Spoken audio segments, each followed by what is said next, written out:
Thank you for watching this video. Your support means a lot and motivates me to keep creating more content. If you enjoyed the video, please leave a like, share your thoughts in the comments, and subscribe so you won't miss upcoming videos. Part 2. Jiang Yi first put the food into his inventory, then stood up and once again ducked into the back compartment of the vehicle. Inside the compartment, Jiang Yi took out a small wooden table he had recovered from a resource recycling station, and then spread a piece of velvet cloth over it. Immediately after, he took out an item from his space stone that had been gathering dust for, well, about 4 days. The tableware used for the afternoon tea gifted by the Daydream Hall, the exquisite bone china plates, originally meant for small cakes, were now loaded with chicken wings, chicken nuggets, and the freshly taken out fries. Into the tall goblet used for whittered tea, Jiang Yi poured some cola. It was a pity there were no ice cubes, otherwise, in this gloomy weather, a glass of iced cola would be absolutely refreshing. Next, Jiang Yi took out his electric cooking pot, poured in some oil, and fried an egg. After the egg was fried to a golden brown and removed, Jiang Yi added pork. This pork was naturally the wild boar meat opened from the golden treasure chest last time. The taste couldn't compare to the black ring snake meat given by Shui in the dungeon, but after being pan-fried, it was still overflowing with a meaty aroma. Jiang Yi simply fried a pork chop, added the egg, ham, green onions, and black pepper, and then fried a small piece of sausage. The pork chop was taken out of the pan and placed on a heavy iron plate, where Jiang Yi garnished it with 2 onion rings. Main course, snacks, and drinks were all ready. What was missing? Jiang Yi recalled his habits for filming vlogs and snapped his fingers lighting and music. As for the lighting, the passionate, dynamic light strip, this could finally come in handy. As for the music, Jiang Yi listened to the Taki DJ music with some hesitation. Just then, suddenly, a magnetic and magnificent tenor voice rang out, startling Jiang Yi. Jiang Yi. Jiang Yi looked toward where the sound was coming from. It was the redstone energy furnace. The lid of the fiery furnace was lifted slightly, as if proudly signaling to Jiang Yi. Jiang Yi. Fine. Music. Solved. Chapter 81. Each showing their unique skills. Players were pulling out all the stops to get the rewards. After all, compared to opening treasure chests that might contain monsters and most likely contained rotten food or water, the system's rewards sounded much more reliable. Besides, who said you had to have a real lunch to post? In the chat box, player, your hair brushed through my fingers that day. Hello everyone, this is my lunch. Player, your hair brushed through my fingers that day. A bare wooden board. You received a like from player star of tomorrow. Player star of tomorrow. Mine is the same as yours. Player, you are truly a talent, mother. The 3 of us are the same. On the side, the attention count for this wooden board had actually reached 12, and it had received 5 likes. Seeing this, more and more players stopped their vehicles and began to participate in the contest. On the road, Orange, who had been hesitant, saw the messages in the group chat and thought about it, then decided to post her lunch as well. It seemed that compared to these people, hers was actually not bad. Compressed biscuits come 1/3 bottle of mineral water. After posting, the attention count on the side of Chengxi's post rose by 2 points, but the message was quickly pushed up by new ones. Just then, suddenly, on the main screen, you have received a like from player Melancholy Little Fry. Chengxi was stunned for a moment. Then, is it Manhwa? PFFT. It's the big shot. The corners of Chengxi's mouth curled up slightly. She hadn't expected the big shot to actually pay attention to her message. After thinking for a moment, Chengxi sent a message in the private chat channel to Little Fry. Chengxi, thank you. Big shot. Jiang Yi, who was busy setting up the scene, was just checking messages in passing. Upon seeing the familiar ID, he tapped the like button. Seeing the private chat notification flashing, thinking about what he had to do later, Jiang Yi paused. Considering the favor he owed the anvil, he decided to do the girl a solid. The messages are scrolling too fast right now. You won't get any attention this way. Wait a bit, and after I give you the signal, send the photo again. Chengxi didn't even hesitate. Chengxi. Bear jumping into mom's arms sticker. GIF. Seeing the familiar sticker, John the Skinflint didn't think there was anything wrong with it at all. He just felt that, as expected of a girl, she really liked these cute stickers. So he said concisely, melancholy little fry. After sending the message, Jiang Yi continued to set up the scene. Just then, suddenly, Jiang Yi saw another familiar ID. It was Thunderzy, who had previously warned everyone in the group and was suspected to be a police officer. However, after seeing the content of the image, even Jiang Yi couldn't help but raise an eyebrow. In the picture, it was half a pig. Player Thunderzy, hello everyone. This is my lunch fist bump flex biceps smile. The big shot speaking style remained as plain as ever, almost robotic. But this strength, there was nothing to say about it. In the image, the camera was pulled in extremely close. There was no composition to speak of, just a direct, face-smashing impact. It was a pig that had originally been 3 or 4 meters tall, with an extremely robust build. The meat and bones were processed very cleanly. The smaller bones had been removed and placed on a wooden board to the side. There were water stains on the board, seemingly from a quick rinse to clean off the blood, while beneath the board were dark, dried blood stains. Player Jiang Hu, big brother, oh my god. He straight up slaughtered a wild boar. I can't even imagine if this kind of monster spawned from a treasure chest. I'd be dead in a heartbeat. Player, what's wrong with today? Brother Thunder is truly a man of substance. Player, what's wrong with today? This little brother bows to you, bows to you, bows to you. Player Green Tangerine Lemon. Thumbs up, thumbs up, thumbs up. Player Green Tangerine Lemon.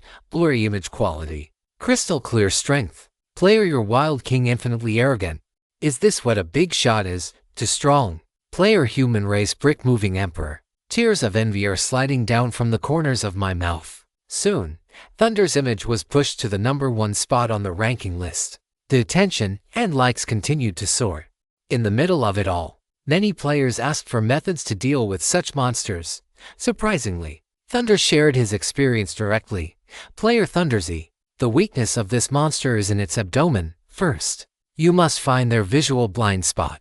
Use a hard object to strike the abdomen repeatedly while in the blind spot. Usually, a few hits are enough to make them lose their combat capability. Once they've lost the ability to fight, just slash into the neck with one blade, and that's it. Player Thunderzy, this kind of pork is fresh. After Thunderzy finished sending the message, there was a brief 2-second stagnation in the constantly refreshing chat box, followed by a frantic refresh. Player Your Wild King infinitely arrogant. Find the monster's blind spot. Player What's wrong with today? Strike the abdomen repeatedly. A few hits to lose combat capability. Player Golden Iron Beast Dream Man. Slash into the neck with one blade. Player The Window That Won't Close. This kind of pork is fresh. Player Thunderzy. Is there a problem with my explanation? Player. Is that even human language? Is that even human language?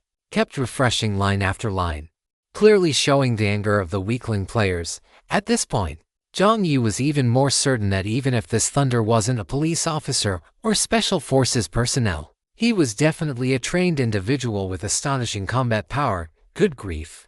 In just a few words, a wild boar 3 or 4 meters tall had its life ended just like that. And in Thunder's mouth, this was just fresher pork. This kind of strength was terrifyingly strong. After the screen was filled with "Is that even human language? Player Your Sweetie Suddenly Thunderzy. Player Your Sweetie Thunderzy. Brother, you're so amazing. Unlike me, I can't do anything. Brother, can you give me a little bit of this pork? Pity, pity, pity. My food is almost gone, and I'm going to starve soon. Woo woo woo. However, Thunder didn't answer her. The one who answered her was Wild King. Player Your Wild King infinitely arrogant. You're begging, your sweetie. Looking at the 3 concise words in the chat box, Jiang Yi couldn't hold it in and burst out laughing. Ha ha ha ha. The anvil, who was slacking off, and the energy furnace, which was chanting loudly, were both startled by Jiang Yi's sudden laughter. The energy furnace was so scared it even hiccuped. Sorry. Jiang Yi said while slapping his thigh, laughing. After he had laughed enough, he wiped away the tears that had come out. My threshold for humor is low. Ha ha ha ha. This Wild King is too interesting. Ha ha. His mouth is truly poisonous as hell. Chapter 82. Why has the big shot's avatar turned gray? Player The Window That Won't Close. Ha ha ha. Wild King. Don't be so direct. Player watching fight. Eating popcorn. Player What is wrong with today? I'll pack a peeking even Jiang Yi. who had been lurking, revealed an expression of someone watching the drama. And your sweetie did not disappoint. Player your sweetie voice message when OS seeing the voice message. Jiang Yi let out an A. The last voice message he saw was sent by Orange, but at that time, it was likely because Orange had no strength left and could only send a voice message. He didn't expect the sweetie to send a voice message as well. Clicking on the voice message, a voice so sugary and sweet that it made one's skin crawl rang out. Player your sweetie, Brother Thunder. The Wild King is bullying me tilde woo-woo. Please do something about him. The delicate, feminine voice echoed in 3 dimensions inside the carriage, successfully causing the irritable energy furnace to fall silent. The door of the energy furnace opened from the inside, revealing the redstone energy block within, seemingly staring at Jiang Yi as if to say, "Is this even a sound a human can make?" Jiang Yi's ears felt a bit numb as well, rubbing the goosebumps on his forearm. Jiang Yi clicked his tongue. He knew that some guys really liked this kind of voice, but he certainly wasn't into this type. He even felt this kind of voice was somewhat anti-human. Furthermore, when he was a streamer before, he had become somewhat popular due to his looks and voice. There were entertainment agencies that had contacted him, and there were voice chat rooms. He knew very well that the latter would provide streamers with sound cards and other equipment. Once you used that stuff, even a guy with callous feet could squeeze out the voice of a cute girl. As Jiang Yi clicked his tongue, if the person on the other end is a guy with callous feet, that would be spectacular. After your sweetie sent the message, quite a few people clicked on the audio. Your Will King sent a message immediately after listening. Player your Will King just fertindi, do something about me. Who do you think you are? Picking nose, picking nose, picking nose. The Wild King's attack power remained astonishing. Your sweetie didn't want to confront him, but instead tagged Thunders again, looking like she was determined to climb up the pole. After a few wisecracking messages covered the chat box, Thunder finally responded to your sweetie's persistent requests. Harassment. Player Thunders, your sweetie. Fifth salute, fifth salute, fifth salute. I am an only child. Ha ha. Ha ha ha ha ha. Jiang Yi burst into laughter even louder than the first time. Not only did he slap his thigh while laughing, but he also nearly tipped over from his small stool. What the hell? An only child. Ha ha ha ha ha. The chat box was filled with a stream of ha ha ha ha. The onlookers expressed that they were very satisfied, but there were also some who were bewitched by your sweetie's voice and even hypocritically offered a few words of comfort. Player human hearts are day, sweetie. Don't take it too hard. If you're too sad, it will hurt your health. Pat pat heart rose. Jiang Yi estimated this style of speaking. This guy's age was probably over 40. His words were practically dripping with grease. But your sweetie didn't seem to be picky at all. Player your sweetie, thank you, brother human heart, for comforting me. Woo woo woo, it's okay. The big shot is just blunt when he speaks. Player your sweetie, heart wink. After the drama concluded, the players began sending photos of their food again. Most of the food was unremarkable, either compressed biscuits or instant food, mainly instant noodles, bread, snacks, and the like. The slightly more impressive ones included sandwiches, boxed egg fried rice, hand-grabbed pancakes, hot dogs, pizza, and fried chicken. Among these foods, Jiang Yi even saw many that should have been products from his own Eon department store. The most impressive one, which had been pushed to the top spot below the big shot Thunder, was actually a pot of hand-pulled noodles set over firewood. There was an egg cracked into the noodles, some greens, and oil droplets floating along the edge of the iron pot. This seemingly simplest of foods stirred up memories for countless players from before they entered the game. The steaming heat of the pot, with noodles, vegetables, and an egg on the road to survival. This was already incredibly precious food. Player Orange. I want to eat noodles. Player Etrify Sturdy. Helm 1.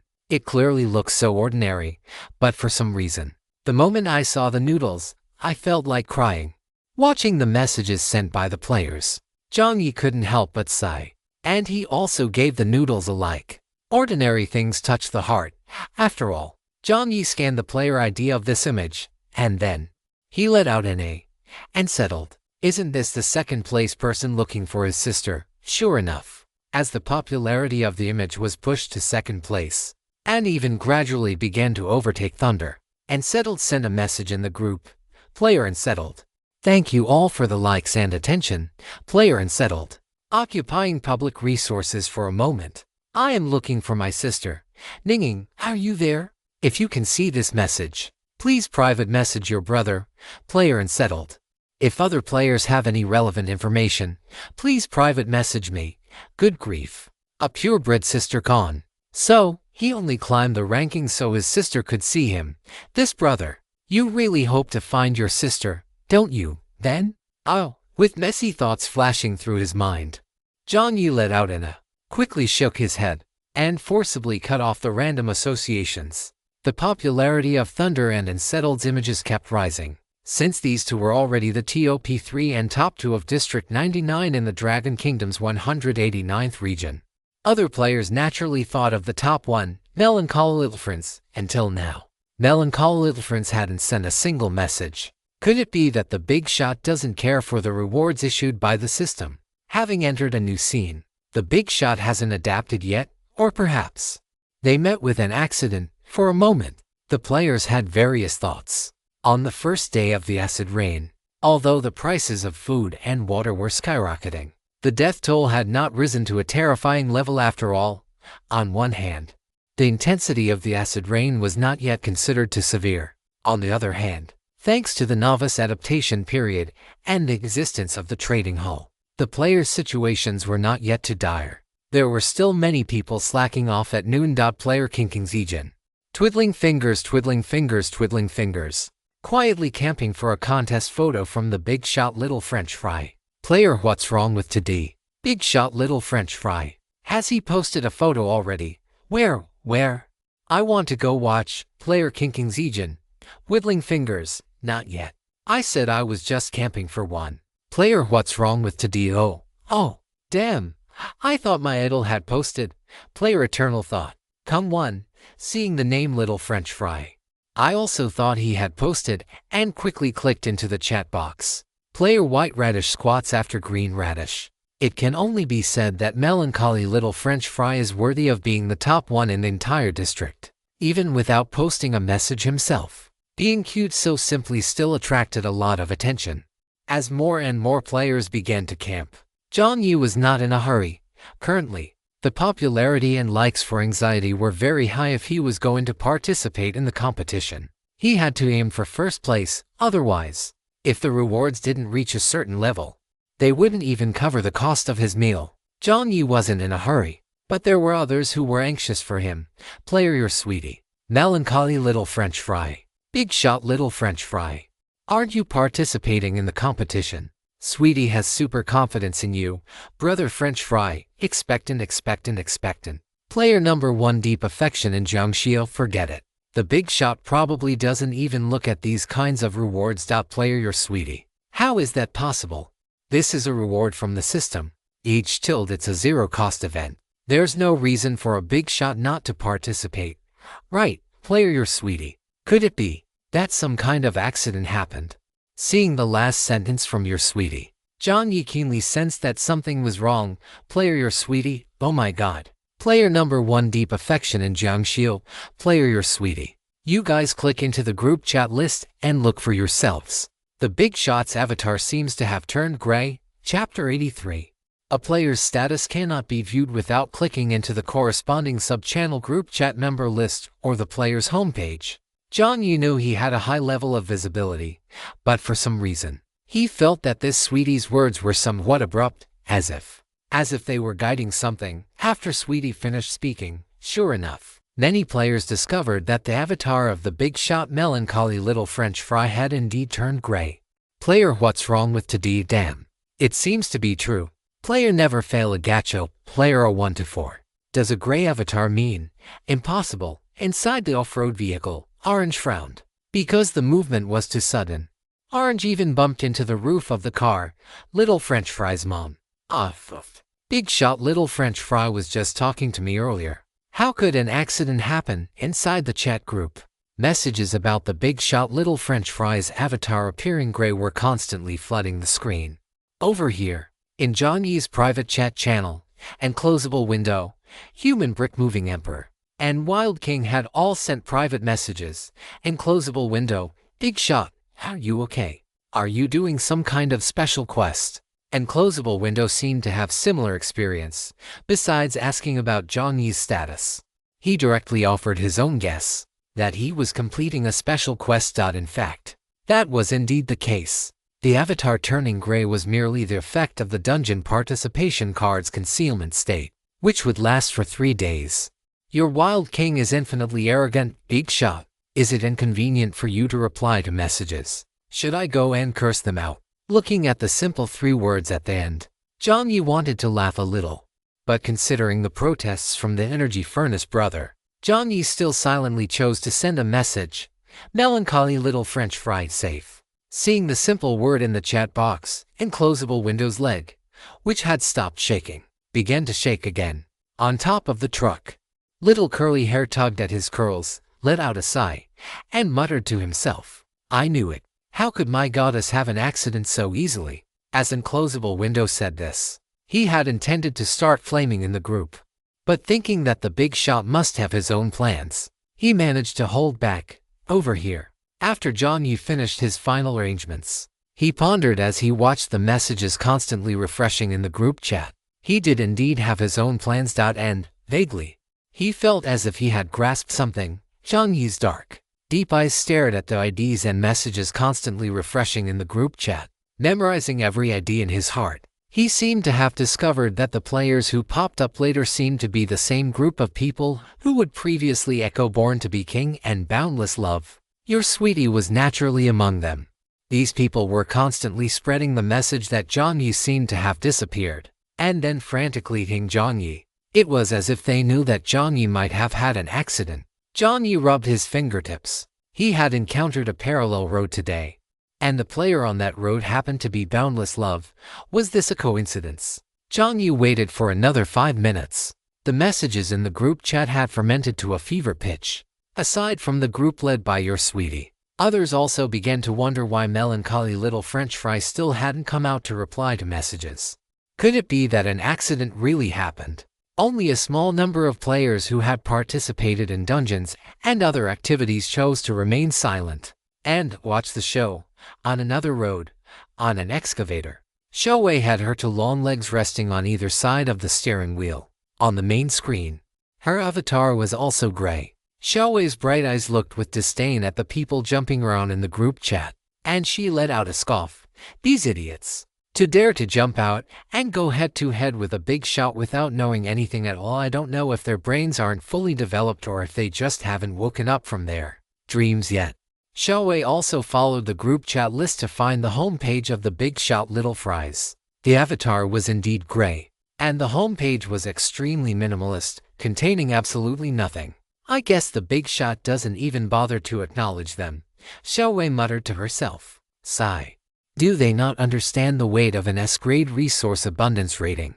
This is potentially the biggest merchant in the trading hall. Offending them, isn't this just asking for trouble? Can't these people figure out such a simple logic? While talking to herself, Shouwei scratched her head.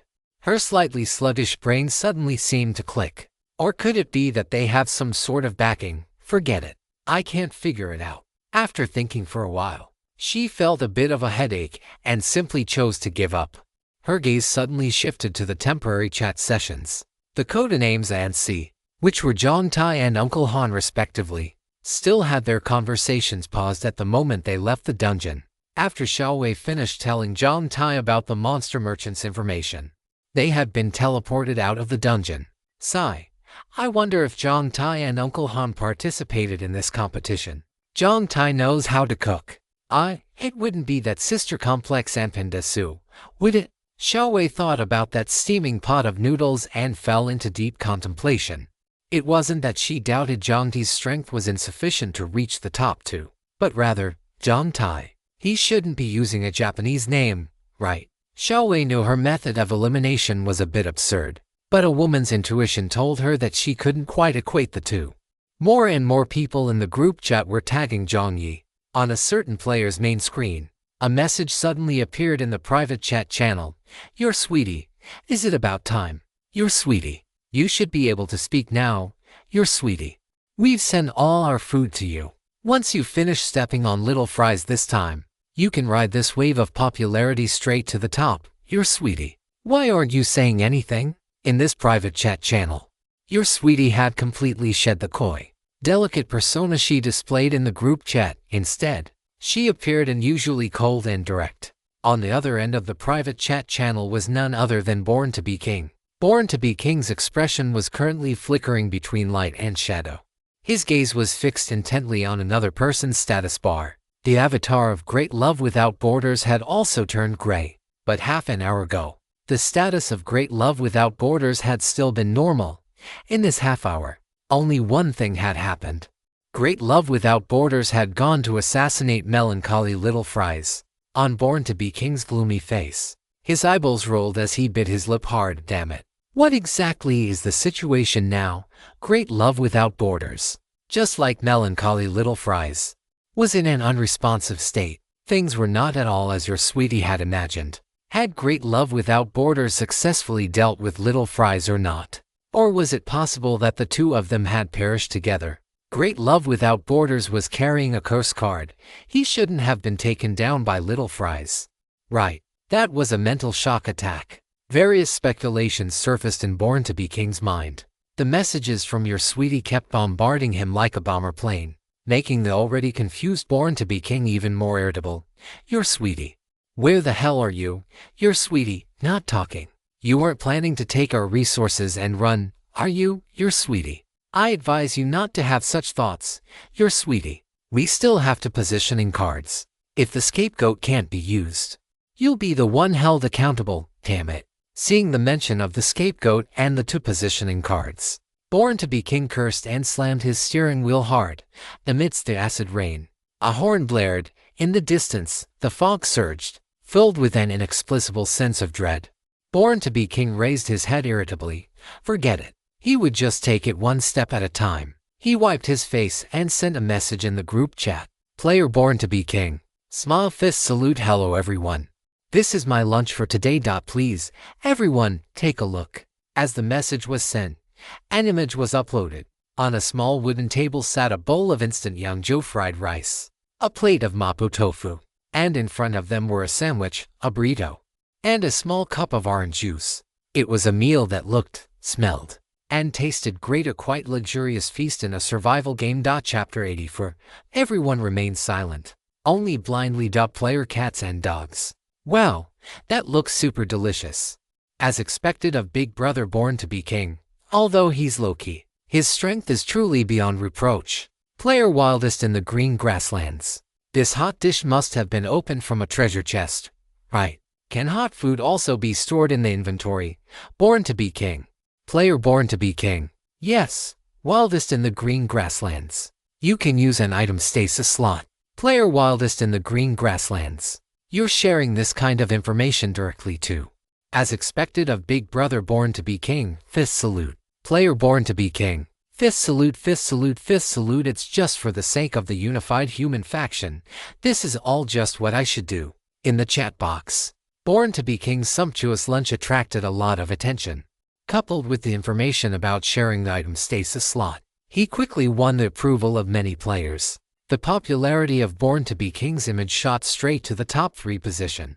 Being tagged by many players, Born to be King temporarily ignored the situation with Great Love Without Borders and began replying to various messages in the group. Player Born to be King. Hot food can generally only be opened from silver treasure chests.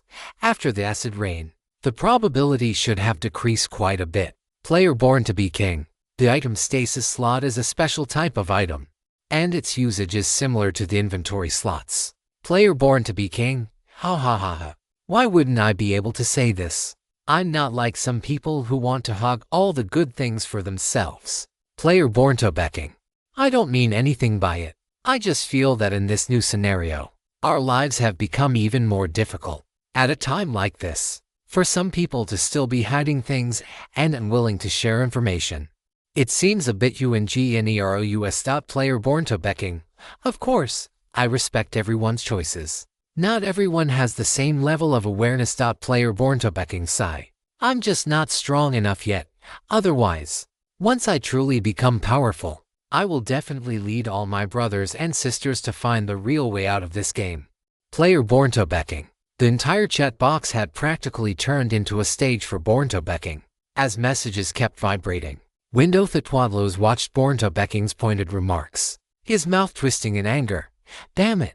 He hated these rational and objective types more than anything in his life. The moment they open their mouths, they stand on the moral high ground, being generous with other people's wealth, spouting useless evaluations and commentary, inciting the emotions of the ignorant masses just to build a reputation for themselves. Up until now, other than sharing the information about the item stasis grid, something everyone would have eventually figured out anyway, Borntobecking hadn't actually done anything. That was even worse than Thunder's. At least that guy had genuinely shared the blind spots and weaknesses of the wild boars. Moreover, Borntobecking's words were clearly barbed. Although he didn't name names, every word pointed toward the top-ranked player, the perpetually silent Melancholy. Even though the big shot Little Free had previously opened the Yaon department store, these players wouldn't think it was out of kindness. They would only think the big shot was doing it for personal gain. Inside the chat box, Borntobecking had clearly entered his comfort zone, buoyed by the trolls and the clueless onlookers. Player Borntobecking. It seems everyone has some common questions about the highway. How about this?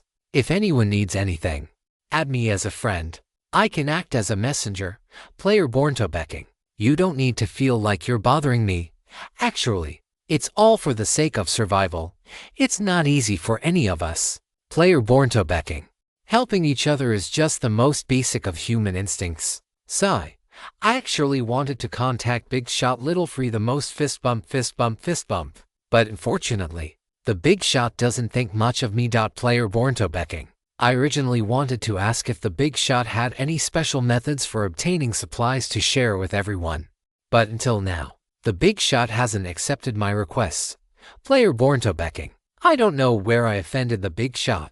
Or is it that the big shot doesn't actually want to share these things with everyone? Borntobecking was getting more and more carried away. Every time he sent a message, at least a dozen replies echoing his sentiments would pop up below. At this moment, it felt as if he had 100 followers for every word. This feeling was simply intoxicating. Just as Borntobecking was about to send another message to further stir the imaginations of the other players, suddenly, an image message flashed into the chat box. No greeting, no introduction, just a simple picture. But after the image appeared, the chat box seemed to have been hit with a pause button. It froze completely. Only because the player ID that sent the message was Melancholy. It was a GIF shrouded in a soft purple glow. As the image was sent, a melodious and magnetic musical chant drifted from the background. Under the lights was a long table covered with a black tablecloth, upon which sat delicate white bone china plates and stemmed glasses. Inside the white bone china plates were some simple fried snacks. Beside them, a square woven basket held long loaves of bread, and next to the bread was a jar of thick honey. In front of the bone china plates was a heavy iron platter containing a fried pork cutlet garnished with black pepper and onions, along with a fried egg. The oil on the pork cutlet was still sizzling. This wasn't fast food, but a real, homemade fried pork cutlet, and the stemmed glass. Bubbles swirled within a brown liquid. Beside it were 2 other glasses containing orange juice and soda water. In the background of the photo, one could vaguely see what appeared to be the interior of an extremely spacious carriage, as well as things cordoned off that looked like a bed, a table, and a lounge chair above the pork cutlet.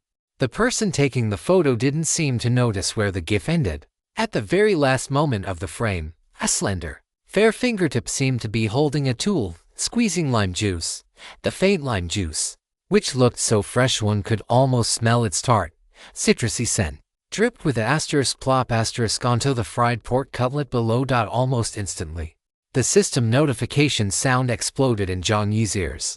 You have received a like from player Window Thitwanlos. You have received a like from player Orange. You have received a like from player Huadadanamedatu. You have received a like from player Your World Kinges Fairtinti. You have received a like from player Camille. You have received a like from player Thunders. You have received a like from player 0315. You have received a like from player 0554. You have received a like from player Try Touching My Fiesting. You have received a like from player Human Race Brickmarin. The sound of likes was incessant, It was so dense that Jiang Yi had to cover his ears and manually mute them. This reaction was even more exaggerated than he had imagined. Inside the chat box, no one spoke. Everyone remained silent, just mindlessly hitting the like button. Aside from the number of likes, Jiang Yi glanced at the followers count on the side. In less than 20 seconds, it had already surged to 20. The entire subsector only had less than 100,000 people in total. Upon seeing this picture, most players had only one reaction. So, while they were struggling to survive, the big shot had already begun to pursue the quality of life, the music, the lighting, the environment, the nutrition. The flavor pairing, everything appeared so relaxed and perfect. At the end of the image, the big shot's nonchalant movements seemed to be saying, "Oh, I was just cooking a meal. I didn't see your messages. Well, what are you bunch of noobs so busy with? It's quite interesting. I'll post one too." It's no wonder people would make such associations. In fact, the extent to which humans imagine and romanticize the strong has always been terrifyingly powerful. Chapter 85, Location Card within the chat box.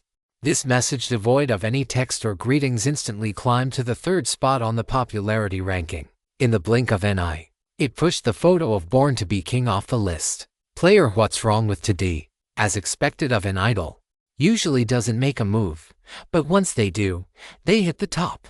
Player Tactical Minds are all dirty. The gap between us and the big shot is like, how should I put this? Analyzing it from a strategic standpoint, this matter, it's just, let's put it this way, sigh.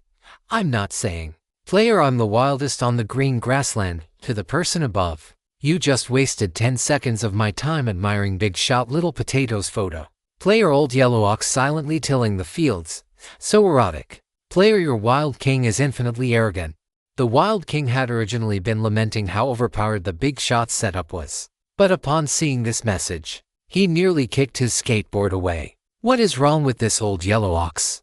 After the Old Yellow Ox sent that, the chat box fell silent for a second. After all, no one could gauge Little Potato's temper, nor did they know how to react. But as for Jiang Yi's reaction, he had no reaction. As the saying goes, he had seen things far wilder than this in his private messages. Besides, he had no mind to deal with this right now. He had other things to do. In the private chat channel, Melancholy Little Potato, are you there? Help me acquire a location card. Window that won't close, I'm here. The moment the message was sent, Window that won't close replied immediately. The speed was so fast that Jiang Yi suspected this guy had been camping out waiting for his messages. After sending the reply, Window that won't close felt he had been too excited. There was no helping it, seeing the true appearance of his goddess. It was hard not to be excited, even if it was just a hand half revealed. The lighting, the atmosphere, the hazy silhouette, and the slender fingertips. The authority of the goddess could no longer be questioned. Window that won't close chuckled to himself as he thought about it, realizing that this was a bit lecherous. Like a pig drooling over a beauty, he quickly restrained his smile and carefully reread the goddess's message. Only then did he see what the goddess wanted him to do. A location card. What kind of item was that? Window that won't close searched the trading hall but didn't see it. The goddess must have searched it herself. She probably wanted him to help acquire it from other players. Although he was acting a bit like a fanboy right now, Window that won't close felt his brain was still sharp. The big shot wasn't going to trade for it personally, likely because she didn't have the time. Yes, the big shot wasn't struggling on the survival line like them. She must have her own affairs to attend to. On the other hand, the big shot's fame was so high that some players might see her wealth and inflate the prices. After figuring out what needed to be done, Window that won't close replied, no problem, Big Shot. What does the big shot plan to trade for it? And what is the bottom line for the price? Jiang Yi saw the message from Window that won't close and nodded inwardly. As expected of the long-term investment target he had his eye on, communication was easy. Melancholy Little Potato. Let them name their terms first. The location card is quite special, after all. It can directly locate an individual player. Window that won't close. Window that won't close was shocked. He hadn't expected this so-called location card to be able to pinpoint an individual player. Wait a second, an individual player. Window that won't close didn't know what he was thinking, but he chuckled foolishly again, realizing he had gone off on a suspicious tangent again. Window that won't close slapped his own cheeks twice. After sobering up, he hurriedly sent a message. Understood. Understood. Melancholy little potato. After sending the message, Jiang Yi sent over to Screws. Melancholy little potato. Commission fee. Window that won't close had originally wanted to return the items, but thinking of the big shot's style, he silently accepted them. After thinking for a while, Window that won't close couldn't help but ask out of curiosity, Big Shot, what do you need the location card for? Are you looking for another player? After sending the message, Window that won't close wanted to retract it. This was too reckless. Although he and the Big Shot were relatively familiar now, they hadn't exactly become friends, had they? Would the Big Shot think he was being too nosy? While Window that won't close was struggling with himself, Jiang Yi didn't think that much and replied directly, to ask someone something, or to kill someone. Window that won't close nearly jumped out of his driver's seat. His eyes widened, staring at the simple words in the chat box, his Adam's apple bobbing, kill someone. Jiang Yi naturally knew the impact that killing would have on an ordinary person. This could also be considered a test for Window that won't close. Of course, Jiang Yi knew he had no right to judge others, but after all, those with different paths cannot make plans together. If Window that won't close couldn't accept it, then Jiang Yi would abandon this long-term partner in the future. While watching the chat box, Jiang Yi silently finished the pork chop on the table. The heat of the fried pork chop was just right. The sweet and sour notes of the lime neutralized the heavy grease of the pork, leaving a fragrant, lingering aftertaste of meat. Jiang Yi couldn't help but take another bite. The Anvil brother beside him watched, feeling as if his non-existent organs were drooling. Though he felt that as an anvil, he shouldn't be able to feel hunger. Brother, is that delicious? The anvil asked. Aye, it's delicious. Jiang Yi let out an eye and said casually, can you give me some? Jiang Yi turned around from his chair, puzzled. How am I supposed to give you some? The anvil thought for 2 seconds, then suddenly flickered twice and said excitedly, brother, I've got it. You split off a small piece for me. Put it on a plate in front of me, and light 3 candles. I seem to have learned from another player that this is a way for non-existent spiritual bodies to enjoy gourmet food. Why don't you give it a try? If you don't have candles, you can use me to rub out a few iron sparks. It'll be the same. Jiang Yi wiped his face, silently turned back around, and continued eating his pork chop, acting as if he hadn't heard a thing. Brother, it wouldn't matter if you called me daddy. I am not going to set up an altar inside my carriage. Jiang Yi muttered to himself. In the chat box, the message from Window that won't close faded away. Jiang Yi clicked his tongue and switched back to the sub-channel chat. In the sub-channel chat, the popularity of his photo was still rising. It had already surpassed Born to be King, Thunderzy, and the previously top-ranked Anxiety, and the attention it garnered had created a massive gap, reaching 60. Jiang Yi skipped over the envy, jealousy, and hatred, as well as some of the bolder comments, and discovered sure enough, after he sent his message, your sweetie hadn't sent any more messages, and neither had Born to be King. It wasn't just that they hadn't sent messages compared to how active they were before. They were now as quiet as quails. These two definitely had something to hide. Jiang Yi's expression turned serious. After being targeted by Great Love Without Borders with a location card and a curse card, Jiang Yi had quickly learned something new. That is, before danger erupts, you must nip it in the bud. If he hadn't obtained a mental type buff inside the dungeon this time, he might have really fallen into the hands of Great Love Without Borders. He had clearly noticed the troublemaking behavior of those 3 in the group before, but he hadn't taken it seriously. Practice is the best teacher, and Jiang Yi would absolutely not allow himself to make such a mistake again. Now, he was going to use a location card to correct this mistake. As for Window that won't close, Jiang Yi's dark eyes held a touch of coldness. Just as Jiang Yi was planning to look for Wild King or Human Race Brick Moving Emperor, in the private chat channel, Window that won't close, Big Boss, I've got the location card. I've already sent it to you. Chapter 86. That's really cool. Extra long chapter for Yun Du Piao Piao. White light emerged in the void. and a card appeared in front of Jiang Yi. Jiang Yi raised an eyebrow slightly. Window that won't close, big boss. I sent messages in the group chat and to the players I know. There were two players willing to sell a location card. One is my friend, and the other is Anxiety. Window that won't close. I compared them, and compared to my friend. Anxiety's asking price was more reasonable, so I took the liberty of trading with him. Window that won't close.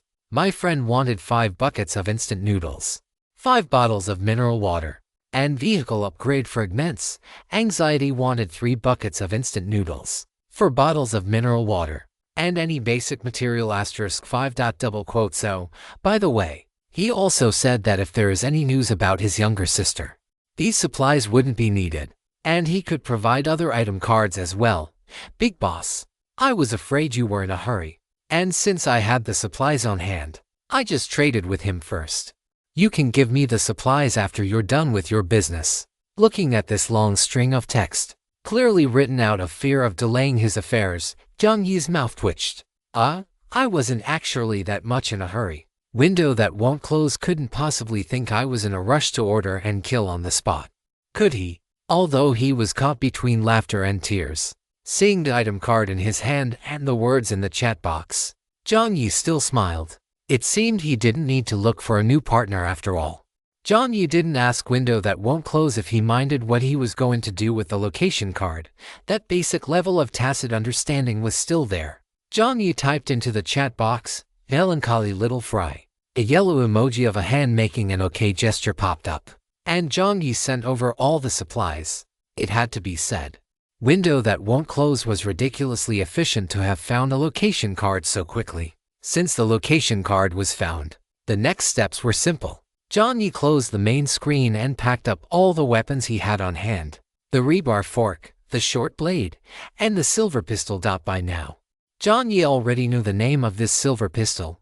Silver Wing Assassin. Description: quasi-silver grade weapon in its former life. It belonged to a female professional assassin. It was called by its owner. The final tenderness that arrives in sync with the wind. It must be said, as expected of a weapon from a human female professional assassin, the classiness was indeed better than the hammers he and the craftsman Aok had forged at the Daydream Pavilion. Silver Wing Assassin is automatically equipped with 25 rounds of ammunition. Bullet recovery time is 2 hours per round. Bullets have a small chance to break through shield values and deal true damage. The degree of true damage depends on the opponent's overall strength and current state. Silver Wing Assassin has an automatic calibration effect when firing, increasing calibration accuracy by 15%. It had to be said that inside the dungeon, everyone really hadn't been telling the whole truth. Xiaogu had said the gun's ammunition was limited and couldn't be used without restriction, but in fact, the Silver Wing Assassin could automatically recover bullets. Although the speed wasn't exactly fast, Jiang Yi knew very well that the ability to automatically recover bullets already completely distinguished the Silver Wing Assassin from an ordinary pistol. Not to mention that the Silver Wing Assassin also came with true damage and automatic calibration. However, it was completely understandable. After all, they weren't a real team, and they couldn't truly confide in each other. Even he had hidden many things. Additionally, from the description of the Silver Wing Assassin, Jiang Yi also learned a new piece of information: shield. This attribute, perhaps like the spirit attribute, most likely can only be acquired postnatally. There were 9 bullets left in the Silver Wing Assassin, which was enough for now. In addition to this, Jiang Yi also brought along the curse card Gaze of the Ominous Deep Sea he had obtained earlier. After Jiang Yi had all his weapons prepared, he took to silver treasure chests and then opened random primary survival gift pack from his storage stone. Jiang Yi opened the first silver treasure chest. You have obtained vehicle upgrade fragment *5. Authentic fermented old altered pickled cabbage beef instant noodles nearing expiration *2. Glass *2. Crab flavored broad beans *1 as expected. Within the acid rain border city, the probability of the treasure chests was affected. The items obtained were not as numerous as before, but it was barely acceptable. Jiang Yi continued to open the second one. You have obtained vehicle coin *1. Nongfu Spring Mineral Water 550 megaliters *2. Hemostatic bandages *2. Universal Wheel *1. QQ9I how he Damipu milk tea *1 note. You must pronounce its name accurately. Otherwise you will be unable to enjoy it. If the name is mispronounced, there is a 50% chance it will turn into scorpion reproductive organ juice. Looking at the last item, Jiang Yi pondered for a second before tossing it directly to Chengzi. Melancholy little French fry. There's a cup of milk tea. I don't need it. Do you want it? There was a wait of a few seconds on the other end. Chengzi. How could I accept this? Milk tea could quench thirst, and it was high in calories and sugar. In the current situation, it was essentially an item that was priceless and unavailable. Melancholy little French fry. It's fine. As he said this, Jiang Yi sent the item over directly and added a question. Do you know how to read it? Chengzi watched as a cup of brownish yellow milk tea in a transparent cup descended from the sky. While looking at the message from the big shot little French fry, she subconsciously read out its name. Do I know how to read it? What a strange question from the big shot. Although the question was strange, a relaxed and happy smile appeared on Chengzi's face involuntarily. It reminded her of her mother. Sometimes at home, when her mother encountered something new or something she didn't know, she would ask her the same thing. Thinking of this, Chengzi cleared her throat and sent a voice message earnestly. Chengzi. I know how to read it. Chengzi QQ9I how he Damipu milk tea. The girl's earnest and youthful voice echoed in the carriage. Both Anvil and the energy furnace brother looked over, and then fell silent along with Jiang Yi. Jiang Yi parted his lips, subconsciously made a Q sound, and then stopped. Melancholy little French fry, it's yours. Melancholy little French fry, it doesn't suit me. You drink it. Seeing the message, Chengzi let out a small sigh. Her gratitude toward the big shot little French fry deepened even further. The big shot is really very kind to her. Just now, after the big shot finished posting the photo, he even reminded her to post her own lunch photo as well. Following that, sure enough, many players who went to flip through the big shot's messages also increased their own visibility and gained quite a few likes. Although she didn't reach a very high position, she barely squeezed into the top 50. And now, the big shot was giving her milk tea. The only way she could repay such care from the big shot was to live well and make herself strong. Only then would it be possible to help the big shot when he needed it. Instead of being like this now, palms facing upward, only accepting the big shot's gifts. Yu Chang, keep persisting. Keep working hard. You can definitely do it. Jiang Yi did not know Chengzi's internal journey. In fact, he just didn't want to risk getting scorpion juice because he couldn't pronounce the name, and he felt that this item would be hard to price in the trading hall. He also didn't want to waste resources, so he figured he might as well let Chengzi try. In short, the result was good. After accepting the milk tea, Chengzi also silently sent Jiang Yi 3 vehicle upgrade fragments. It wasn't that she was stingy with supplies, it was just that her luck was indeed too terrible. Urgently, during the novice adaptation period, the items she opened were already much fewer than others.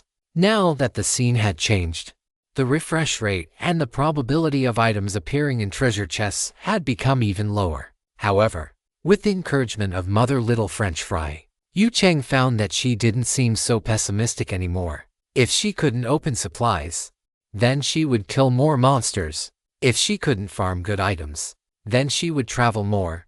There would always be an opportunity. After dealing with the QQ9I how he Damipu milk tea, Jiang Yi continued to open the random primary survival gift pack.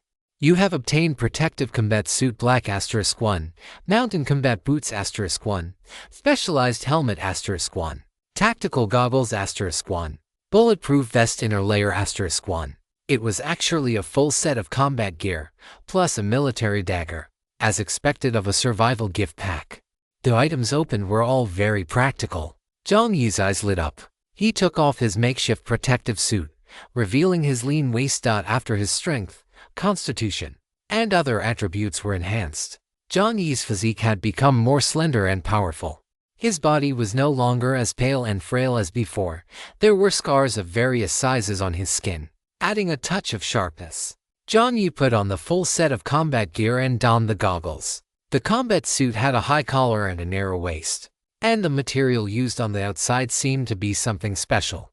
Jiang Yi put on the goggles and helmet and stepped out of the carriage. Under the acid rain, The durability of the combat suit decreased very slowly, completely within an acceptable range. Not bad. Jiang Yi raised his arm, examined the clothes, and said with satisfaction. Brother Anvil gave his affirmation. It's truly handsome. Stop learning internet slang. Jiang Yi said. After saying this, Jiang Yi's expression turned slightly serious. His consciousness directly covered the positioning card, and white light enveloped Jiang Yi in layers. Jiang Yi locked his consciousness. Player born to be king. Chapter 87. Stop the car. Get out. On another highway. Inside a small van, a man of about 27 or 28 years old was leaning against the driver's seat. His face twisted with a sinister expression as he stared at the chat box constantly refreshing on his main screen. To be precise, he was staring at the name that kept being mentioned in the chat, Melancholy Little Fry. After Melancholy Little Fry had posted that photo, all the words he had carefully prepared were stuck in his throat. How could he still be alive? How could it even be possible for him to be alive? Hadn't his avatar already turned gray? It had turned gray right along with Great Love Without Borders. He had originally assumed that those two had perished together. He had probed the group so many times, both overtly and covertly. If Little Fry were still alive, how could he have possibly held back? Could it be? Was he watching him make a fool of himself? Was it intentional? Born to be king thought to himself while unconsciously biting his fingernails. His nails were very short, already reaching the raw flesh underneath, and under the constant tearing, the already scabbed flesh was ripped open once again, dripping with blood. Intentional? How dare he? It can't be. Why does everyone have to treat me like this? Isn't it better if everyone just follows the plan? Isn't it better if I become the true king for everyone? If we share all intelligence? And if I lead everyone to survive together? These selfish, self-interested people, born to be king, tore a piece of flesh off his hand. The intense pain made him snap back to reality, and he cursed. Damn it. Damn it. Born to be king was in the middle of cursing when his movements suddenly froze. The moment he lowered his head, the fog on the side of the road to his rear cleared, revealing a new, winding stretch of highway. Born to be king's nerves tightened instantly. A parallel highway.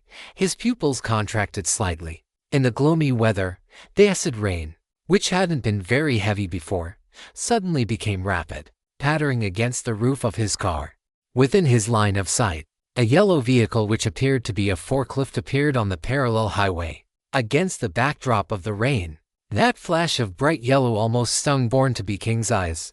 Behind the forklift, he could vaguely see a cargo compartment. The compartment was very tall, at least much taller than his own small van. Are forklifts supposed to have cargo compartments behind them? That's not right. Born to be king became nervous for a moment. The forklift approaching at a steady and hurried pace put immense pressure on him. Is it hostile? Is it non-hostile? Born to be king kept his foot on the accelerator, preparing to flee at any moment. At the same time, he pressed his lips into a thin line and took a short blade out of his inventory. There was a dark green mark on the blade. This was a graded weapon, although it was only of bronze rank. Its sharpness was far superior to other short blades. This was something your sweetie had lent him. She had said it was a weapon that would allow Born to be king to grow strong quickly after using the scapegoat. The forklift gradually drew closer from behind. It didn't seem to be in a hurry, having traveled all morning. Born to be king's fatigue value was still recovering. Before confirming the situation, there was no need to flee immediately. Besides, a flash of cruelty, along with deep greed, flickered in Born to be king's eyes. It has a cargo compartment. It has power. Maybe, just maybe, I could try to make a move. He always had an inexplicable intuition that the guy behind him seemed to be carrying a lot of valuable loot. Maybe it would be better too. Born to be king's thoughts shifted constantly, as if he had already forgotten his previous claims about wanting to lead everyone to survive together. The two vehicles gradually pulled level with each other. Once they were side by side, Born to be king suddenly realized that something seemed wrong. This vehicle looked even more high-end than he had imagined. The tires used by the forklift were nearly twice the size of his own. These were wheels that should only be equipped on heavy-duty trucks. The driver's seat, the edges of the cargo compartment, and the interior of the wheels all seemed to be fitted with light strips. These must be lighting fixtures. Lighting fixtures had only appeared occasionally in the chat and the trading hall, and the asking price was shockingly high. Aside from your sweetie having bought one herself, no one else among them had ever owned one. In front of the forklift was high defense glass. Just by looking at the texture of the glass and the one-way visibility, he knew this glass was also much better than the one he was using. This was a vehicle that completely crushed his own in every aspect. Born to be king felt his brain go a bit numb, like an animal suddenly locked in place by some kind of pressure. This feeling came very abruptly, but after a few seconds, it seemed to return to normal. His sluggish brain struggled to think. A vehicle that completely crushes mind, could it be a level 2 vehicle? A level 2 vehicle. He didn't know how many players had level 2 vehicles now, but who was it that had a level 2 vehicle in the beginning? Born to be king blinked slowly. He felt as if the surrounding environment had become much darker, and the sound of the acid rain hitting the roof of his car made him feel somewhat drowsy. What is? A deep blue card radiated a luster. This was a curse card. Gaze of the ominous deep sea. Using this curse card on a designated player or monster could trigger a gaze from the deep sea. The gaze carried mental shock and corruption. If the judgment was successful, it would comprehensively weaken the target's attributes, with a maximum reduction of 40%. Mental judgment in progress. Your mental attribute is higher than the target's. Curse card is taking effect. Born to be king felt the air inside the driver's seat becoming increasingly suffocating. His brain felt like it had been placed in a pressure cooker and stewed repeatedly, oxygen deprived. Numb, throbbing, suffocating. His vision began to blur and overlap. Bang! Born to be king slammed his forehead against the car door. His fingers involuntarily moved to the window frame, rolling it down. The damp, gloomy air from outside rushed in. Born to be king managed to force his eyes open to his side. The forklift had appeared like a ghost, no more than a few dozen centimeters away. Its window had also been rolled down, and a silver handgun with a bright arc of light was pointed directly at him. A voice rang out, "Stop the car. Get out." Chapter 88. Utterly shameless. Hypocritical to the core. A slightly youthful voice rang out. Borntoril was clearly stunned. He shook his head, his vision blurring as the muzzle of the silver-white handgun constantly split and overlapped. "Get out." The voice sounded once more. Borntoril gritted his teeth, intending to slam on the accelerator and speed away. But at that very moment, a bang at point-blank range, a bullet fired. Borntoril was startled. The next second, countless glass shards sprayed outward. The shot had struck the windshield directly in front of the driver's seat. Instantly, rain poured straight inside. Hidden behind black goggles and a mask, Borntoril couldn't see the other person's face at all. He could only feel a pair of exceptionally cold eyes staring right at him. Moreover, Borntoril could seemingly sense that from the moment this person appeared until now, there hadn't been a hint of panic. They didn't look like a player randomly refreshed on the parallel highway at all. Coming for him, impossible. He hadn't offended anyone. It couldn't be that bunch from your suite either. His own business wasn't finished yet. Those people wouldn't show their faces right now. Then who was it? While Borntoril was pondering, the person opposite seemed to have run out of patience, raising the handgun and aiming it directly at his forehead. Borntoril felt his brain growing increasingly muddled, unable to think clearly. After weighing his options for a few seconds, he opened the driver's side door. As soon as the door opened, Borntoril tumbled out, scrambling and falling. Rain lashed against his face, and his health points continued to drop. Nearby, the door of the forklift also opened. Jiang Yi, clad in a black tactical suit, jumped down. Just as Borntoril lifted his head, a foot stepped onto his back, but the silver-white handgun was pressed against his forehead. "I ask, you answer." The man's tone was very calm. "What is your relationship with your sweetie and great love with Udari?" Upon hearing these two names, Borntoril's pupils contracted instantly. How did he know? "No, wait. Are you ManhwaCapped the potato?" Borntoril shouted abruptly. The only person the three of them had joined forces to deal with was ManhwaCapped. Jiang Yi hissed inwardly. In the real world, hearing his own online handle felt so socially agonizing. Jiang Yi struck Borntoril's forehead with his elbow. "I ask, you answer." Borntoril. Amidst the acid rain, Borntoril felt as if his face were being scorched. He turned his face to the side, refusing to answer. If ManhwaCapped found out about their plan, they would definitely not survive. Since he hadn't killed him yet, it meant he had some reservations. If he could stall for a little longer, your sweetie still had to positioning cards, perhaps. A sharp, stinging pain erupted in the side of his thigh. Jiang Yi had plunged a dagger into Borntorul's thigh. Borntorul's pupils contracted violently, behind him. In a place Borntorul couldn't see. Jiang Yi's pupils also contracted slightly. He wasn't some kind of hitman before entering the game. He was just an ordinary person. This kind of brutal method, if not for the circumstances, would be very difficult for him to use without any psychological burden. Jiang Yi, you must be ruthless. Don't forget great love with Udari, who rammed his vehicle straight into you. Those people were truly trying to kill you. Jiang Yi kept planting psychological suggestions in his mind, showing nothing on his face. Borntorul was in too much pain to speak, and Jiang Yi raised the blade again, ready to strike. This time, sure enough, Borntorul spoke up in a panic. Don't, I'll talk. Jiang Yi's eyes flickered, and then, squelch! The sound of a blade entering flesh rang out again. This time, it was in the calf muscle group. Blood flowed out along the puncture wound. Borntorul's body shuddered violently. His voice filled with disbelief. Ask, you answer. Jiang Yi's voice remained cold, as if the person before him was nothing more than an insignificant prisoner. Borntorul shivered, and no longer daring to remain silent or evasive, and hurriedly nodded. What is your relationship with your sweetie and great love with Udari? What have you done to target ManhwaCapped? And what is the goal? Borntorul's head spun with waves of dizziness. He felt his strength, stamina, and other attributes were being weakened in every aspect. He had urgently wanted to secretly take out the dagger in his pocket, but being pinned to the ground by Jiang Yi, combined with whatever Jiang Yi had used. No, this all-around state reduction, this is gaze of the ominous deep sea. In that case, great love with Udari must have definitely fallen at the hands of ManhwaCapped. Since that's the case, we are in a cooperative relationship. Your sweetie is responsible for providing us with items and supplies, and great love with Udari and I help your sweetie eliminate certain players. The first person your sweetie targeted wasn't you, it was Thunders. She initially used a misfortune card, making the probability of monsters spawning from Thunders' treasure chests 100%, and increasing the quantity by 500%. But Thunder was stronger than we imagined. All the monsters died. Borntorul panted as he spoke, his vision going black and waves. Jiang Yi remained silent.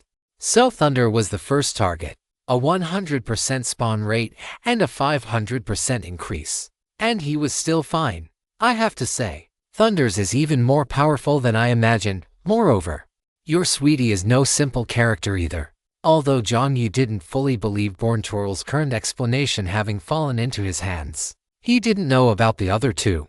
And perhaps Borntorul was choosing to mix truth with lies to minimize his own involvement. Jiang Yi bet that the current Borntorul didn't have the brains or the guts to lie to him about the overall picture. After dealing a lethal blow to Lighting, your Knight Tianxian could still act like nothing happened in the group chat, chatting with Lighting as if everything were normal. Perhaps he was intentionally using this method to further divert attention, making it impossible for anyone to even suspect him. That layer of cloying green tea persona was fake. Jiang Yi grew increasingly suspicious of the true face hidden beneath Knight Tianxian's mask. Continue.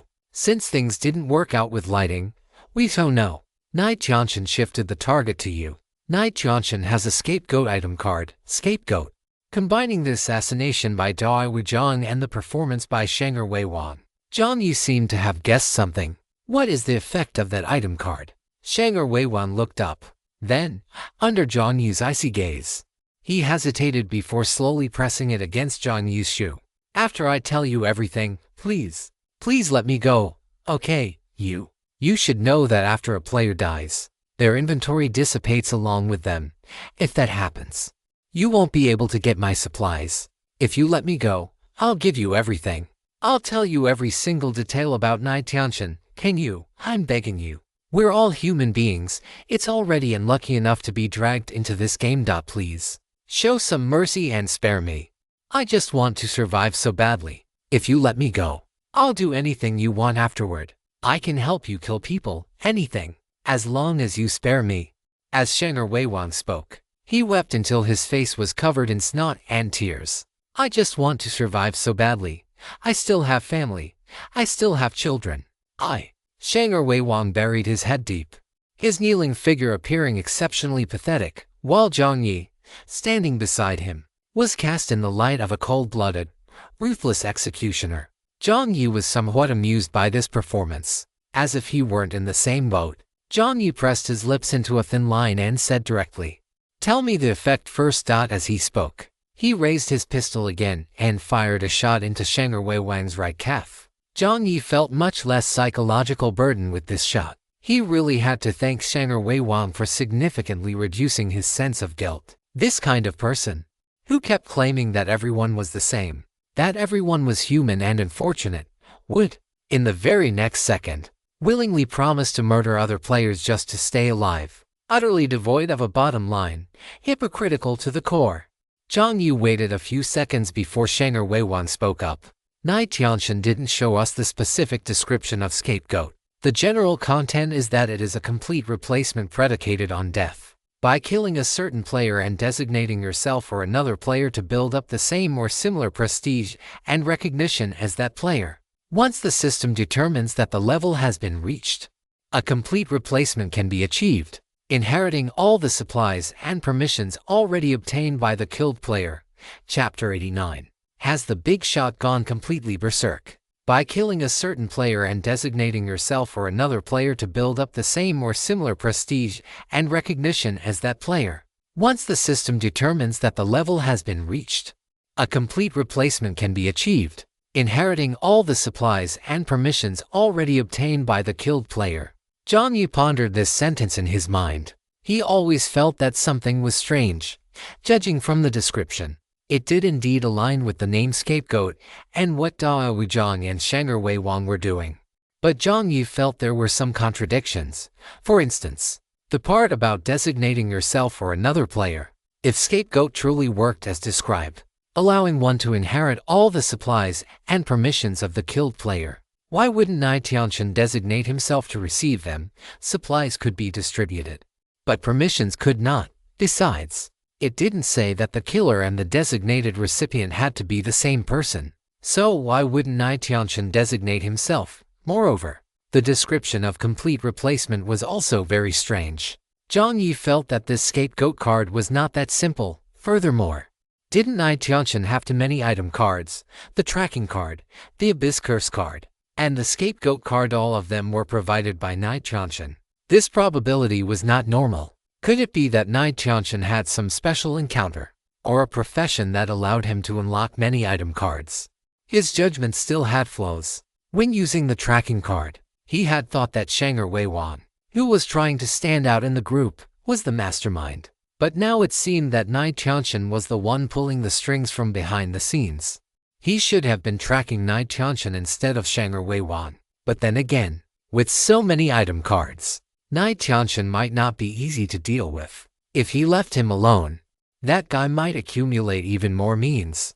It would be better to strike first while he had already exhausted a wave of item cards. The more Jiang Yi thought about it, the clearer it became. He probably couldn't squeeze any more useful information out of Shanger Wei Wang. Based on the information obtained so far, Nai Tianshan was a very cautious person from beginning to end. He had never revealed his vicious side. The killing was done by Dao Wuzhang, and the limelight was taken by Shanger Wei Wang. Nai Tianshan was nothing more than a green tea sweetheart. No one would ever suspect he had such methods. He would finish off Shanger Wei Wang first, then find Guanbu Shang Di Chang the window that won't close and contact his friend who sold the tracking card at a relatively high price. Or Bu Indesu. If he rushed over now, there was a chance he could catch Nai Tianshan off guard. Jiang Yi made up his mind. While Shanger Wei Wang was still begging, he pulled the trigger, cleanly and decisively blowing his head off. The silver bullet entered the skull, and Shanger Wei Wang's head exploded like a watermelon before it burst. Shanger Wei Wang even stared at Jiang Yi with wide, incredulous eyes, as if his expression were asking, "Didn't you still want to get information? Why? Why did you act right now?" After dealing with Shanger Wei Wang, suddenly, the system broadcast sounded. "You have unlocked a new achievement. Prove the Tao through slaughter." Description, as the saying goes, better a dead friend than a dead me. Strike first to gain the advantage. strike later and suffer the consequences. Having completed 4 kills within a month. You have already mastered this principle. You have received the achievement reward, silver treasure chest 2. 2 more silver treasure chests. And that's not even counting the supplies he was about to scavenge. They say that killing and arson lead to golden belts for a reason. Jiang Yi clicked his tongue. He first searched the body of Born to be King, finding some scattered vehicle coins, 2 packs of cigarettes, a lighter, and a dagger. He had noticed Born to be King's little movements long ago. The latter had thought he was being subtle in reality. It was nothing more than a hallucination caused by the mental pollution of the Abyss Curse card. That guy had reached into his pocket so blatantly that it would have been hard not to notice. One had to admit, the Abyss Curse card was truly terrifyingly powerful. After searching the body, Jiang Yi originally intended to dismantle a few tires and the vehicle frame, planning to have the system recycle the vehicle after a simple teardown. Unexpectedly, as soon as he climbed into the car and approached the driver's seat, he discovered something strange. It was a car pendant. It hung above the driver's seat. Jiang Yi hadn't paid attention to it at first, but when he bent over, his spirit seemed to tremble. The feeling was extremely peculiar. To describe it specifically, it was like that sudden, jolting sensation of falling from a great height and waking up with a start, or feeling like you've stepped into thin air while dozing off at your desk in school. Jiang Yi subconsciously grabbed the driver's seat safety belt. What was going on? He was certain he had delivered to finishing blows to Born to be King. The system's achievement reward proved that. Could there be some kind of delayed effect item? Jiang Yi became vigilant. Above him, there was only a pendant resembling a Teruterubazu sunny doll, swaying back and forth with the rocking of the driver's seat. A sunny doll. Scapegoat. Jiang Yi instantly made the connection. Right, based on his experience using item cards. These things either require a forceful locking of the will or the use of a certain medium. For example, that pen required a mark to be made before it could be used. Could this pendant be the marker for the scapegoat, since he had reacted to this object? Jiang Yi took the pendant down and walked over to the headless corpse of Born to be King. Sure enough, as soon as the pendant drew near, Jiang Yi felt an inexplicable attraction appearing in front of him. One end of the pendant was indeed linked to Born to be King. Then what about him? When had he been ensnared? Was it when boundless love came to assassinate him? Did the initial locking and marking happen during the assassination attempt? These bizarre item cards were simply impossible to guard against. A chill ran through Jiang Yi's heart. He first placed the pendant into his space stone to create a physical barrier, then proceeded to dismantle Born to be King's vehicle with swift, practiced movements. At the same time, he sent a message in the chat box with window that won't close. Melancholy little fries send another location card. Window that won't close, message retracted. Although it was only for a second, Jiang Yi still saw the question mark and exclamation point in the chat box. On the other end, window that won't close had his mouth agape. His brain left with only 2 thoughts. He wants to kill again, big boss. Has he gone on a killing spree? Chapter 90, please eat it completely. Send another location card. Jiang Yi would never know how much of a shock this sentence brought to window that won't close. You have to understand. The first time he learned that Little Fry was going to kill someone, he had spent a long time building up his mental defenses, convincing himself that perhaps Little Fry had his own hardships. Perhaps it was just a last resort, even though, in the end, he had posted a request to buy a location card in the chat channel and among his friends within 3 minutes. But he was, after all, a person with principles and a bottom line. In the private chat channel, window that won't close, all right, big boss, melancholy little fry. Okay, yellow hand emoji, window that won't close. Refusing Little Fry was still too difficult. The acid rain was still pouring down. Window that won't close stuffed to steel plates above his driver's seat while carefully pulling his head back in. Although he didn't know the probability of lightning during acid rain, he felt guilty and decided it was better to be careful. After sending the message, window that won't close sent messages to the sister complex Anxiety and that friend of his. Unexpectedly, Anxiety was the one who answered him first. Anxiety, need another location card. Window that won't close was speechless, thinking to himself, I want to ask that question too. Who exactly is the big boss trying to kill, and how many? Window that won't close scratched his head, wondering what kind of excuse he should make up. I need the location card because I want to visit my grandmother, my girlfriend. In any case, it absolutely, definitely, 100% could not be for the purpose of killing. Having fabricated countless excuses in his mind, Window that won't close was thinking about how to steer the conversation away without leaving a trace. But fortunately, Anxiety didn't seem like a gossipy person. After asking that one question, he directly stated his conditions. Fine. My conditions remain the same: food, water, and basic materials. If there is any news about my sister Ninging, the location card is yours for free, along with other rewards. Window that won't close. Is the food still instant noodles? Anxiety, anything is fine. Ingredients are better. If the value exceeds instant noodles, you can deduct it from the basic materials and water. Window that won't close. Good. After sending the message, Window that won't close let out a long breath. Thankfully, he didn't ask what it was for, although he had also figured it out. Based on his interactions with the big boss, he knew there was no reason for the big boss to kill without cause. Nor was he the type to do so. But at the end of the day, these were living, breathing players, actual human beings, and he still couldn't just brush it off as if nothing had happened. Guanbushang Decking felt a sense of grievance in his heart. The big boss really is something. Why did he have to tell him about such a trivial matter as killing someone? Wouldn't it have been better to let him help out in blissful ignorance? It would have saved him from feeling so conflicted right now. Could it be that this was a test from the big boss? Surely not. Various thoughts intertwined in his mind. Guanbushang Decking shook his head. He should finish the big boss's task first. Guanbushang Decking sent the conditions to Jiang Yi. While on Jiang Yi's end, the vehicle had already been dismantled quite thoroughly. Vehicle recycling inspection complete. Offer 90 vehicle coins. Do you wish to proceed with the recycling? 90 vehicle coins. Although he had been in a rush and dismantled it a bit roughly this time, a small to medium truck should be worth more than 90 vehicle coins, right? Even the pickup truck from Daojiang sold for 140 vehicle coins. This damn system is trying to rip me off again, Jiang Yi scoffed. His voice calm as he said, 130 vehicle coins. The system was silent for a few seconds before a mechanical voice rang out. 125 vehicle coins. Oh ho, you faceless freak. Are you trying to haggle with me now? 140 vehicle coins. System, this isn't right, is it? Don't humans usually meet in the middle when haggling? Why is the price going up? System, re-inspection complete. Second recycling offer, 125 vehicle coins. Do you wish to proceed with the recycling?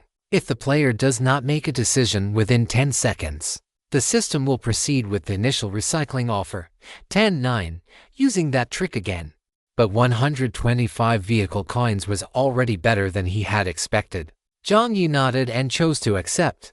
Mist swirled, and a pair of large, white hands reached out from the fog, dragging the dismantled truck Jiang Yi had left in pieces directly inside. On Jiang Yi's storage card, the number rose by another 125 vehicle coins. Murder and arson lead to golden belts. If one lacked self-control, it would be all too easy to go down the wrong path. However, Jiang Yi had no such intentions. After all, not to mention that he still had his basic bottom line otherwise. This game had no principles to begin with, and once he sank into that, he would surely never find the meaning of survival again. Besides, other players weren't sheep waiting to be slaughtered. Underestimating others would always come with a corresponding price. Jiang Yi's mind was clear. After packing up his supplies, he saw the message from Guanbushang Decking and mused, ingredients will work too. He had plenty of those. The price of instant foods like cup noodles would only continue to rise, so selling them now would be a slight loss. As for ingredients, due to the limitations of his own cooking skills, kitchenware, and preparation time, the price was slightly lower. Last time at the resource recycling station, he had hoarded a lot of ingredients. The fruits and vegetables were all on the verge of spoiling. Jiang Yi thought for a moment and typed, a vegetable family bucket, with plenty of variety. Want to trade? On Guanbushang Decking's end. After waiting for about 10 seconds, a message came through. Trade. He agreed. Good. Jiang Yi nodded. then picked a batch of vegetables from his space stone that were about to spoil or already half spoiled, including Chinese cabbage, pumpkin, and eggplant. He stuffed them into a snakeskin bag he had swiped from Shenger Waiwang and sent them over via the system. In total, it filled about 1/3 of the snakeskin bag. Yu. Pick out what you want from inside and give the rest to him. Guanbushang Dekking. Okay, thank you, big boss. Guanbushang Dekking didn't stand on ceremony. He was used to the big boss's way of doing things. After taking a ripe tomato, a pumpkin, and a baby cabbage, he sent the supplies to Buandesu. Upon receiving them, the other party seemed very satisfied, telling Guanbushang Dekking not to worry about the water and basic materials, and even send a friend request, saying they could trade long-term if needed in the future. Guanbushang Dekking realized belatedly, right, that photo. Guan is just like the big boss he knows how to cook too, in his mind. The image of the big boss's lean figure and fair, slender fingertips under the purple light began to surface again. His face flushed uncontrollably. *her. The big boss really is too well-rounded. The location card was sent over, and Guanbushang Dekking forwarded it to Jiang Yi. Jiang Yi tittied up a bit, then took the silver wing assassin, the steel fork, the short blade, and the curse card, and used the location card once more. There was still a strange black mark on Jiang Yi's palm. Looking closely, one could see that the black mark depicted an eye without eyelashes, which shared commonalities with those dim, fishy eyes in the dungeon. This was the result of marking his own name using the Mad Workshop director's pen. After Jiang Yi exited the dungeon, the 12-hour cooldown had refreshed. Jiang Yi first used the pen to boost his own spirit. Afterward, Jiang Yi found a cardboard box and wrote the name Nai Tianshan on top of it. For the next 12 hours, Nai Tianshan would suffer a certain degree of misfortune. At the same time, the limit of names this pen could write was reduced to 8. Since he intended to strike, he would do so with everything he had. After using the Mad Workshop director's pen, Jiang Yi took something else out of his inventory, a four-eyed sardine. This was a smoked fish, black-brown in color, with a slender body and an open mouth revealing a row of fine, dense teeth. Its fur fish eyes seemed to stare back at him from every angle, looking incredibly sanity-draining. Jiang Yi's Adam's apple bobbed.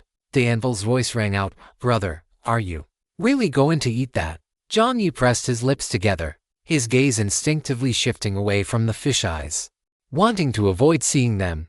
But suddenly, "You are being watched by the four-eyed sardine. This is a fish that was highly sensitive during its lifetime. It naturally requires mental attention. Otherwise, sorrow factors and corresponding toxins will be produced within its flesh. Please do not ignore it. Please consume it in its entirety." Jiang Yi. Hello, is there actually anything normal in this game? Chapter 91 for Clouds Drifting, the Undertaker extra long chapter. On a strange black vehicle with its rear doors wide open, and the words "Have a safe journey" written on the side. A middle-aged man in his 30s or 40s, wearing a black tank top and a pair of old Beijing cloth shoes, snapped open his lighter and lit the cigarette in his mouth, as smoke was exhaled from his stubbled mouth, looking at the player avatar in his private chat channel that had suddenly turned gray. With a click, he snapped the metal lid of the lighter shut again. "TSK, looks like that piece of trash is gone.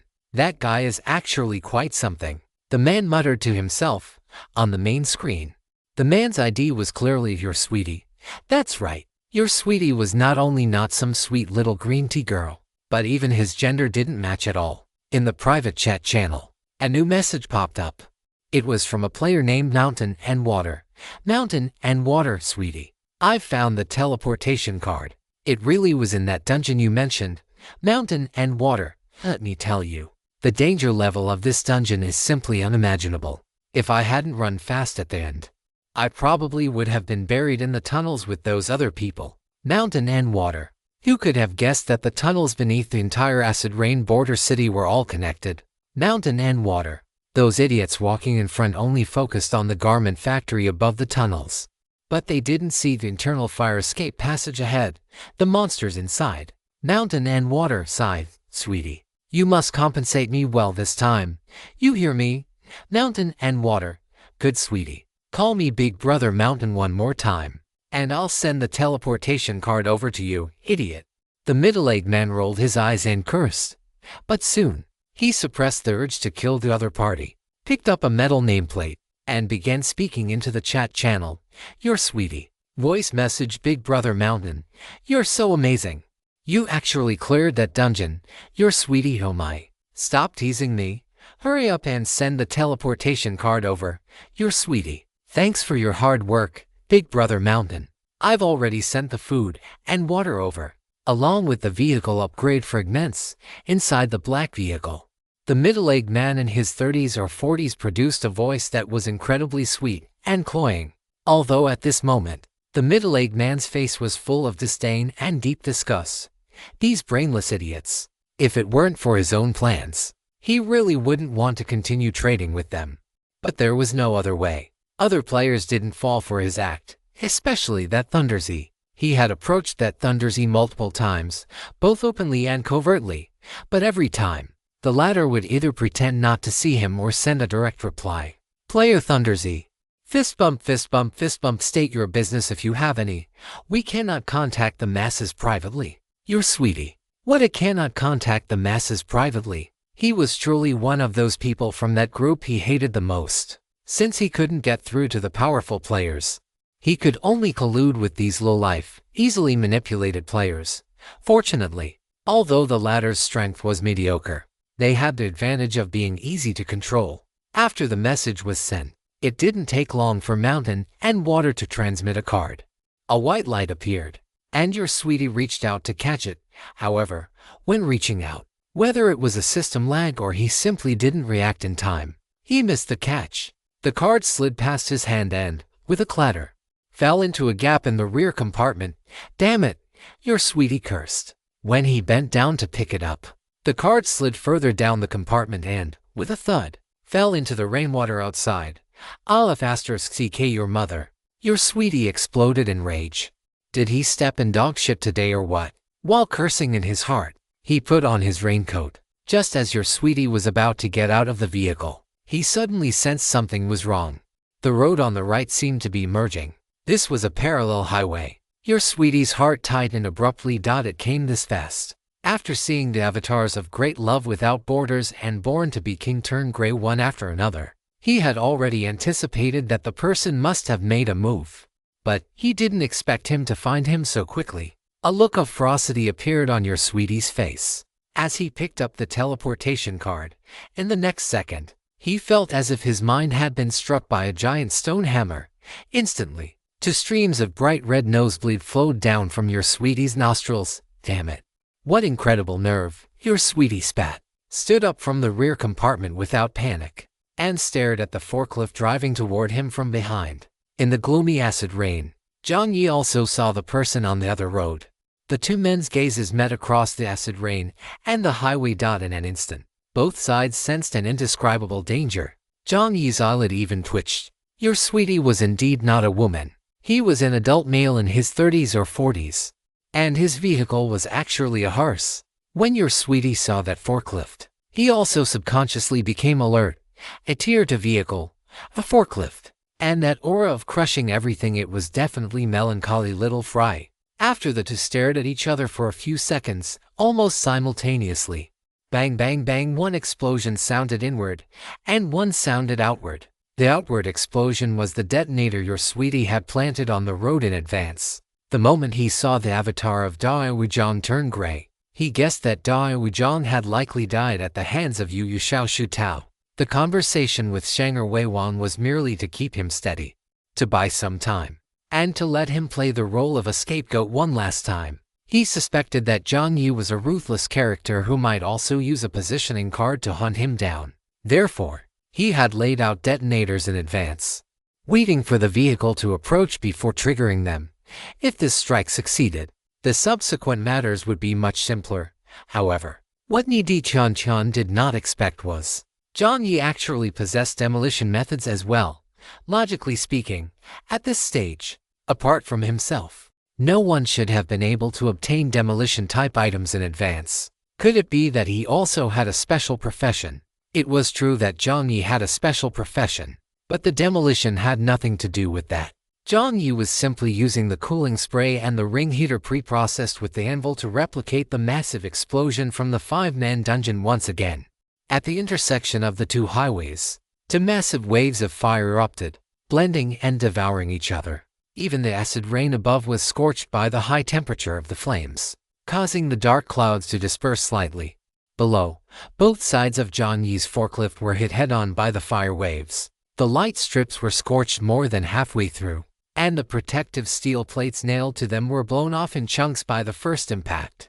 Before the second explosion, Jiang Yi slammed on the accelerator and pulled a 180-degree turn. This was entirely a subconscious action. After consuming that highly active 4-eyed sardine, which required intense mental focus, Jiang Yi had gained a buff of Kung 3 strength, Kung 3 agility, and -1 constitution for 6 hours. Layered with the mental boost from deep sea gaze, Jiang Yi's comprehensive combat power was now approaching 50. At this moment, he was reacting entirely based on his body's instincts. Ni Di Qian Qian, who had been hit at close range by Jiang Yi's cooling spray and ring heater combo, was in a miserable state. The gas from the cooling spray erupted, quickly igniting into a massive wave of fire in the air. Ni Di Qian Qian began to feel an intense, almost skin-peeling pain on his body. Fleeing rapidly from the back of the vehicle, Ni Di Qian Qian took a piece of black peach wood from his inventory. The red talisman on the peach wood lit up, and an invisible barrier appeared, blocking the first wave of fire that was rushing directly toward him. Soon, the black peach wood turned into powder in Ni Di Qian Qian's hand and vanished. This was a one-time defensive item. Damn it! Ni Di Qian Qian dove into the driver's seat of the hearse in front. In the rearview mirror, amidst layers of smoke, the bright yellow forklift drifted out and came charging straight at him. Forget it. Time to go. The guy behind him is a lunatic, anyway. The scapegoat had already served its purpose. Those two idiots, Da Wuzhang and Shaner Weiwan, always thought the targets of the scapegoat were Lei Tingzi and Yu Xiaoshutao. But in reality, the true targets of the scapegoat were them. Above Ni Di Qian Qian's vehicle, on the black peach talisman, there were two marks as bright red as blood. Scapegoat. Exclusive item for the Undertaker profession. By gifting specified attributes, skills, items, etc. Designate one or more players as sacrifices.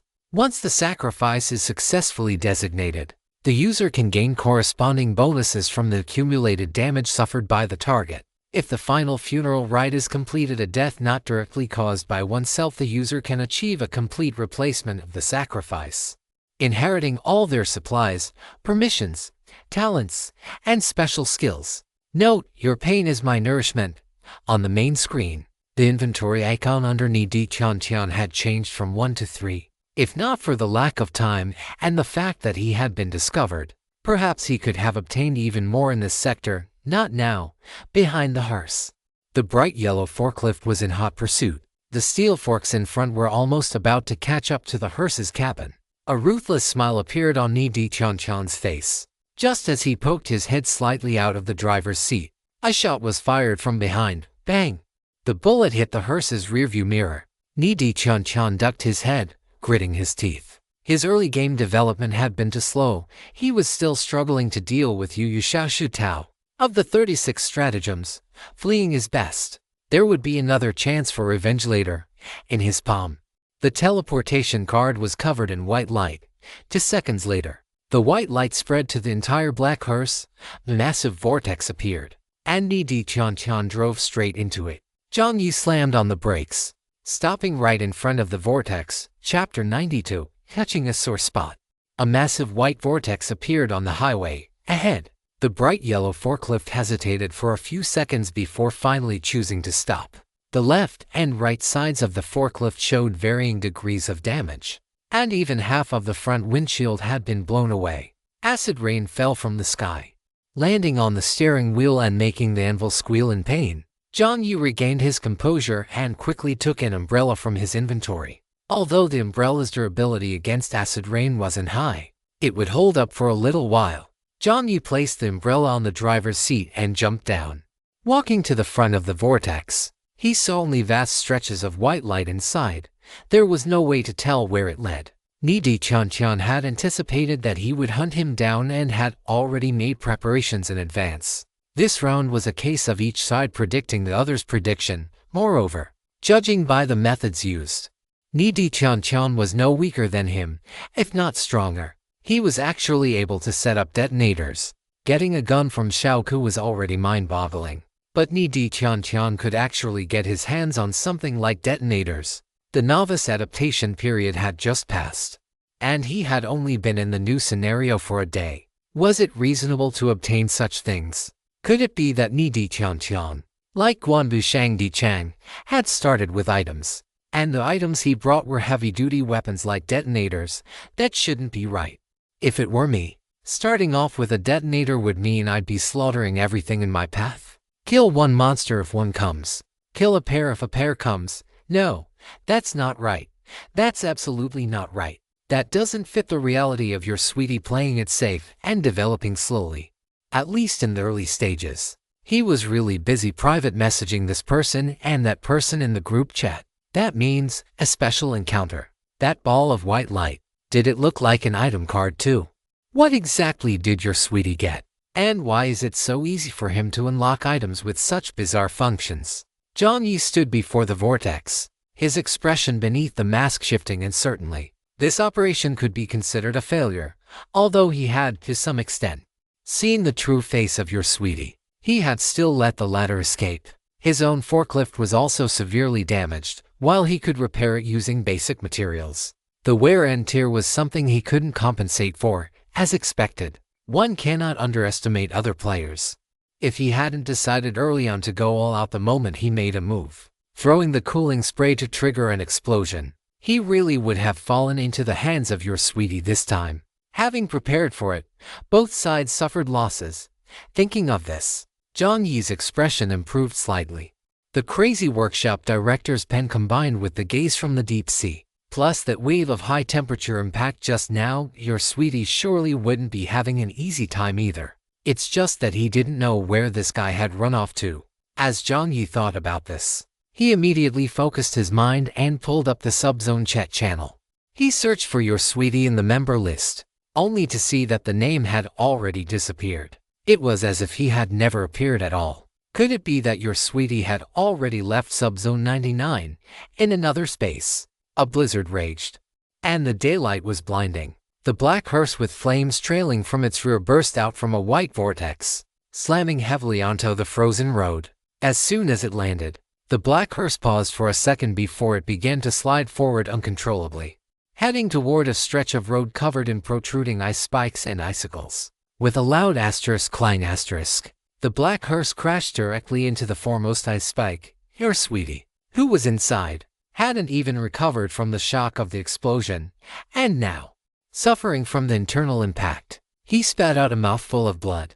Hot steam mingled with the blood as it sprayed out, and the bone-chilling wind poured in through the hole created by the collision.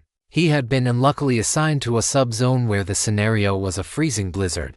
He didn't have any supplies for warmth or insulation. Even worse, after the hearse hit the ice spike, the spike shattered and exploded. A small handful of ice shards splashed to the sides, coincidentally opening a nearby silver treasure chest. Inside the silver treasure chest, a white light flashed and vanished.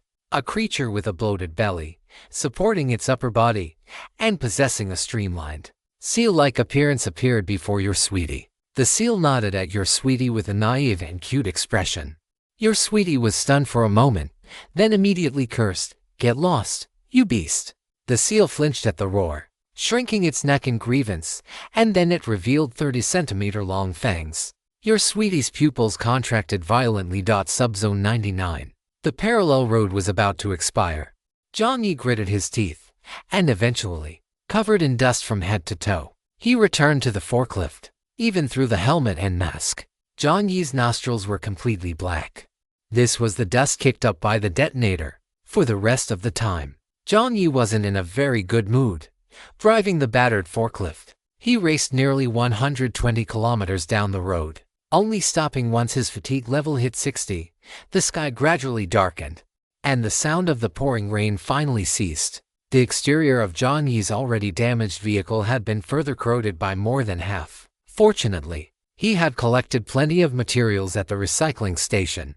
and with the energy furnace capable of refining and producing its own supplies otherwise. After this wave, Jiang Yi's basic materials would have been completely exhausted. Even so, the bright yellow forklift no longer possessed its former luster. It looked gray and dingy, covered in patches and strips here and there, appearing quite miserable.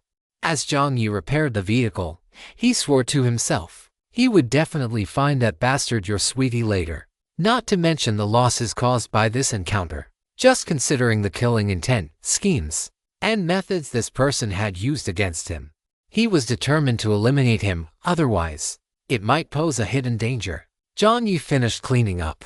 After the acid rain stopped, the air above the ground felt strangely stifling.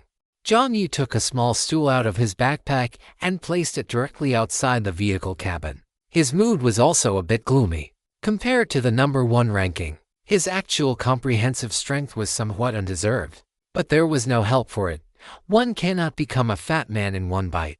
Sigh. Jiang Yi opened the small folding table, on which sat a self-heating hot pot, lights, background music, pork chops, snacks, cold drinks, and the like were all illusions. When a person is exhausted, they don't want to do anything. Instant food is the only way to go. Jiang Yi ate a bursting beef ball. Although it was instant food, the texture of the beef ball was unexpectedly chewy. Jiang Yi couldn't help but look down at it, thinking to himself. He didn't know which era this stock came from, but the texture was surprisingly good. Jiang Yi picked up another beef ball. At this very moment, outside the forklift, the lights were dim, the light strips had been blown out and hadn't been repaired yet. Jiang Yi had also changed out of his dusty combat suit, putting on a tank top and shorts, along with a pair of blue slippers. At this moment, the way he held his self-heating hot pot was no different from an old man taking a stroll downstairs. No one would ever guess that this was the melancholy little French fry ranked first in the subzone. Just as Jiang Yi was slurping up some wide glass noodles, the private chat channel suddenly lit up. Window that won't close, peeking around. JPG Big Boss. Has the matter been resolved? It should have gone smoothly, right? Just as the message popped up, the half door that was already hanging off the back of the vehicle fell off with *clatter*. Jiang Yi taking a deep breath. Jiang Yi slurped down the noodles and, with a dark face, typed, "Melancholy little French fry 50-50. The culprit had been found, and he had gone over to kill them himself, but unfortunately, the person had escaped. Half and half. Was the progress of the matter not going smoothly?" Window that won't close scratched his head and asked again. The person didn't die completely, so, Big Boss, are you okay? Are you injured? You're so powerful, you shouldn't be injured, right, Jiang Yi? If he didn't know that window that won't close likely had no malicious intent, he would have suspected this kid was being passive-aggressive. Melancholy little fry. Window that won't close, that's good. Window that won't close. As expected of a big boss.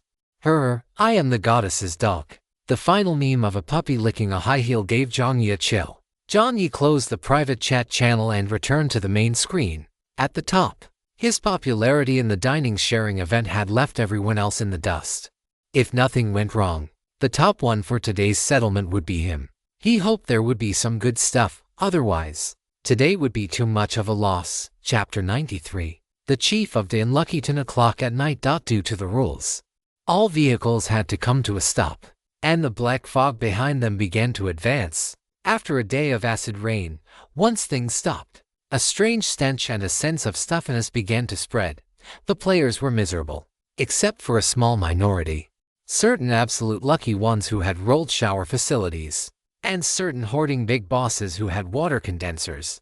Everyone else's clothes had started to turn sour and smelly. Being unclean was one thing, on the other hand, wearing damp, hot clothes on one's body easily led to infections. In the trading hall, the prices of various cold and fever medicines were also skyrocketing.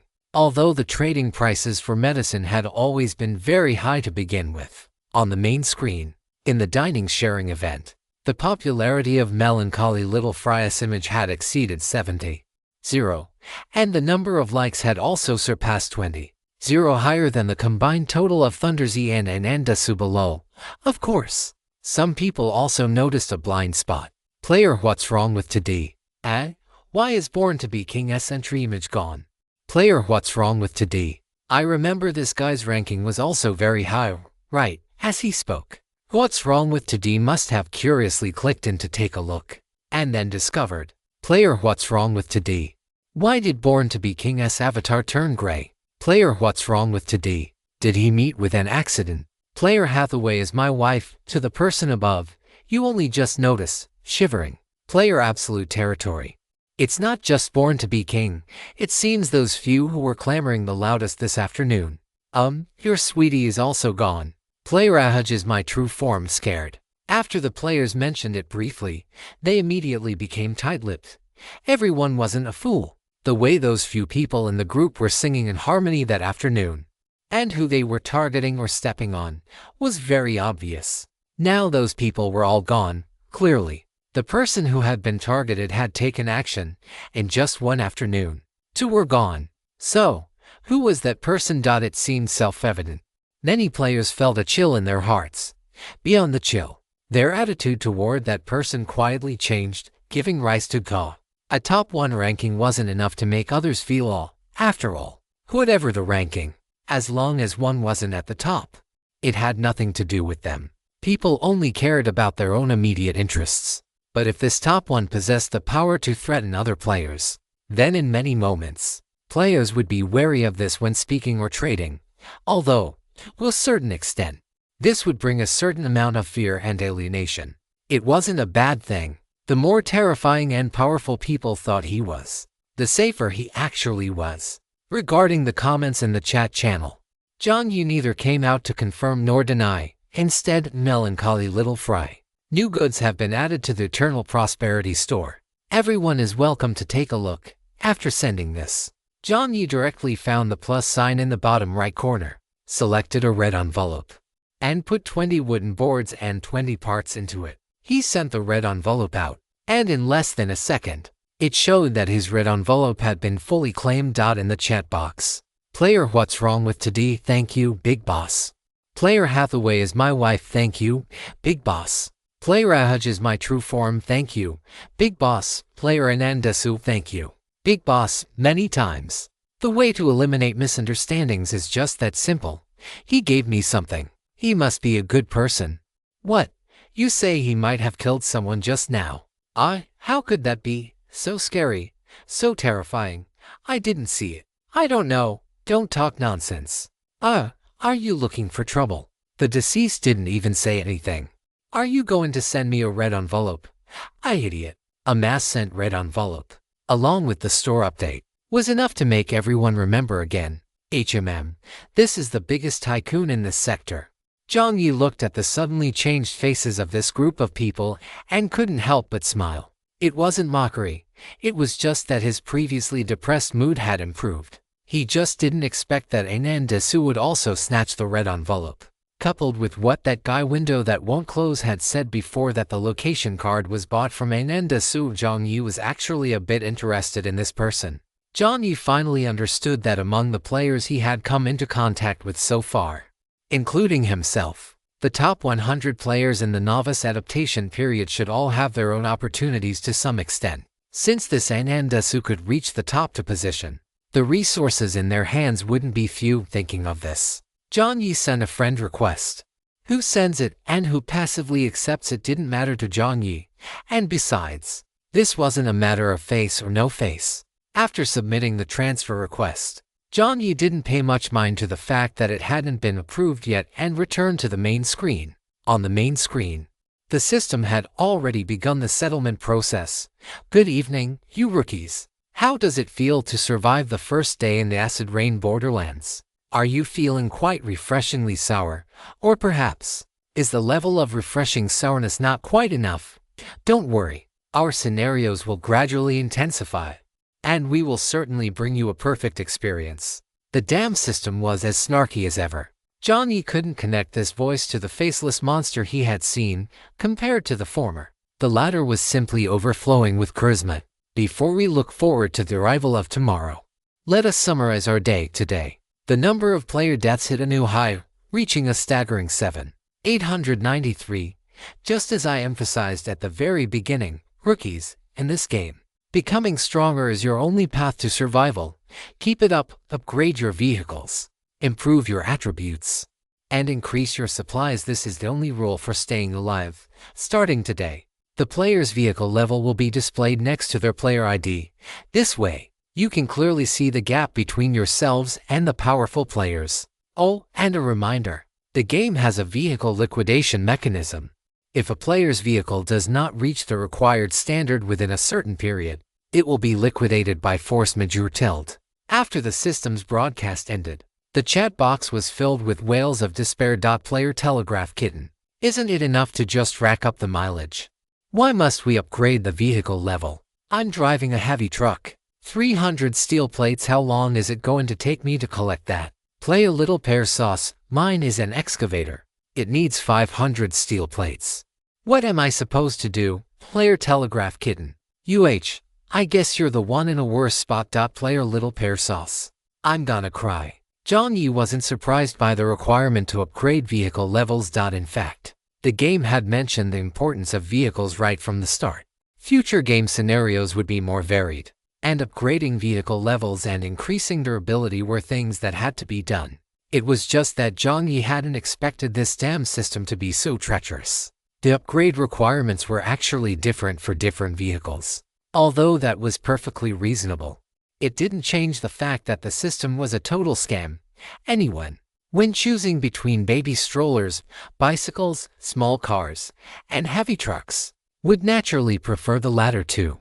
As Jiang Yi thought about this, he opened the group chat list to check everyone's vehicle levels, and surprisingly, most people's vehicles were level 1. Only a very small number of players had reached level 2, and there wasn't a single level 3 vehicle. That made sense. If someone had already reached level 3, it would have triggered a region-wide or server-wide announcement long ago. Jiang Yi focused his attention on the players with level 2 vehicles, An, Thunder, Little Sunday, as well as Human Race Brick-Moving Emperor, and your Wild King is infinitely arrogant. Quite a few acquaintances, however. Jiang Yi knew that your Wild King was using a skateboard, so he figured the upgrade requirements for a skateboard wouldn't be too high. It was a blessing in disguise, in a way. Sure enough, this game had its own balancing mechanism. There was a certain equilibrium between luck and other factors. Just then, in the private chat channel, Orange sent a message. Orange, big boss, I. Should I just give all my supplies to you? Melancholy little fry, Orange. Crying. I have a heavy truck, and it seems to be the kind that can transport special materials. To upgrade my vehicle to level 2, I need 50 vehicle upgrade fragments, 600 steel plates, 10 special tires, and Orange. I feel like it's going to be very hard for me to reach level 2 before the liquidation mechanism kicks in. Crying. Orange. I'll give my supplies to you first, big boss. I'd rather give them to you than have this crappy game take them back. Woo. As she spoke, Orange, feeling completely disheartened, took out all her supplies, and then, it only amounted to one small burlap sack. The white light transmitted it over, looking just like someone throwing out trash. Jiang Yi was speechless for a few seconds, covering his forehead with his hand. Alright, the so-called balancing mechanism was up for debate. Some people were just so unlucky. It was completely unreasonable. Chapter 94, The Psychopathic Murder. Looking at the pile of supplies slumped on the ground, Jiang Yi felt both amused and helpless. It had to be said, this girl really trusted him, sending her supplies over so carelessly. Jiang Yi didn't know. It was no longer just trust for Orange. It had completely turned into a child's reliance on a mother. Jiang Yi opened the supplies slightly to take a look. They were very mixed. Food, clothes, a few screws, glass, and all sorts of other miscellaneous items. Jiang Yi even felt that if it weren't for the fact that Orange's heavy truck, capable of carrying special materials, was sturdy and durable, it probably wouldn't have survived this round of acid rain. I suppose that counts as a balancing mechanism. This kid really did send over everything she had. After taking a brief look, Jiang Yi sighed, closed the bag back up, and sent it back. Melancholy little fry, don't be silly. Take it slow. Jiang Yi's way of comforting people wasn't very sophisticated, but upon seeing such a calm tone, Orange felt much better without realizing it, and her anxiety subsided. Orange started tearing up again. Orange. but my luck is really bad. Woo woo woo Jiang Yi. That was a point he found very hard to refute. Jiang Yi scratched his head and shouted for Anvil in his consciousness. Anvil shrugged well. If it had shoulders, of course. Jiang Yi, who shared a consciousness with Anvil, understood what it meant. Anvil said it didn't know how to comfort her either. Jiang Yi looked at the irritable energy furnace brother inside the vehicle. The brother thought for a few seconds and said in a deep voice, "Let me sing a song for this young lady. How about the William Tell Overture? It symbolizes the triumph after a storm. I believe this young lady would definitely." "No need." Jiang Yi waved his hand, rejecting the hot-tempered guy's good intentions. He was certain that if he sent such a voice message, Orange would only think that the big shot had been possessed by a ghost. After some thought, Jiang Yi decided to take a different approach. "Melancholy little French fry. Your luck isn't actually that bad. If it were truly that terrible, you wouldn't have met me, and I wouldn't have met you. Melancholy little French fry. Your life had already ended once before. It can't get any worse than that. Why not have a little more confidence in yourself? Melancholy little French fry. Regardless of anything else, I believe in you." After sending it, Jiang Yi felt a bit awkward and quickly closed the chat box. He really was better suited to dealing with monsters. He always found himself overthinking things. Closing the chat box, Jiang Yi continued to watch the system's broadcast. Next is the summary of today's dining and sharing event. First, let's see who the top 1 to 3 players are. Does anyone want to take a guess? No prizes for guessing correctly. Your Wild King is infinitely arrogant. Sen. Player, your Wild King is infinitely arrogant. Ha ha. So hard to guess. System. Player, your Wild King is infinitely arrogant has been muted for 2-4H. Seeing this message, the Wild King, who was sitting on his skateboard resting, had his brows shoot up. He opened his mouth to curse. "Hey, you dog system. Look clearly. Did I say a single prohibited word in that sentence? On what grounds are you muting me? How many dads and moms do you have to be so ******* system? Player, your Wild King is infinitely arrogant has been muted for 3-6H. Within a few seconds, another mute notification appeared. On the other side, Jiang Yi was laughing until he went numb. It was hard to imagine what the system had gone through in those few seconds. Alright, it seems everyone is very smart. The top 3 players are Thunder Z, Anendasu, and a melancholy little French fry. The rewards for the top 3 have already been distributed to the 3 players. Are the other players curious? Do you want to know how their rewards differ from the ones you are about to receive? If you want to know, feel free to ask boldly. The system was trying to stir up trouble again, but unfortunately, after the mysterious disappearance of Born to be King and your sweetie, no one dared to other players at will anymore, especially not the big shot little French fry. Although the big shot was extremely low-key, even more reticent than Anan and Thunder, no player now would underestimate the person whose name seemed the least aggressive. Their predecessors had already set an example for them. Seeing no reaction, the system felt a bit bored and continued to broadcast the top 100 players. Jiang Yi only half listened to the subsequent broadcasts. His attention focused on the rewards issued by the main system. You have achieved the top 1 ranking in today's sharing event. The ranking rewards have been distributed. Level 1 Special Service Area Location Card *1, Vehicle Coins *15, Vehicle Upgrade Fragments *10. Specially made Wuji by Fangpil 1. Jiang Yi had obtained a Level 1 Special Service Area Location Card before and knew that this card could be used to travel to a designated service area.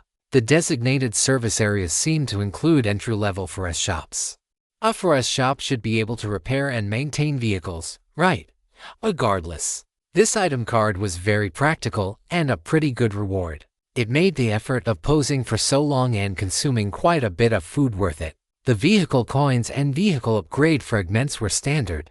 It was worth mentioning that, combined with the transaction volume from the Yongwang department store and the fragments he had obtained from dungeons and trades, he now had a total of 89 fragments. He was getting closer and closer to the requirements for upgrading his vehicle to level 3. As for the basic materials, Jiang Yi had already finished collecting them. He was just waiting for the vehicle upgrade fragments.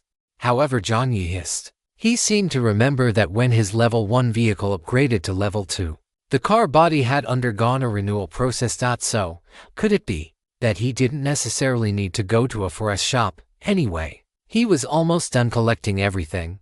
He could just do the repairs all at once when the time came. As the saying goes, save where you can and spend where you must. Wouldn't it be better to use this fixed point service area refresh card to farm a resource recycling station or some other new service area instead?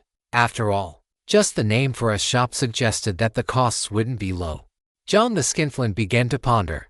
John the Skinflint reached a conclusion, and John the Skinflint was satisfied with his own wisdom.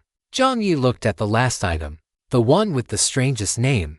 Specially made Wuji by Fengpil description, produced by Ping and Hall. Atonic. The efficacy varies from person to person, and side effects vary from person to person. Side effects generally do not last longer than 8h. The description ended there. Jiang Yi scrolled up and down the screen. There really was nothing else. How did this thing sound so unreliable? Jiang Yi thought for a moment and subconsciously opened the chat box. At this moment, he missed the real world immensely, and he missed his alt account in the real world. Heaven knows how much he wanted to open an alt account and just chat in the group. Ever since he became melancholy little French fry, he had received too much attention and had lost the freedom to just hang out in the group. Otherwise, he could have asked everyone in the group right now if anyone had obtained this item, what the triggered effects and side effects were, and he could have even paid for the information. But now, wearing the melancholy little French fry, it was actually harder to operate. Jiang Yi sighed and decided to look for the window that won't close. Melancholy little French fry, are you there? The window that won't close replied instantly. The window that won't close, a location card. Who are we killing this time, Jiang Yi? Did he really look like some kind of bloodthirsty, long-standing demon lord who needed 3 location cards in a single day? Chapter 95. For Vodka Grad Wuji by Feng Pil extra long chapter Melancholy Little Fry. No need for a location card. Jiang Yi had originally sent this message, but after a moment of thought, he retracted it. Melancholy Little Fry. No need for a location card for now. Seeing this message, window that won't close became even more cautious. For now meant, he still intends to kill in the future. Window that won't close gulped audibly. Thank goodness. Thank goodness he had latched onto this powerful thoroughly. Regardless, at least the big shot wouldn't come to kill him. He helped buy items, released information, and acted as a secret lackey. Wait, how could doing things for a big shot be called being a lackey? Window that won't close deeply reflected on himself and warned himself. This is called learning from a big shot. Being influenced by the big shot. This is definitely not being a lackey. After realigning his own position and thinking about the tragic fates of Born to be King and Your Sweetie, window that won't close became even more eager to serve Jiang Yi. Sometimes, it's just like this. A carrot and a stick can always cultivate a strange kind of loyalty. Window that won't close. Alright. If any location cards turn up later, I'll keep an eye out for you. Big shot. Seeing the message, Jiang Yi replied. Good. Before Jiang Yi could send another message, window that won't close asked on his own initiative. Window that won't close. Is there anything else you need me to do? Big shot. Jiang Yi went with the flow. Help me send a message asking if anyone has ever obtained a special Wuji by Fengpil. If they have, what effects did it have after use? And what were the side effects? This is the payment for helping me send the message. Jiang Yi sent over a steel plate forged from an anvil, since this item was recycled from the resource recovery station anyway. Jiang Yi's stockpile was astonishingly large. A large, thick steel plate appeared from the white light. The corners of window that won't close his mouth couldn't help but curl upward even though the big shot kills people. That sounds a bit dangerous, but who cares, anyway. He wouldn't kill his own lackey. Wait, his assistant. He could even get some rewards, so why not? Window that won't close. Alright. I'll send the message right now. After sending the message, Jiang Yi didn't wait on the spot. Instead, he exercised for 12 minutes and took a refreshing shower with a bucket of water before opening the private chat channel. Window that won't close. Big shot. I have some good news and some bad news. Which one do you want to hear first? Jiang Yi raised an eyebrow of melancholy little fry. The bad news, I suppose. Window that won't close. I asked around. and it seems no one has ever opened such an item. Jiang Yi looked at the message, feeling slightly disappointed, but he didn't dwell on it too much. Perhaps this was a unique ranking reward from the system. Being the only one to have it wasn't necessarily a bad thing. Melancholy little fry. Then what is the good news? Jiang Yi rested one hand behind his head, lying lazily on the inspection bed as he sent the message. Window that won't close. The good news is window that won't close. Someone killed a black chicken-like monster inside a treasure chest. And when they ate the monster's meat, it was labeled as Wuji by Feng meat. Window that won't close. The two should be connected. Jiang Yi's mouth twitched. This works too. Killing a monster and eating its meat. Why does this operation sound so familiar? It sounds like thunder. Jiang Yi hesitated for a few seconds before sending a message. That works. What conditions do they require to exchange this information? Window that won't close replied quickly. They don't need any payment. It's just that he insists on speaking directly with the person who actually obtained the item. Melancholy little fry. What kind of strange requirement is this? Also, how did the other party know that window that won't close wasn't the actual traitor? Window that won't close seemed to sense Jiang Yi's confusion and quickly added, window that won't close, don't worry, big shot. I absolutely did not reveal your identity. Window that won't close. It's just that they said they must be shown the relevant item before they will continue sharing information.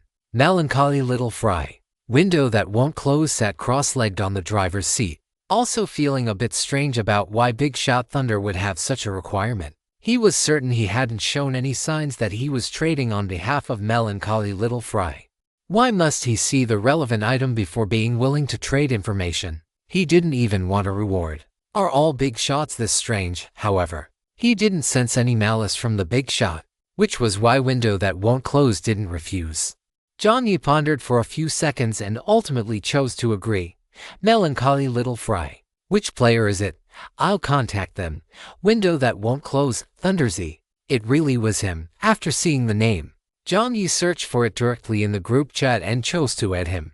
The other side accepted quickly. And then, both of them fell silent. Jiang Yi, Thunderzy. After a few seconds, Thunderzy's side showed that the other party was typing. Jiang Yi let out a long breath and deleted the greeting he had typed in the chat box. He didn't know why. Perhaps it was a natural habit when dealing with authority figures or related personnel. But people always wanted to be more cautious and polite. Fortunately, Thunderzy sent a message first, saving him the trouble. Thunderzy. Hello, fifth salute, fifth salute, fifth salute. Melancholy little fry, hello. After sending it, the conversation stalled again. Perhaps because both parties were somewhat famous.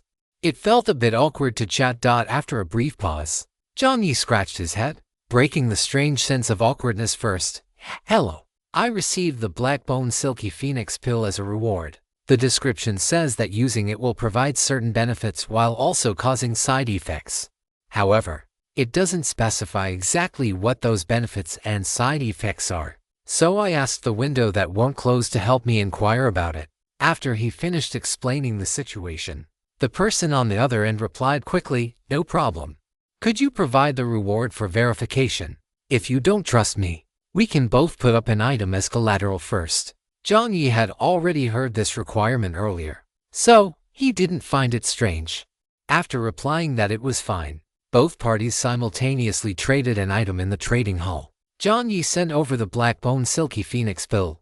Lighting, in turn, put up the remaining Black Bone Silky Phoenix meat as collateral, a piece of meat that looked very much like a chicken breast. After both sides verified the items, they sent them back. Lighting was sitting upright on a bus, sending a message, alright, I can tell you its benefits and side effects now.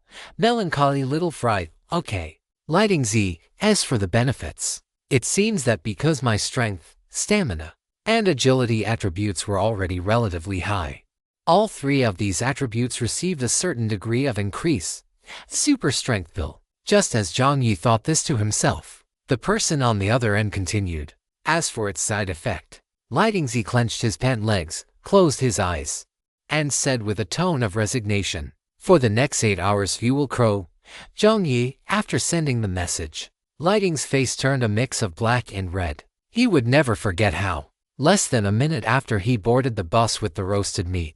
The sound of crowing echoed throughout the entire vehicle. He couldn't even believe that his own throat could produce such a piercing sound. Looking at those 3 cold, hard words in the chat box, Jiang Yi couldn't help but close his eyes as well. No, seriously. Who the hell designed this thing? No wonder Lighting only agreed to share information with players who could produce the actual item. So, this was about minimizing the damage.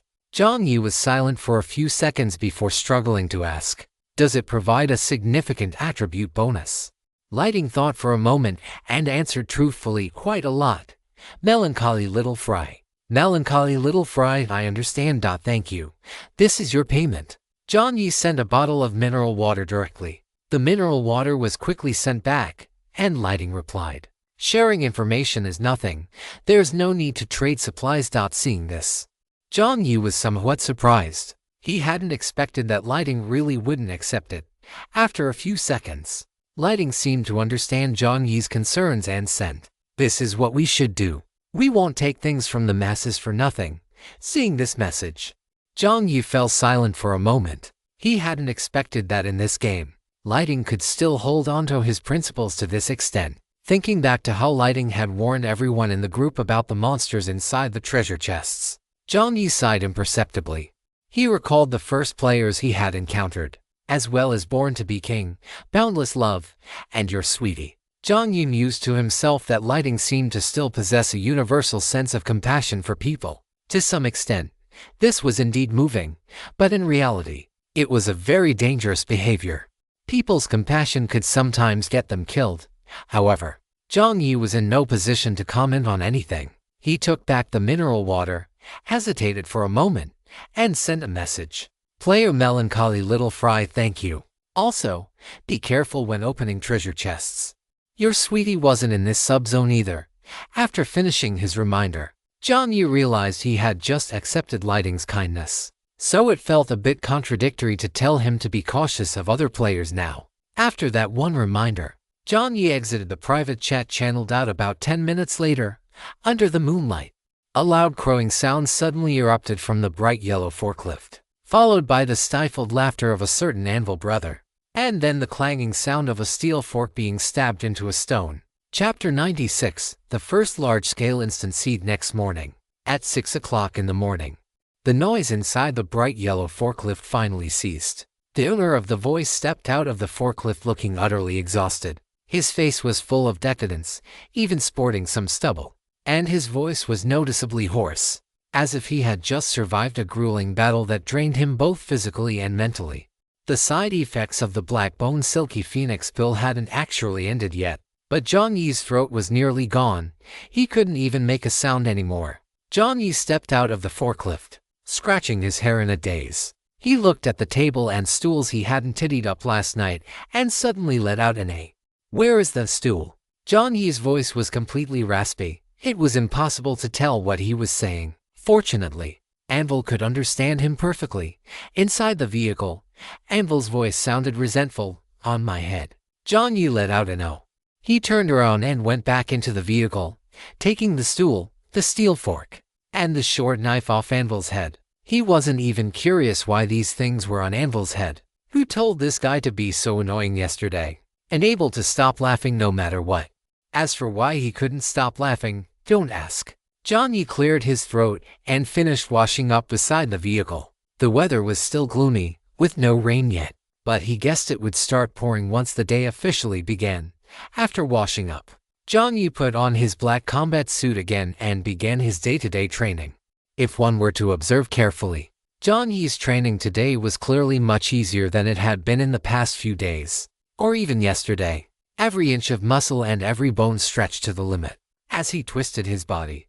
One could even hear the sound of popping beans. Jiang Yi went through all the Muay Thai techniques he had learned from Xiaowei in his mind. Although he had previously used the replication ability to make his body remember these movements, remembering is one thing, and being 100% proficient is another. After all, this was not something his body had gradually learned through training. When he tried to execute them, the movements always felt disjointed, but now, they looked much more natural. On one hand, it was due to conscious training. On the other hand, when a person's physical functions are greatly enhanced. Many obstacles previously encountered are easily resolved. Jiang Yi's status window had now changed to player Jiang Yi, 43,990,805 nickname. Melancholy little French frittles. Bold and meticulous stubborn donkey self-disciplined Superman not equipped. Lifetime honorary member of the Daydreaming Hall not equipped. I only beat elites not equipped vehicle. Forklift addict, health, strength, 21 gives 26 cum 3 physique, 35 gives 40 cum 3 agility, 21 gives 20 for cum 1 spirit, comprehensive compatibility, 1 black bone chicken white phoenix pill. And you'll feel as carefree as an immortal, I have to say. Aside from the side effects, the efficacy of the black bone chicken white phoenix pill is incredible. Jiang Yi's health was directly restored and boosted to 80, and the after effects left behind by the previous dungeon were basically fully healed. As for strength and physique, both increased by 5 attribute points. Jiang Yi didn't know if Lei Ting had gained the same amount, but he guessed that perhaps he hadn't, because this thing seemed to lean toward boosting the attributes one was already naturally good at. The increase in Jiang Yi's strength, physique, and agility was decent, but in contrast, the boost to his spirit was terrifying, a full 10 points. Following this logic, perhaps the strength, physique, and agility of Lei Ting, who was suspected to be a police officer, would have increased even more. No wonder he said it increased quite a bit. Although the side effects left both of them speechless, the efficacy was truly addictive. If it weren't for the fact that one could only take a single black bone chicken white phoenix pill and that taking more wouldn't provide additional benefits, Jiang Yi would have wanted to stock up on them long term. At 5 minutes past 6, a rumbling sound came from above. A drop of transparent, slightly yellowish liquid fell, landing with a * splat * on the rear carriage. Jiang Yi pulled his hand back. It was raining. As the sound of rain began to rise, Jiang Yi took a special steel plate from his storage stone to reseal inside and outside of the carriage, then installed a new piece of high-defense glass on the driver's cap. The previous piece of high-defense glass hadn't been corroded by the rain, but it had been partially shattered by the impact of a detonator while he was chasing Sweetie. To be safe, it was better to replace it. In the rain, the durability of all sorts of items was decreasing. This decline didn't look obvious, but in reality, it was terrifying. After all, in the acid rain border city, the refresh rate for supplies was extremely low, without subsequent supply drops. The wear and tear on most people's vehicles and equipment was irreversible. When the durability dropped to its lowest point, they would lose the vehicles they relied on for survival, as well as their final shelter. Jiang Yi sighed slightly. This was only the second day in the acid rain border city. The system's voice rang out right on time. Good morning, players. We meet again. Today's weather is still rain, with a temperature of 24 degrees. It's a perfect day for enjoying the rain outdoors. Jiang Yi had expected to see Wild King roast the system after its snarky remarks, but the familiar ID didn't appear in the chat channel. He recalled for a moment. Oh right, Wild King had been muted for 36 hours, having lost a player who could mock it at any time. The system was in a great mood, feeling refreshed and invigorated. Woohoo! I believe you players can't wait to set off and see new scenery.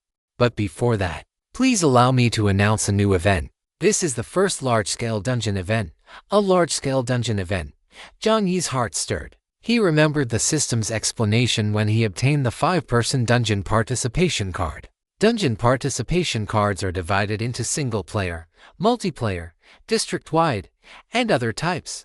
Participation conditions, content, and rules for each dungeon will be notified separately. Could this large-scale dungeon event refer to a district-wide dungeon participation card? In the public chat channel, player, what's wrong with today? There's actually a dungeon.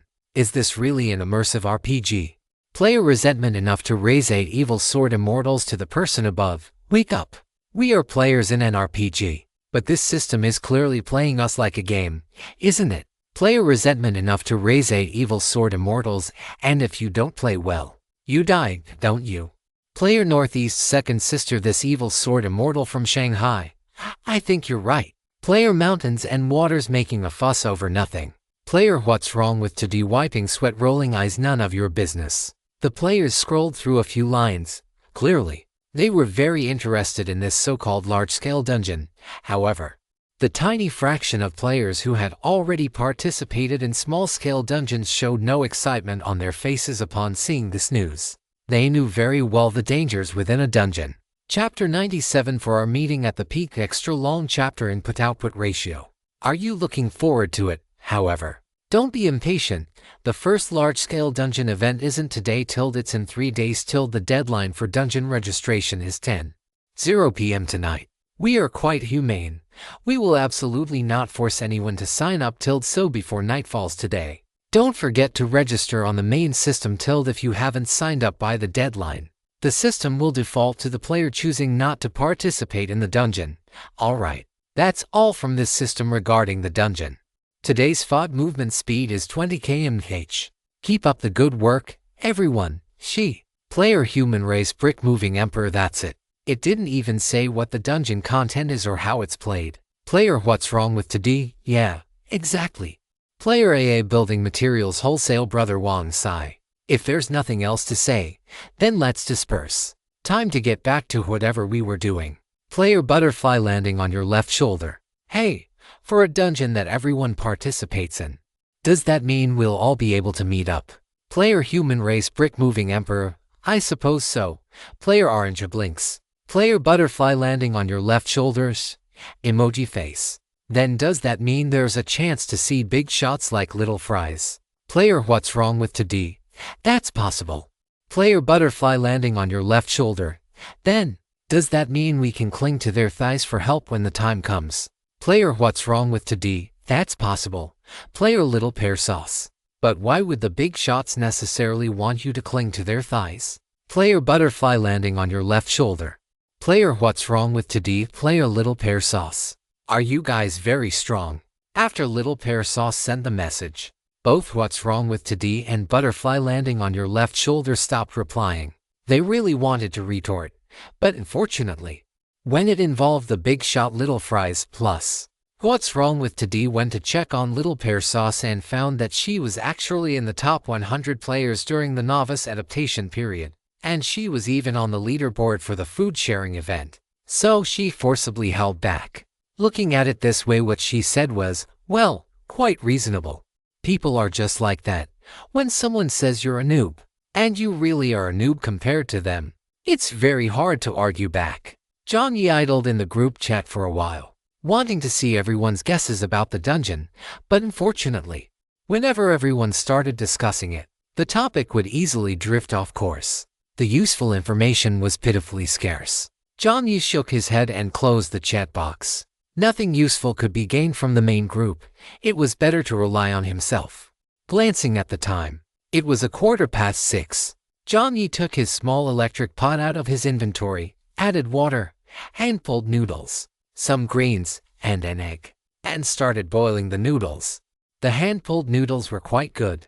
He used high-gluten flour, and the ratio of water to flour was just right. The noodles were smooth and not sticky. Combined with the refreshing greens and a freshly fried sunny-side-up egg, it was the perfect way to wake up his morning vitality while eating. Jiang Yi drew a cup of water from the water condenser, heated it up as well, and then poured in a little honey. His throat was aching too much, and honey could provide some relief. The warm honey water soothed his throat, and only then did Jiang Yi's tightly furrowed brows gradually relax. After finishing breakfast in 10 minutes and washing the pot, Jiang Yi stretched his muscles, went straight to the driver's seat, stepped on the gas, and hit the road. After players gradually became familiar with the game, grinding mileage was like a daily quest. Although it was a bit boring, it was something that had to be done. However, less than half an hour into the journey, Jiang Yi discovered something wrong. The road had changed. Jiang Yi didn't know how many sharp turns he had taken on the road. Mud pits of various sizes had suddenly appeared. Where the mud pits were, the road surface was sunken, and once a vehicle entered, it was very difficult to drive out. Jiang Yi knew this because, when he encountered the first small mud pit, he hadn't paid attention and drove his tires right over it. Then, he heard a sound like a tire being punctured by something, followed by the sound of air escaping. The tire deflated rapidly, and the vehicle body was dragged down firmly by the mud below. It was only after Jiang Yi floored the gas pedal that he managed to drive the forklift out a little bit. After parking the forklift to the side, Jiang Yi braved the rain to get out and inspect it. He discovered that the underside of the tire that had stepped into the mud pit had been corroded into a large gash. That was where the air had leaked out. Moreover, the mud splashed onto the vehicle body was causing its durability to drop significantly. With a dark expression, Jiang Yi replaced the tire and opened the chat box. Sure enough, everyone had encountered the same problem. Player Human Race Brick Moving Emperor. Who the hell is digging holes on the road? Player Human Race Brick Moving Emperor. I almost flipped over with my vehicle. The Human Race Brick Moving Emperor's vehicle wasn't even a car, it was a hospital bed. With the acid rain pouring down, he had to hold onto the canopy of the hospital bed with one hand while trying to control the direction the bed was drifting in with the other. Before he could even see clearly, he almost crashed into a pit with his bed. Player Mage Debug. Exactly. When my car got stuck, I thought I hadn't woken up properly because I got up too early, and I just floored the gas and drove right into the fog. Player ThunderZ. Everyone, be careful. These mud pits are highly corrosive and cause great damage to vehicles. Player What's Wrong with Today Crying. I've already experienced it. My newly replaced tires. Player What's Wrong with Today. I bought them by scrimping and saving from the Yan department store. Player Orange. There are pits. How come I didn't notice them? Looking at Orange's final message, Jiang Yi couldn't help but laugh and cry. Orange's vehicle was a heavy-duty truck capable of transporting special materials. Based on his impression, the wheels and body of such a vehicle were ridiculously high. Perhaps ordinary small swamps wouldn't affect it at all. Well, it seems luck is on their side today. Jiang Yi browsed for a while and found that after the swamps appeared, sales at the Yan department store had hit a new high, with many people purchasing tires and repair supplies. Jiang Yi thought about it, but he didn't raise the prices of his items. On one hand, his initial pricing wasn't low to begin with, and the profit was sufficient. On the other hand, this batch of goods was almost sold out. In the short term, Jiang Yi wouldn't be restocking. He still needed to hoard a batch of supplies for his own use. Jiang Yi didn't consider himself a person with high awareness like ThunderZ. Most of the time, he could only consider providing help after ensuring his own safety. And such help would definitely not be without a price. A bushel of grain breeds gratitude, but a peck of grain breeds enmity. The ancestors had taught them this lesson many times over. Jiang Yi even believed that Lei Ting didn't fail to understand this principle. He simply had his own convictions. After checking the sales status of his shop, Jiang Yi entrusted it to Taizan. Once he finished changing the tires, Jiang Yi continued on his way.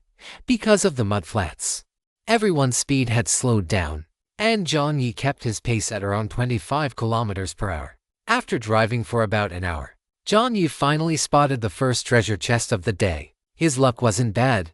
It was a silver treasure chest. Jiang Yi's eyes lit up. He drove his vehicle straight toward the chest and jabbed his forklift into it. A creature covered in long hair, resembling a sea urchin, lunged out. This time, Jiang Yi didn't even need to maneuver much. Standing his ground, he raised his steel fork and brought it down. With his increased strength, the fork pierced directly through the body of the sea urchin monster. The creature's long hair stood on end, bristling. Before it was killed by Jiang Yi, you have successfully killed the sea urchin furball monster. Obtained sea urchin furball Kung 1. Jiang Yi looked at the kill notification, stunned for a moment, as a gray ball of fur appeared in his hand. This was the first time he had killed a monster that dropped materials directly. However, what was the use of this long fur? Jiang Yi thought for a moment. It certainly wouldn't be of any use in the current acid rain-stricken border town. Could it be that there would be some kind of cooling scenario in this game? Whatever, he would just hoard it for now. His storage space was big enough, anyway. Jiang Yi tossed the fur ball into his storage stone and began to inspect the items looted from the treasure chest. You have obtained weight loss tea bag *1, orange cookie *1, contaminated mineral water *1, exquisite cat mug 1. The supplies were still pitifully scarce, but at least there were some usable items. Jiang Yi put the weight loss tea bag and the mug into his storage stone, while he tucked the orange cookie into his pocket, intending to have it as a snack while driving later. Returning to the vehicle, Jiang Yi continued driving. Along the way, He harvested 2 more wooden treasure chests. After obtaining some basic materials that could be put to use, time slipped away until noon. It had to be said that since the mudflats appeared, the fatigue accumulated from driving had increased significantly. Players not only had to keep an eye out for potential treasure chests on both sides but also had to pay close attention to the mudflats beneath their wheels. And once a vehicle suffered damage, the player had to step out into the acid rain to repair it, which wasted even more time. After a morning of driving, Jiang Yi realized one thing. The input-to-output ratio of grinding mileage was not great at this moment. The little bit of economics Jiang Yi had learned seemed to come into play. The input-to-output ratio of grinding mileage was shockingly low at this stage. The fatigue from grinding mileage was high, and the speed was slow. Yet the items obtained from the treasure chests were really not that good. This endeavor was simply not worth it. If he had a large vehicle like oranges, it would be fine, as it could basically ignore many obstacles. But Jiang Yi's forklift couldn't. He needed to consider other modes. Jiang Yi sat in the vehicle, deep in thought. He looked at the registration channel for the first large-scale dungeon on the main screen. After pondering for a while, he finally made his choice. You have successfully registered for the dungeon. Dungeon participation card has been issued. A card emerged amidst a white light and landed in Jiang Yi's hand. Jiang Yi's expression remained calm. In his right hand, 2 other cards appeared. One was the System Primary Convenience Store 6OS0 Purchase Participation card, and the other was the First Mover card that Jiang Yi had kept for a long time. Chapter 98. A Mouse Falling into a Rice. That First Mover card description. Only players who lead all other players have a certain probability of unlocking foreigner items. The First Mover card, as the name suggests, allows you to lead all other players by experiencing a natural disaster, dungeon, or other survival activity ahead of time. During the activity, the player's life or death will not count toward their real-life status. In other words, you possess a second life to fully explore the activity's content. I believe that a player capable of obtaining this item already understands the benefits of being ahead of other players. Right. Then walk ahead of everyone else. Continue to obtain benefits that others cannot, and enjoy the envy, praise, sycophancy, and jealousy of everyone else. This was the description of the First Mover card. As for the latter part, Jiang Yi just considered it the system talking nonsense. This system had always been one to report the good news but not the bad, enticing players to suspect and compete with one another, fostering a poison style of growth, while completely ignoring the game's shocking mortality rate. This was also the reason why Jiang Yi hadn't used the First Mover card immediately when he first obtained it, before one became strong enough. The First Mover card was nothing more than a death warrant. However, Jiang Yi's comprehensive combat ability had reached over 50, and his supply reserves were relatively sufficient. The first large-scale dungeon was, after all, worth paying attention to, but before that, he still had some preparations to make. Jiang Yi's face was calm as he focused his consciousness on the purchase participation card. Do you wish to use the Primary Convenience Store 6OS0 Purchase Participation card? Jiang Yi chose yes, shortly after selecting yes. A fork in the road appeared ahead on the highway, turning to the right. A blue flag fluttered in front, with an arrow pointing to the right, signaling Jiang Yi to park his vehicle in the parking space on the side. Jiang Yi sized up the shop that had appeared. It wasn't very large. The overall appearance of the shop looked similar to the old Lawson or 7-Eleven stores, with a small storefront. He wondered if the inside would be the same. There was no one outside the convenience store to greet him. Jiang Yi stepped down from the driver's seat, looked left and right, and after confirming there were indeed no monsters, he walked to the entrance. As soon as he reached the door, the sensor doors parted on both sides. At the same time, a mechanical reminder sounded. Welcome, player, to the System Primary Convenience Store. Please note, items inside the convenience store cannot be stored using spatial items. Please bring your own containers or use the shopping carts at the entrance. The zero purchase time is 60 seconds. After 60 seconds, the player will be forcibly teleported away. 60-second countdown. Starting now. Jiang Yi was startled. It was starting already. That was too hasty. As soon as the sensor door opened just wide enough for a person to pass through, Jiang Yi charged straight in. The moment he rushed inside, his gaze shifted abruptly. Standing in the direction of the checkout counter was a person, to be precise. It was a faceless person, Jiang Yi blurted out, "System," unexpectedly. The faceless figure even turned its head, seemingly looking at Jiang Yi with a hint of surprise. 58 South, 57s.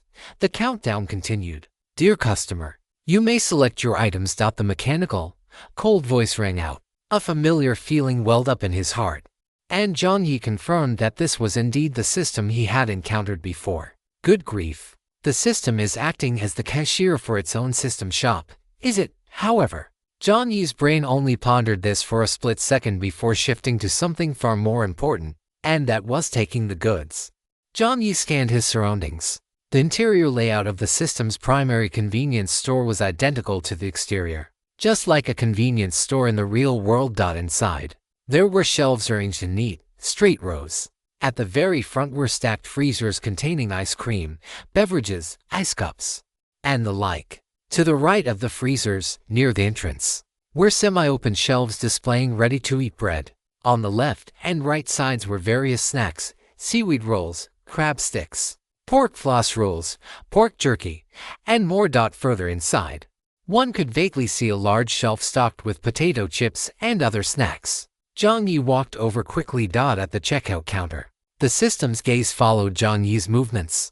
The system's face had no features, but the moment it moved, it gave off a sense of curiosity. This was because, up to this point, Jiang Yi still hadn't reached out to take a single item, and the countdown had already ticked away 6 seconds. Jiang Yi had no time to worry about the system's confusion. He circled the shelves, pacing back and forth, and then, under the gaze of the system, Jiang Yi lifted his foot. Seeing this, the system was just about to speak. "Destruction of public property is prohibited." Before it could finish, the system's voice choked off, because Jiang Yi didn't kick anything at all. Instead, with a flick of his toe, he precisely stepped onto the brake pedal at the base of the large shelf. The system's head tilted slightly, with his foot on the brake pedal and the resistance gone. Jiang Yi didn't even look up. His right hand exerted force in one swift motion. The entire row of shelves was pushed, flying out toward the entrance. That's right, it flew out. Jiang Yi's current strength, bolstered by his title, was a full 29 points. While he couldn't quite match Wusong's feat of killing a tiger with his bare fists, his strength was nearly double that of an ordinary person. Otherwise, he wouldn't have been able to easily slay the monsters inside the treasure chests without holding back. This push sent the entire shelf flying out like an arrow. The shelf traveled across the open space in front, passed through the sensor door, and finally shot out the door, disappearing from the system's sight. Although the system had no eyes, Jiang Yi could feel the gaze that had suddenly locked onto him. That gaze seemed to be saying, "You can do that." The corners of Jiang Yi's mouth curled up slightly. Stunned, aren't you? Did you think you could restrict me just because I can't use spatial items? Naive. With a 60-second shopping spree, if you follow the rules and pick up supplies, you wouldn't be able to get much. No matter how quick your hands and eyes are, doing things by the book only yields standard results. And that wasn't what he wanted. After sending one shelf out with a single palm, Jiang Yi didn't stop. He moved directly to another shelf. His steps were precise. Step on the brake. Pull. Then push. Another shelf took flight, with 2 consecutive shelves flying out the door. Jiang Yi shifted his position again. This time, he arrived at the connection point between 2 other shelves. If he remembered correctly, a hand with well-defined knuckles, holding a short dagger, inserted itself between the 2 shelves. The dagger hacked at the middle a few times, and sure enough, it found the chain connecting the 2 shelves. That's right. Jiang Yi's eyes lit up. He retracted the dagger and switched to a refined short blade, with a backhand twist. The blade traced a brilliant arc in the air, slicing from top to bottom. Clink. The chain was severed in one stroke. This cut was clean, decisive, and incredibly beautiful. Separating the shelves, Jiang Yi repeated the process. Step on the brake, push the shelf, and off it went. The system was completely dumbfounded. This is way too practiced, isn't it? Why does he clearly know where every brake pedal and connection point is? This level of proficiency is as if he had worked in a convenience store for 10 years. In reality, it was close enough, although it wasn't as exaggerated as 10 years. Jiang Yi had worked in a convenience store throughout his 4 years of college. The convenience store on campus had many customers, rapid inventory turnover, and fast restocking. Jiang Yi knew the layout of every single shelf like the back of his hand. When he saw the storefront, his heart had already started pounding. After opening the door, if the first thing he hadn't seen was the faceless system, Jiang Yi would have started moving the shelves even faster. Several large shelves had flown out, and 25 seconds had passed. There were still 35 seconds left. Jiang Yi didn't stop. Next were 2 horizontal shelves stocked with alcohol. These shelves couldn't be sent flying. They were a bit more troublesome. But Jiang Yi knew very well that alcohol was something that had both practical value and, for some people, a fatal attraction. It was definitely a good item to grab. Jiang Yi calmed his mind and allocated 15 seconds to this task. Jiang Yi whipped 2 woven bags out of his pockets, his expression solemn. He assumed the standard posture of someone raiding a banquet, opened his eyes wide, and started loading. Jiang Yi first loaded in several bottles of clear alcohol. While his hands and eyes were moving non-stop, he suddenly caught sight of an unusual label. The label read, Vodka Special Edition. Description: drinking this grants a random attribute Cum-1, combined with extensive training. There is a very small chance to acquire the martial skill, Drunken Fist. It has special effects. Jiang Yi was startled, but his hands didn't stop. He continued to load the other bottles in. White Rum Special Edition. Description: after drinking, you can gain Cum-1 to a random attribute when consumed with cola and a lemon slice. It can be mixed into the cocktail Cuba Libre, which provides an additional 20% reduction in fatigue. After drinking, you can gain Cum-1 to a random attribute when consumed with milk and coffee. You can gain an additional Cum-1 to the spirit attribute. The more Jiang Yi looked, the more envious he became. He wished he had grown 8 hands. Damn hands. Hurry up and pack. The 15 seconds passed quickly. Jiang Yi had managed to pack about 30 bottles of alcohol. It wasn't because his hand speed was slow, but because after clearing the shelf on the left, he had moved to the right to continue packing when he caught sight of something on another shelf. Medicine. It was all medicine: fever reducers, cold medicine, disinfectants, anti-infection agents. An eye-popping ray.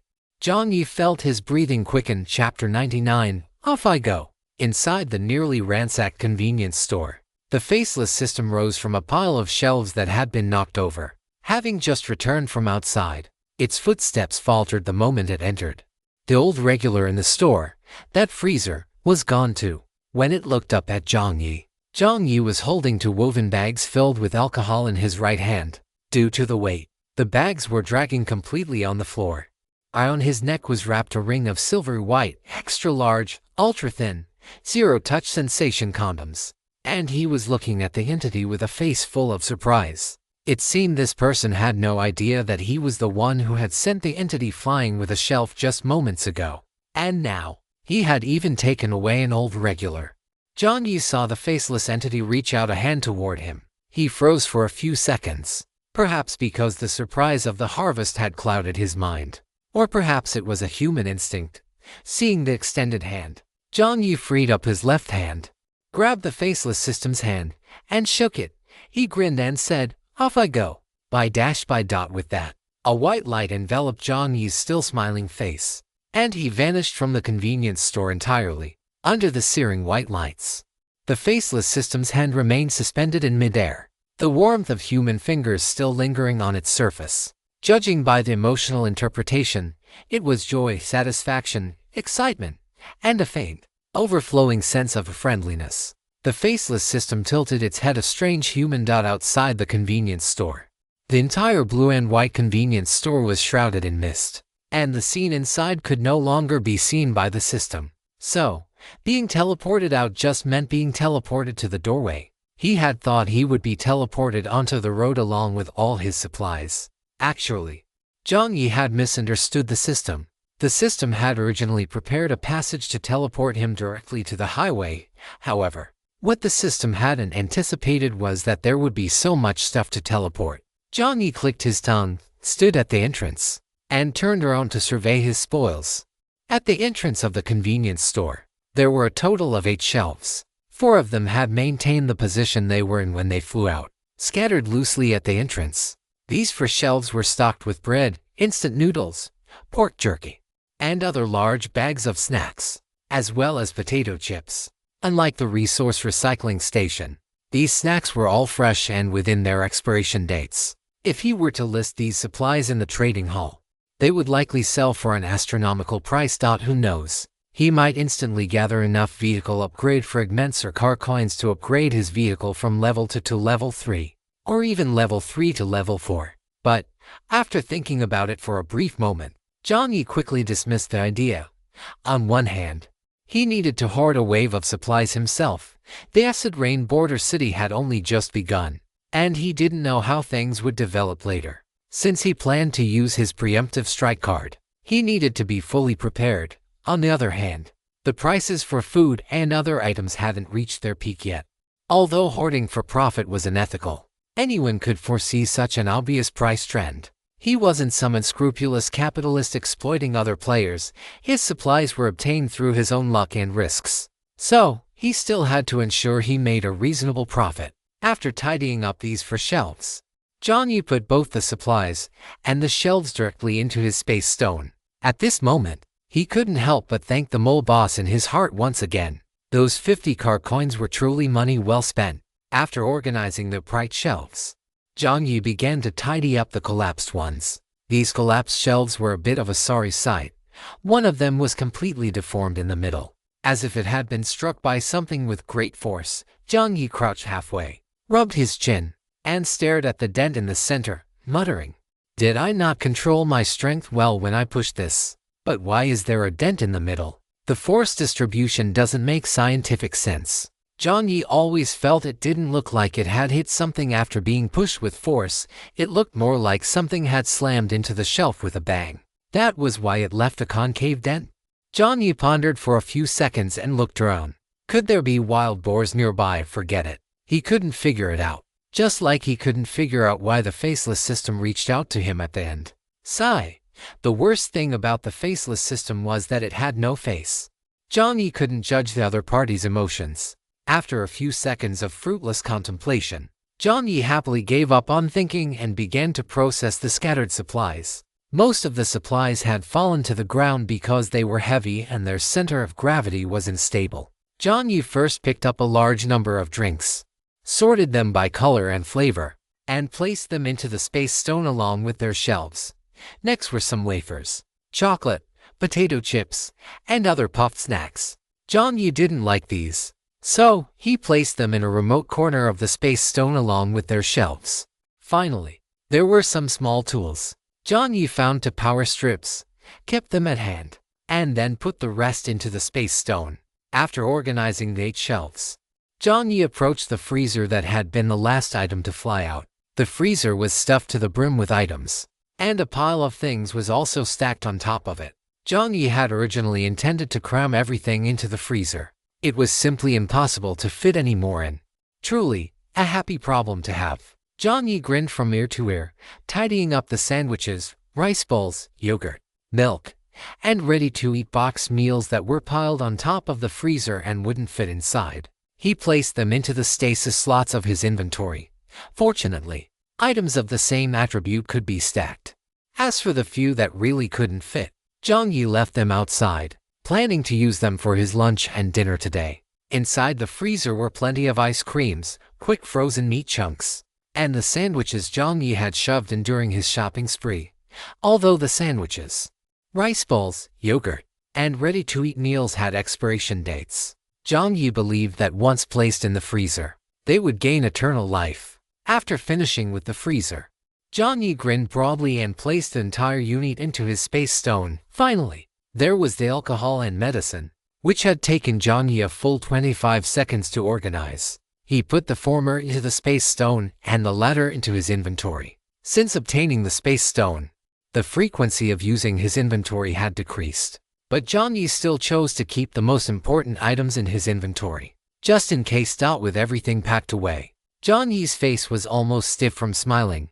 Indeed, no human could resist the joy of a zero-cost shopping spree. Jiang Yi even began humming a little tune unconsciously. He took out the orange cookies he had opened from the silver treasure chest, the aroma of sweet orange mixed with butter, spreading across his tongue. The cookies were baked to a perfect crisp, and the texture was quite excellent, and high spirits. Jiang Yi finished the cookies, satisfied with his haul. He drove the vehicle out from the side and returned to the road, with his supplies ready and having covered another stretch of distance. Jiang Yi planned to use his opportunity card. Let me see what this so-called first large-scale dungeon is all about. Chapter 100. You have been blocked. 9:15 p.m. The bright yellow forklift slowly came to a stop. Jiang Yi took a deep breath, rubbed his eyes, and slumped into his seat. Tired. He was tired everywhere, from head to toe. Deep within his very bones, every fiber of his being screamed one word: tired. Jiang Yi's fatigue value had long been locked at the 60 cap. To grind out a bit more distance, he had consumed honey and a small cup of special white rum.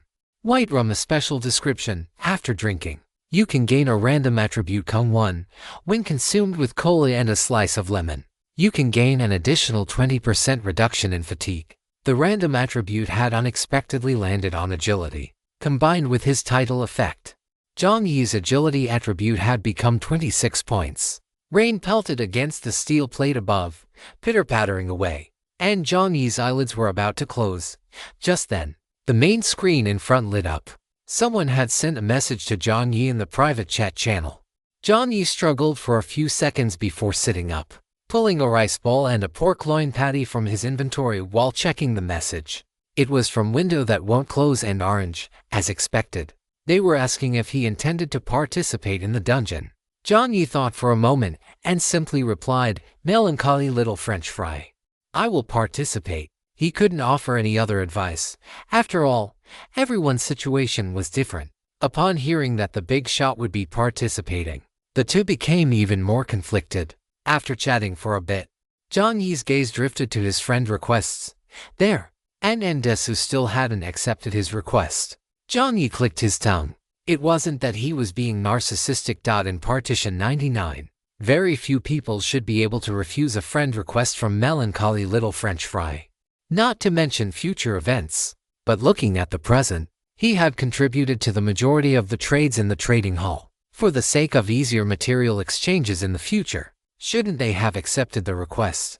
Should he say it was expected of a top-2 player? Did they have their own sense of pride? But how did Jiang Yi feel that since NN could take the initiative to contact Window That Won't Close, logically, they shouldn't be rejecting his request like this? Could there be some kind of misunderstanding? Jiang Yi scratched his head, as if struck by a sudden inspiration. He remembered something. He was certain he had never had any contact with NN. If there was any misunderstanding, Anvil. Jiang Yi's voice rang out slowly. Anvil was startled. Beside him, the energy furnace, who was loudly chanting a melody from La Traviata, shuddered, nearly sparking a few flames that could have ignited the already dilapidated vehicle. Yes, Anvil replied guiltily, flickering. Jiang Yi hadn't called him brother, which meant this was serious. Think fast. What had he done recently? Besides being a bit irritable due to the high humidity and forging steel that was a bit rough. Besides learning a few notes from the energy furnace. Intending to give Jiang Yi a surprise wake-up service after his nap to supplement the energy furnace's lack of singing in the mornings and evenings. Besides forging a small iron golem pendant for himself while operating Jiang Yi's consciousness and body during forging. What else had he done? Nothing, right? It shouldn't be enough to call him by his full name. Jiang Yi called out once and then fell silent, just staring fixedly at Anvil with those dark, heavy eyes.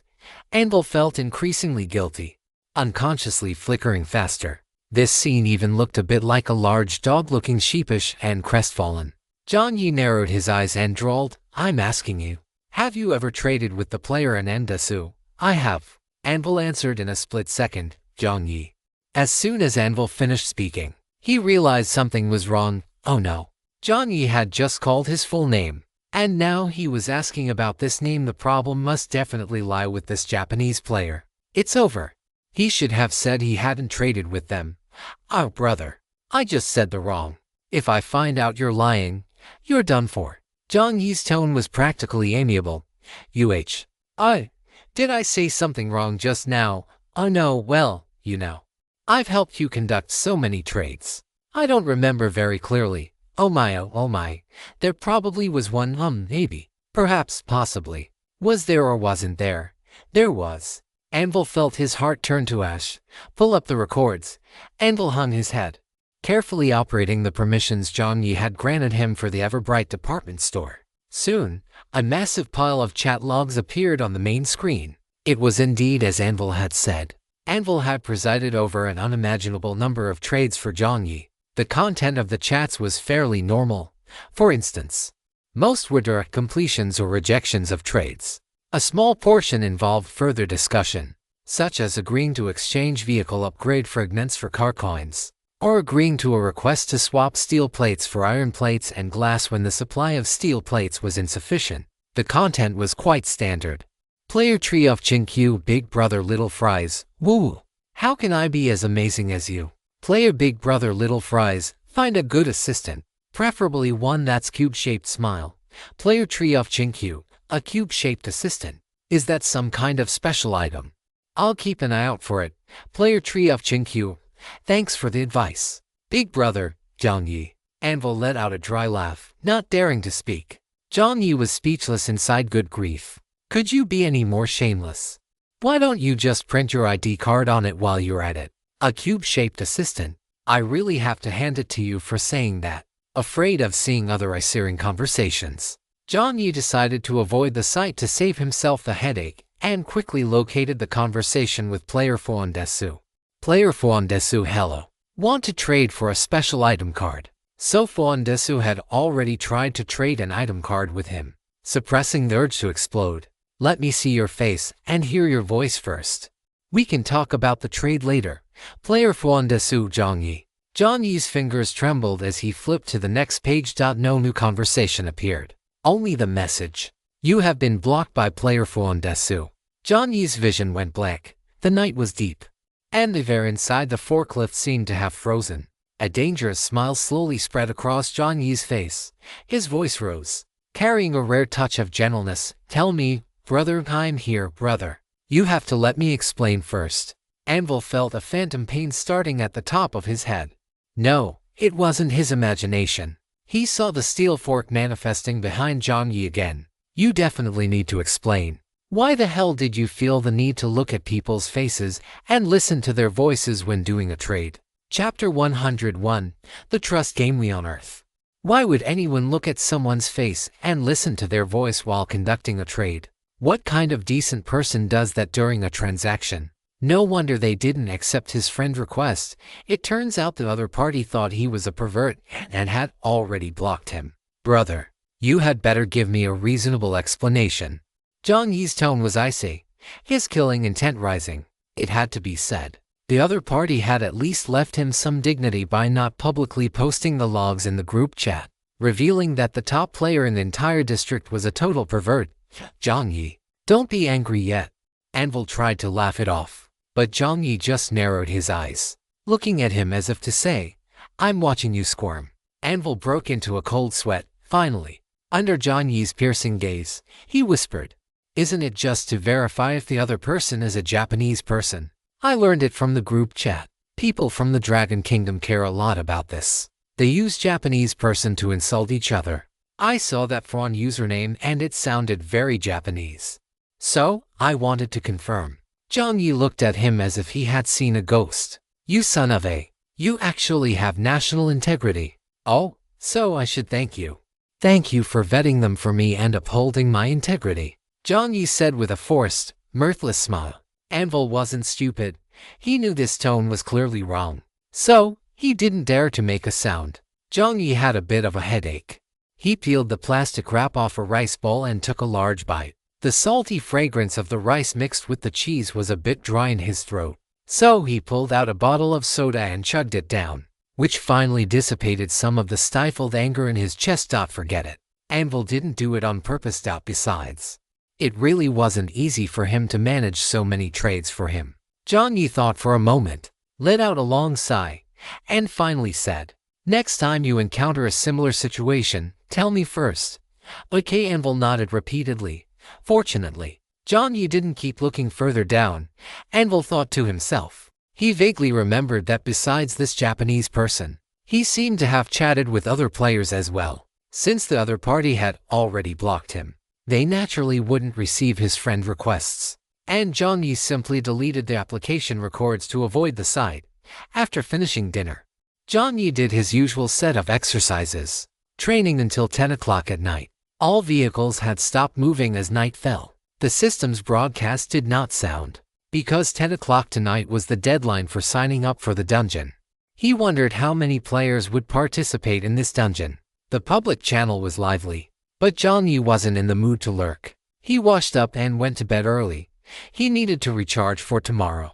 The next day, 5:50 a.m., his biological clock woke Jiang Yi up naturally. Jiang Yi quickly finished washing up, did a set of simple push-ups and pull-ups, loosened up every joint in his body, and piled the protective gear he would need for 2 days onto the forklift. After checking the condition of the forklift one last time, Jiang Yi snapped his fingers, and the initiative card appeared in the palm of his hand. Jiang Yi prepared to use the initiative card. As his consciousness covered the card, a white light flickered, enveloping both Jiang Yi and the forklift. Jiang Yi felt a sharp, violent pain in the back of his head, as if someone had struck him with a club from behind. Jiang Yi let out a muffled groan and lost consciousness immediately. You have used the initiative card. The initiative card has locked onto the dungeon, Tower of Watch. The second virtual life has finished loading. Please note, due to dungeon overlapping, according to the spacetime compression rules, the initiative card will expire in 1 day. According to system calculations, the time flow ratio is 7. The mechanical broadcast voice echoed in Jiang Yi's consciousness. Jiang Yi subconsciously pondered, a 7-to-1 time flow ratio, expiring in 1 day. Does that mean the time limit for this large-scale dungeon is 7 days? The time was even longer than he had imagined. Wait, he could think. Thinking of this, Jiang Yi opened his eyes. The imagined dim, gloomy sky and the postmodern abandoned industrial city landscape did not appear. Instead, Jiang Yi's body appeared in a purely white space, a vast, boundless, pure white space. Jiang Yi was a bit bewildered. He stretched out his hands, looked at them, and touched them. It was the real sensation of skin, not some illusory consciousness body. Then, where was this place? Jiang Yi waited on the spot for 2 seconds. As he looked around, a rectangular table emerged from the ground, extending to the height of Jiang Yi's waist. On both sides, a black chair appeared. This is? Jiang Yi looked over curiously. On the long table, a large black box appeared. There was an opening on both sides of the box, as if one could reach their hands inside. This looked like a special negotiation table. Wasn't this supposed to be a dungeon raid? How did it turn into a murder mystery game? While Jiang Yi was at a loss, the system's voice rang out, "Welcome, player, to the dungeon, Tower of Watch. Before officially entering the dungeon, we need to play a simple, friendly, and harmony-promoting minigame." The familiar sarcastic tone rang out. Jiang Yi crossed his arms, holding deep skepticism toward this so-called simple, friendly, and harmony-promoting minigame. Our game is very simple. Each player possesses 1 initial game coin. As the system's voice fell, a golden game coin, similar to a shopping cart coin, appeared in front of Jiang Yi. Jiang Yi reached out and took it. The front of the coin was engraved with a mechanical tower, while the back was blank. The player opposite you has the same. Jiang Yi paused. The player opposite. Was this minigame actually played by 2 players simultaneously? This was very unfriendly to socially anxious people. Although he wasn't exactly one, however, he was using an initiative card, so it shouldn't be possible for other players to appear. So what was going on now? He had a certain suspicion in his heart. Opposite him, a crack appeared in the white light, and a figure emerged. The faceless man appeared. Oh, it really was the system. Seeing a familiar presence, Jiang Yi actually felt a bit more relaxed. A smile appeared on his face. It really is you. I've been wanting to ask for a while. You and the broadcast system aren't the same entity, are you? Not to mention the difference in their presence. Judging by their levels of intelligence, the broadcast system was clearly higher, while the latter was much more wooden. The faceless system opposite him didn't react to Jiang Yi's question. It just gave a slight nod, walked steadily to the seat, and sat down properly. As soon as it sat down, a game coin appeared above the faceless system, landing on its fingers. which were glowing with a virtual blue light. "Please take your seat. Our game is about to begin." So it had found a bot player for him, Jiang Yi realized belatedly. He clicked his tongue and walked to the opposite seat, sitting down.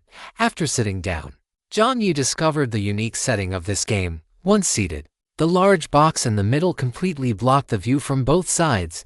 It was impossible to see what the other side was doing. A bad thought flashed through Jiang Yi's mind. Both parties are in position. The game rules are as follows. Each player possesses one initial game coin. There is a black box in front of each player.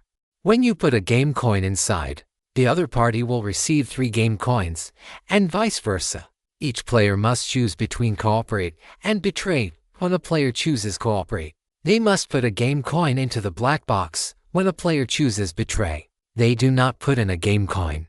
The choice must match the action. Each player must make a choice within 15 minutes. The choice can be modified repeatedly within the 15 minutes. Those who do not make a choice within 15 minutes will be considered to have forfeited, will be expelled from the dungeon, and their game coins will automatically belong to the other player. To ensure the safety of the initial players, after this game ends, both players will be teleported to different parts of the dungeon, at least 15 kilometers apart. During the game, players must not take any threatening measures or actions. Once reported, the player will have their game qualifications revoked, be expelled from the dungeon, and their game coins will automatically belong to the other player. The game coins will play a decisive role in the Tower of Watch dungeon. Please make your choice carefully. Chapter 100 to cooperate or betray. In the pure white space, the golden game coin reflected the light, flickering before Jiang Yi's eyes. The faceless system opposite him was silent. He didn't know if it had already made a decision. A trust game. Jiang Yi took a deep breath. The cost was the single game coin in his hand. While the game depended on the game theory between him and his opponent, Jiang Yi didn't immediately calculate all the possibilities in his mind. Instead, he began to carefully analyze the prompt. This was the experience he had gained from so many times of finding loopholes.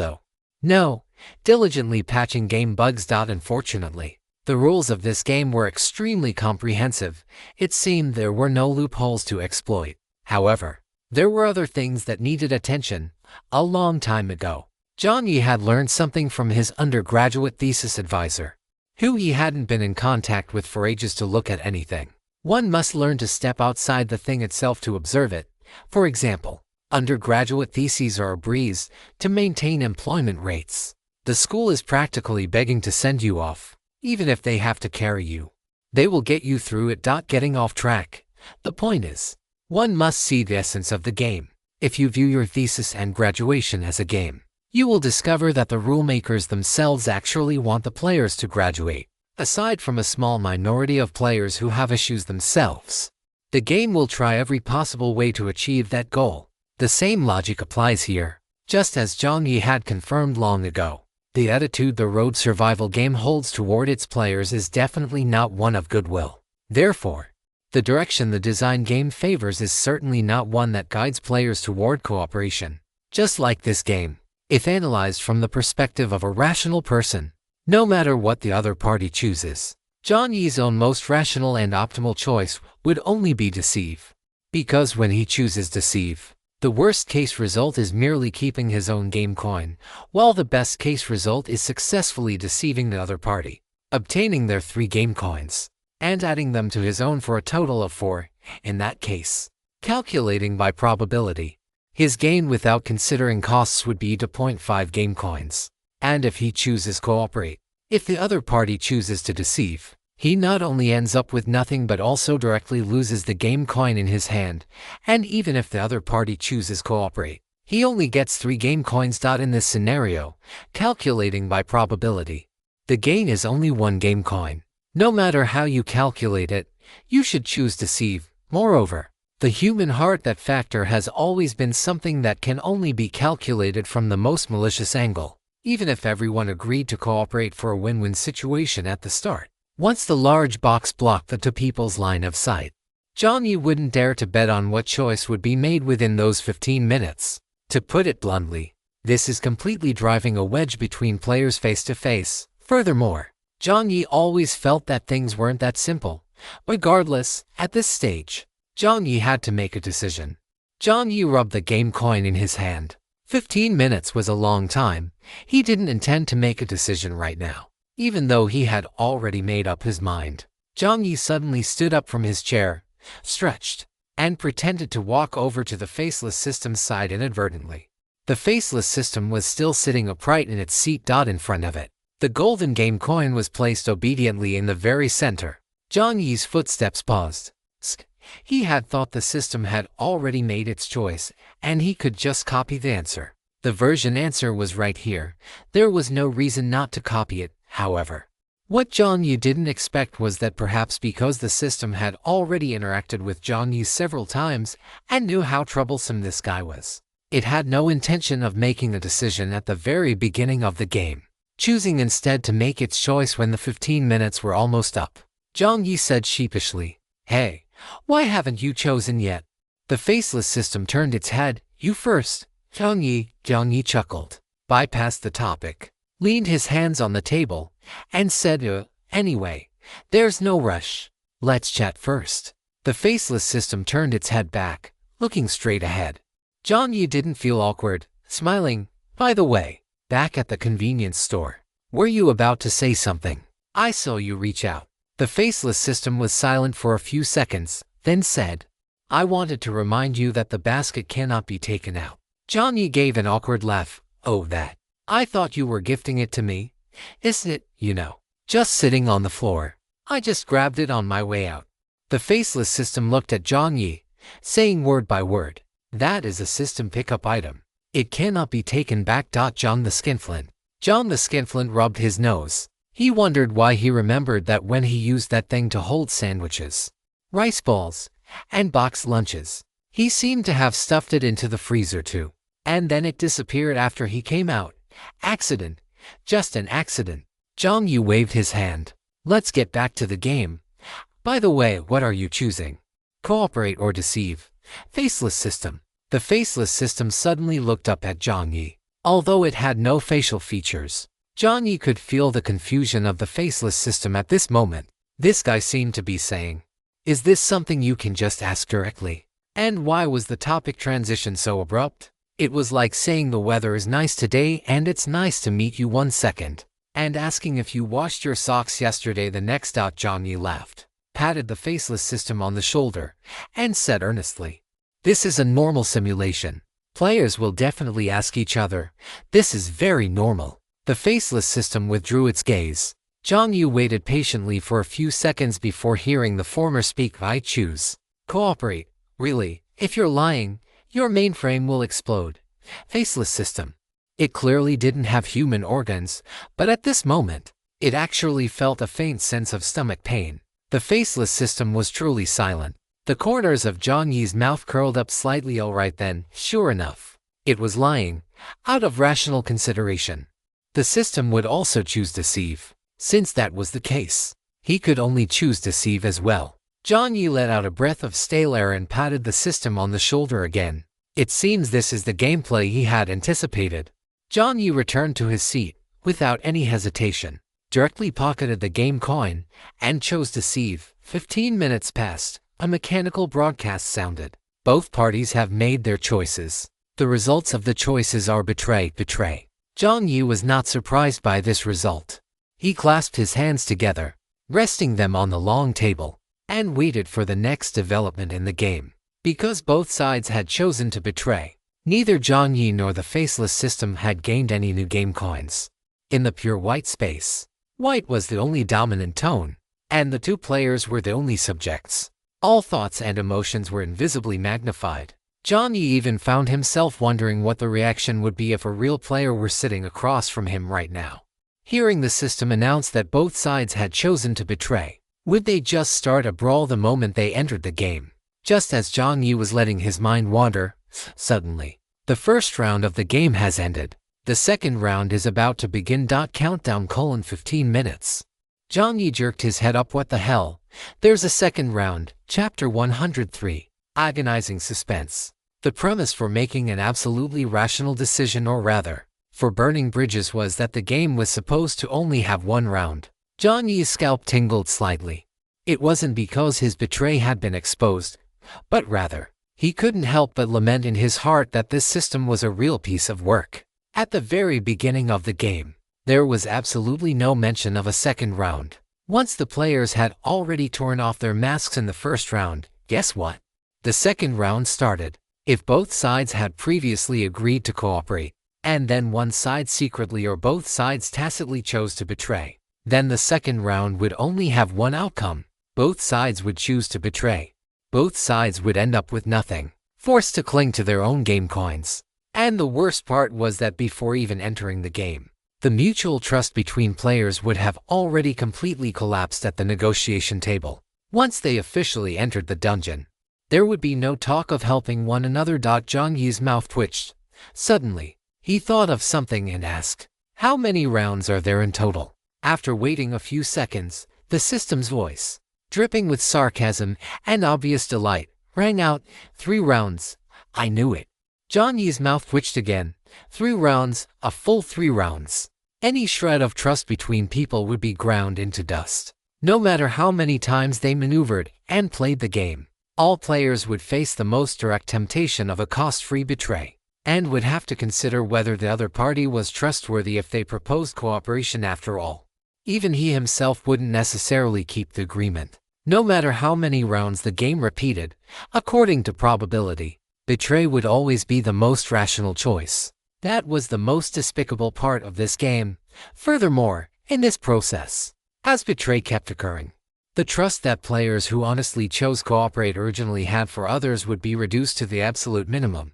By then, perhaps when they actually entered the dungeon, they wouldn't even need the monsters inside to deal with them.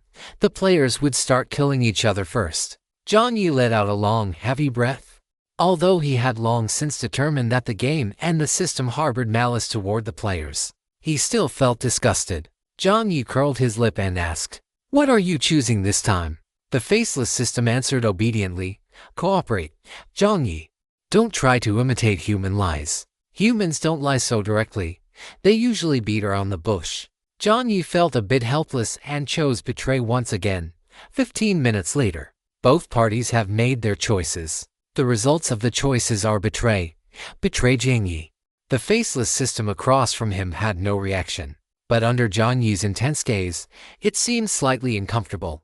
After a moment, it began to mimic Jiang Yi's actions, rubbing its own fingers, which lacked fingerprints. The second round of the game has ended. The third round is about to begin. Countdown: 15 minutes. He didn't know if it was his imagination, but Jiang Yi could feel that the system was in a remarkably good mood. It was indeed true. Being able to see Jiang Yi get frustrated, the system had never felt its system life was so satisfying. The third round began. Although the decision was already a foregone conclusion, because the faceless system across from him would only make the most rational choice based on calculation, which was betray. Under that premise, Jiang Yi's corresponding choice would also only be betray. But Jiang Yi had already begun to imagine how one would handle this if it were a real human player. After all, the game was static, and people were dynamic. Jiang Yi rested his chin on his hand, tossing his game coin back and forth. Various thoughts flashed through his mind. Because Jiang Yi was deep in thought, no one spoke for a while, and the only sound in the pure white space was the *pad of the coin being tossed. The faceless system thought for a few seconds, then began to mimic Jiang Yi's action of tossing the coin. However, unlike Jiang Yi, who would occasionally toss the coin off target, the faceless system caught the coin steadily every single time, barely making a sound. It had to be said, whether it was shooting a gun or catching a coin, Jiang Yi's accuracy was shockingly low. Time ticked away, and the 15 minutes were nearing their end. Various possibilities and various verbal or realistic constraints had passed through Jiang Yi's mind, but they were all ultimately ruled out. The system's threat of elimination and its ultimate protection were, to a certain extent, an insolvable dilemma for opportunism. Please make your choice, player. Will you toss the game coin into the black box? The system's prompt sounded. Jiang Yi clicked his tongue. Just as he was starting to feel impatient, suddenly, an idea exploded in his mind like a thunderclap. Jiang Yi slammed his hand onto the table, with a loud *bang*. If a real player had been sitting across from him, They probably would have been scared to death by Jiang Yi, but the faceless system only lifted its head slightly and steadily caught the game coin. Jiang Yi stood up, saw this scene, and casually offered a compliment. "Nice catch, faceless system, thanks." Jiang Yi's lips curled slightly as he sat back down, casually and relaxedly tucking the final game coin into his pocket. He had chosen deception. The faceless system was somewhat surprised. He had thought that Jiang Yi's previous action meant he had come up with a solution. Yet he still chose deception. The faceless system lowered its head slightly and also chose deception. The 3 rounds ended, and both sides only obtained the 3 game coins they started with each round. The system broadcast sounded "Game over.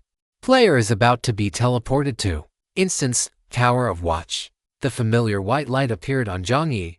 His expression was relaxed, and the frustration he felt while playing the game had completely vanished. Faceless system. Had he thought of a solution? The faceless system looked at Jiang Yi, unable to make a sound for a long time, but it felt as if its non-existent stomach was churning again, along with other sensations. If the faceless system understood humans a bit better, it would know that in this situation, humans usually call it the feeling of being left hanging, itching and clawing at one's heart. Jiang Yi's lips curled slightly, clutching the 3 coins in his hand, humming an unknown little tune as he prepared to be teleported into the instance. He had already thought of a solution, however. There was no way to demonstrate it this time.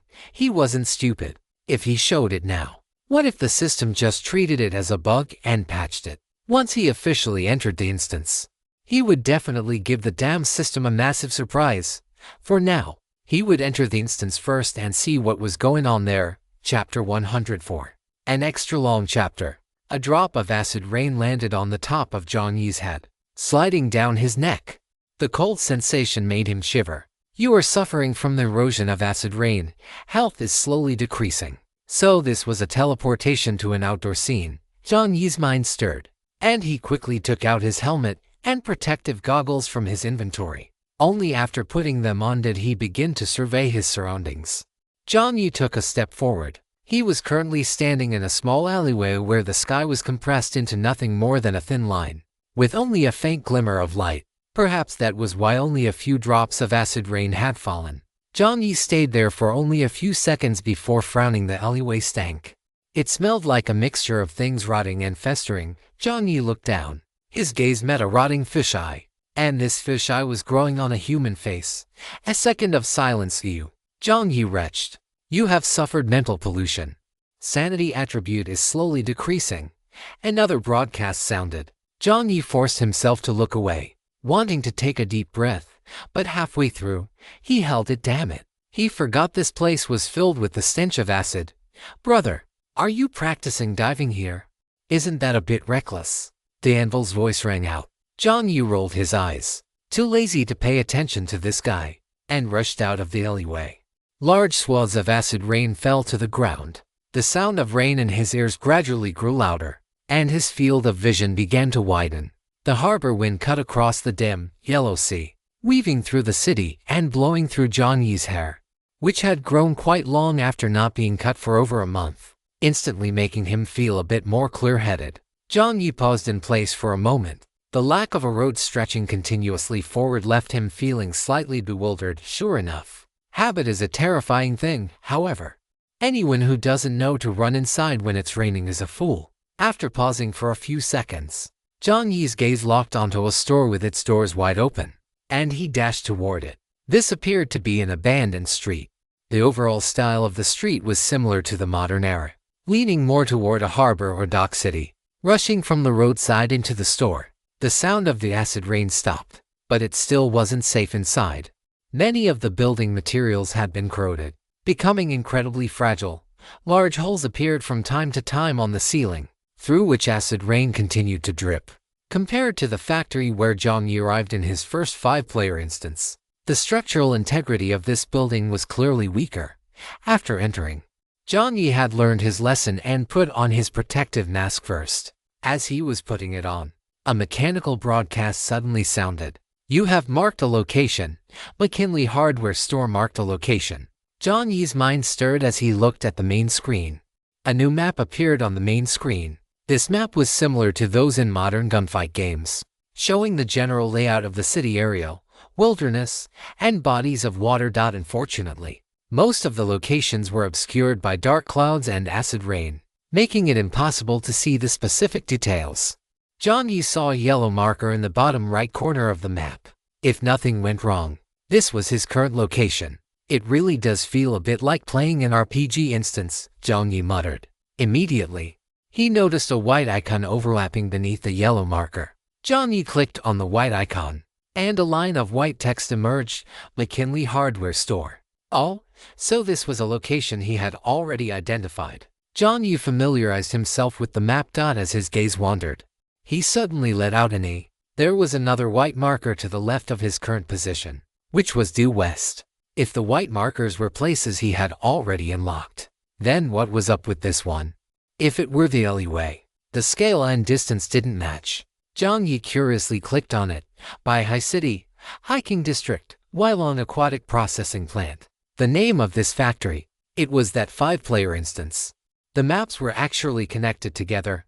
No, that's not right. It should be said that the previous 5-player dungeon only transported us to a small location within this current massive map.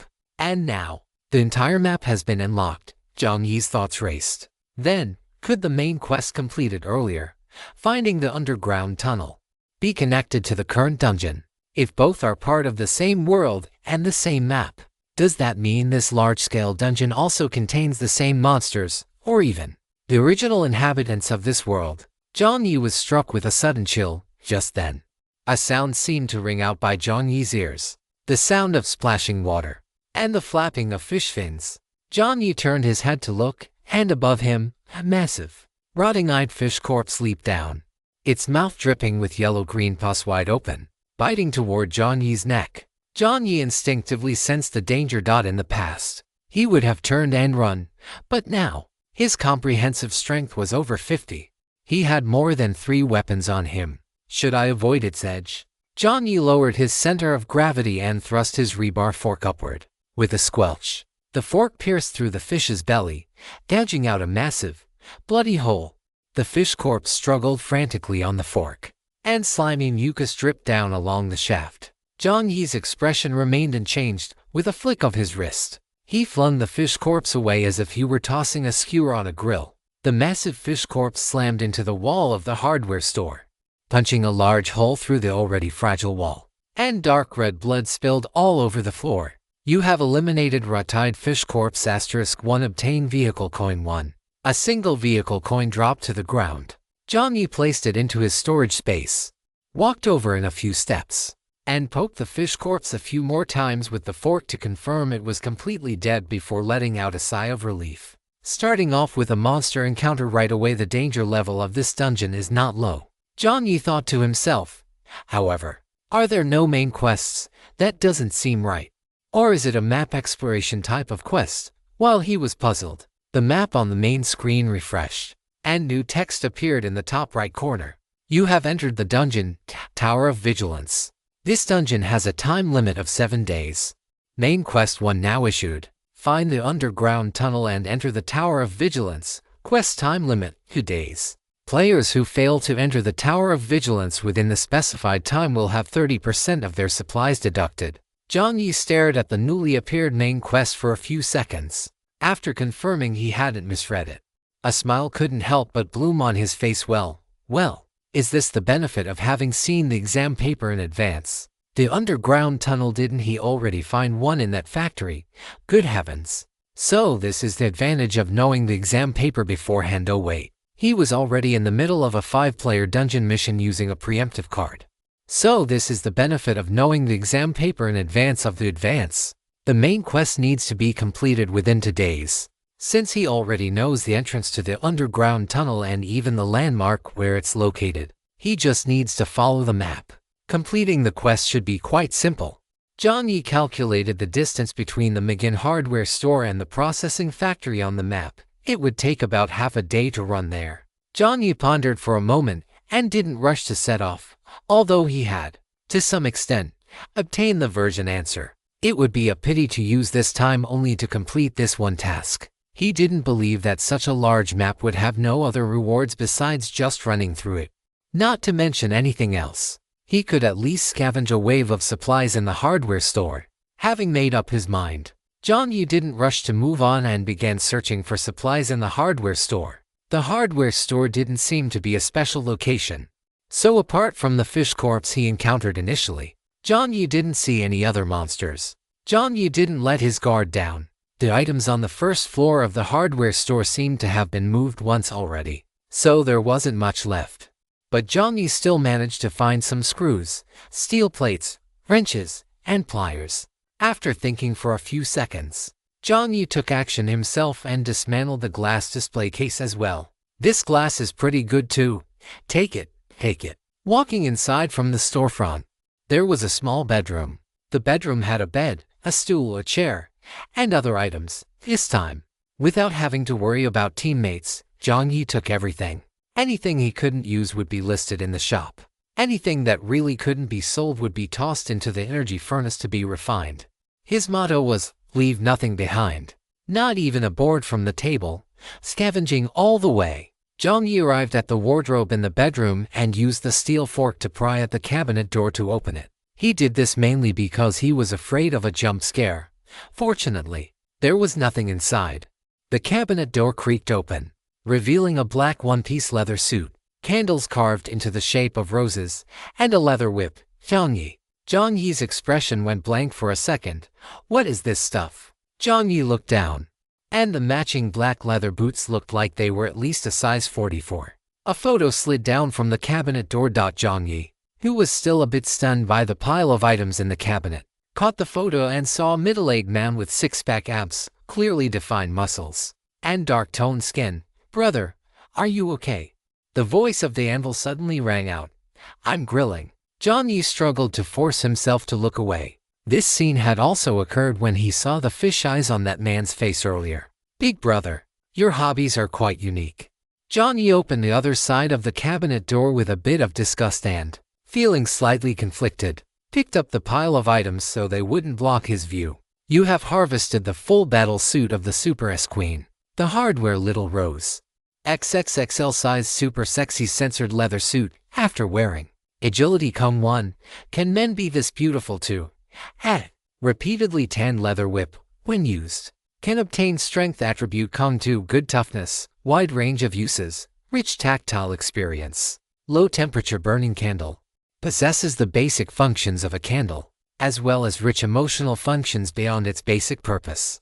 With the full set equipped, there is a certain chance to trigger additional interactive effects. Please judge the specific interactive effects yourself based on your own appearance and attributes. Jiang Yi sometimes. He really wanted to call the police. Chapter 105. A mob grinding king has entered the dungeon. What the hell kind of interactive effect is that? Can this kind of association even pass censorship? Jiang Yi closed his eyes, struggling internally for a few seconds before finally putting the Super S-Queen hardware Little Rose set into his space stone. Don't misunderstand. There would never be any scenario where he would wear these clothes. Of course, this thing absolutely couldn't be listed for sale at the Yan department store, or else melancholy French fries' lifelong reputation would be ruined. Jiang Yi thought to himself that after he got out, he should see if the window that won't close could find someone to sell it to. Jiang Yi continued to rummage through the wardrobe with a slight headache. Fortunately, besides that leather suit, Mr. Mackin's other clothes were decent. Jiang Yi found 2 jackets, a shirt, and a trench coat in the wardrobe. The jackets and shirt were a bit old, but the trench coat was well preserved.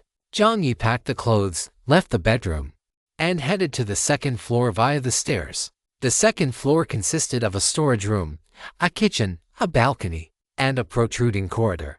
The storage room contained quite a few tools. After collecting them and leaving the storage room, Jiang Yi slipped into the kitchen.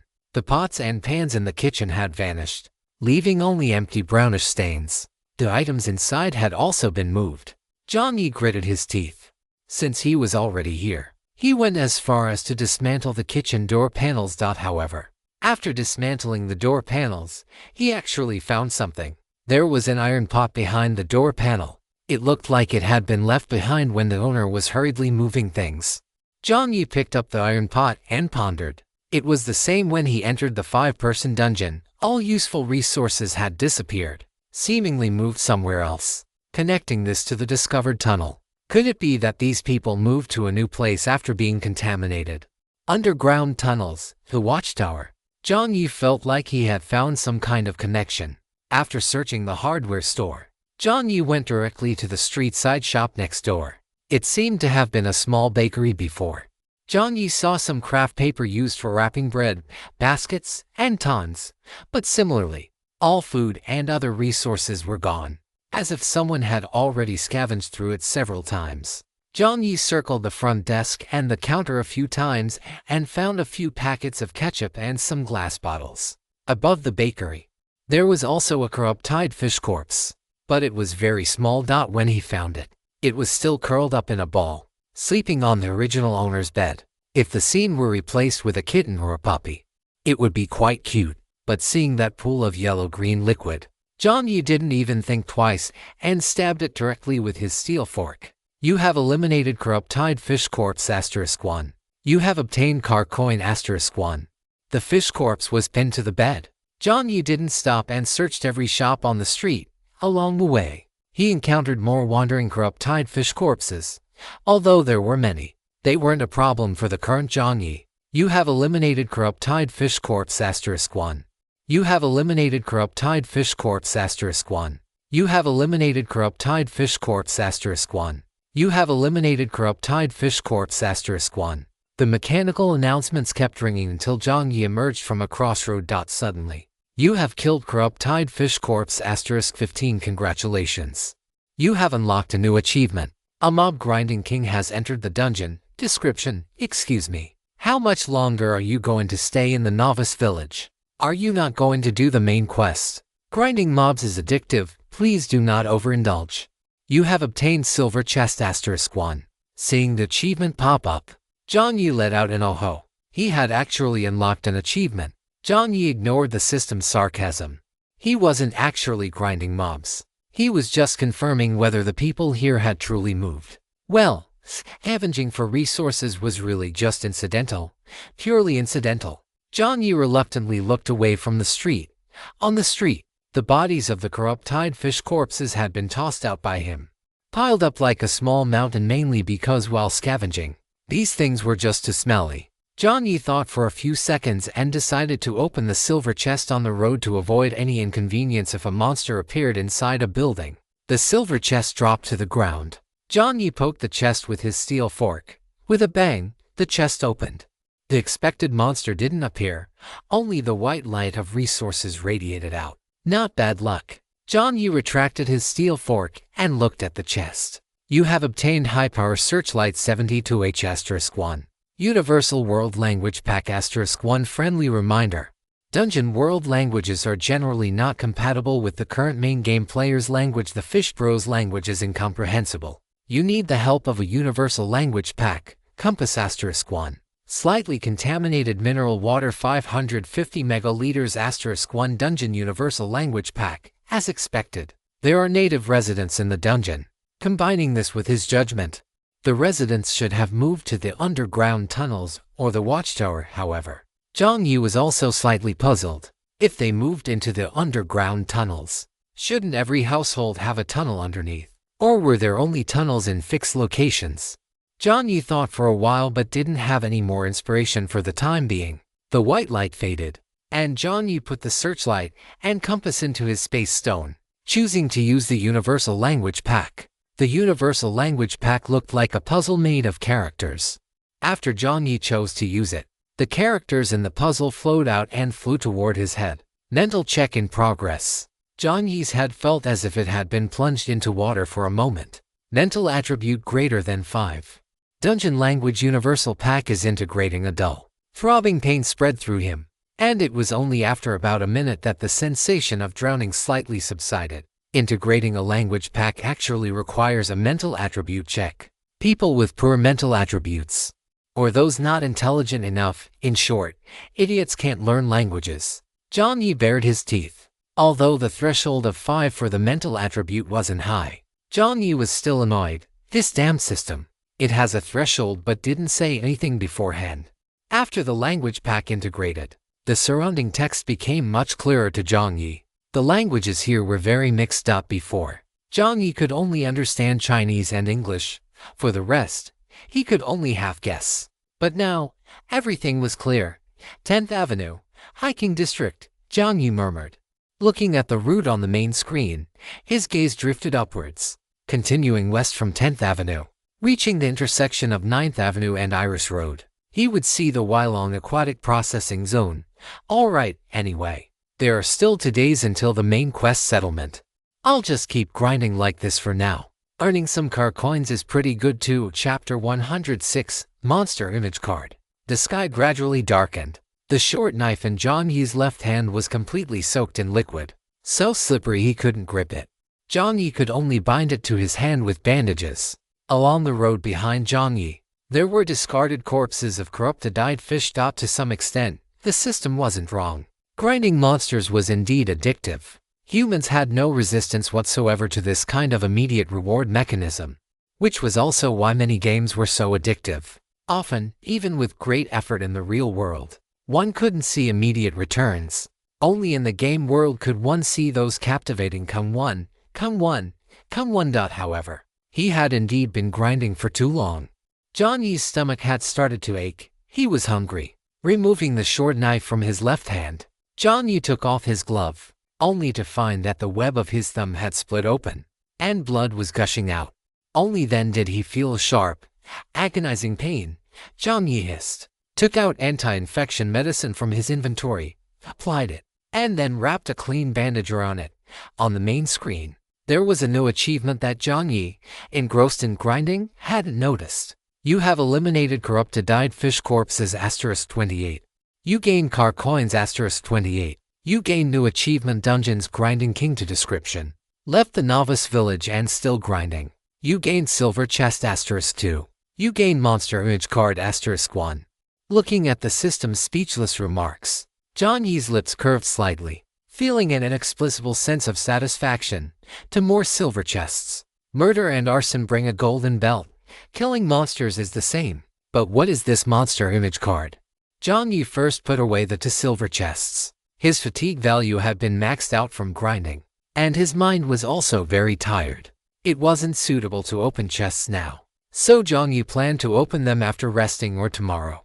After putting away the chests, Jiang Yi focused his thoughts on the monster image card description. After using the card to record a monster's image, the card can be used again to project the monster. The success rate of replication depends on the comparison of your strength with the monsters. The projection duration is also dependent on this. With a maximum of 1 hour. Ever used a Pokeball? Go, Pikachu. Jiang Yi's eyes widened slightly.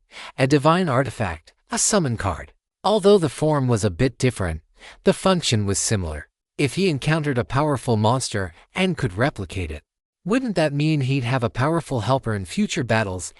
Wait a moment. Jiang Yi paused again. If he encountered a powerful monster, if he encountered one, he'd have to survive first.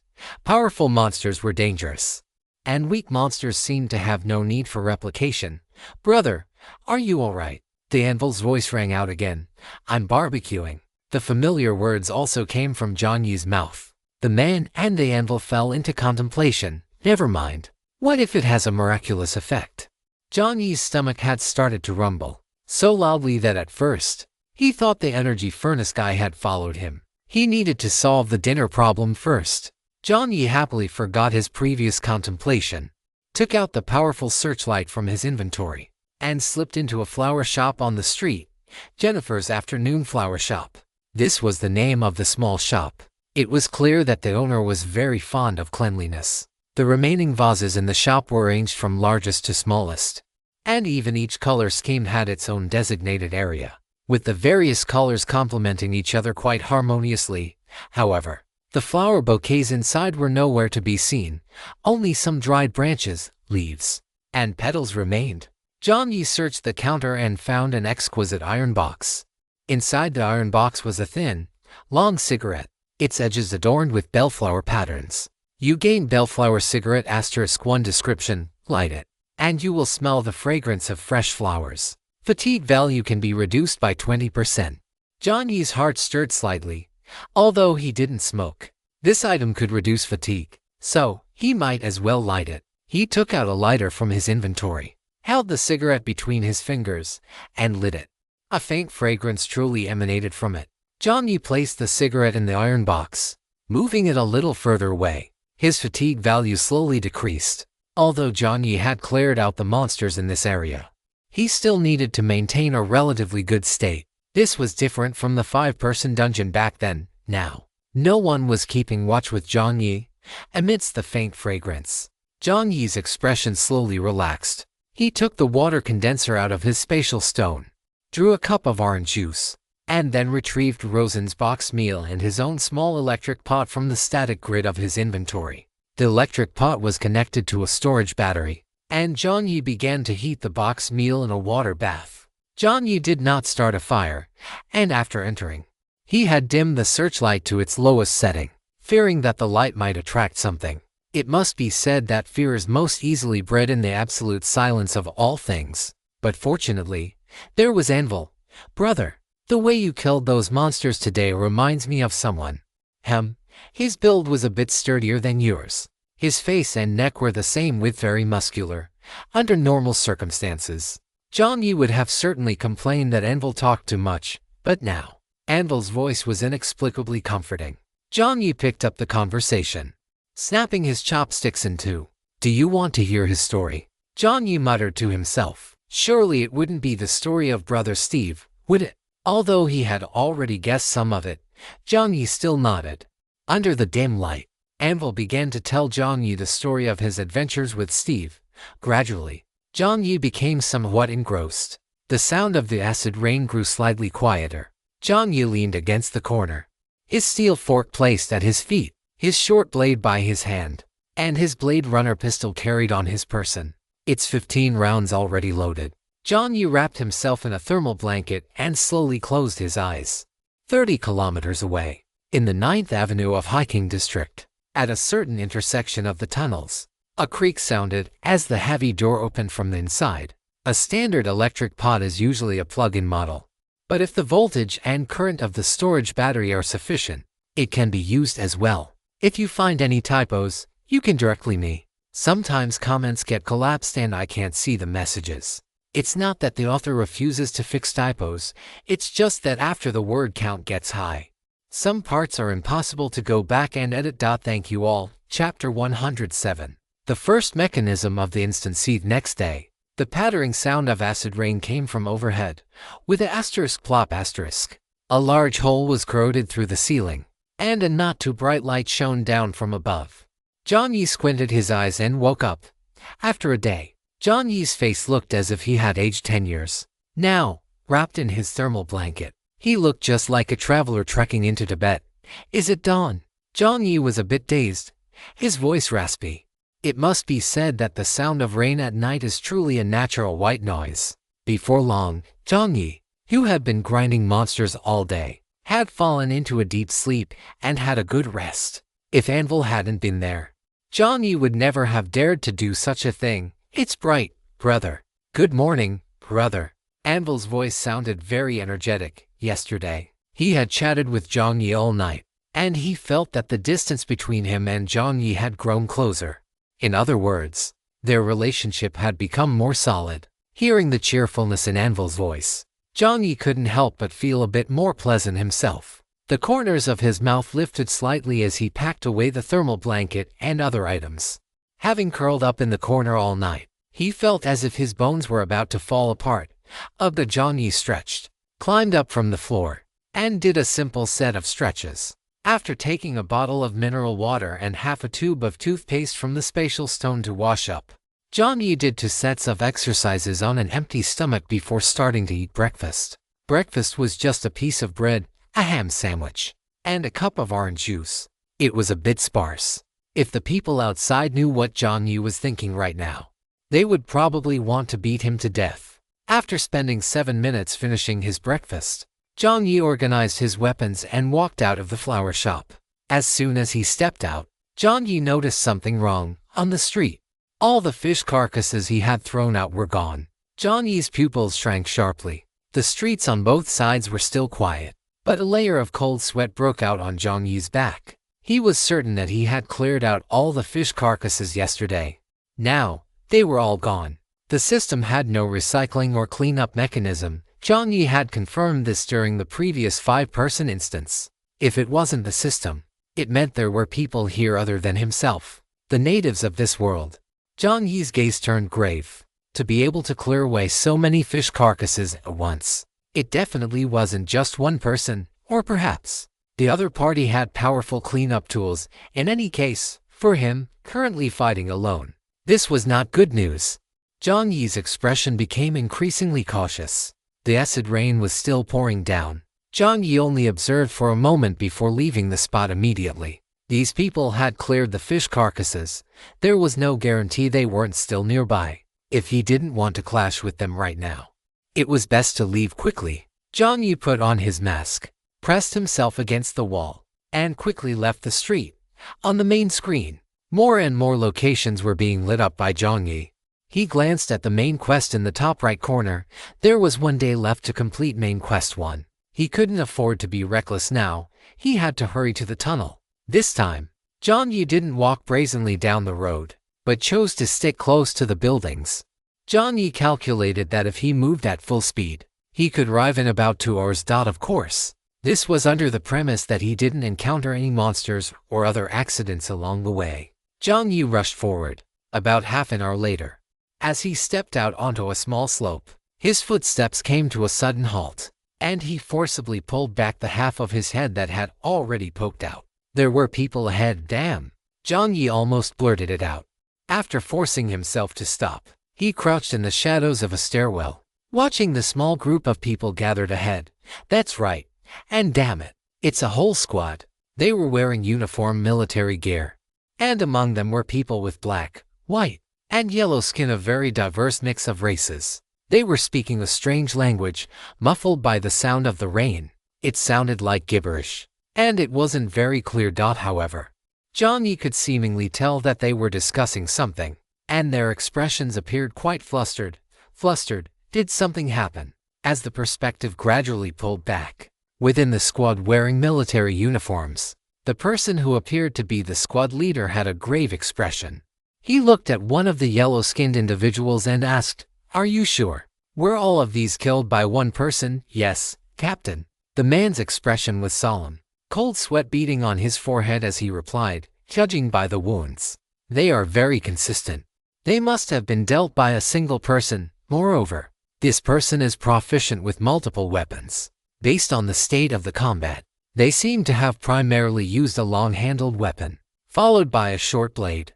And it seems they even used a firearm at one point."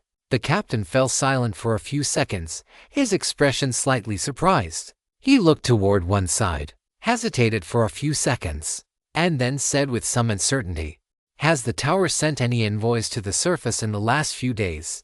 "I'm not sure." The person beside him was also clueless and could only shake his head. The captain's brow furrowed tightly, looking at the corpses gathered in the back, prepared to be transported down. He was also deeply puzzled.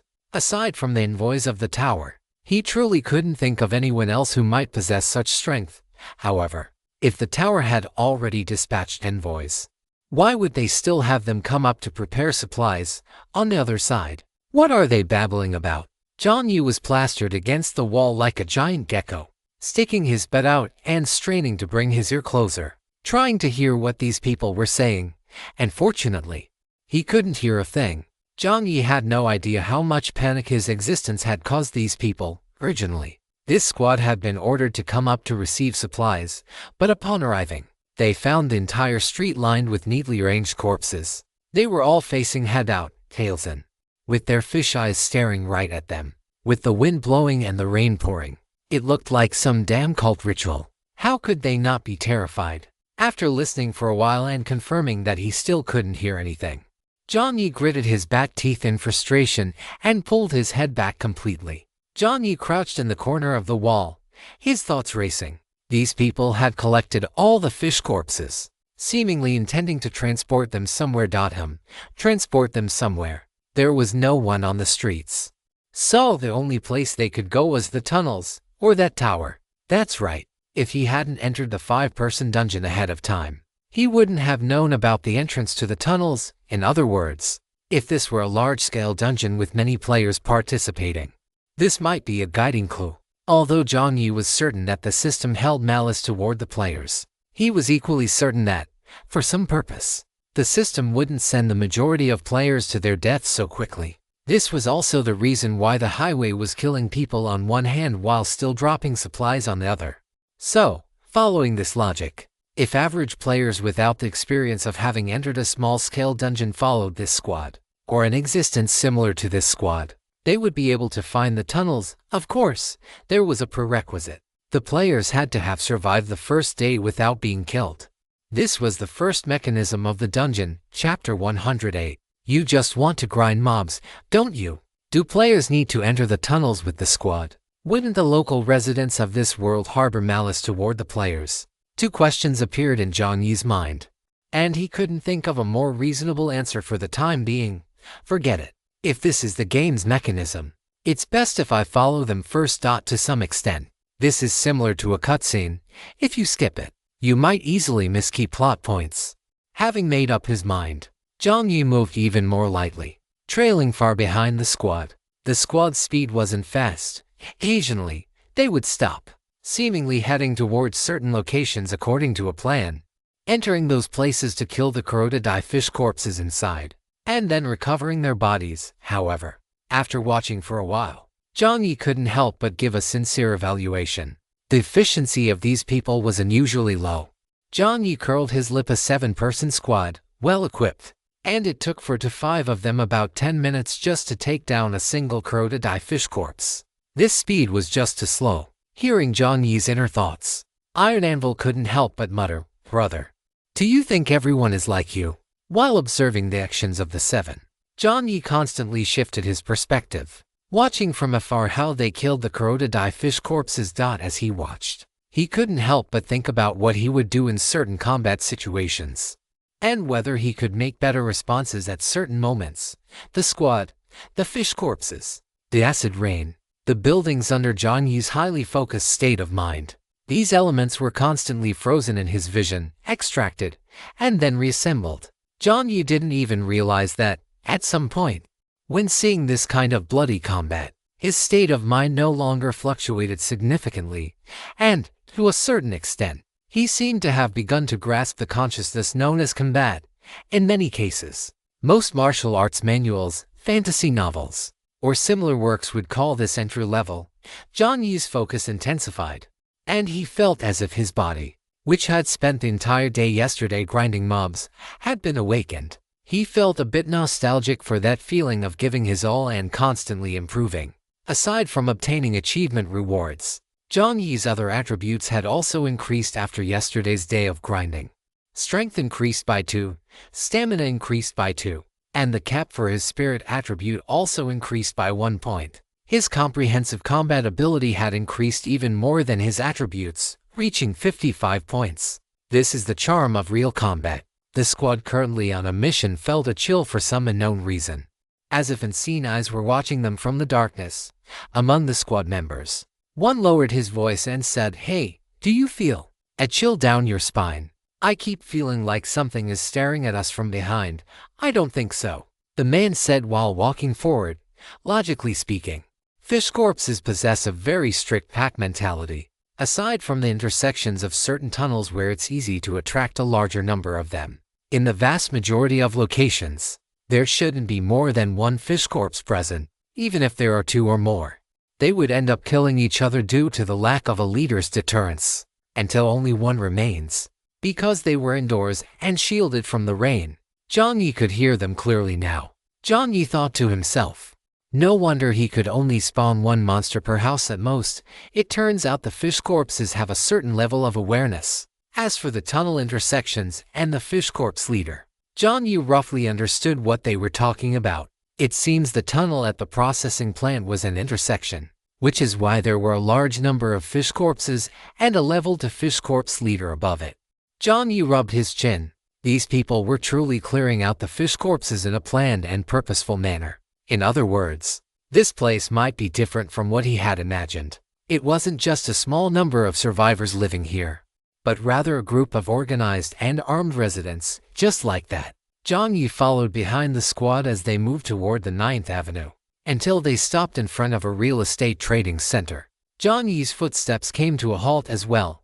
They've arrived. Jiang Yi felt surprised. The map showed they were still about 5 kilometers away from the processing plant. Could it be that this was another entrance to the tunnels? Jiang Yi waited for a moment. The squad finished organizing all their supplies, and a short while later, they entered the trading center. Jiang Yi hesitated for a few seconds before following them in. This trading center was completely different from the processing plant. It was kept very clean inside, with bright windows and tidy floors. The upper structure had been opened up, making it look tall and deep. The very top seemed to have been reinforced layer by layer, muffling the sound of the acid rain to a very low level. Jiang Yi didn't get too close. After the squad entered the trading center, he saw them press something at a place resembling a front desk. Immediately, a crack opened in the floor, revealing a downward leading passage. The squad members placed their supplies on one side of the opening, while they themselves moved to the other side, and they all entered the tunnel. Soon, the entire group disappeared from sight. Jiang Yi lurked for another 10 minutes, and only after confirming that everyone had vanished did he slowly emerge from the side of the wall. A mechanical broadcast sounded. You have marked a location.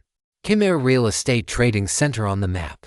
A new anchor point appeared. The mark for this location was similar to the one at the processing plant, both showing a nail-like icon pointing downward. This was the symbol for an underground tunnel. This is also an entrance. Jiang Yi scratched his head. There is more than one tunnel entrance in this dungeon. As Jiang Yi moved slightly closer, he suddenly felt something getting hot. Jiang Yi hissed. After searching through his consciousness for a moment, he pulled out 3 golden coins. At this moment, all 3 coins began to spin, the tower-shaped pattern on the back glowing brightly, vaguely resonating with the door to the tunnel. Jiang Yi had an instant realization. Game coins can open the tunnel doors, or rather, they can allow him to pass some kind of identity verification. Make bold guesses. Verify with caution. Jiang Yi placed one of the game coins on his fingertip and walked slowly and cautiously toward the location of the tunnel. A blue light rose from beneath the tunnel, and after scanning the game coin, it emitted a beep. Verification passed. Tower Gate 007 is about to open. Below, the previously closed ground opened once again, and a passage extending continuously downward appeared in Jiang Yi's line of sight. Tower Gate 007. The underground tunnel is the door leading to the so-called tower. Jiang Yi was somewhat stunned. This so-called tower is actually located underground. Jiang Yi took a step forward, his left foot entering the passage, and the mechanical broadcast sounded. Main Quest 1. Find the underground tunnel and enter the watchtower. Quest completed. You have received car coins 2-0. You have received silver treasure chest *1, bronze treasure chest *1, wooden treasure chest 1. You have received the Dungeon World Universal Language Pack. Detection shows this reward is already unlocked, automatically replaced with car coins 2-0. A series of broadcasts rang out, and white light emerged as 3 treasure chests and 40 car coins appeared before Jiang Yi. Jiang Yi collected all the treasure chests, transferred the car coins into his storage card, and then, to the surprise of both the system and Anvil, Jiang Yi took another step with his right foot and walked back out of the tunnel. System, Anvil, how brother? Why did you come back out? Did I ever say I was going to go in Anvil? Jiang Yi opened the main screen, glanced at the map, and said seriously, anyway, Main Quest 1 is already completed. The time limit for Main Quest 1 is 2 days. This is a large-scale dungeon, so logically, the main quest should update at unified nodes. Since the new main quest hasn't appeared yet, this is the time to continue exploring the map and discover more tunnel entrances. After all, when I actually enter the dungeon later, who knows where I'll be teleported to on the map. It's better to mark more locations now and see if I can find more tunnel entrances to make doing quests easier later. And I can also take the opportunity to farm another wave of monsters. Jiang Yi grinned. You just want to farm monsters, don't you? Anvil roared in his heart, but intimidated by Jiang Yi's tyranny, he didn't dare to say it out loud. A smile spread across Jiang Yi's face as he gripped his steel fork. He didn't look like someone about to go monster slaying, he looked like he was heading to a delightful banquet. The system was rendered speechless. It had truly never seen someone so diligent, so cautious, and yet so incredibly reckless. Jiang Yi walked out of the trade center and deliberately chose a route in a different direction. This served two purposes. It allowed him to mark more locations, and it helped him avoid the path taken by the previous team. Just like that, Jiang Yi spent another full day grinding monsters. He only chose to enter a few of the streets along the way since he had already determined that there wouldn't be many supplies left. Jiang Yi simply shifted his goal to monster grinding and marking locations on the main screen. The acid rain on the map gradually receded, and one landmark after another appeared on the map. Jiang Yi left from the 9th Avenue and walked along a perpendicular direction toward the 7th Avenue. Around noon, he arrived at a new street. This street seemed to be closer to the commercial center of the area. The density of shops had increased significantly, and Jiang Yi could feel that the number of fish corpses was also rising. At this very moment, 2 fish corpses had appeared in front of and behind Jiang Yi. Viscous liquid appeared beneath both fish corpses, and as their tails lashed against it, their agility increased. Both fish corpses lunged at Jiang Yi simultaneously. Jiang Yi didn't move from his spot, as his pupils constricted. Everything in his field of vision slowed down. He had never seen the movement trajectories of monsters so clearly. He could even sense the twitching of the monster's muscles on a mental level. The moment the fish corpses were about to touch him, Jiang Yi's body vaulted into the air. His left foot slammed into the spine of the fish corpse on the right, and immediately, he performed a spiraling flip. Then, the short blade in his left hand traced a sharp arc through the air, directly decapitating the fish corpse on the left. The blade went in from the outside and was pulled out from the inside. He turned and thrust it into the eye of the fish corpse on the right. Blood sprayed out, and Jiang Yi kicked the fish corpse away to avoid contamination from its bodily fluids. One encounter, a double kill. This scene was exactly the same as what Xiao Wei had done back then. Amidst the massive amount of combat, the skills Jiang Yi had replicated were finally internalized. They were no longer just a pose, he could now react freely, following his instincts. You have eliminated Crocodile Fish Corpse 2. You have obtained vehicle coins 2. The kill notification had just sounded when, suddenly, you are under mental attack. Mental attribute check in progress. This mental attack has failed. Jiang Yi's vision blurred for a moment before he quickly regained his senses. He became instantly alert. A mental attack. Is there a level to fish corpse nearby? Jiang Yi gripped his short blade tightly. With a flick of his hand, a pen appeared in his palm, and he quickly drew a red mark on his skin. The Crazy Workshop Director's pen within 12 hours. Jiang Yi's mental attribute will be increased by 20%. But at the same time, Jiang Yi will be more likely to hear voices from the unknown. Jiang Yi's mind became clearer, and his gaze scanned the surroundings. Soon, he locked onto a building.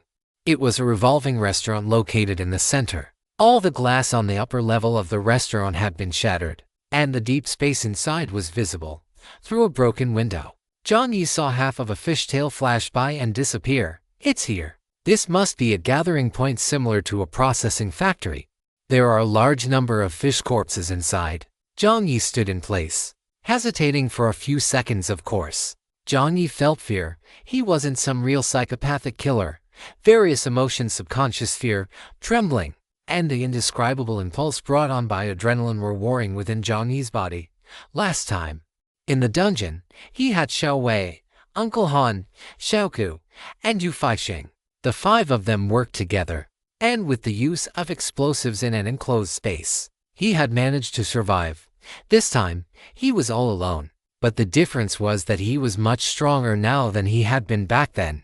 Furthermore, a very simple thought settled in Jiang Yi's mind. If he didn't dare to push his limits and fight even when he had the second life card as a safety net, then he would never take risks in the games to come. Opportunity must not be missed out since I am already here. These 8 words echoed in the depths of Jiang Yi's heart like a mantra.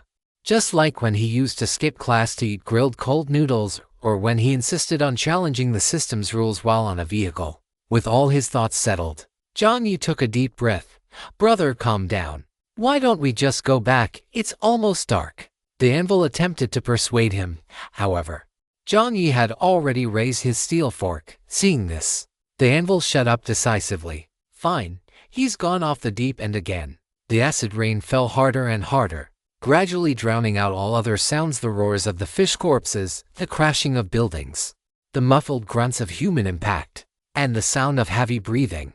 Whenever his strength was about to run out, Jiang Yi would take out a four-eyed sardine from his inventory right in front of the fish corpses and swallow it whole. You have gained strength come 3, agility come 3, physique -1. You have suffered a mental attack. Mental attribute check in progress. This mental attack has failed. You have listened to the chanting from the deep sea. You have suffered a certain degree of mental pollution. Your mental attribute is slowly decreasing.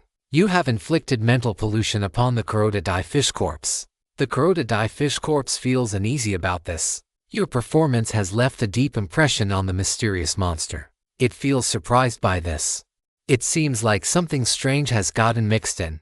Jiang Yi thought while swallowing the sardine.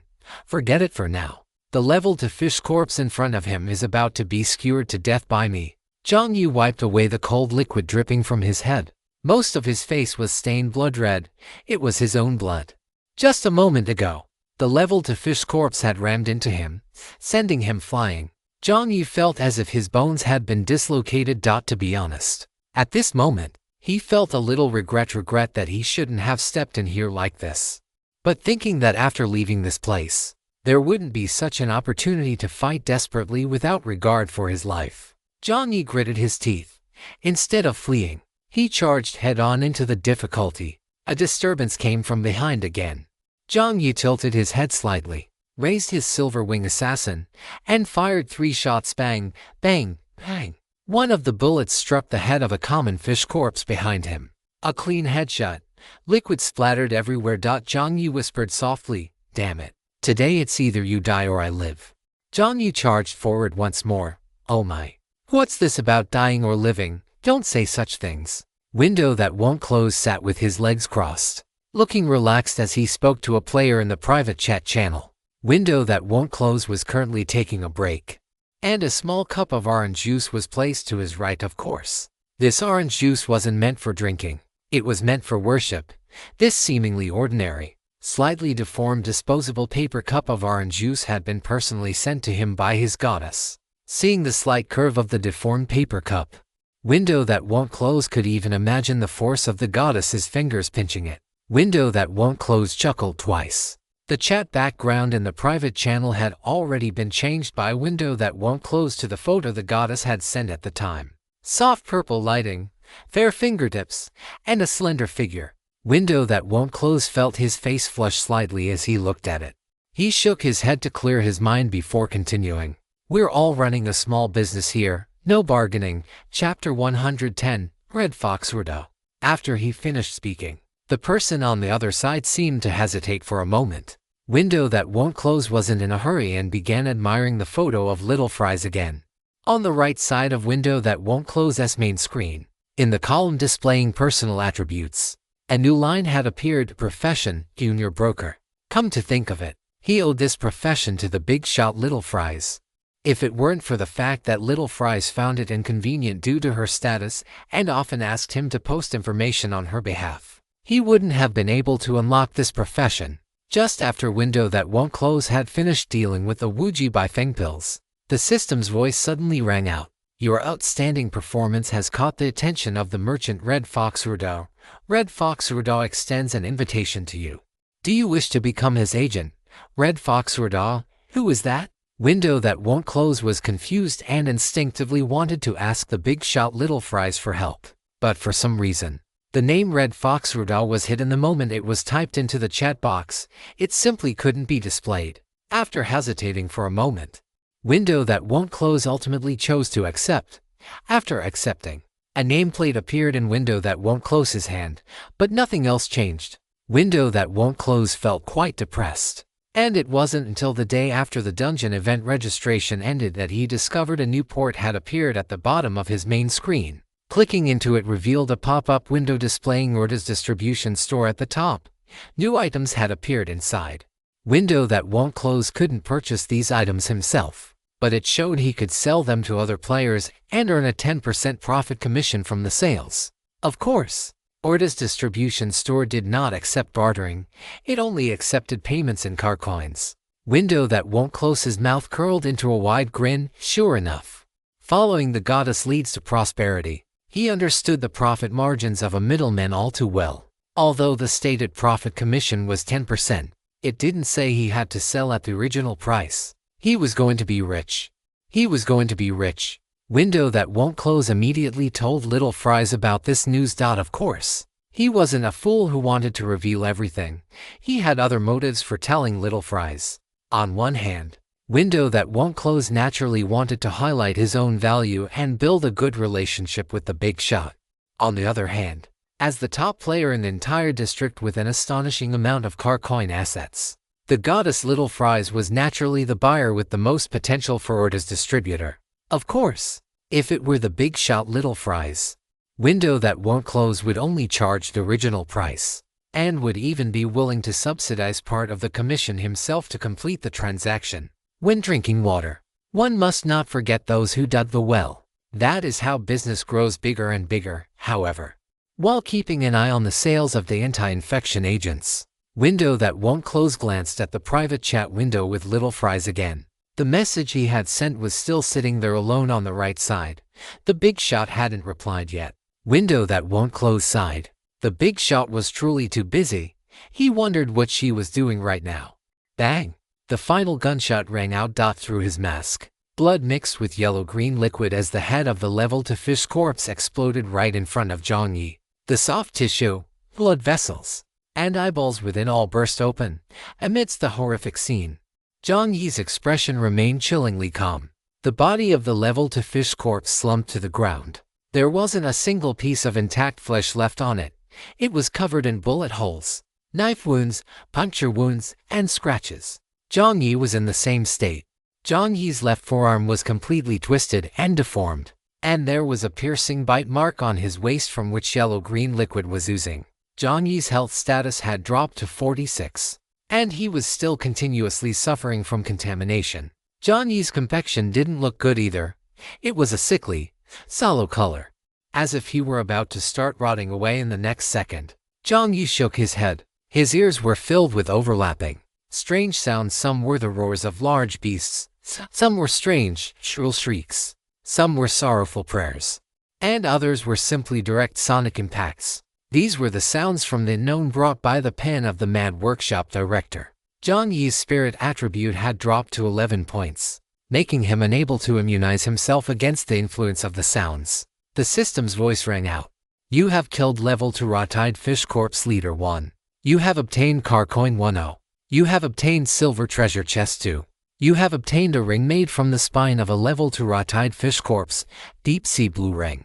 Description: killing a rotted fish corpse leader has a certain chance to obtain special items. Equipping this ring grants strength Kung 3, agility Kung 3, spirit Kung 3. Please note, when your mental value is below 10, there is a 50% chance of being corrupted while wearing this ring. Please wear it with caution. You have obtained a new achievement, the Dungeon's Monster Grinding King 3. You have obtained a new title, Ultimate Monster Grinding King. Description: equipping this title grants you a 10% bonus to strength, 10% to agility, and 5% to mental value during combat with monsters, and grants you the beginner skill Intimidate. Please note, wearing this title during combat carries a 10% chance of causing monsters to focus their attacks on you. You know, to monsters. This title is a form of provocation. Jiang Yi glanced at the constantly refreshing main screen. Without hesitation, he immediately put the deep sea blue ring on his hand. After gaining Kung 3 to his mental attribute, the overlapping voices in his ears finally vanished. Jiang Yi's dizzy consciousness finally recovered a little. Jiang Yi leaned against the wall and slowly slid down. It took several seconds before he groaned, "Damn, I almost died." Jiang Yi knew that this was his limit. The anvil had also been silent for a long time. It had to be said that Jiang Yi had brought him a tremendous shock, making him feel as if he were in a trance, watching some giant block man fighting the Wither. Both were equally insane. After waiting for his body to recover a bit, Jiang Yi's expression changed abruptly when he saw his palms starting to turn green. He hissed, "Don't tell me I'm going to turn into the Hulk." As his voice trailed off, the anvil's voice rang out airily, "Brother, given your situation, it's more likely you'll turn into that old he from before." Thinking of the half-human, half-ghost state of old he had seen in the five-man dungeon, Jiang Yi shuddered and hurriedly took out medicine from his inventory. Fortunately, he had managed to grab a batch of medicine from a convenience store before entering the dungeon. Jiang Yi found the anti-infection serum, opened the glass seal on top, and downed it in one gulp. The bitter taste made Jiang Yi's face contort, but he managed to swallow it. He felt like he had swallowed a toad whole. After one bottle of serum, the greenish hue on Jiang Yi's face slowly faded, and his health value began to gradually recover. Among the medicine, there were also separately stored blue-green vials labeled Grade D Life Recovery Potion and Grade E Life Recovery Potion. With only 3 of each, Jiang Yi hesitated for a few seconds, but ultimately took out a bottle of Grade E Recovery Potion. Although he knew his body would recover once he left, the dungeon had only just begun 2 days ago. You have to spend money to make money. Right now, restoring his condition was the priority. He took out a Grade E Life Recovery Potion. The potion itself had no taste. After Jiang Yi gulped it down, the feeling of impending death in his body eased significantly, and his various attributes began to rise slowly. Jiang Yi estimated the effect. To fully recover, it would take at least an entire night. Sighing, Jiang Yi relaxed and slumped onto the ground. Chapter 111. The first floor of the Watchtower Watcher Dungeon. 3rd day of the Opportunity Card. Daytime. Acid rain. On the 8th Avenue of C City, the captain of the 9th Squad's face was ugly to the extreme. Before him, the mysterious, evil ritual had appeared once again. All the crocodile fish corpses were laid out in perfect uniformity, staring straight at him. Behind him, a team member rubbed his eyes in disbelief and muttered, "Am I seeing things? Or am I dreaming?" Having the same dream as yesterday. Before he could finish, a teammate beside him slapped him across the face with such force that it knocked the man sideways, nearly causing him to have an intimate encounter with the crocodile fish corpses on the ground. Damn! Before the person who was slapped could start cursing, the teammate who hit him murmured, "It really isn't a dream, you bastard. Why the hell are you slapping me instead of yourself?" The man grumbled, climbed up from the ground, and was just about to retaliate when the captain reached out to stop him. The captain's expression was grim. "Clean this up first. We'll talk when we get back." "Yes."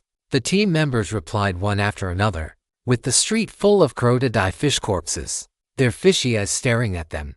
The team members couldn't help but shudder, feeling that they might have another night of nightmares. Meanwhile, on the first floor of the watchtower, a person wearing a tattered trench coat with messy hair stared blankly at the young men covered in bandages who had fallen from the sky and was clearly just as dazed from the impact, and said, "Who the hell are you?" A curse. Hearing the familiar tone, Jiang Yi's heart stirred. He looked up and saw a middle-aged man of indeterminate age in a tattered trench coat frowning at him, and he himself was sprawled on the ground in a rather undignified posture. In short, like a toad. Jiang Yi's brain processed this for a moment.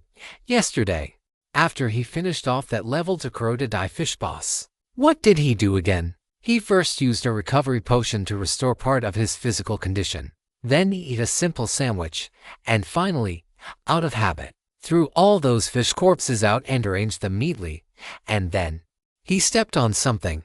The game coin emitted a scorching heat, and then he fell down. The underground passage was a slope that kept extending downward. Jiang Yi had just rolled all the way down.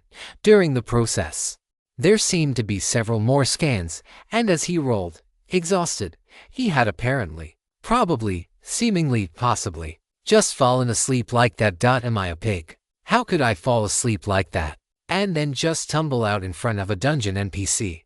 After half a second of silence, Jiang Yi wiped his face and climbed up from the ground. Seeing Jiang Yi's movement, a flash of panic seemed to cross the middle-aged man's expression, but it quickly returned to normal. He asked with a dark face, "Are you here to fight for territory too? Fight for territory?" Jiang Yi took note of those two phrases. He stood up from the ground and looked around.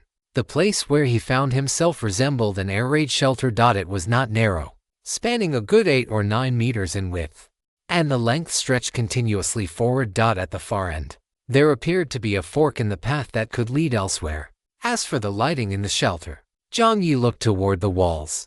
There were pipes suspended overhead, and from each pipe extended a curved lamp. Inside these lamps burned a yellowish-green liquid, which emitted a glow. This light could not be considered very strong, but it was at least enough to illuminate the underground passage. Where is this? An underground passage, or the watchtower? Seeing that Jiang Yi remained silent, the middle-aged man's expression shifted for a few seconds. Then, gritting his teeth, he drew a dagger with his left hand and, while Jiang Yi was busy examining the surrounding environment, he lunged forward with a direct stab. Although Jiang Yi appeared to be observing his surroundings, he had not let his guard down for even a moment. The moment the light from the dagger caught Jiang Yi's eyes, he delivered a flying kick, cleanly and decisively knocking the dagger away. The middle-aged man was stunned by the kick. Immediately after, he saw the ground rushing up to meet his face. Jiang Yi locked his left leg over the middle-aged man's throat and said with a smile, "Big brother, there's no need for such hostility, you." The moment the middle-aged man moved, Jiang Yi applied subtle pressure with his left leg, pinning the man down so he couldn't breathe. The middle-aged man struggled continuously on the ground. In his struggle, his left hand knocked over a wooden board nearby, and then clatter. The makeshift wooden partition fell away completely. In an instant, Jiang Yi felt several gazes shoot toward him. The closest one was an elderly man in rags. The old man's face was shockingly gaunt, leaving only a pair of sunken eyes that resembled those of a vulture. The old man looked at the suddenly appearing Jiang Yi, his gaze seemingly turning into something tangible. It moved over Jiang Yi's exposed, fair neck and forearms. A glimmer of light appeared within his sunken eyes, and he licked his lips as if he had seen something delicious. Meeting the old man's gaze, Jiang Yi couldn't help but get goosebumps. He was certain that there was something wrong with this old guy's eyes. This wasn't the look one gave a stranger, it was the look one gave to food. On the other two sides were a one-eyed man of about 27 or 28, and a woman with disheveled hair, exposing half of her body, who was staring straight at the pipes. Jiang Yi frowned tightly. He exerted force with one arm and hoisted the middle-aged man up, dragging the man's body along. Jiang Yi walked over to the knocked-over wooden board and propped it back up. Only after blocking those gazes did the uncomfortable feeling in his heart ease slightly. Aside from this middle-aged man, there didn't seem to be a single normal person here. Let me go." The middle-aged man was still struggling. Before Jiang Yi could answer, a hoarse voice sounded from nearby. "Little brother, if you don't eat him after you kill him, you can give him to me. I will give my allocated nutrient solution to you as an exchange." This hoarse voice was unpleasant and raspy. That old thing was a cannibal. Hearing this, the middle-aged man's face turned deathly pale, as if he had seen something right before his eyes. His Adam's apple bobbed continuously as he swallowed hard. He was terrified. Jiang Yi gauged the middle-aged man's emotions. What kind of place is this underground passage, anyway? How is it a bit different from what he imagined? He had originally thought the underground passage was something like a shelter. While thinking this, Jiang Yi looked at the main screen. On the main screen, the main quest had been updated, and two quests had been updated at once. Main quest 2. Join any faction within the Watchtower quest time limit. Quest rewards: Vehicle coins *10. Vehicle upgrade fragments *10. Beginner survival pack 1. Note: the faction you join will directly affect the direction of subsequent main quests as well as the corresponding rewards. Penalties, etc. It will ultimately affect your overall evaluation, so please make your decision carefully. If you fail to complete the quest within the specified time limit, 30% of your supplies will be deducted. Main quest 3. Reach a reputation value of 50. Current reputation value quest time limit until the end of the instance. Quest rewards: basic reward, vehicle coins *10. Vehicle upgrade fragments *10. Advanced reward: for every 50 points of reputation value increased, unlock corresponding advanced rewards. If you fail to complete the quest within the specified time limit, there is no penalty. Chapter 112. I'm not here to break you two up. I'm here to join you. Part 1. For the heavily dependent on Skylark extra long chapter. The name is too long. I can't type it all out. Inside the tunnel enclosed by broken wooden boards. The atmosphere was extremely tense. Of course, this tension was something the middle-aged man felt unilaterally. Jiang Yi hadn't thought about seizing territory at all, or rather, up to this point. He didn't even know what this so-called territory referred to. Could it be this place? Enclosed by a few dilapidated wooden boards and piled up like a garbage dump. Jiang Yi remained silent, and the tension in the middle-aged man's heart grew even more intense. He had been exiled from the second level and had finally managed to find a place to settle in a spot toward the middle, only to be driven out again. Now, living here. To his left was an old guy who would eat people. To his right was a neurotic woman, and the one-eyed man beside her. Life was already difficult enough, and he hadn't expected a Jiang Yi to fall from the sky and leave him completely baffled. For a moment, the middle-aged man's complexion turned quite ashen. Just as the middle-aged man couldn't help but want to beg Jiang Yi for mercy, the young man before him suddenly let him go. Not only that, but a look that could be described as gentle appeared on Jiang Yi's face. "Big brother, did I hurt you just now? Come, take a rest." The middle-aged man's body trembled even more violently. "You? What do you want to do?" At this moment, the middle-aged man's expression was already somewhat blustering and cowardly. He retreated repeatedly, as if he had seen some terrifying monster. Jiang Yi was stunned. What had he even done? "You. Don't you dare harbor any crooked thoughts. Let me tell you, I, Zuzhen, have backbone. I will absolutely not bow to your tyranny. I will just..." Before he could finish his sentence, Jiang Yi accidentally stepped on a board, with *crack*. The wooden plank emitted a crisp snapping sound. *thud. Zuzhen knelt down immediately. The kneeling posture was very standard. The movement was extremely fast. Jiang Yi, Zuzhen. So much for having backbone. What on earth is going on in this guy's head? Does he actually think that I, a fine youth of the motherland, would lay a hand on a middle-aged man who looks old enough to be my father? Is his brain broken? Has he been possessed by Red Master? Jiang Yi rolled his eyes inwardly, not wanting to tangle with the middle-aged man any longer and risk further misunderstandings. Jiang Yi took an orange-flavored cookie directly from his inventory. The salty, savory aroma of the cookie instantly stimulated the middle-aged man's taste buds, and his gaze became glued to the cookie.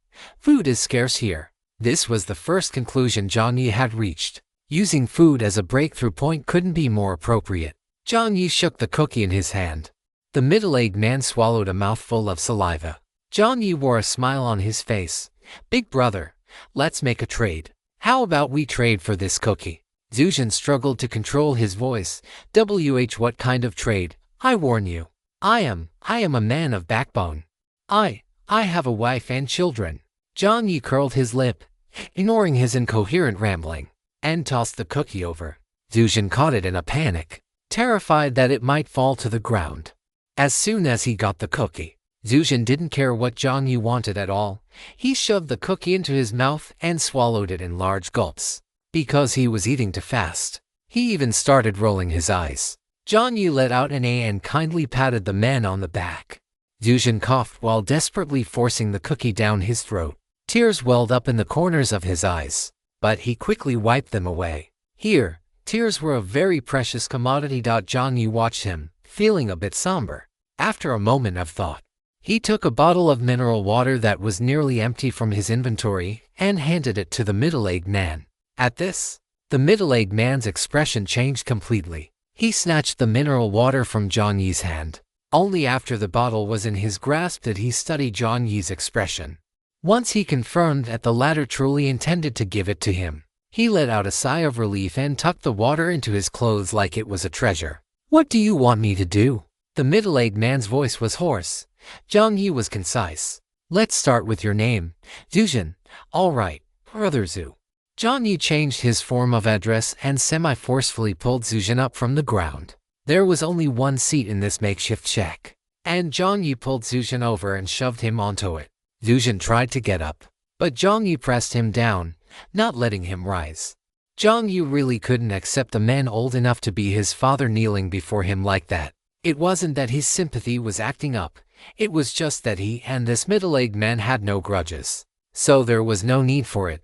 The trade is simple. Just tell me everything you know. Double quotes everything. About the tunnels, about the territories, and anything else you can think of. As you can see, I just came down from above, and I don't understand many things. Jiang Yi said the last sentence vaguely, but it was indeed the truth. Jiang Yi's gaze appeared quite sincere, or perhaps casual, making people relax involuntarily. Jiang Yi blinked. Talent, the loyal one. Description: a loyal person naturally radiates an aura that inspires trust. All players or monsters have a natural affinity toward you. When affinity or favorability reaches a certain standard, it will trigger lucky random events.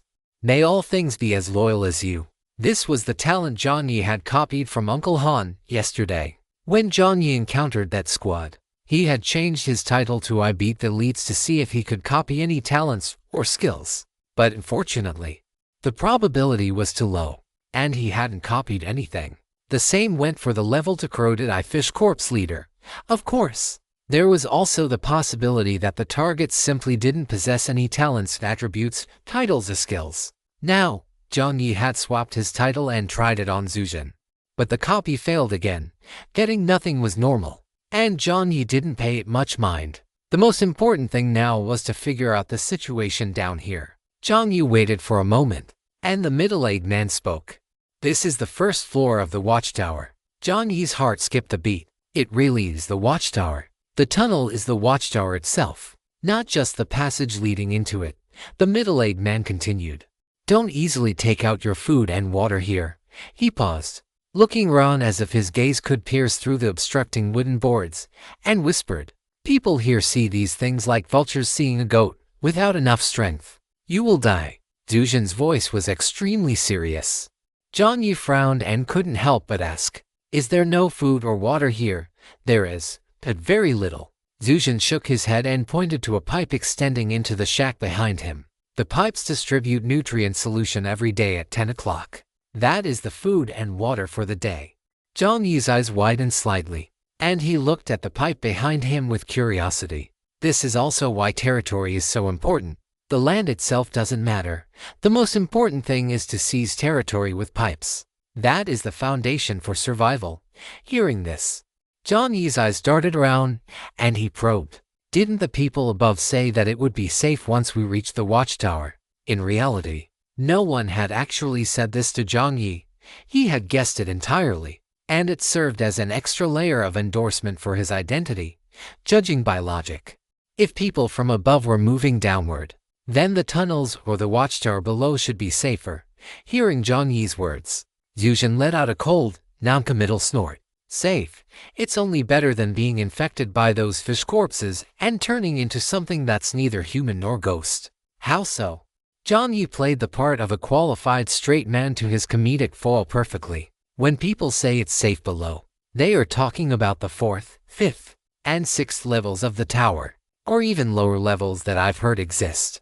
As for these first 3 levels, even the 2nd level where I was before can't be considered absolutely safe, let alone the 1st level where we are now. This underground passage actually had so many levels. Recalling the image of the blue light scanning his game coins, Jiang Yi had a vague suspicion.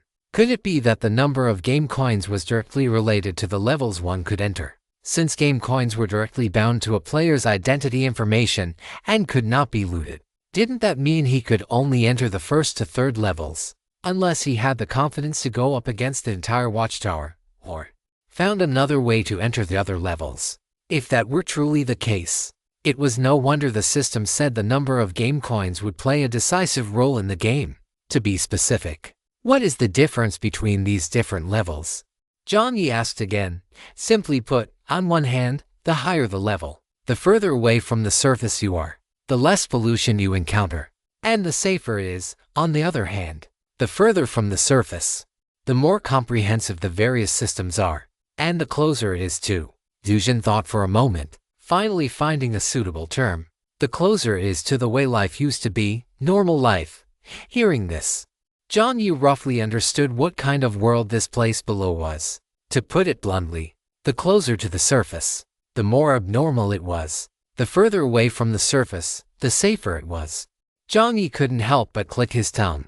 This was somewhat similar to the underground post-apocalyptic survival models in certain movies. Then, what is this seizing territory you mentioned, brother? At this, Zuzhan gave a bitter smile. I was originally on the second level, but because... Zuzhan raised his arm, revealing an empty sleeve. Only then did Jiang Yi realize that the arm the man had been keeping tucked away was actually missing. The factory's machinery malfunctioned, I lost an arm, and I couldn't continue working. I couldn't afford the rent on the second level. So, I was kicked down to the first level by the enforcers. I had originally found a suitable place to stay on the first level, but I didn't expect it to be the territory of the Wanderers. I got beaten up again, and in the end, I could only drift here. Zuzhan looked at the pipes behind him and sighed again. The pipes here are too remote, and have long since had issues. Whether or not nutrient solution comes out is entirely up to luck, but it's still better than having no pipes at all. Zuzhan looked at Jiang Yi, hesitated, and then said, So when you fell down, I thought you were trying to seize this place, which is why Jiang Yi waved his hand, signaling the middle-aged man not to take it too hard. These two names sounded like the names of certain factions. Jiang Yi scanned the main quest on the main screen. Enforcers are the law enforcement organization for the residents of the second and third levels. They collect rent and pipe fees, maintain order to a certain extent, and also have the right to supervise factory production. As for the Wanderers, I haven't had much contact with them, but I only know that they are an influential organization across the first, second, and third levels. They have many members and seem to have their own armed squads. Occasionally, they return to the surface to search for supplies. Armed squads. He wondered if the squad he encountered above was. Jiang Yi pondered for a few seconds. Main Quest 2 was to join a faction, and Main Quest 3 was to accumulate reputation points. Whether it was 2 or 3, he would inevitably have to make contact with these factions. He only had 3 game coins. Originally, he had wanted to use the coins to try and move to the second or third levels. But now, it seemed there was no need for such trouble. If the Wanderers that Zuzhan spoke of had influence in the first, second, and third levels, then in a sense, they were the influential power brokers within these 3 levels. From this perspective, the Wanderers would definitely have the most comprehensive information. He wouldn't need to grope around slowly. With only 7 days, time was very limited. If he wanted to maximize the dungeon's rewards, the more comprehensive the information he grasped, the better. Therefore, why not just start by looking into these so-called Wanderers? Thinking of this, Jiang Yi spoke earnestly. Brother Zhu, according to what you said, should I also find a place with pipes to live in first? Hearing this, Zuzhan felt a tightness in his chest. Yes, you. Zuzhan's expression shifted slightly, fearing that Jiang Yi would say something like you can get lost now. How is the place where you were robbed before? Chapter 113. I'm not here to break you two up. I'm here to join you. Part 2. Zuzhan was stunned. How is the place where you were robbed before? Is it big? Is the feng shui good? Jiang Yi asked very seriously. His tone and expression were as if he were seriously inquiring about a property with a real estate agent. Zuzhan scratched his head. It's not bad. The lighting is quite bright, and the wind. It's located at the intersection of 2 tunnels. So the wind is actually quite strong. That does sound good. Jiang Yi nodded. Then let's go. Go where? Zuzhan vaguely guessed something and felt a bit panicked. Jiang Yi turned around and revealed a smile. Seize some territory. Bang. The simple wooden shed that Zuzhan had set up was pushed over once again, the wooden boards hitting the ground with a thud. The old man, the men, and the women nearby all looked over at the same time.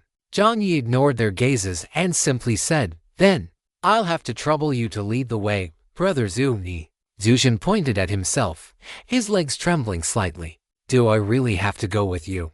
Zuzhan's expression was on the verge of collapse. He had just been beaten to a pulp, and if he hadn't if he hadn't run away fast enough, he would have been beaten to death right there. Jiang Yi nodded. He didn't know the way. After all, Zuzhan wanted to refuse, but seeing Jiang Yi's narrowed eyes and remembering that he had already eaten the man's biscuits and drank his water, he swallowed hard and nodded. Then let's go. This time, Zuzhan walked in front, while Jiang Yi followed closely behind him. The two began to walk forward along the tunnel. The old man nearby, seeing that Jiang Yi hadn't beaten Zuzhen to death, looked somewhat disappointed. He slinked over, and just as he was about to ask where the two were planning to go, Jiang Yi noticed the man's clammy, sticky palm reaching out. His expression faltered, and his smile vanished. Those dark, heavy eyes stared fixedly at the old man, cold, devoid of warmth, as if looking at a corpse.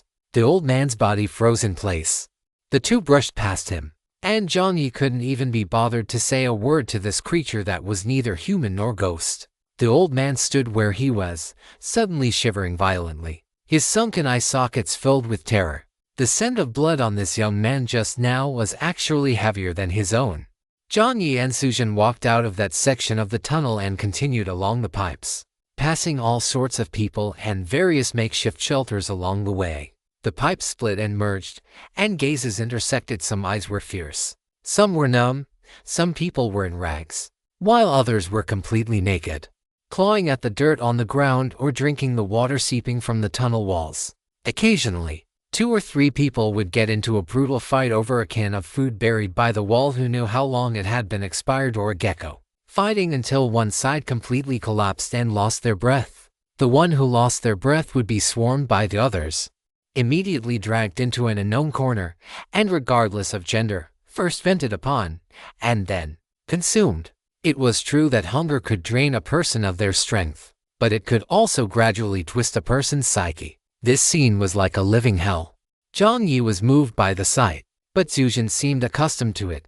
He led the way, muttering, "We're almost there. Up ahead is where those people are." "All right," Jiang Yi replied.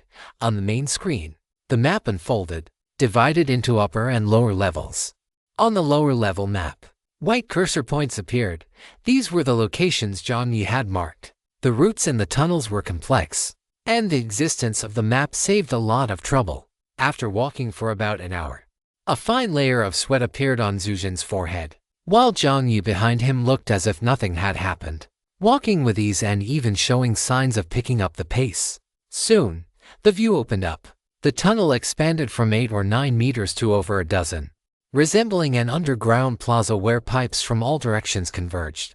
Jiang Yi clearly noticed that the people here were dressed much more normally. Many people lingered here, but only 3 or 4 had actually built sheds or makeshift houses. More people just wandered and watched from a distance, not daring to approach easily. So, this must be the place where Brother Zhu had his territory snatched. The corners of Jiang Yi's mouth twitched slightly. It was no wonder his territory was taken, in such a prime location where the pipes converged. In a way, Brother Zhu was quite bold. "We're here." Zuzhen wiped the sweat from his forehead, turned around, and whispered to Jiang Yi, "This is it. The shack I built before." Zuzhen pointed cautiously at a small 2-story hut. "It's this one." Jiang Yi looked in the direction Zuzhen was pointing. It was a shack that barely qualified as 2 stories. It had doors and windows, though the interior structure was hidden. The second floor had an extended area made of steel plates, similar to a balcony. The door to the shack was closed, and strange sounds could be heard coming from near the window on the second floor. The sounds of a man and a woman. Jiang Yi rubbed his nose, feeling a bit awkward, but he still looked at Zuzhen and said, "I'll build my house here then." "Oh really? You want to build it here?" Zuzhen's voice was stuttering. He looked at Jiang Yi. "See, can I go now, since you've arrived?" "Sure." Jiang Yi didn't stop him. After saying that, Jiang Yi paid no more attention to Zuzhen and took out wooden planks and other materials from his storage stone. Here, and reasonable actions would be masked by the system. Jiang Yi had already verified this with the biscuits he gave Brother Zhu. Jiang Yi pulled out one wooden plank after another, and under the focused gazes of the crowd, he began to build his own house between the 2-story shack and a single-story house next to it. The people wandering nearby all looked at Jiang Yi, their expressions conveying only one message: another idiot has arrived. And this idiot looks even stupider than the last one. He actually insists on building a house right in the middle of everyone else's territory. Idiots are born every year, but there are especially many this year. Exactly. He didn't even bother to ask around before building a house right here. He doesn't stop to think why such a large space was left empty. Does he really think good things just fall into his lap? In the crowd, Zuzhen, who was shrinking back, heard the people's comments, and hid himself even more cautiously. He really wanted to run, but thinking that Jiang Yi had given him food and water, he thought that if the latter were beaten unconscious, he might be able to help carry him back. So, he wouldn't be picked clean by others. The people nearby said dismissively, "He just doesn't know how high the sky is or how deep the earth is." Another person laughed maliciously. "How long do you bet it'll take for this idiot to be beaten out by Lisi's people?" 10 minutes. 10 minutes. You're giving that kid too much credit. Look at that scrawny frame.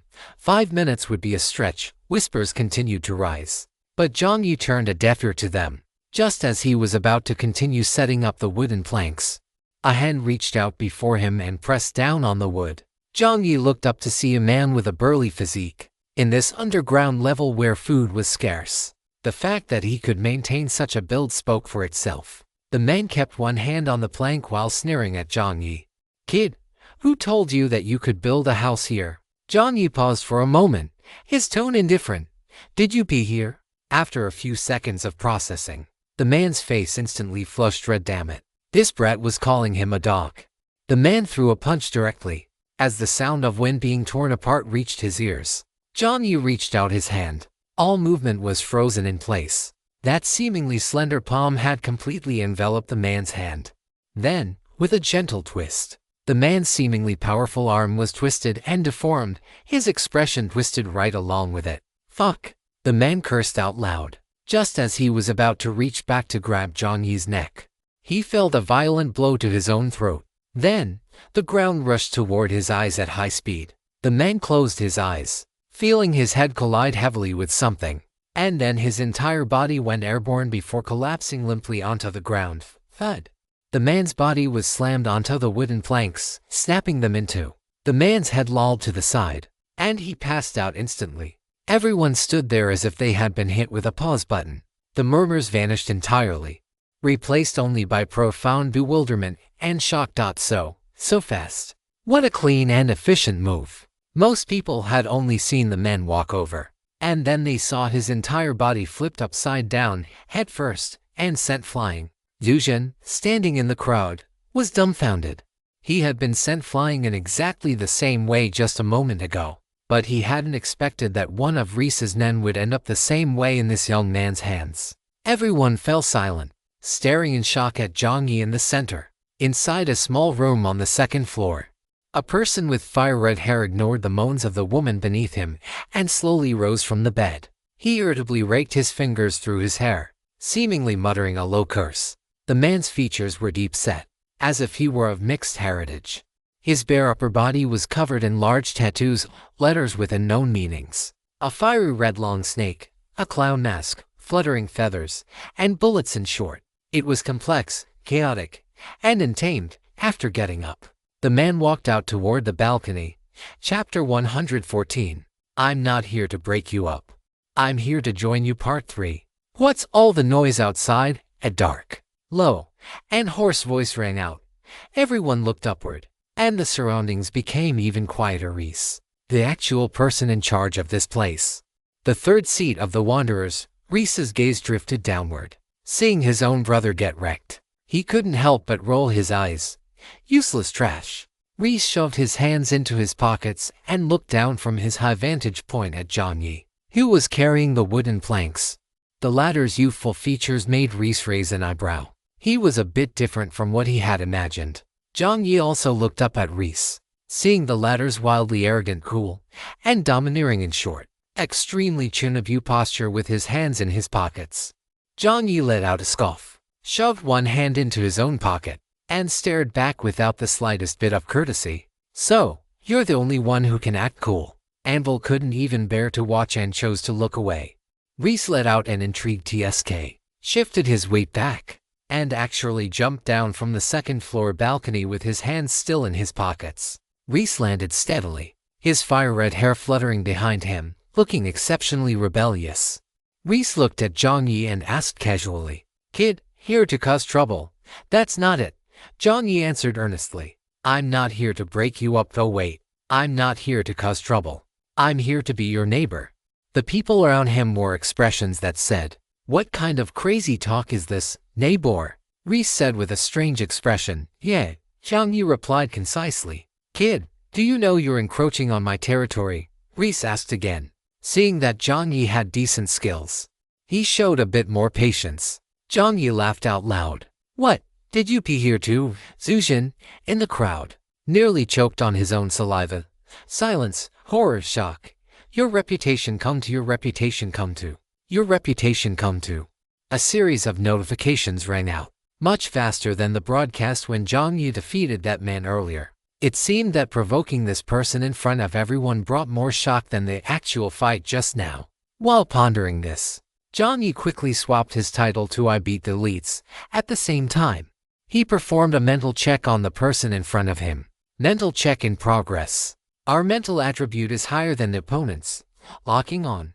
Replication failed. Jiang Yi cursed inwardly and switched to using a debuff skill. Lock on successful. The opponent's highest attribute, agility, will be reduced by 20% when facing you. Fine, replication failed, but the status reduction succeeded. That's not bad, Jiang Yi thought to himself. The next second, Jiang Yi felt a chill in front of him, relying entirely on instinct. Jiang Yi ducked his head. An extremely sharp blade slid past his neck. If it had been just a few centimeters closer, Jiang Yi would have had his throat slit. Jiang Yi tilted his head to dodge, and the short blade behind his back swept toward the red-haired man's inner thigh without any hesitation. From bottom to top, the speed was astonishing. 2 days of grinding monsters had comprehensively improved Jiang Yi's combat awareness. The Muay Thai he had replicated from Shoei had completely merged into his instincts, allowing his body to react freely. This strike was incredibly fast, even Reese, after calculating it in his mind and realizing he couldn't dodge it, had no choice but to take a few steps back. The two figures separated. Jiang Yi rubbed his neck, while Reese stood opposite him, his expression completely composed, his eyes filled with murderous intent. The opponent's speed was actually not inferior to his own. Reese was secretly shocked. Jiang Yi's surprise was no less than Reese's. The strength of this Tier 1 NPC was a bit beyond his imagination. Was the Wanderer faction really this powerful? Is it reasonable for a random member at the bottom to reach this level? In fact, this was a complete misunderstanding. Zuzhen had no idea that this member was not some small fry of the Wanderers, but a famous, bona fide third seat of the Wanderers. Zuzhen had never even seen Reese that day. Reese hadn't even bothered to deal with a small character like him, simply ordering his subordinates to throw him out. Listening to the discussions in the crowd, cold sweat poured down Zuzhen's back, and he felt a lingering fear in his heart. In the center of the tunnel, Reese said expressionlessly, "Again, bring it on." Jiang Yi replied in his mind, spinning his short blade to the front. He had considered using the Silver Wing Assassin to finish Reese off with a single shot, but considering his own astonishing accuracy, and the fact that he might have further contact with the Wanderers later, it wasn't appropriate to go that far. Furthermore, firearms were sensitive everywhere, and Jiang Yi didn't want to attract any unnecessary attention and invite trouble. As he brought the blade to the front, Reese had already pressed forward again. This time, the two began the most primitive cold weapon combat. It had to be said, this was the most troublesome opponent Jiang Yi had ever encountered. Compared to the level 2 raw-tide fish corpse, the latter was just a monster, so the feeling of the battle wasn't as intense. But Reese was different. He had a thought process and reaction pattern similar to his own. Jiang Yi even felt that his strength, agility, and constitution were about the same as his. The two exchanged blows faster and faster, and the surrounding people involuntarily scattered. The tunnel was only so big, and these two were clearly fighting like madmen. If one of them went blood-crazed and charged toward them, they wouldn't even be able to run away in time. Jiang Yi slashed his blade toward Reese's shoulder, and at the same time, twisted the blade. He had previously used this move to decapitate the level 2 raw-tide fish corpse. Reese's pupils constricted. He lowered his body, and the thin edge of his blade scraped against Jiang Yi's short blade. The two made contact, emitting a teeth-grinding friction sound. The tips of the blades collided, changing the force, but the short blade still left a gash on Reese's shoulder, while a long, bloody streak appeared on Jiang Yi's ribs. The two figures separated again, and then, with a tacit understanding, they slammed their fists forward. Jiang Yi smashed toward Reese's chest. Reese slammed toward Jiang Yi's abdomen. Jiang Yi delivered an elbow strike. Reese countered with a downward punch. Jiang Yi went for a throat lock. Reese used his blade tip to flick at Jiang Yi's wrist. In short, the more they fought, the more blood-crazed and excited they became. Jiang Yi's reputation points soared, quickly breaking through 50 points. You have completed Main Quest 3. Reach 50 reputation points. Current reputation. You have received Vehicle Coins *10. Vehicle Upgrade Fragments *10. Jiang Yi could no longer hear the system's broadcast. Only one thought remained in his mind: kill this NPC. Or be killed by this NPC. What's the date today? Let me check. Let me check. Let me check. It's my birthday. Chapter 115. I'm not here to break you up. I'm here to join you. Part 4 in this life. Have you ever fought for your life for someone anyway? Jiang Yi has. Before, it was for an ugly fish corpse. Now, it was for a blood-crazed Reese. Of course. The current Jiang Yi didn't know Reese's name. To him, Reese was just a plain and remarkable wanderer. Remember the red-haired man? Jiang Yi's face had been struck by Reese's fist and was now swollen high, looking like a pig's head. Jiang Yi gritted his teeth, his mind filled with only one thought. Is the difficulty of this dungeon to have defying? A regular NPC is this capable of fighting? If he had known, he wouldn't have tried to show off. He should have just stated clearly from the beginning that he wanted to join the Wanderers. Even if the requirements for joining were high, at least there would be a direction to work toward. Right, as for now, Jiang Yi took a deep breath. There was only one path. Beat this person into submission and prove that he had the ability to join the Wanderers. Opposite him, Reese wiped the blood from the corner of his mouth. His eye sockets were sunken. Also from being struck by Jiang Yi, Reese's eyes darted around. And he couldn't help but wonder, which group from above had sent someone down? Were they planning to give the Wanderers a show of force? Was it precision engineering or tree heart technology from above? Reese's gaze turned fierce. The moment they locked eyes, the two charged at each other again. The two fought for a full half hour. Do not underestimate this half-hour. In fact, apart from Jackie Chan in the furniture store, very few people's battles last that long. Not to mention, this was in a tunnel with only two people and an unobstructed view. Reese's subordinates wanted to help, but under their boss's death glare, they didn't dare join the fight easily. And to be honest, joining in would be of no benefit other than serving themselves up as a meal. These two were completely fighting like madmen. If they rushed in now, they would probably be sliced up like side dishes. While watching the battle, the guy who had been knocked out by Jiang Yi's shoulder throw earlier woke up. At first, he was a bit dazed. Then he looked at his companions watching the fight, a pair of brothers, and asked, "Where's the boss? I need to tell the boss that someone is trying to take our territory. Damn it, that kid has some skills. Let the boss deal with him." "Where is the boss?" the man shouted. One of the brothers touched his ear and then gestured with his chin. "Over there." "What do you mean, over there?" The burly man whipped his head around, following the direction the person was pointing. His own boss was right there. He was already locked in combat with that kid. The burly man's pupils contracted slightly. The kid on the field was actually trading blows with the boss, evenly matched. He even saw that one of the boss's eyes was sunken in. It was clear he had been injured. How could this be possible? He knew the boss's strength all too well. In the entire Wanderers, there was almost no one who could defeat the boss without using a gun. And yet, this idiot who popped out of nowhere to snatch territory was actually fighting the boss to a standstill. The burly man gasped. What did this mean? It meant that if that person had wanted to kill him earlier, he would have likely already been a dead man. Just who was this guy? It wasn't just the burly man. Almost everyone present was thinking the same question. Just who was this person? Jiang Yi's reputation points continued to rise. Finally, during their last close quarters clash, the speed at which Reese's agility was dropping exceeded expectations. No matter how he used his pride and joy speed to attack, it seemed ineffective when facing Jiang Yi. Those dark, heavy eyes seemed capable of seeing through all his movements and reacting accordingly. As their short blades collided, Jiang Yi took a deep breath, his wrist twisting, moving almost entirely on instinct. He followed the motion of his wrist and slashed straight upward. Clack.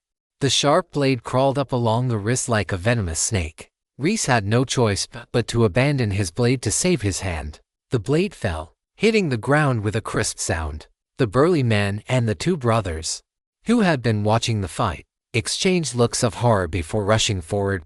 "Boss, boss!" The three of them shouted. Reese's expression was ugly, his red hair hanging down. The dashing, rebellious aura he had possessed just moments ago was gone. Reese reached out to stop his subordinates. Ignoring the three of them, Reese looked at Jiang Yi, who already had his short blade pressed against his throat, the sharp edge pressed tight against his skin. And Reese's Adam's apple bobbed. Jiang Yi's expression was calm. "I won." The corner of Reese's eye twitched. It had been 2 years since he had heard anyone say that to him. Reese clenched his fists and closed his eyes. "What do you want? Territory? Nutrient solution? Or trade routes?" Reese's voice was extremely hoarse, fully expecting Jiang Yi to state his demands on behalf of the faction behind him. However, a few seconds later, Jiang Yi's voice, also slightly hoarse, rang out. "I want to join the Wanderers."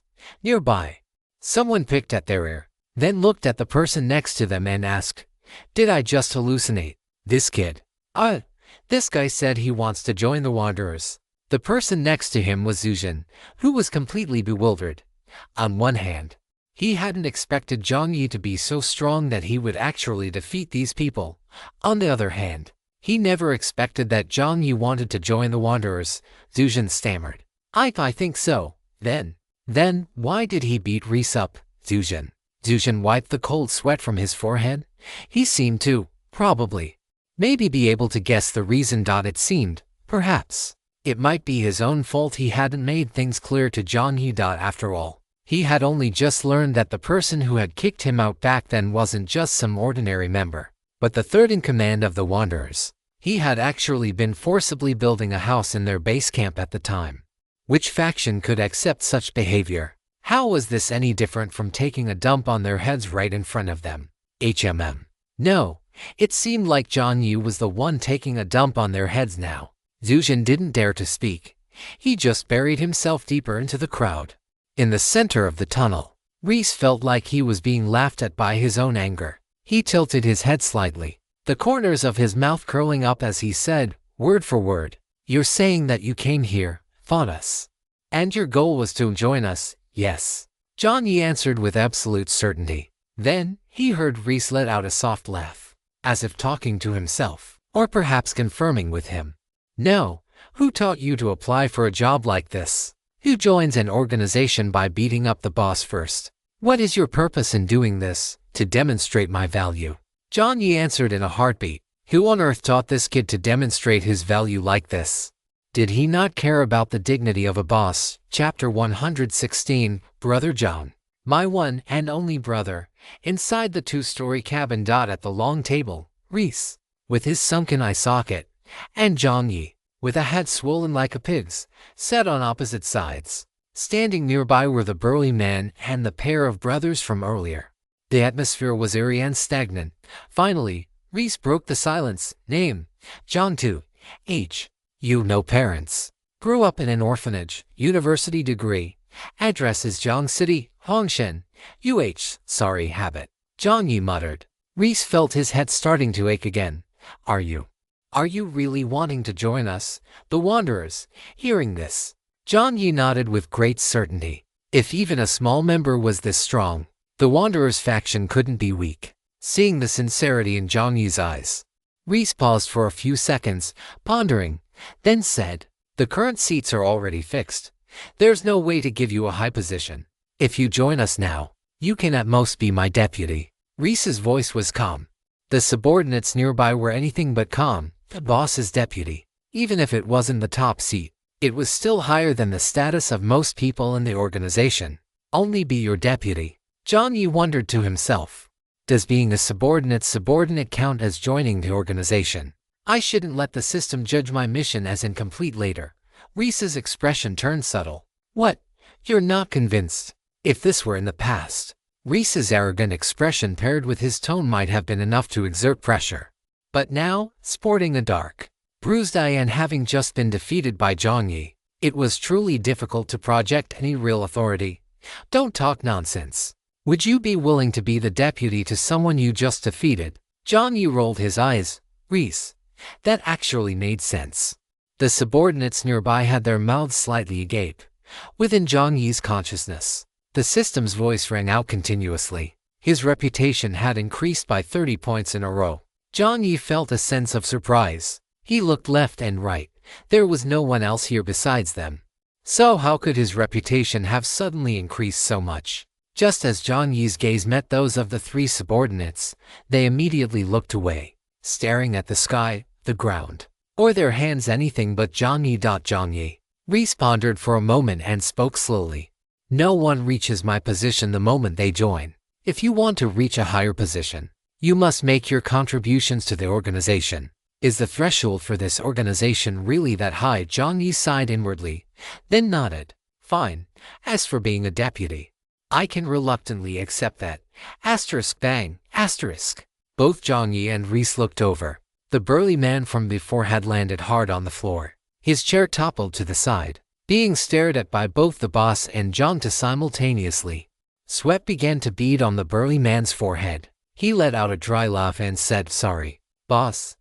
I didn't see where the chair was just now," Reese said calmly. "If your eyes aren't working, you can donate them." After letting out a few more dry laughs, the burly man didn't dare to make another sound and silently put the chair back in its place. He was purely terrified by this kid named John too.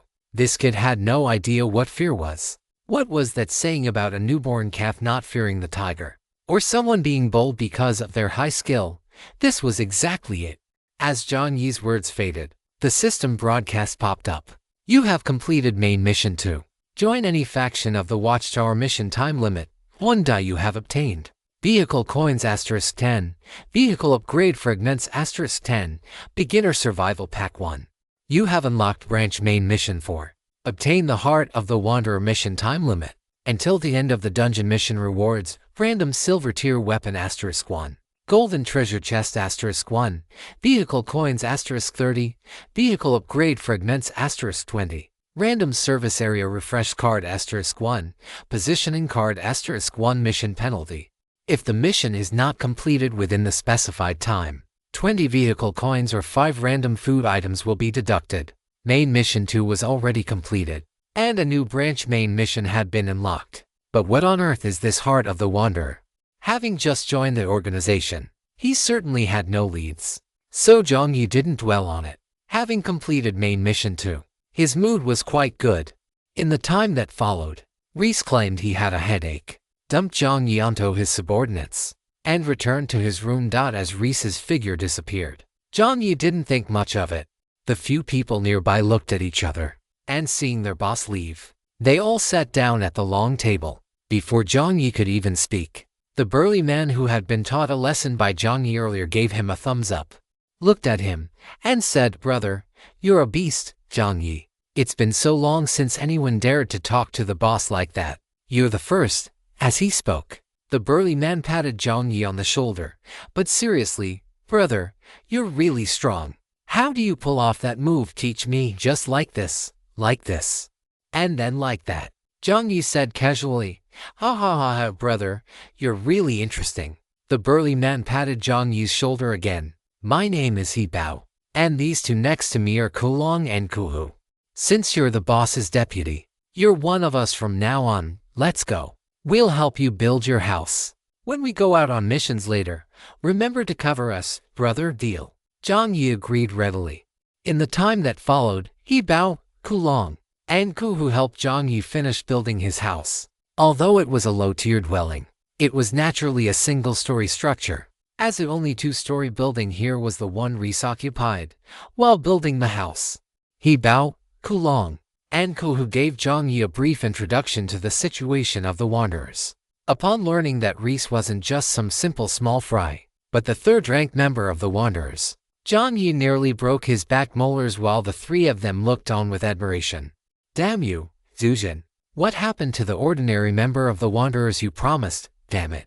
Number wonder, I was wondering why an ordinary member could fight so well." Jiang Yi looked through the crowd of curious onlookers for Zuzhen, but the latter had already slipped away. Not even a shadow left. Jiang Yi retracted his gaze indignantly. "So, you were building a house on someone else's turf. It's a miracle you weren't beaten to death." Reese must have a good temper. Jiang Yi rolled his eyes. Once the house was built, the guys didn't stay idle and immediately started taking Jiang Yi along to do their daily tasks. These included, but were not limited to, exploring along the tunnels to scavenge supplies left behind by previous people, patrolling certain tunnels marked with the Wanderer symbol to collect protection fees, and returning to the surface once to kill fish corpses. Compared to Jiang Yi's monster grinding, the three of them were playing at a child's level. Watching the three of them work together just to take down one small fish corpse, Jiang Yi began to doubt his life. What happened to the faction with the high threshold, strong combat power, and high status? So, it turns out this was all just a misunderstanding. Unable to watch any longer, Jiang Yi pushed the three of them aside like grasshoppers. He spun his short blade in a beautiful flourish and said coldly, "Follow me." Oh, okay. In the time that followed, Jiang Yi showed the three of them what it meant to perform a rapid kill, what it meant to clear an area, and what it meant to salvage resources in just one afternoon. The trio had farmed 50 points of reputation for Jiang Yi. He had successfully unlocked the advanced rewards for reputation. Only then did Jiang Yi's expression soften slightly. Night fell. On the abandoned surface structure, Jiang Yi set up a pot. Inside, he placed a can of beef he had scavenged, and with practiced movements, he began to trim the meat from the fish carcasses, of course. Trimming the meat could not eliminate the contamination of the fish carcasses. However, after farming monsters for 2 days, Jiang Yi had discovered something. The only part of the fish carcasses that remained active, uncontaminated, and edible was the meat near the gills. Moreover, this part was naturally the most delicious part of the fish, and the taste was quite good. Jiang Yi used a small knife to trim off all the gill meat.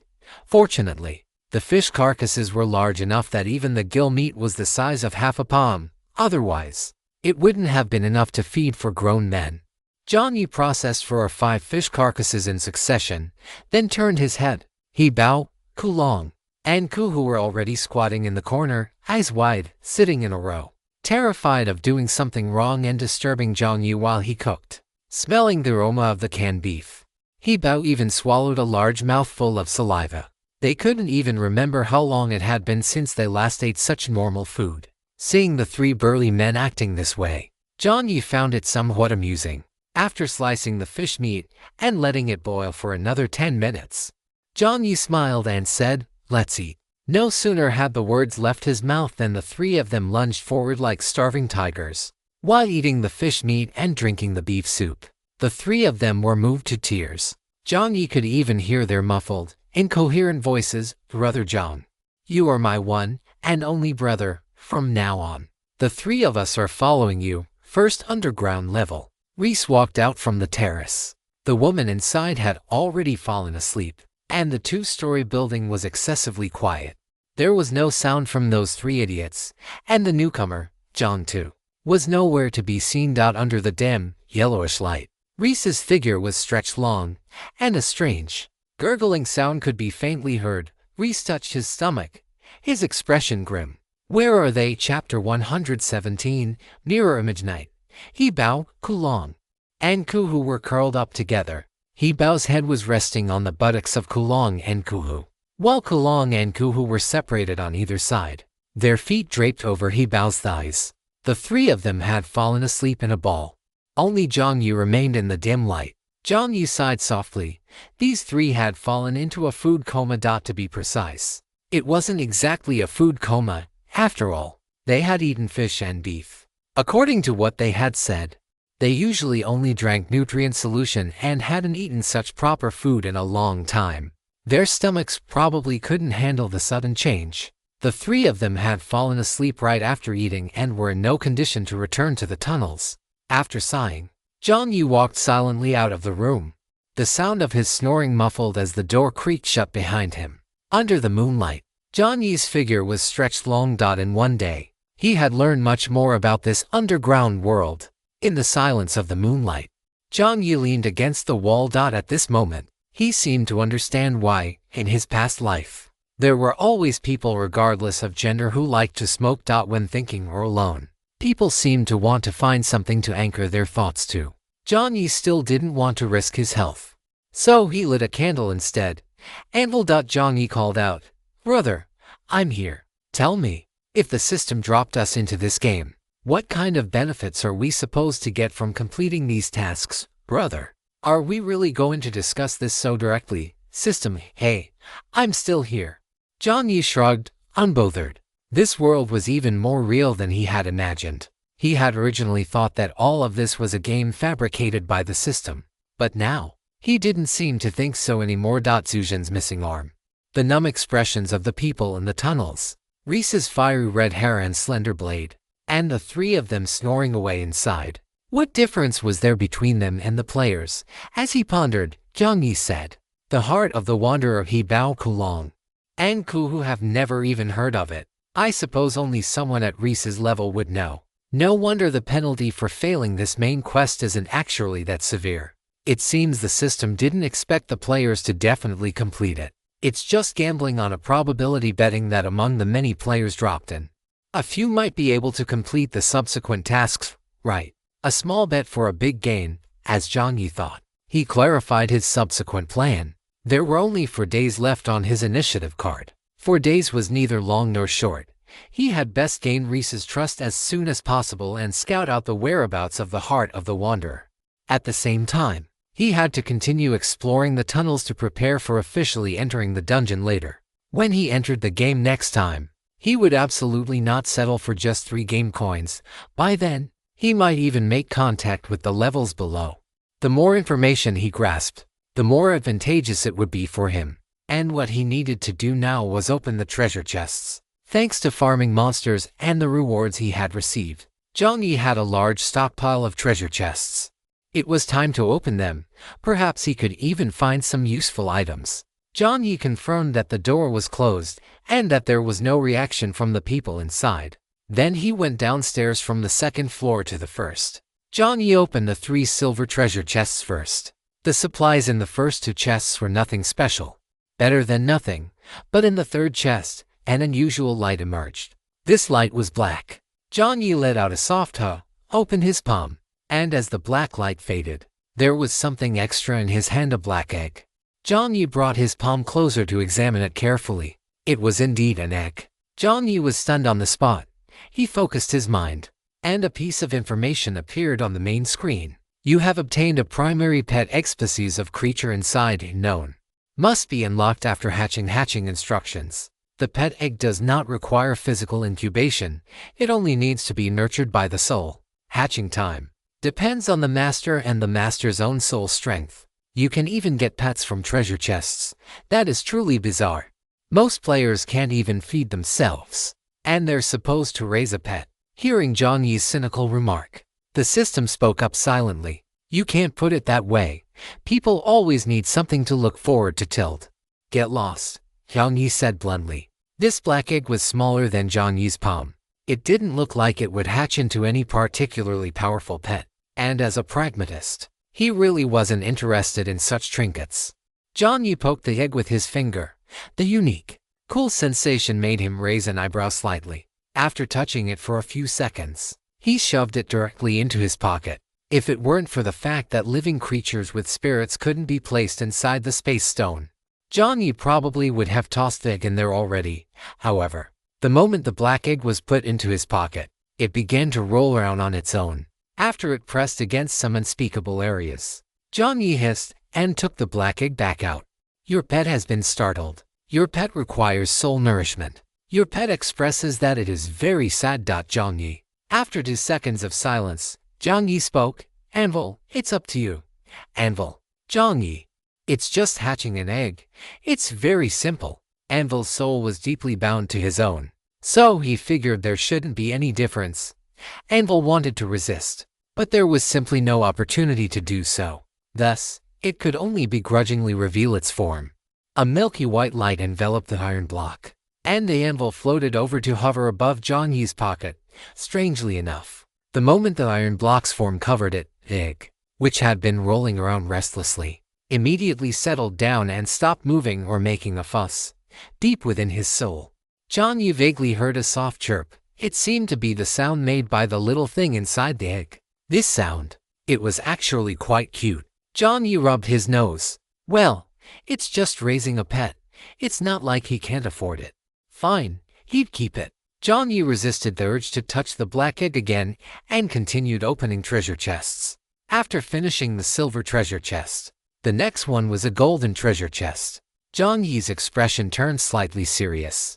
A golden treasure chest was nothing to joke about. Even though Jiang Yi's strength had increased significantly by now, that didn't mean he had 100% certainty of success. After all, treasure chests were too unpredictable. Jiang Yi felt his luck wasn't terrible, but it certainly wasn't particularly good either. Come on, let me see what's inside the golden treasure chest. Jiang Yi muttered. The steel fork in Jiang Yi's hand traced a dangerous arc as the golden treasure chest slowly opened. A golden light gradually illuminated the room, and a mirror appeared before Jiang Yi. In the darkness, the mirror flickered with a faint light. Immediately after, a familiar figure appeared within the mirror, orange hair, an orange beard, a ferocious face, and a giant-like stature. Though the expression was much gloomier and the movements were somewhat stiff, the system's voice rang out. You have been subjected to a mental check from the elite monster. Your spirit attribute is lower than the opponent's mirror shadow generation. Successful mirror shadow. Jiang Yi's pupils shrank violently. So this is a mirror image of Aok. Damn it. Chapter 118. Almost blinded by the French fries. Aok had once left an unimaginable shadow over Jiang Yi, in every aspect, because that was the first time Jiang Yi had completely entrusted his fate to someone else. The only thing he could do at that time was to trust the anvil. Other than that, he had no other options. The mirror image had captured the thing he feared most in his heart. Aok, shrouded in black shadows, looked toward Jiang Yi. In his palm, the familiar iron hammer appeared. The giant-like Aok raised the iron hammer, and then a massive shadow fell from above Jiang Yi's head. Jiang Yi desperately wanted to move, but for some reason, under the shroud of that shadow, his feet felt as if they were glued to the ground, unable to move at all. Useless legs. Jiang Yi roared in his heart. Fortunately, his body was completely beyond his control. It was as if he had been stunned by some invisible mental force. Just then, suddenly, that unspeakable area was pressed hard by something, snapping back to reality by force. It was that black egg. The iron hammer smashed down violently. Jiang Yi didn't have time to dodge, so he could only drop to the ground and roll away like a tumbling gourd. Bang! Up on the second floor. Hibao's eyelids were jolted open in a daze, and fortunately, they only stayed open for a second before Ku Hu rolled over and slapped a hand onto Hibao's face, knocking him back to sleep. Hibao smacked his lips a few times and muttered, "Brother John, serve me another bowl." Having said that, he fell into a deep sleep. Downstairs, having just dodged Ake's hammer, Jiang Yi rolled across the floor and immediately stood up, gripping the steel fork in his hand. His eyes were much clearer now. "Wake up, Jiang Yi. This isn't Aok. This is just a shadow. With this speed and this size, if it were the real Aok, your reaction time would have already gotten you hammered to death." Aok turned around and swung the iron hammer again with sluggish movements. Though the movements were sluggish, the speed was still shockingly fast. The iron hammer swept the shadow across the air above. In Jiang Yi's vision, Ake's movements were artificially slowed down. Following that, Jiang Yi ducked, and the hammer struck the wall above him. Jiang Yi's figure erupted like a nimble black panther, and the steel fork in his hand lunged straight for Ake's head. The moment they made contact, Ake's palm gripped the steel fork like iron pincers, preventing it from moving even an inch further. The steel fork was held fast. Experience from many previous battles led Jiang Yi to let go of the weapon immediately. Sure enough, the second he released his grip, Aok had already hoisted the fork up and hurled it with ferocious force. If Jiang Yi had still been holding onto the fork, that move would have been enough to dislocate his arm. Jiang Yi was not short, but compared to the giant like Aok, he still seemed insignificant. However, being small had its advantages. A short blade appeared in Jiang Yi's left hand, and in his consciousness, the figure of Reese, whom he had fought earlier that day, surfaced involuntarily. Even though the latter's speed had been reduced by a fight elites, it remained astonishing. Beyond that incredible speed, the most prominent feature of the latter was his form. It was a style completely different from Muay Thai. His strikes and retreats were faster, and his transitions between movements were abrupt rather than fluid. He was more like an assassin than a practical combatant. While pondering, Jiang Yi mimicked Reese. Holding the short blade behind his back, the blade, which had previously been straightforward, suddenly transformed into a venomous snake lurking in the shadows. Jiang Yi lowered his center of gravity, and then, he moved. Title changed. The Dungeon's Mob Grinding King. Description. Equipping this title grants you a 10% bonus to strength, 10% to agility, and 5% to spirit when fighting monsters, and grants the beginner skill Intimidate. Please note, equipping this title during combat carries a 10% chance of causing monsters to focus their fire on you. You know, for monsters.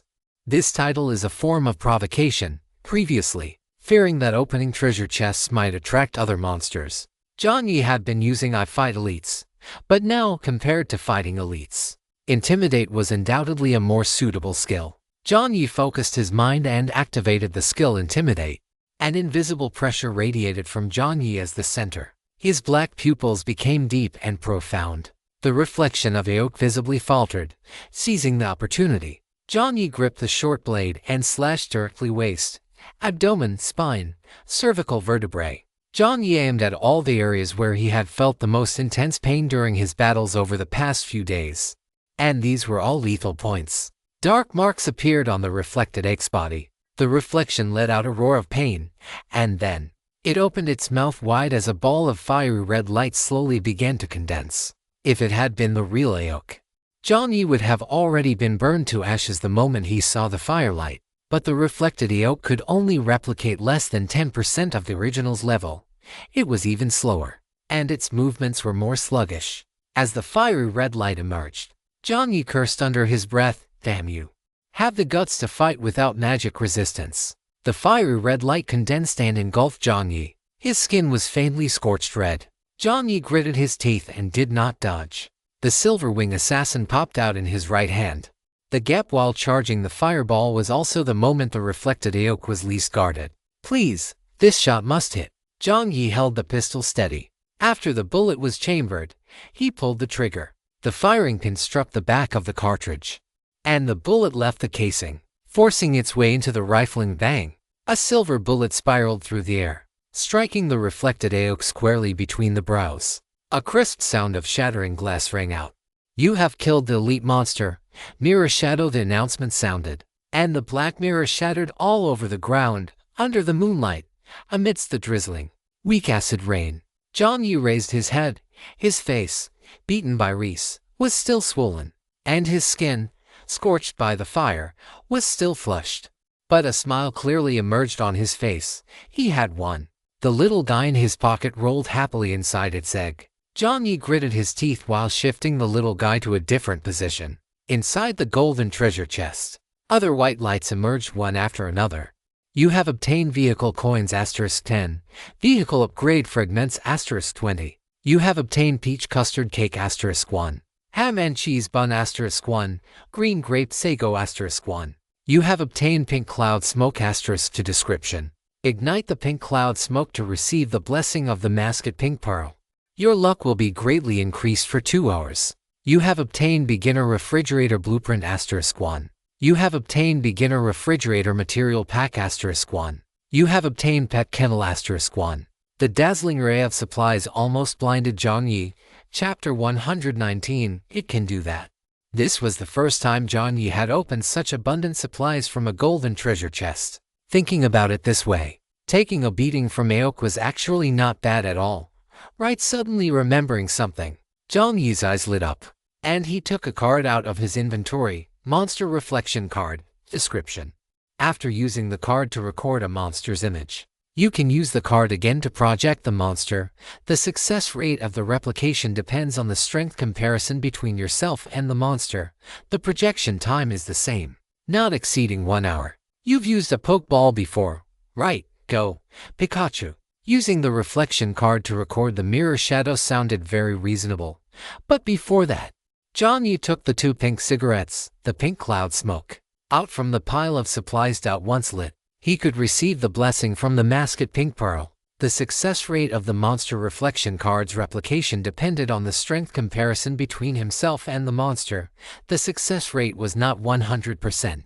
Jiang Yi, who had a clear understanding of his own luck, did not intend to take that risk. Taking a lighter out of his inventory, the cheapest plastic kind, Jiang Yi pressed it and lit the pink cloud smoke. With the slender cigarette held between his fingers, you have to admit, he looked somewhat elegant. Pink smoke swirled out, and within the mist, the little piglet with a bow tie appeared once again. As soon as the little piglet appeared, it yawned, looking extremely sleepy, and its voice carried a hint of small complaint. "Why are you summoning me so late?" The little piglet rubbed its eyes while looking down at the player. Upon seeing Jiang Yi's refined and handsome face, Pink Pearl was stunned for a moment, then immediately broke into a smile. "Lord Quality Inspector." Jiang Yi also nodded with a smile. Seeing the little fragrant pig in this dungeon where he was all alone felt strangely heartwarming. "Sorry to disturb your rest." Jiang Yi's voice was soft and gentle. A blush crept onto Pink Pearl's cheeks. It circled around Jiang Yi and chuckled. "Not at all. I'm so happy to see you again, Lord Quality Inspector." As it spoke, Pink Pearl darted through the mist of the pink cloud smoke for a moment. "My lord, I have already imbued the pink cloud smoke with luck. For the next 3 hours, your fortune will be greatly enhanced." 3 hours? Jiang Yi paused, taken aback. "Wasn't it 2 hours, is it?" Pink Pearl's large eyes rolled around. "Oh my, I must have remembered wrong. That was possible." Jiang Yi found it somewhat amusing. He reached out and, amidst Pink Pearl's sparkling eyes, gently patted its head. "Oh my, how careless of me." Jiang Yi mimicked Pink Pearl's tone. The two stared at each other for a second, then shared a sly smile. Immediately after, as if remembering something, Jiang Yi asked, "By the way, can you eat food? Do mascots need to eat?" "I can." Pink Pearl blinked, its chubby hands tracing a circle in the air. And Jiang Yi's main screen lit up. "You have received a friend request from Mascot Pink Pearl." Jiang Yi opened the private chat channel. Most of the private chat channel was grayed out. In dungeons, the majority of main game functions were restricted, seemingly due to permission issues. In the previous 5-player dungeon, they had only been able to communicate via temporary sessions. But the invitation from the Mascot Pink Pearl seemed to be unrestricted. Jiang Yi chose to accept. "Request accepted, Pink Pearl." Pink Piglet pops its head out. Jiang Yi smiled and sent the peach custard cake and green grape sago he had just opened from the golden treasure chest to Pink Pearl. Mascot Pink Pearl favorability Kong 8. Mascot Pink Pearl current favorability. With favorability increased by 8, the smile on Jiang Yi's face became even more pronounced. The Iron Anvil cursed him as a scumbag under its breath. Watching the little cake being given away, it felt a sense of indignation. "I helped my brother look after his kid," the Iron Anvil, draped over the black egg, shuddered. "And my brother feeds me steel forks. Is that it?" Jiang Yi couldn't hear the Iron Anvil's complaints. Even if he did, he would only, at most, feed the Iron Anvil to more pieces of iron, only to refine and take them back afterward. Seeing the exquisite food transmitted through the white light, Pink Pearl's eyes lit up. The pink peach cake and the green, refreshing-looking sago were a perfect match for it. A smile appeared on Pink Pearl's face as it flew down from the pink cloud smoke once more. Seeing this familiar movement, Jiang Yi already guessed what Pink Pearl was about to do. The system's demonic voice echoed in Jiang Yi's consciousness. "How can you be so sure that Pink Pearl is definitely female, my dear? Respected Lord Quality Inspector, first skill player, Mr. Melancholy Little French Fry Tilde." Jiang Yi clenched his fists, feeling the familiar sensation. At the same time, the system's announcement sounded. "You have received the second blessing from the Mascot Pink Pearl. Your luck effect has increased to 120% tilde. Truly a happy trouble." After the sensation lasted for a second, Pink Pearl pulled away with a blushing face. After giving Jiang Yi one more flying kiss, it shyly vanished into the air, leaving behind only one sentence, "Bye-bye. Looking forward to our next meeting, Lord Quality Inspector." After Pink Pearl's voice faded, Jiang Yi's clenched fists slowly relaxed, as if he had lost all his strength and resolve. "Brother, you say another word and I'll beat you to death." Iron Anvil. The Iron Anvil huffed and angrily returned to incubating the egg. Jiang Yi let out a soft breath. After rubbing his ears in an unnatural manner, he squatted on the ground and placed the card over the shattered black mirror fragments. Jiang Yi focused his mind and used the monster mirror card. With the blessing of Pink Pearl's good luck, Jiang Yi didn't even feel any resistance. White light overflowed from the card, enveloping the fragments below. Soon, Jiang Yi could feel the card extracting something from the fragments. The black medium was sucked into the card. You have successfully used the monster mirror card. The notification sounded, and joy appeared on Jiang Yi's face. He flipped the card over to check it. A mirror pattern had appeared on the card, which meant that the next time he used the mirror card, he would summon a mirror shadow. Jiang Yi put the card away, picked up his steel fork, and walked out. "Brother, what are you doing? There are still 3 hours of good luck left. Can't let them go to waste," Jiang Yi said righteously. "You bastard. You just want to grind monsters." Watching Jiang Yi's expression, the Iron Anvil thought silently. Chapter 120 Holy crap, there's a ghost. Watchtower Dungeon. Day 4 of the Opportunity card. Sea City remained shrouded in acid rain. The pitter-patter of the corrosive downpour constantly dissolving the buildings above. In his sleep, he gnawed on Kulong's palm for a while, and after successfully receiving a slap from the latter, he slowly woke up. Is it dawn?" He mumbled incoherently. He sat up from the ground. A tattered, thick cotton quilt was spread across the three of them, just covering their midsections. He was a bit dazed. After thinking for a few seconds, he figured it must have been Zhang who covered them. He chuckled. "Zhang is the best. He's much gentler than their boss." Just as he thought this, he turned his head. Jiang Yi, his head and face covered in blood, a short blade in his left hand and a steel fork in his right, walked in from the doorway with a warm smile on his face. As he walked in, he said, "Awake." Holy crap. Let out a blind roar, instantly startling the other two brothers from their deep slumber. Kulong and Kuhu bolted upright, and before they had even opened their eyes, they whipped out their personal daggers and shouted, "What is it? Are there fish corpses? Or is someone here to seize our territory? Let's see if we don't beat them to death." The next second, the two saw Jiang Yi standing at the end of the room. They went silent for a second, their expressions shifting in unison. "Holy crap, there's a ghost." Jiang Yi's face was dark. He reached out a hand, and the three were so shaken by his movement that they didn't even dare to breathe. "Withdraw." Jiang Yi made a retracting gesture. The three huddled together, looking like a giant mushroom spore. "Don't kill us. The fish corpses were all killed by Brother Zhang.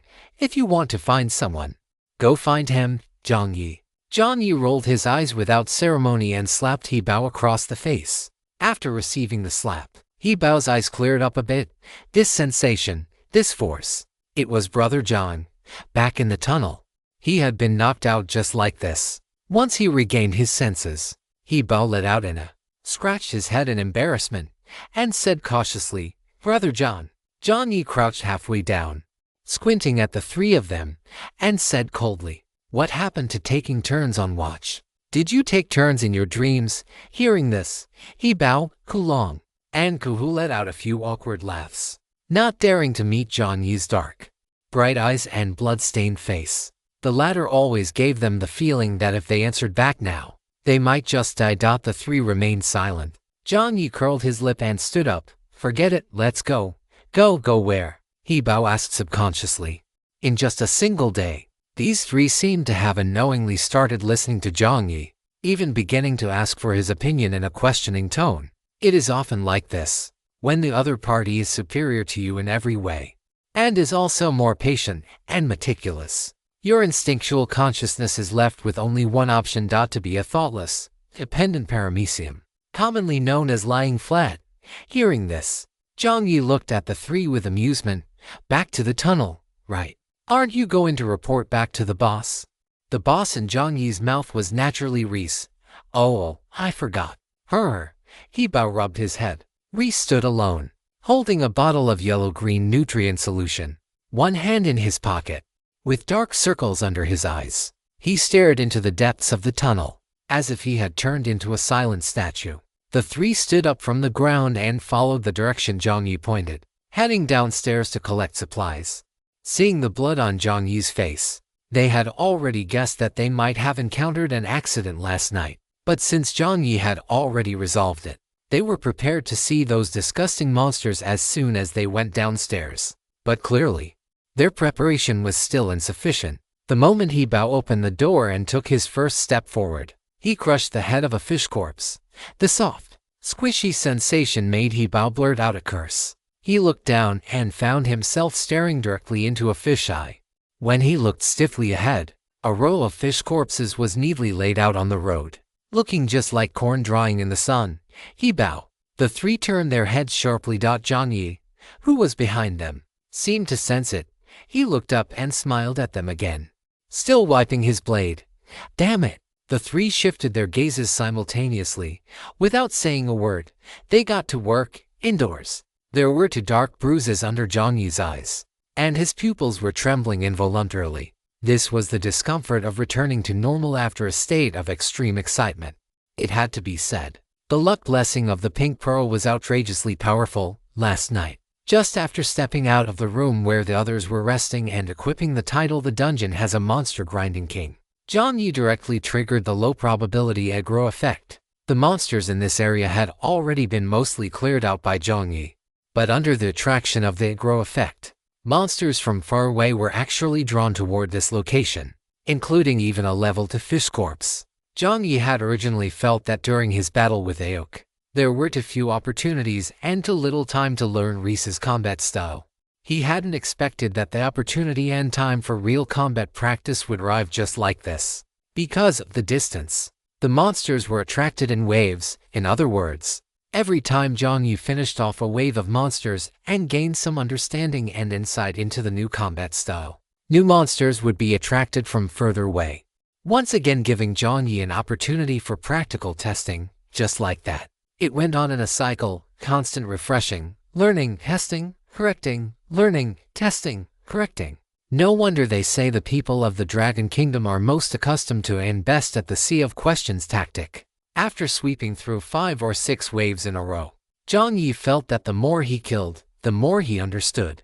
Just when he was one step away, and Jiang Yi vaguely felt he could grasp the basics of Reese's combat style, a level 2 fish corpse delivered itself to his doorstep. In short, during the approximately 3.5 hours of monster grinding, when Jiang Yi finally plunged his short blade into the head of the fish corpse, the system's broadcast sounded abruptly. Congratulations on obtaining a new achievement and title, Demon King Descended. Description: I have never seen such a diligent, studious, scientifically trained, and persistent serial killer. This is very good. It was likely that Jiang Yi's enthusiasm for grinding monsters had given the system a great shock. The system itself was stunned. Jiang Yi looked at the main screen. Equipping this title allows you to gain a 10% strength bonus, 10% agility bonus, and 15% spirit bonus during combat. Your primary skill Intimidation now possesses growth characteristics and will improve with usage proficiency and depth of insight. Please note, equipping this title has a 20% chance of causing monsters to aggro you during combat. You know, for monsters, this title is a provocation. This part of the effect was basically an upgraded version of the Dungeon Has a Monster Grinding King. However, the latter part of the description made Jiang Yi's eyes light up. You have obtained the passive talent, Demon King in Learning. Although the name of this talent was a bit strange, the content of this talent was terrifyingly strong. Talent, Demon King in Learning. Note, as a diligent, studious, and constantly improving Demon King, your diligence should be praised and rewarded. After each time you kill an opponent, you will have a 50% chance to obtain. The explanation of the 50% chance was interrupted. On the side of the main screen, the pink pig avatar of the mascot Pink Pearl flickered, and the system's voice rang out. You have received a buff blessing from the mascot Pink Pearl. Good luck has taken effect. Passive talent has been upgraded to Lucky, diligently studying Demon King. Note, as a lucky, diligent, and constantly improving Demon King, your diligence should be praised and rewarded. After each time you kill an opponent, you will have an 80% chance to obtain a bonus reward of 1% of the opponent's strongest attribute points. Note, there is a cumulative cap on reward attributes. The specific cap will be determined by your own spirit attribute strength and the opponent's overall attributes. The total reward attribute points obtained in a single day cannot exceed 10 points. You will have a 20% chance to obtain a random treasure chest. You will have a 5% chance to successfully replicate one of the opponent's random skills, talents. Looking at the series of explanations, Jiang Yi's mouth almost stretched to his ears at that moment. As expected of the masked pink pearl, good luck, in a certain sense, really is the strongest attribute. Recalling the harvest from last night, a smile couldn't help but surface on Jiang Yi's face again. However, it was this very smile that almost scared He Bao Kuhu and Kulong to death, as they were terrified that Jiang Te had gone on a killing spree and might just slaughter them along the way. Seeing the flustered expressions of the three as they hurried about without knowing what they were busy with, Jiang Yi tilted his head slightly and muttered, "Am I that scary-looking dot?" As he spoke, Jiang Yi looked at the dark glass to one side. A few seconds later, a clear "Holy crap" echoed through the room. Holy crap, there's a ghost. Chapter 121. Logging out of the instance. 10 o'clock in the morning, He Bao, Kulong, and Kuhu finally finished packing up all the fish carcasses, wrapping them in special bags, and using a modified armored vehicle along with a small cart to take Jiang Yi back to the watchtower located underground through another tunnel entrance. Jiang Yi said nothing, only focusing on marking the terrain on the map. Here, and here. All of these were tunnel entrances. The entire area beneath Sea City had been hollowed out, with the tunnels interconnected. Most of the residents had already been relocated underground, with only a small portion remaining on the surface due to various objective and subjective reasons. However, He Bao revealed that this was only a temporary situation. The tower, also known as the Watchtower, would eventually force all residents to relocate underground, thereby completely isolating them from the pollution. Jiang Yi also inquired about the specific situation on the second and third levels. Kulong said that the second and third levels were mostly factories, slums, and ordinary residential areas. And like factories in the real world, the factories here were closer to an organization where production and life were completely unified. The people inside worked hard to earn housing, survival supplies, and further promotions within the factory. In the slums, there were black market laborers who had fallen from the upper levels, as well as a small number of residents who could only live outside the factories due to being fired or other reasons. As for the ordinary residential areas, while they were called ordinary, in a certain sense, they were already similar to well-off or middle-class families in the real world. They had very good incomes within the factories and could already afford a fixed property through their own efforts. As for the fourth, fifth, and sixth levels further up, the three of them didn't know much, only that the factories there had turned into technology and entertainment companies, which were completely different from the life on the first, second, and third levels. As for the distribution of power, Jiang Yi did hear two new names. Besides the Wanderers, where Jiang Yi currently was, the other major forces on the first, second, and third levels were Precision Industry and Tree Heart Technology. The Wanderers and Precision Industry were almost evenly matched on the first and second levels, while Tree Heart Technology had a larger influence on the third level and had shown a trend of gradually infiltrating the first and second levels in recent years. And when Jiang Yi came to seize territory at that time, everyone, including Reese, thought that Jiang Yi was representing one of these two organizations to give them a warning.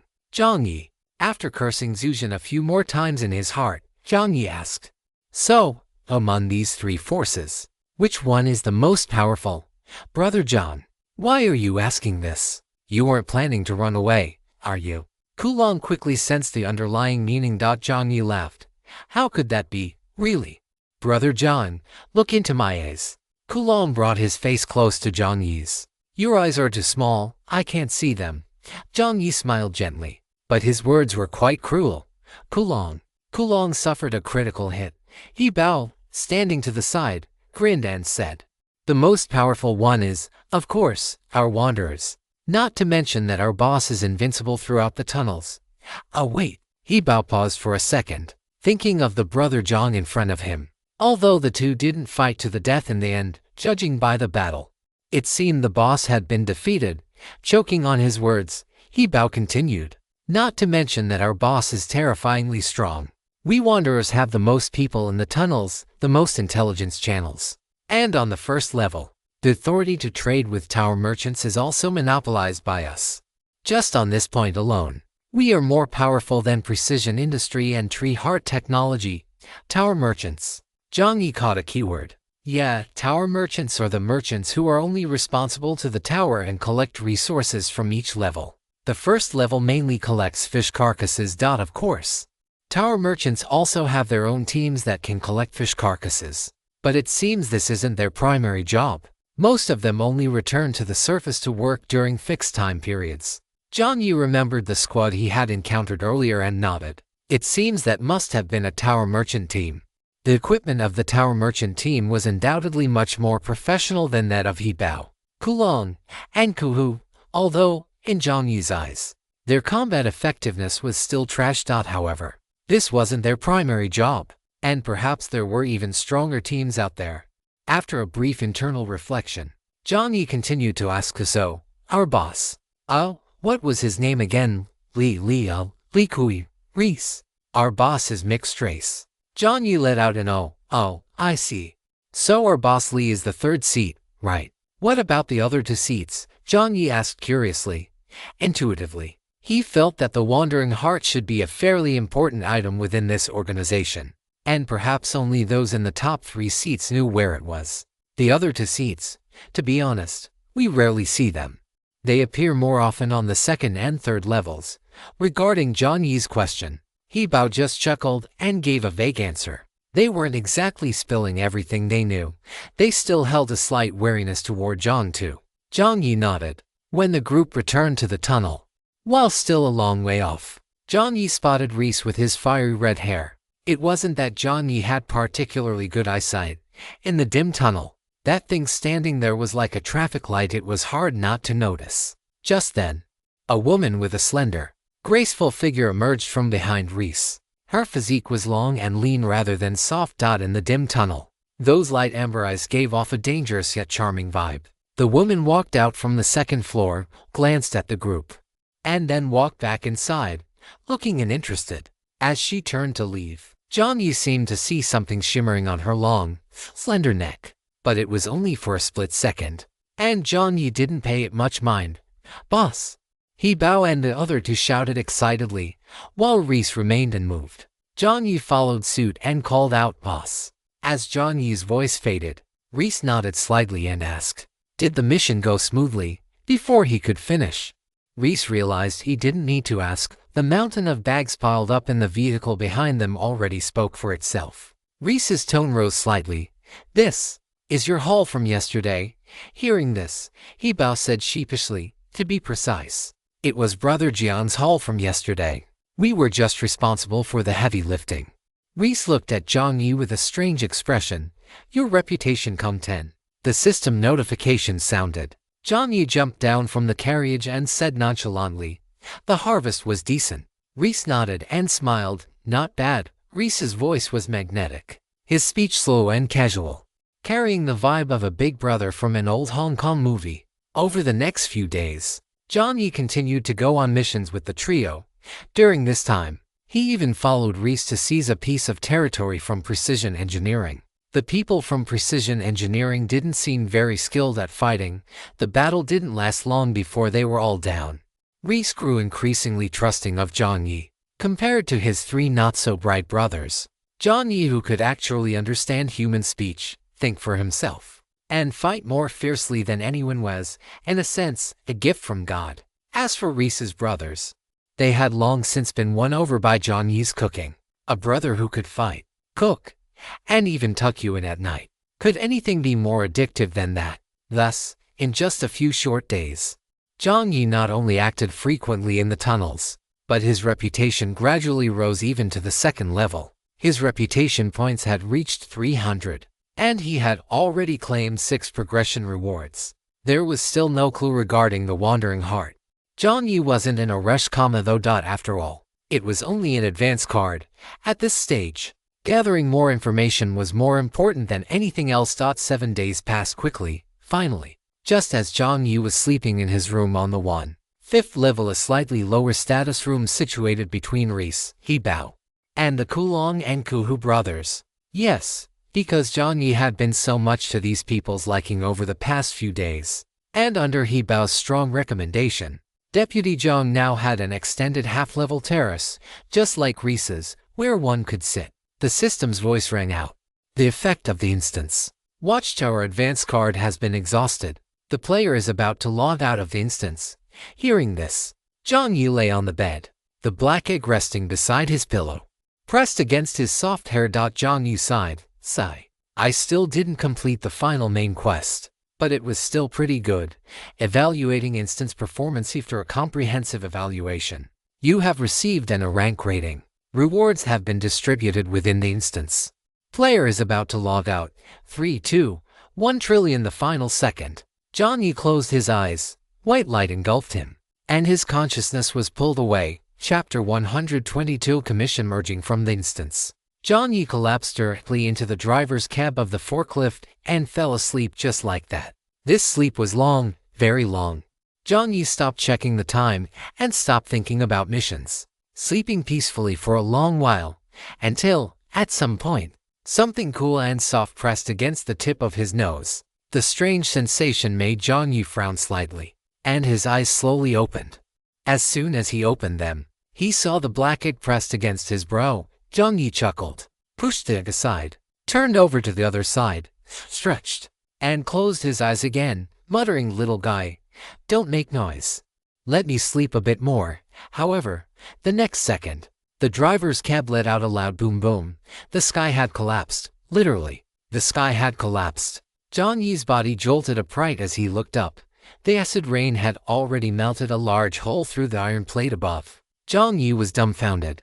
Damn, he'd forgotten he was back. The black egg circled around aggrievedly on the spot, and Jiang Yi finally understood that the little guy had been trying to warn him. The last time he fought the mirror shadow in the instance, the little guy had done the same thing. It seems the little guy has a high sensitivity to danger. Jiang Yi soothingly poked the little guy with his finger, making a few apologetic sounds. All right, I get it." Jiang Yi finished speaking and resigned himself to his fate. He stood up, put on his protective suit, and crawled out of the driver's cabin. The acid rain outside had turned into a torrential downpour, pelting his head and leaving him feeling slightly dazed. Jiang Yi turned around and climbed up from the cabin, layering thick steel plates one after another on top. He wasn't too worried about the rear carriage. It had an entire small second level acting as a buffer zone.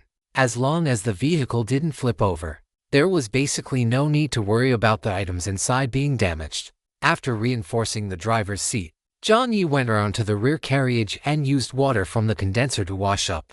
A simple mirror hung on the side of the carriage. Although a grown man didn't need to be too concerned about his image, in this survival game, hygiene was often closely linked to health stats, so Jiang Yi still paid some attention to it.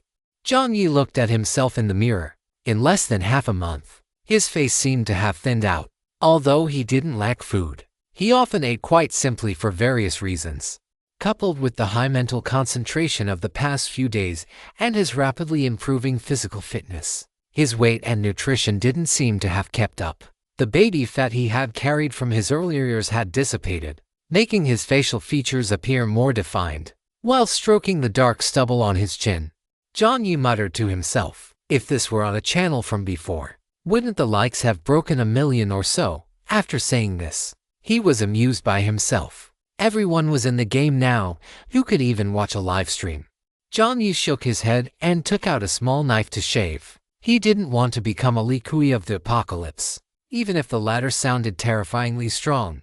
After tidying himself up, Jiang Yi sat on a stool, took out an electric pot, and fried 2 eggs and a sausage for himself. He also heated up a box of instant rice from a convenience store. He was very hungry now and urgently needed to eat some high-calorie food. While cracking the eggs into the pan, Jiang Yi opened the main screen. The private chat channel had been flashing. Unsurprisingly, it was window that won't close, orange, and the others. Pink Pearl had also sent a message. It had taken a picture of a cloud shaped like a little pig. Jiang Yi looked at Pink Pearl first. There was no helping it, as it only lucky mascot in the game. And since he wasn't a European emperor, someone with extreme luck, he decisively chose to worship the latter. Jiang Yi glanced out the carriage window. The weather outside was still acid rain, nothing worth photographing.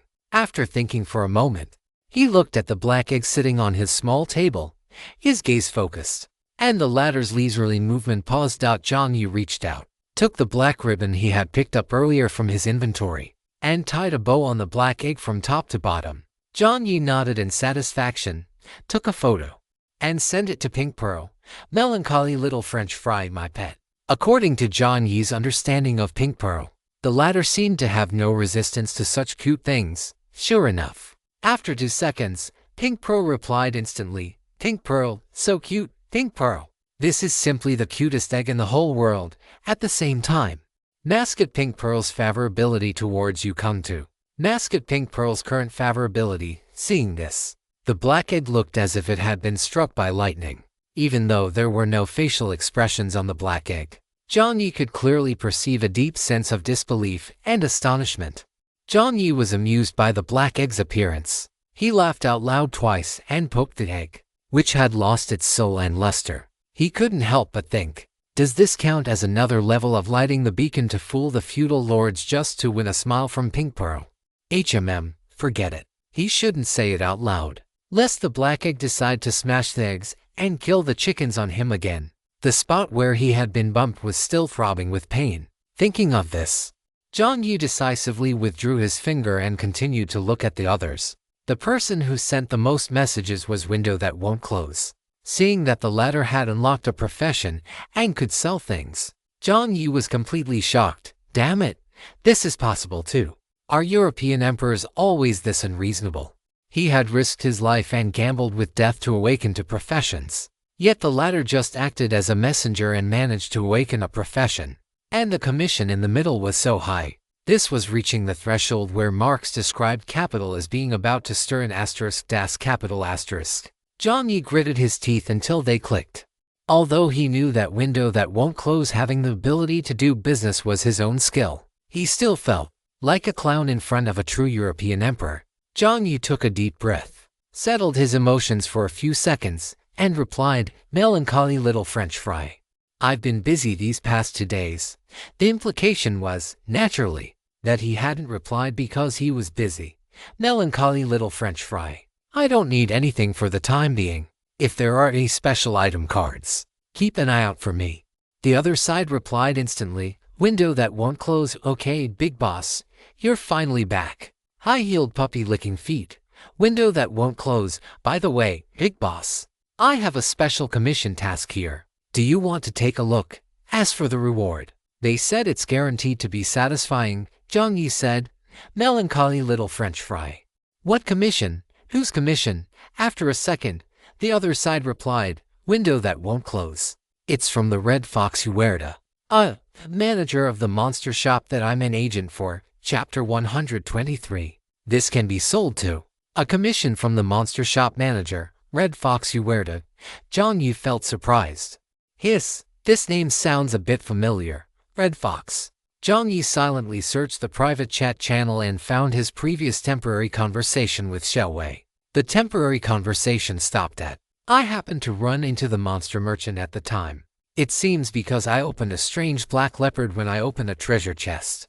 That black leopard had the body of a leopard and the tail of a snake. Anyway, it looked very strange. After I finally managed to kill this leopard while suffering heavy injuries, that red fox walked out of the white mist and asked if I could give him this leopard, saying he had a use for it. I was like, what the hell? I worked so hard to kill that leopard, and you just open your mouth and ask for it. How could that possibly work? I was so angry that I rushed up, wanting to give that fox a beating too. But I didn't win. That fox is quite strong. However, he didn't really react much.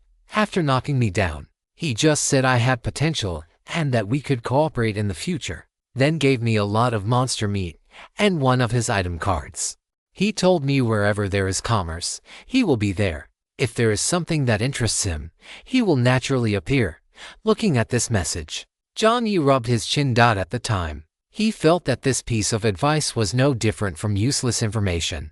But now it seemed like it might be a useful clue after all. Wherever there is commerce, he will be there. Could it be that this commission is related to some kind of commercial purpose? As Jiang Yi pondered, Window That Won't Close sent a new message. However, instead of answering Jiang Yi's question directly, he asked a strange one. Window That Won't Close, big boss, can you see it? See what? Jiang Yi was confused and sent a question mark back. Melancholy little fry. Window that won't close. I can see Uerda's name. Before, when I sent you messages, Uerda's name wouldn't go through no matter what. I couldn't even type it. But just now, I got excited and sent it via voice to text. And you saw it. There's such a thing. Jiang Yi couldn't figure it out either. So he could only reply, melancholy little fry. I can indeed see it. Window that won't close. How can this be? Could it be that you have higher permissions than us? Big boss, melancholy little fry. I don't know. While sending the message, Jiang Yi began to rule out the items on his person one by one. His supplies and such were the same as everyone else's, so there shouldn't be anything special there. As for his two professions, one responsible for quality inspection and the other for recycling, did the former have higher permissions? Jiang Yi wasn't entirely sure. Other than the Demon King title, which was somewhat close in terms of prestige, the others didn't seem similar. As for item cards, Gaze of the Ominous Deep Sea and Pen of the Insane Workshop Director were both items from dungeons, so that didn't seem like it. Then what else? That purple one, the only card whose use Jiang Yi didn't know. The Wilderness Witch Identity card. Could it be this? Window that won't close. All right then. Window that won't close. The commission is like this. Uerda said he struck a deal with the nursing home, but the final step of the transaction requires someone to deliver an item. Due to certain restrictions, Uerda cannot enter the nursing home directly to complete the transaction. So, he needs a player's help. But Uerda said that if your comprehensive combat power in the nursing home dungeon isn't over 40, you shouldn't even think about it. So, he posted this task in the shop. The reward is 100 vehicle coins and a high-level material pack. Looking at the message in the chat channel, Jiang Yi rubbed his chin. The reward looked quite good. Although 100 vehicle coins didn't seem like much given Jiang Yi's current assets. For most players, this was a huge sum. And the high-level material pack mentioned afterward made Jiang Yi feel very tempted. Jiang Yi still remembered that the high-level production bench produced by oak and the repaired redstone energy furnace both fell into the category of high-level materials. The material cost for the former alone was as high as 500 vehicle coins. Although he didn't know exactly what was in the material pack, it was definitely a deal where he wouldn't lose. It's just that, why does the nursing home require a comprehensive combat power of over 40? That doesn't seem right, does it? Jiang Yi was a bit suspicious, but under the temptation of 100 vehicle coins and a high-level material pack, he thought for a few seconds and typed, melancholy little fry. I can give it a try.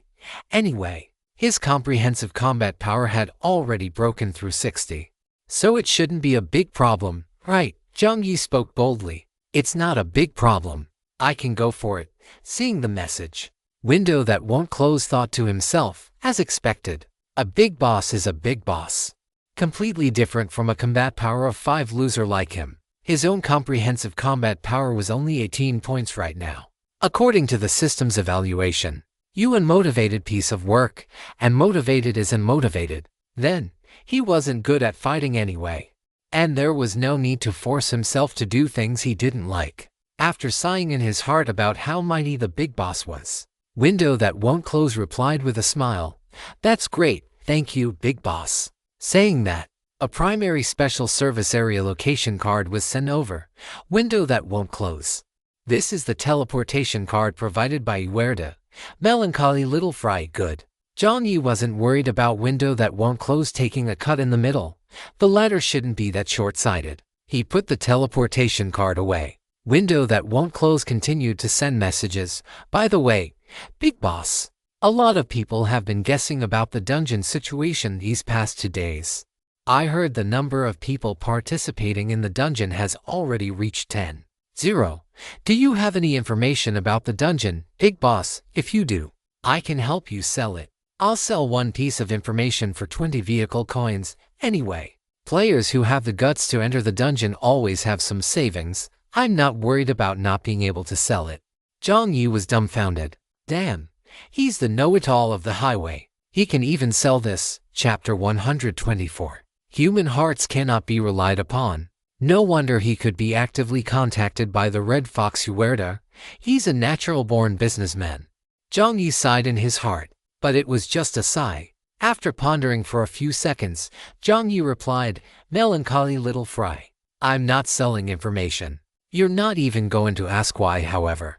Window that won't close on the other end had already replied, "Whatever the big boss says goes. My dog brain must have missed something. There is no need to belittle yourself like that." The corners of his mouth lifted slightly, regardless of the circumstances. This feeling of being trusted was quite nice. Jiang Yi offered a brief explanation, "Melancholy little fry, if there were middlemen, it would be difficult to resolve things later on." It wasn't that Jiang Yi didn't want the money, but the game was, after all, not the real world. The prerequisite for selling information is usually having a relatively strong platform capability. Just imagine whether Window that won't close sold the information in his own name or in Jiang Yi's. Once the buyers obtained the information, they would very likely resell it at a lower price. Not only would that mean letting others take a cut of the profits, but it could also lead to rampant middlemen, where bad money drives out good. Furthermore, if someone were to harbor malicious intent and tamper with the information as it spread, it could lead to unexpected accidents, and one would have to be careful not to bring trouble upon oneself. Jiang Yi's thoughts were clear. After he offered this reminder, Window that won't close seemed to understand something. "Window that won't close, big boss. I understand now." His "window that won't close. I might have been blinded by the recent income and didn't think it through. Big boss. Just pretend I was talking nonsense." Income. Seeing those two words, John the Skinflint admitted he was a bit envious. After sighing once more in his heart about how unreasonable the luck of a European emperor lucky person was, Jiang Yi turned his attention to the public chat channel. Sure enough, just as Window that won't close had said, everyone had been discussing the dungeon for the past 2 days. Player, what's wrong with today? Does anyone have any information about the dungeon? That damn system hasn't provided any info at all since closing the registration channel. Making everyone feel uneasy, Player Sunshining Jow to the person above. Did you sign up? Player, what's wrong with today? I did, shivering. Player, what's wrong with today? This kid has no grain left. If I don't find a way out, I'm going to starve to death. Player, truth is just shit. The person above is hilarious. Taking a gamble by entering an unknown dungeon. Was your brain eaten by a dog? Player, what's wrong with today? Picking nose. Do you live on the street? Why are you so nosy? Player, Alien Fleet Commander. Perhaps due to the high level of mental tension, the players were quite aggressive. But the words of the Alien Fleet Commander weren't wrong. Jiang Yi recalled the massive worldview of the dungeon and the penalties for failing the main quest. He had to admit that if one entered the dungeon without any preparation, the outcome wouldn't be very good. After all, food and water resources within the dungeon were extremely scarce, and once a mission failed, even more of the already meager supplies would be deducted. Just as Jiang Yi was about to continue scrolling down, a new message popped up. It was from Thundersy. Player Thundersy. What's wrong with today? Fifth salute, fifth salute, fifth salute. I just happened to get a bit of information. The danger level of this dungeon is quite high, and supplies are relatively scarce. Be careful. Everyone must be careful. Seeing this message, Jiang Yi sighed with a headache. Sighing, it's over. Sure enough, just as that thought flashed through Jiang Yi's mind, the group chat was immediately bombarded and exploded because of the message sent by Thundersy. Player, what's wrong with today? What? Player Sunshining Jow, damn it. Player, grant you a lifetime of glory. Holy crap. Why didn't you say so earlier? Player 09-3. The danger level is high, and supplies are scarce. Then this dungeon is a total trap. Player loyal to the country. Thundersy, come on man. If you had this information, why didn't you say so earlier? Now that everyone has signed up, you say this. Player, did you play Valorant today? To the person above. Isn't that a bit unfair to say? Player loyal to the country. Oh, it's unfair. Isn't this the truth? Everyone has already signed up for the dungeon. What's the point of jumping out now to play the good guy? Player winding stream. Exactly. Trying to be a good guy now. Where were you before? Player, don't be unlucky, don't be unlucky, don't be unlucky, help. I'm really done for. I hesitated for so long yesterday about whether to sign up, and in the end, I signed up, and damn it, I'm really done for. Player silent longing. Thundersy, big boss. What is the specific situation? Can you tell us? Player loyal to the country. Yeah. Man, I won't say anything else. We're already at this point. You have to tell everyone what it's actually like inside, right? Player loyal to the country, otherwise, everyone is going to lose their lives in there. Player loyal to the country, Thundersy. Man, this is no time to play dead. Player loyal to the country, Thundersy. Player whining stream, Thundersy. Player Taoist, Thundersy. The subsequent messages flooded the screen. Jiang Yi felt his chest heaving. Thundersy hadn't replied yet. Likely stunned by such a reaction. Jiang Yi sighed inwardly.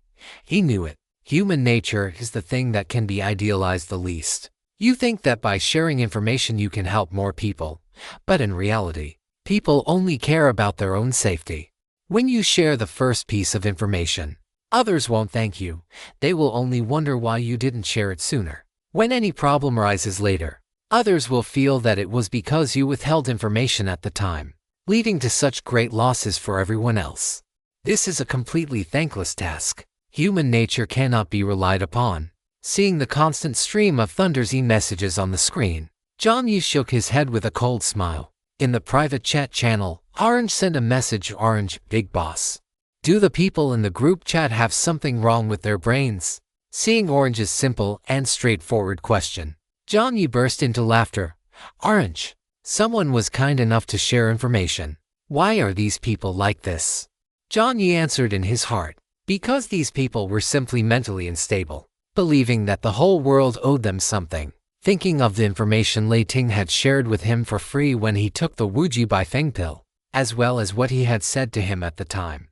Jiang Yi rubbed his brow with a headache. After a moment of thought, Jiang Yi returned to the rapidly scrolling public chat channel and sent a message. Melancholy little fry. Yangwang department store has new rivals. Those in need can take a look. He truly did not want to get entangled with these players. In the time it took to deal with them, he could have already earned so many vehicle coins. As soon as he finished, the scrolling messages were instantly hit with a mute button. Almost all the players swarmed forward, rushing toward the trading hall. The Imperial Court is distributing disaster relief grain. Chapter 125 today. The myth stops for the strong. It was no wonder these players reacted so strongly. After all, after these few days of being baptized by profiteers, most of the food, water, and other resources sold by players were outrageously expensive due to the small quantities. Furthermore, situations often arose where the highest bidder won, or sellers favored players they were familiar with or could trade with long-term.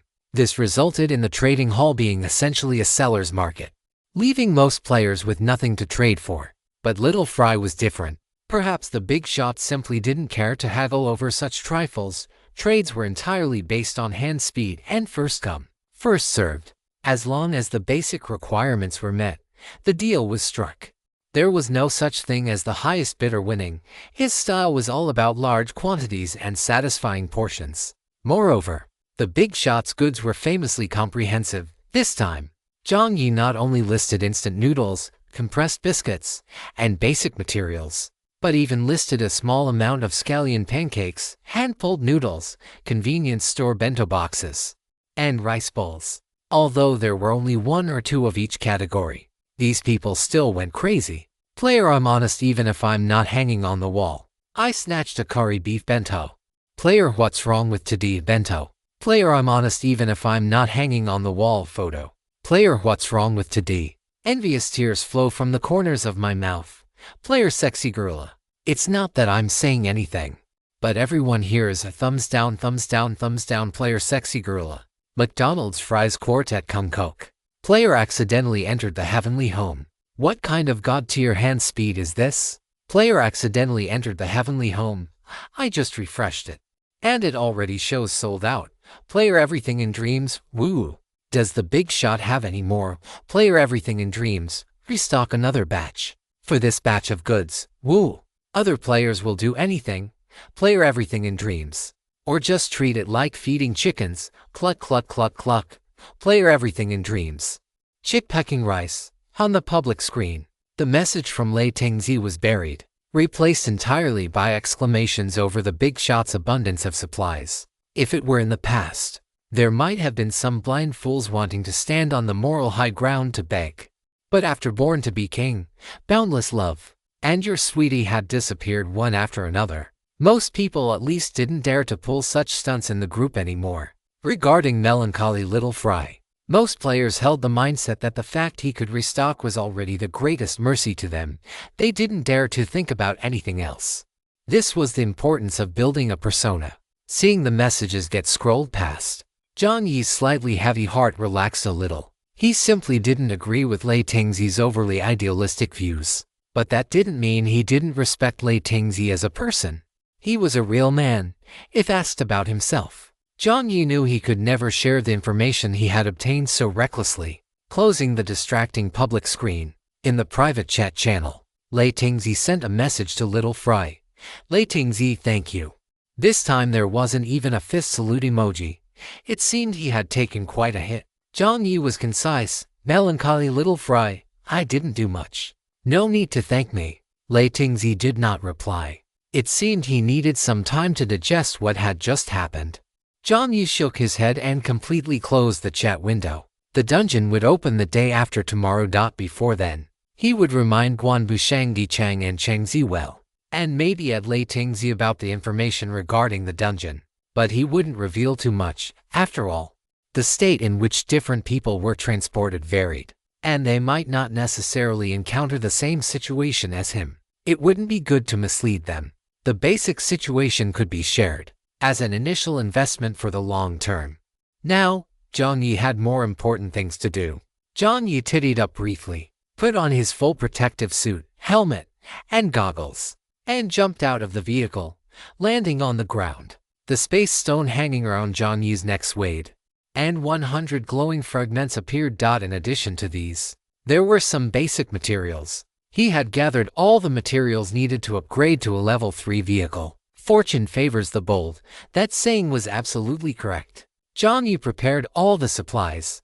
Upgrading from a level 2 vehicle to a level 3 vehicle requires vehicle upgrade fragments 115 100ths, wooden planks 60 to 20ths, steel plates 67 30ths, screws 87 50ths, glass 38 tenths, refined wheels 10 sixths. The supplies were more than enough. They were perfectly sufficient. Do you choose to upgrade to a level 3 vehicle? The system prompt popped up. Jiang Yi smiled and chose. Upgrading to a level 3 vehicle requires 100 vehicle coins. Please deposit the vehicle coins. Jiang Yi's smile stiffened. How could upgrading to a level 3 vehicle require vehicle coins too? Please deposit the vehicle coins. Seeing that Jiang Yi hadn't deposited them after a delay, the system increased its volume and urged him again. Jiang Yi. Jiang Yi irritably scratched his messy hair and muttered, I heard you with both ears. No need to shout so loudly. As he spoke, he reluctantly took out the white storage card given to him by the Daydream Pavilion. He tapped the card against the main screen, and the balance instantly dropped from 579 to 479. For most people, this balance was still an unimaginably huge sum, but for Jiang Yi, he was far more concerned about those 100 missing car coins. It was practically no different from cutting off a piece of his own flesh. These were sponsored one by those poor fish corpses. After all, even an anvil wouldn't have ears to listen to this. Do you even hear the crazy nonsense you're spouting? With the balance shrunk by 100 car coins, all the materials were integrated into the white light, and Jiang Yi's battered forklift was also swallowed by the glow.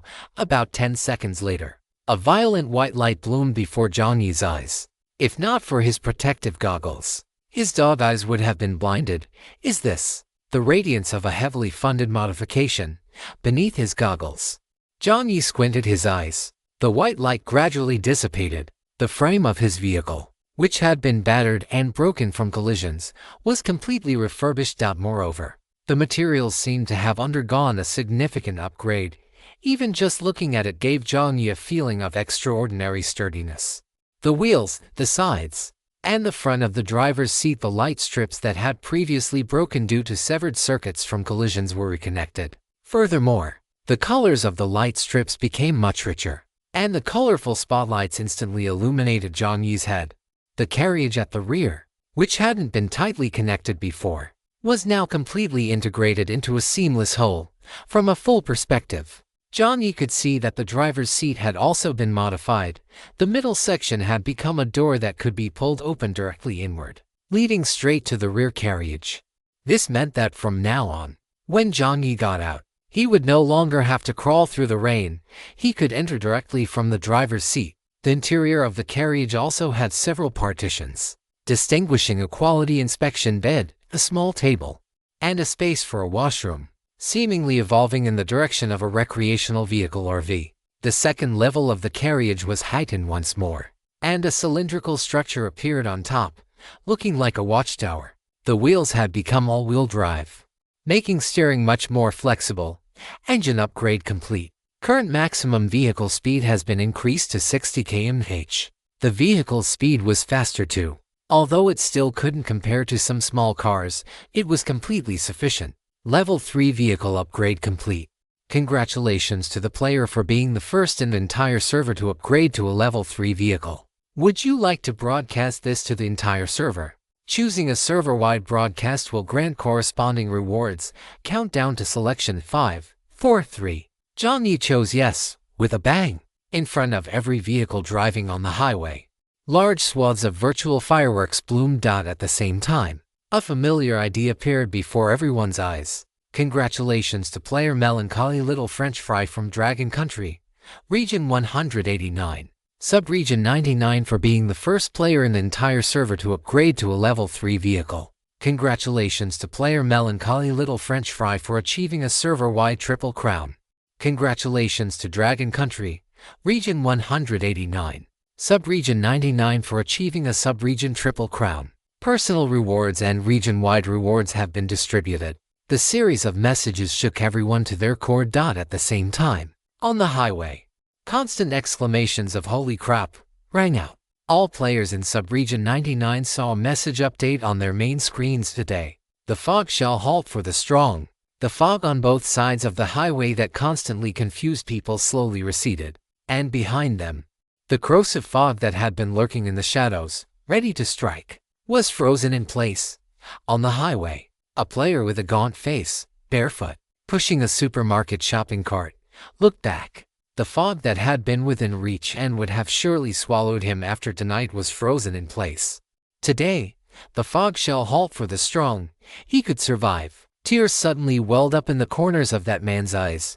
Chapter 126, Continued Modifications. Looking at the exaggerated fireworks and the triple broadcast in front of him, Jiang Yi chose to ignore them, clicking directly on the main screen to prepare to collect the rewards from the server-wide announcement. The private chat channel flickered. Window that won't close. Big Boss is awesome. Orange. Big Boss is super amazing. Cuddle cuddle heart. Your wild king is infinitely arrogant. Holy crap, awesome. Human race brick moving emperor. Shocked my mom for 100 years. Truly freaking awesome.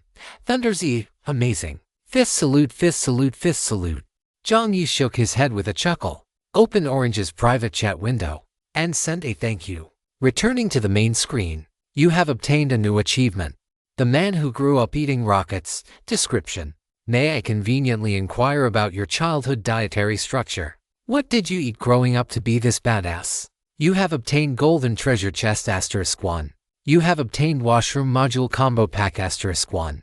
You have obtained Car Coins *20. You have obtained a special custom avatar Kung Chet Box *1. It has been equipped for you. Chet Box. A bad premonition flashed through Jiang Yi's mind. Jiang Yi's fingers trembled slightly as he opened the private chat channel from just a moment ago, only to see that the thank you message he had just sent to Orange was glowing. Glowing in the physical sense. The once plain and unremarkable chat box had suddenly become angular and even sprouted wings. There was even a circle of cold white light around it, making the font look exceptionally conspicuous. Not only that, the melancholy little French fry avatar had also changed, somehow. A small golden crown had appeared above it. To the uninitiated, at a glance, it looked just like the McDonald's logo. Jiang Yi, who the hell gave you permission to change it for me? Orange had clearly also seen the change in the chat box and avatar of little French fry's mom, and let out a wow, sending a message. Orange, what a cool avatar and chat box. She actually wanted to say it was cute, but little French fry's mom probably wouldn't like others saying that about her. So, Orange changed her phrasing. Jiang Yi, he would try his best to speak less from now on. Bullshit.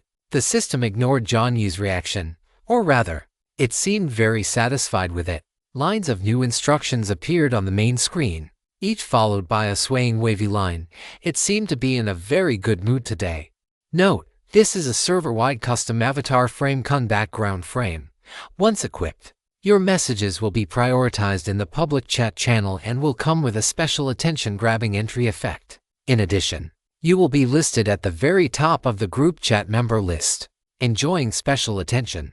This overwhelming honor belongs to you alone. Please keep up the good work and let your radiance shine even brighter. What on earth? What is so passionate about this? Jiang Yi's toes were curling so hard he could have built a castle with them. So, other than causing him social death, this title is completely useless, right? The corner of Jiang Yi's mouth twitched slightly. He took a deep breath and looked at the other rewards. The shower stall mold kit and the primary refrigerator material kit he had obtained earlier could be used together. Although Jiang Yi didn't have very high requirements for his quality of life, no one would turn down an improvement in their living conditions. Jiang Yi first unfolded the primary refrigerator material kit and placed it next to the blueprints. A white light flickered, and a 3D model of the entire carriage appeared before him. The interior space was segmented into individual blocks. Jiang Yi spotted a vertical, light red rectangular block that must be his refrigerator. Was this asking him to choose the placement for the fridge? Jiang Yi thought for a moment and placed it in the northeast corner of the carriage. He saw several lines appear to connect within the carriage, and a small, single-door refrigerator materialized inside. Next, the washroom. The washroom automatically shifted into the 1.5 meters x 1.5 meters space reserved during the Level 3 vehicle upgrade. A small toilet appeared first, followed by a wash basin, and then a set of simple shower facilities. A glass door separated the two sides, even achieving a dry-wet separation. Water pipes extended out, one of which connected to his water condenser. A simple water storage device was even added in between, so that when the condenser was running continuously, the produced water could be stored inside the washroom. Jiang Yi looked around with curiosity, nodding in satisfaction. I have to say, this is what life should look like. In a way, he had been living like a half-savage before. Jiang Yi wiped away a tear of bitterness. Washroom material kit installation complete. The washroom material kit comes with a built-in matter decomposition feature. No cleaning required. Enjoy your use. Why does that sound so strange? Never mind. The functionality is definitely practical. A smile tugged at the corner of Jiang Yi's mouth as he picked up the golden treasure chest. But he didn't open it. Save it. He would open it when he used the pink cloud smoke later. When luck isn't enough, use items to make up for it. If you aren't a lucky child, you have to have the self-awareness of someone who relies on technology and hard work. Now, Jiang Yi had more important things to do. He hadn't grinded for mileage into days.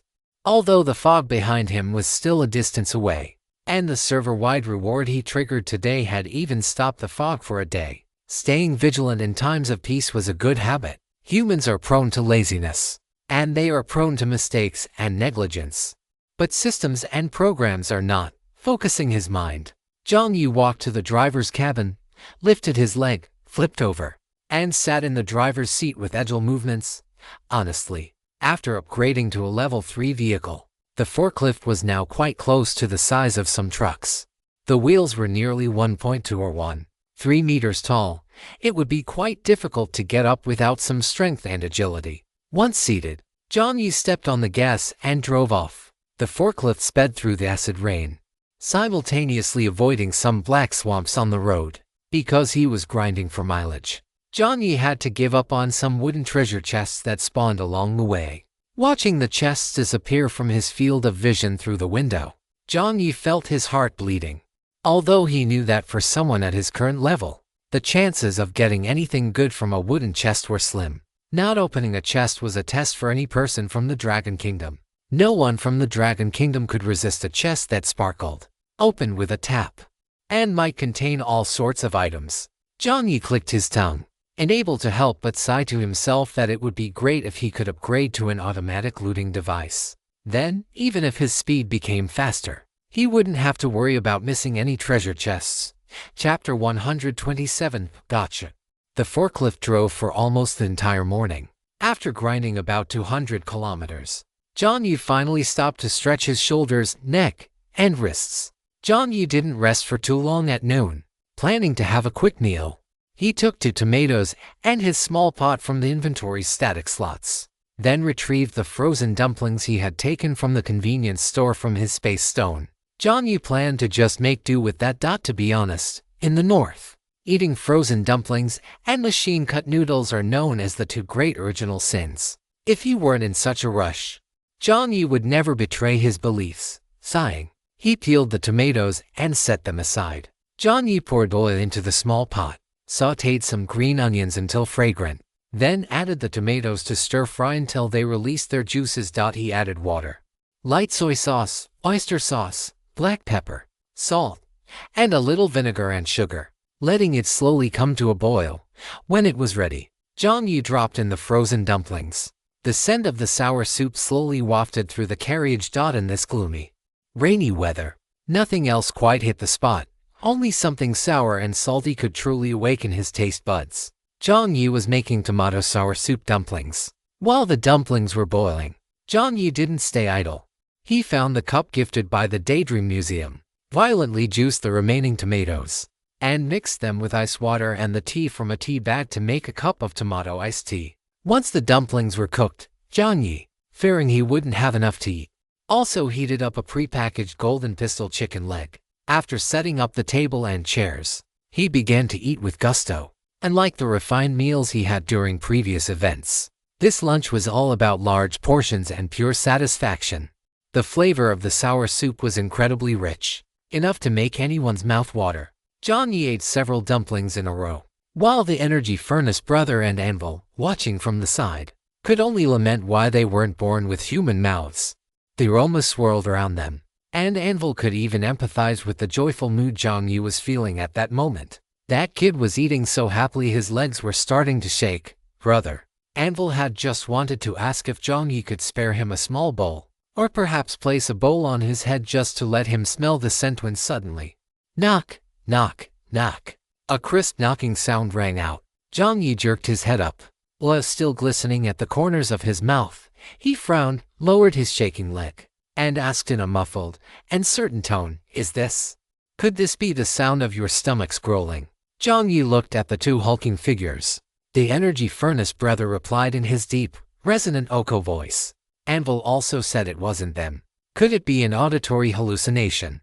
Jiang Yi poked his chopsticks back in, preparing to eat another one, when this time, he heard the knocking even more clearly. It was the sound of someone rapping on the carriage door. Jiang Yi was startled. Someone was out there, a parallel highway. The thought had barely crossed his mind before Jiang Yi dismissed it. Anvil was responsible for scouting, although his field of vision was limited. The commotion of parallel highways merging was too great for anyone to miss. There was no way Anvil wouldn't have noticed. Then, Jiang Yi stood up abruptly, his expression shifting slightly. In his left hand, the Silver Slayer materialized. At such close range, a gun was the most powerful weapon. He also placed a short blade at his waist, just in case. The air grew quiet, leaving only the sound of acid rain drumming on the roof and the steam from the noodle soup drifting slowly through the carriage. Knock, knock, knock. It was another rhythmic tapping. Jiang Yi still didn't make a sound, but the person on the other side couldn't hold back anymore, which for some reason sounded vaguely familiar. Spoke up, Sir, Li Hao. A question mark slowly appeared over Jiang Yi's head. What? Was there a Cantonese person standing outside his vehicle? The voice continued. Sir, I smell the scent in your car. Can Li come out and meet me? Seeing that Jiang Yi wouldn't open the door, the voice seemed to grow anxious. Li, don't worry. I definitely won't eat or drink for free.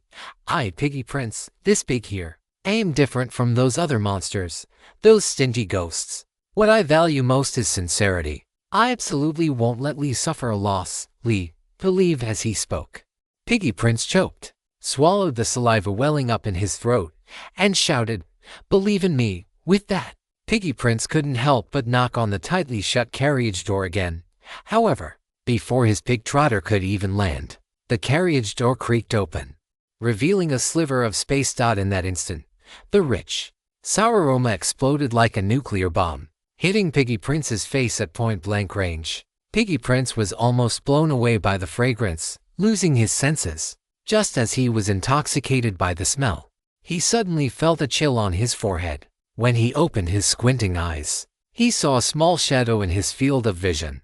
Looking up through the shadow, he saw a young man with delicate features and dark, heavy eyes, wearing a simple tank top.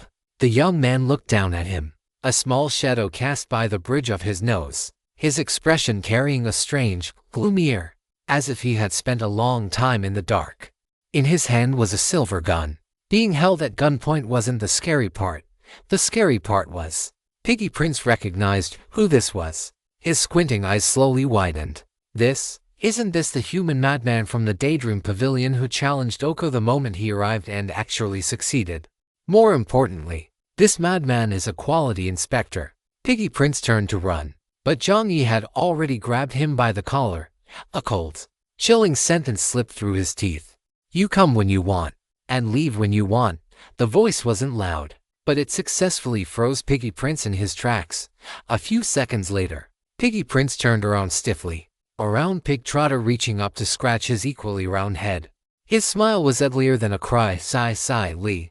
Look at this mess. Jiang Yi's hand rested on Piggy Prince's collar. He didn't know what material it was made of, but it felt icy cold to the touch. Smooth yet not greasy, the texture was surprisingly good. Jiang Yi squinted and smiled. He hadn't intended to pay any attention to the visitor, but when he got close to the door, the system prompt suddenly rang out. You have encountered the monster merchant Piggy Prince. Would you like to perform a quality inspection on his goods? Seeing these two lines of notification, Jiang Yi's eyes lit up. Good heavens. He had finally caught a monster merchant. Chapter 128. The Devil Who Toys with Monsters Part 1. Jiang Yi had always wanted to catch a monster merchant. Firstly, he was curious about what kind of items monster merchants sold. Secondly, it was naturally for his quality inspector profession. The system's convenience store naturally didn't need inspection, as the inspection itself required submission to the system for review. Only the shops and goods of monsters could be inspected, and fortunately, Jiang Yi hadn't encountered many. Now, a monster merchant had finally delivered himself to his doorstep. Although it wasn't the fox he had imagined, having one was better than having none. Jiang Yi squinted at Piggy Prince outside the carriage. The latter's build was similar to a human's, standing about 1.7 meters tall, with a pig's head, pig ears, and a pig's tail. He was wearing a robe and walking upright. While Jiang Yi was sizing him up, Piggy Prince was trembling. After his pig trotter scratched his head, it unconsciously fell to the pouch at his waist. His small eyes watching Jiang Yi vigilantly. Seeing this, Jiang Yi understood instantly. Got it. I'll search that later. Just as Jiang Yi's gaze flickered over the money pouch, Piggy Merchant's alarm bells went off. He immediately stammered, Lee, you keep eating. I suddenly remembered I have something to do. I'll be going first. No rush. It was another simple, plain sentence. Piggy Merchant's expression turned completely bitter. At the same time, Jiang Yi heard the system notification. Monster Merchant Piggy Merchant favorability -10. Monster Merchant Piggy Merchant current favorability. Favorability dropped by 10 just like that. Jiang Yi was somewhat surprised. Is the monster merchant particularly sensitive to quality inspectors? Although Jiang Yi had encountered similar situations in other service areas, he had never seen one drop by 10 points like this Piggy Merchant. Why didn't it drop into the negatives after losing 10 points? Was there an initial favorability? Had he met this Piggy Merchant before? A vague image flickered in Jiang Yi's mind, but he still couldn't quite recall it. Thinking of this, Jiang Yi spoke directly. Have I met you before? After hesitating for a few seconds, Piggy Merchant clutched his money pouch and said, We met at the Daydream Pavilion. I solely picking up Aix Fox fur at the competition arena. Jiang Yi, alright, let's not talk about that. Was it really something to be proud of? No wonder he reacted so strongly the moment they met. It turned out he had recognized his identity. After a moment of thought, Jiang Yi reached out and lifted Piggy Merchant's entire body off the ground. Hey, Lee, put me down. Piggy Merchant struggled desperately, but unfortunately, Jiang Yi's current strength far exceeded that of an ordinary person. His hand was like an iron clamp, making it impossible to break free. Jiang Yi carried Piggy Merchant into the carriage, and with *snap*, The carriage door slammed shut right before Piggy Merchant's eyes. A flash of despair crossed Piggy Merchant's squinting eyes. Damn quality inspector. Monster Merchant Piggy Merchant favorability -3. Monster Merchant Piggy Merchant current favorability dropped again. But Jiang Yi was in no hurry. After hauling Piggy Merchant inside, Jiang Yi sat down on his own, without saying a word. He picked up the tomato iced tea on the table and took a sip. The cold, sweet, and tangy sensation was refreshing. And Jiang Yi's thoughts gradually cleared. His identity was special, and like those other monster quality inspectors, he had to balance both favorability and the privileges of a quality inspector. He had to find a way. Jiang Yi glanced at the head-bowed Piggy Merchant and chuckled. The method was right in front of him. Whatever attracted this guy, use that same method. Jiang Yi remained silent and simply turned the electric hotpot back on. The sour soup dumplings began to bubble, and the rich aroma of the soup continuously filled the carriage. Jiang Yi also unwrapped the heated crispy chicken leg. He noticed that when he opened the packaging, Piggy Merchant seemed to lift his head. The corners of Jiang Yi's mouth slowly curled upward. He then took a pack of frozen marbled beef from the cold storage in his space stone.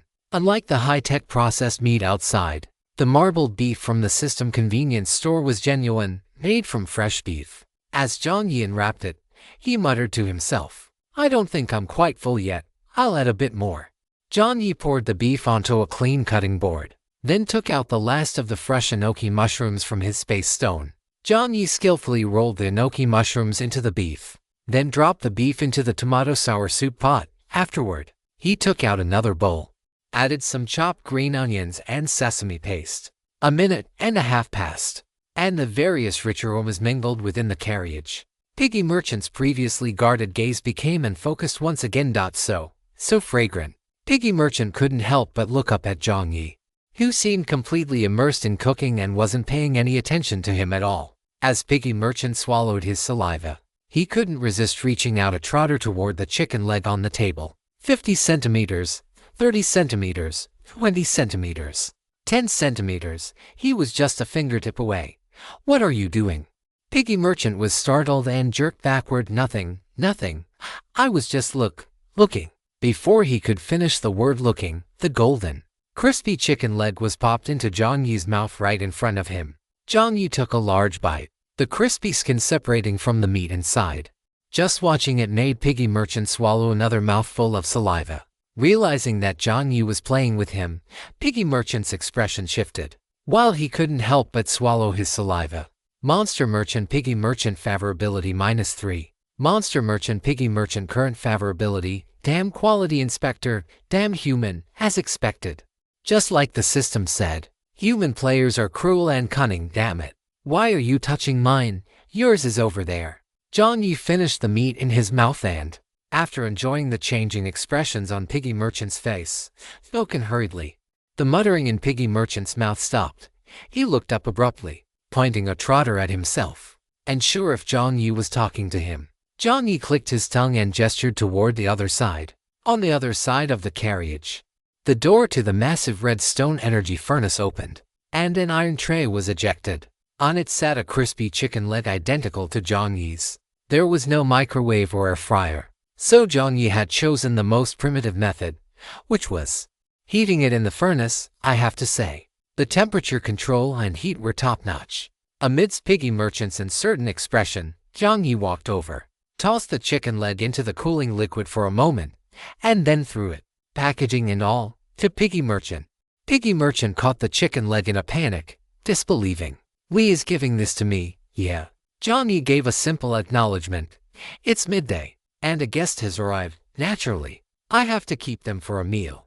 That's the rule for us humans," Jiang Yi said solemnly. As he spoke, he glanced at the half-eaten sour soup dumplings on the table and added earnestly, "Besides, when a guest arrives, you have to add more dishes. You can't let the guest eat leftovers." As the words fell, Monster Merchant Piggy's favorability come 20. Monster Merchant Piggy's current favorability increased by a full 20 points.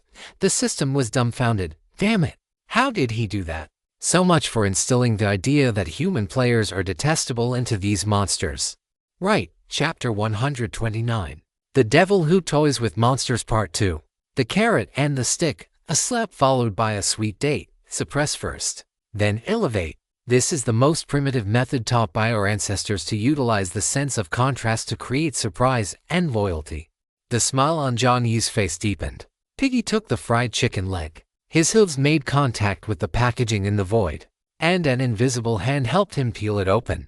Piggy held the chicken leg in front of him and bit off more than half of it in one go, not even spitting out the bone. He finished the chicken leg in 2 or 3 bites. But Piggy's eyes couldn't help but drift toward the dumplings on the table. The taste of the chicken leg was merely not bad. But what truly attracted Piggy was that hint of sour soup flavor. Jiang Yi, of course, saw the look on Piggy's face. He had intended it all along.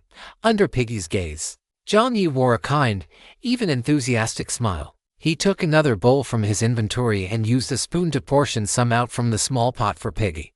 As he handed the bowl over, Piggy gave Jiang Yi a grateful look, then lowered his head and began to scarf it down. Because he was eating so hurriedly, his words of thanks were drowned out in the bowl.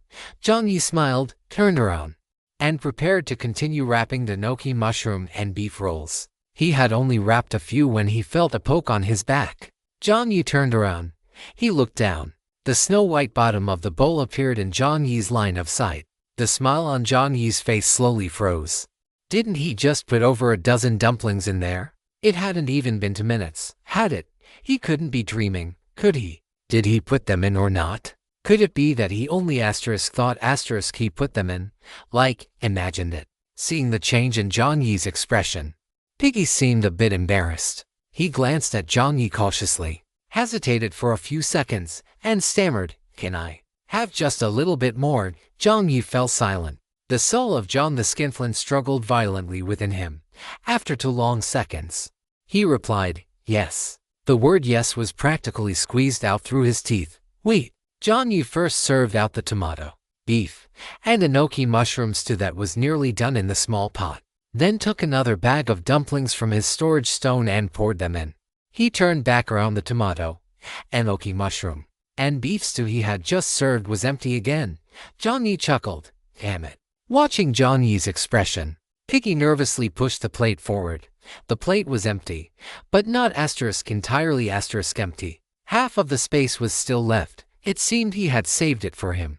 Jiang Yi's expression shifted for a few seconds. Seeing the plate that had been licked clean, he ultimately couldn't bring himself to be cruel.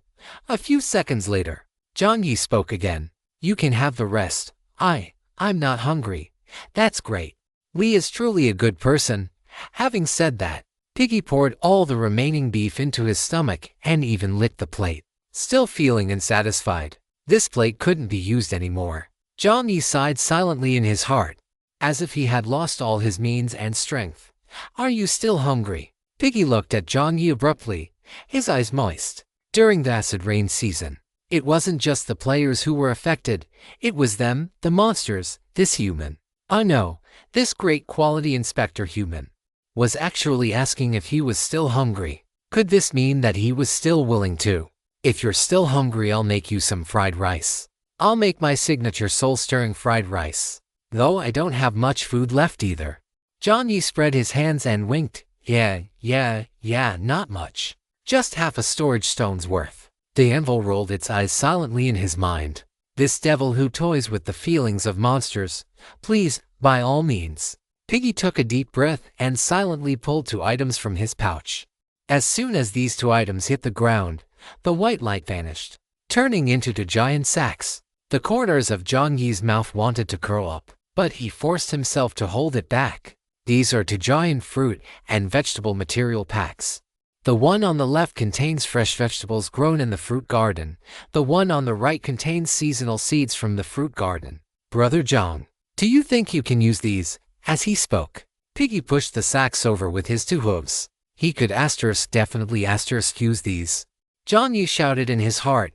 "Vegetables, mature vegetables, and even seeds. You have received a gift from Monster Merchant Piggy. Giant fruit and vegetable material pack *1. Giant fruit and vegetable seasonal seed pack 1. Jiang Yi stored the items in his storage stone and took a quick look. Cowpeas, eggplants, bok choy cabbage, winter melon, luffa edamame chili peppers, potatoes, flat beans, water spinach, watermelons, peaches, apricots, grapes, blueberries, all yches. And their seeds. There was plenty of each variety. And the cabbage and eggplants were so abundant that they were piled up like small hills when taken out of the material pack. Jiang Yi took a deep breath. This was simply too blissful. Jiang Yi stuck his left hand into his pocket and clenched it tightly, resisting the urge to faint from happiness, and forced himself to nod calmly. I'll make do with these, you know. It's not easy to get food during the acid rain season. This sentence struck a chord in Piggy's heart. Seeing Jiang Yi turn around and, without another word, pick up his spatula to start frying the rice, Piggy was deeply moved. Even if he ended up getting swindled out of his very underwear later, he would accept it. A smile appeared on Piggy's face, identical to the expression of bliss Jiang Yi wore after turning around. He thought to himself, and just like that, the atmosphere between the human and the pig became eerily harmonious, or perhaps one could even say, sweet, blissful, and filled with mutual anticipation. Young Master Pig stopped struggling entirely with Jiang Yi cooking.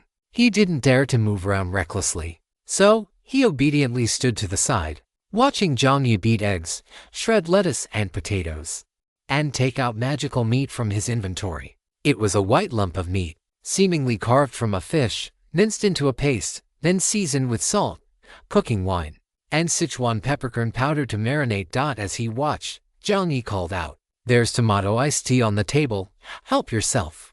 Jiang Yi's attitude was much more approachable than before, such was the charm of the giant vegetable packs.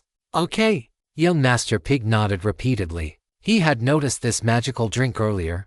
He had never seen anything like it before. Taking a shallow sip, young Master Pig's eyes slowly widened. The sweet and sour flavor blended with the tea aroma to create a refreshing taste that, chilled by the ice cubes, was absolutely invigorating. Young Master Pig's eyes grew moist again. This was simply a miracle. The system's notification sound rang out abruptly. Monster Merchant Young Master Pig Favorability Con 5. Monster Merchant Young Master Pig Current Favorability Chapter 130, starting the quality inspection. After young Master Pig finished the tomato iced tea and took the supersized bowl from Jiang Yi's hands, or more accurately, a pink wash basin Jiang Yi had acquired. After finishing the entire pot of soul-stirring fried rice, young Master Pig looked completely resigned to letting Jiang Yi do whatever he wanted. Young Master Pig sprawled on the chair, a blissful smile hanging on his lips. Looking up at the ceiling of the carriage, he said languidly, I am full. Hearing this, Jiang Yi wiped the sweat from his forehead and plopped down onto the floor. He had been swinging the walk so much he was starting to hallucinate. Finally, he was full. In just this short while, Jiang Yi felt as if he had done 2 hours of cardio at the gym. His muscles were engorged, and his limbs were sore and swollen. Li, go ahead and do the quality inspection. All my goods are in my pouch. Young Master Pig patted his pouch. The guarded expression on his face had completely vanished, replaced only by the carefree attitude of someone who had eaten his fill and was content to live as a happy pig. Jiang Yi glanced at young Master Pig and didn't decline. He rose slowly, squatted beside the pig, and took the pouch from him. As the pouch opened, their consciousnesses overlapped. Monster Merchant Young Master Pig's shop. Small fruit and vegetable material pack. Price 50 vehicle coins. Medium fruit and vegetable material pack. Price 80 vehicle coins. Large fruit and vegetable material pack. Price 100 vehicle coins. You do not currently have permission to inspect this item. Giant fruit and vegetable material pack. Price 120 vehicle coins. You do not currently have permission to inspect this item. Small fruit and vegetable seed pack. Price 30 vehicle coins. Medium fruit and vegetable seed pack. Price 50 vehicle coins. Large fruit and vegetable seed pack. Price 80 vehicle coins. You do not currently have permission to inspect this item. Giant fruit and vegetable seed pack. Price 100 vehicle coins. You do not currently have permission to inspect this item. Flower pot for cultivating seeds. Price 10 vehicle coins. Shovel for cultivating seeds. Price 25 vehicle coins. Small sunlight simulator. Price 40 vehicle coins. Description: a small sunlight simulator that can illuminate an area of 3*3 square meters. Supplementing the sunlight elements required by plants, animals, and humans. Medium sunlight simulator. Price: 100 vehicle coins. Description: a medium sunlight simulator that can illuminate an area of 88 square meters. Supplementing the sunlight elements required by plants, animals, and humans includes partial greenhouse effect control. Large sunlight simulator. Price: 200 vehicle coins. You do not currently have permission to inspect this item. Primary pet growth nutrient. Price: 20 vehicle coins. Description: primary pet growth nutrient, used via injection or soaking. Can enhance a pet's physique and activate growth vitality. Intermediate pet growth nutrient. Price: 50 vehicle coins. Description: intermediate pet growth nutrient, used via injection. Can enhance a pet's physique, activate growth vitality, and has a certain probability of awakening partial pet talents or skills. Advanced pet growth nutrient. Price: 100 vehicle coins. Description: advanced pet growth nutrient, used via injection. Can comprehensively enhance a pet's physique, activate growth vitality, and has a very high probability of awakening partial pet talents, skills. Active cultivation soil. Price: 10 vehicle coins. Description: super soil used for planting. Durability decreases with usage time. Small pumpkin fridge magnet. Price: 20 vehicle coins. Description: a fridge magnet with magical properties.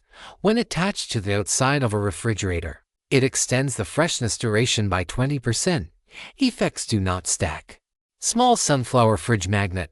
Price: 50 vehicle coins. Description: a fridge magnet with magical properties. When attached to the outside of a refrigerator, it extends the freshness duration by 50%. Effects do not stack.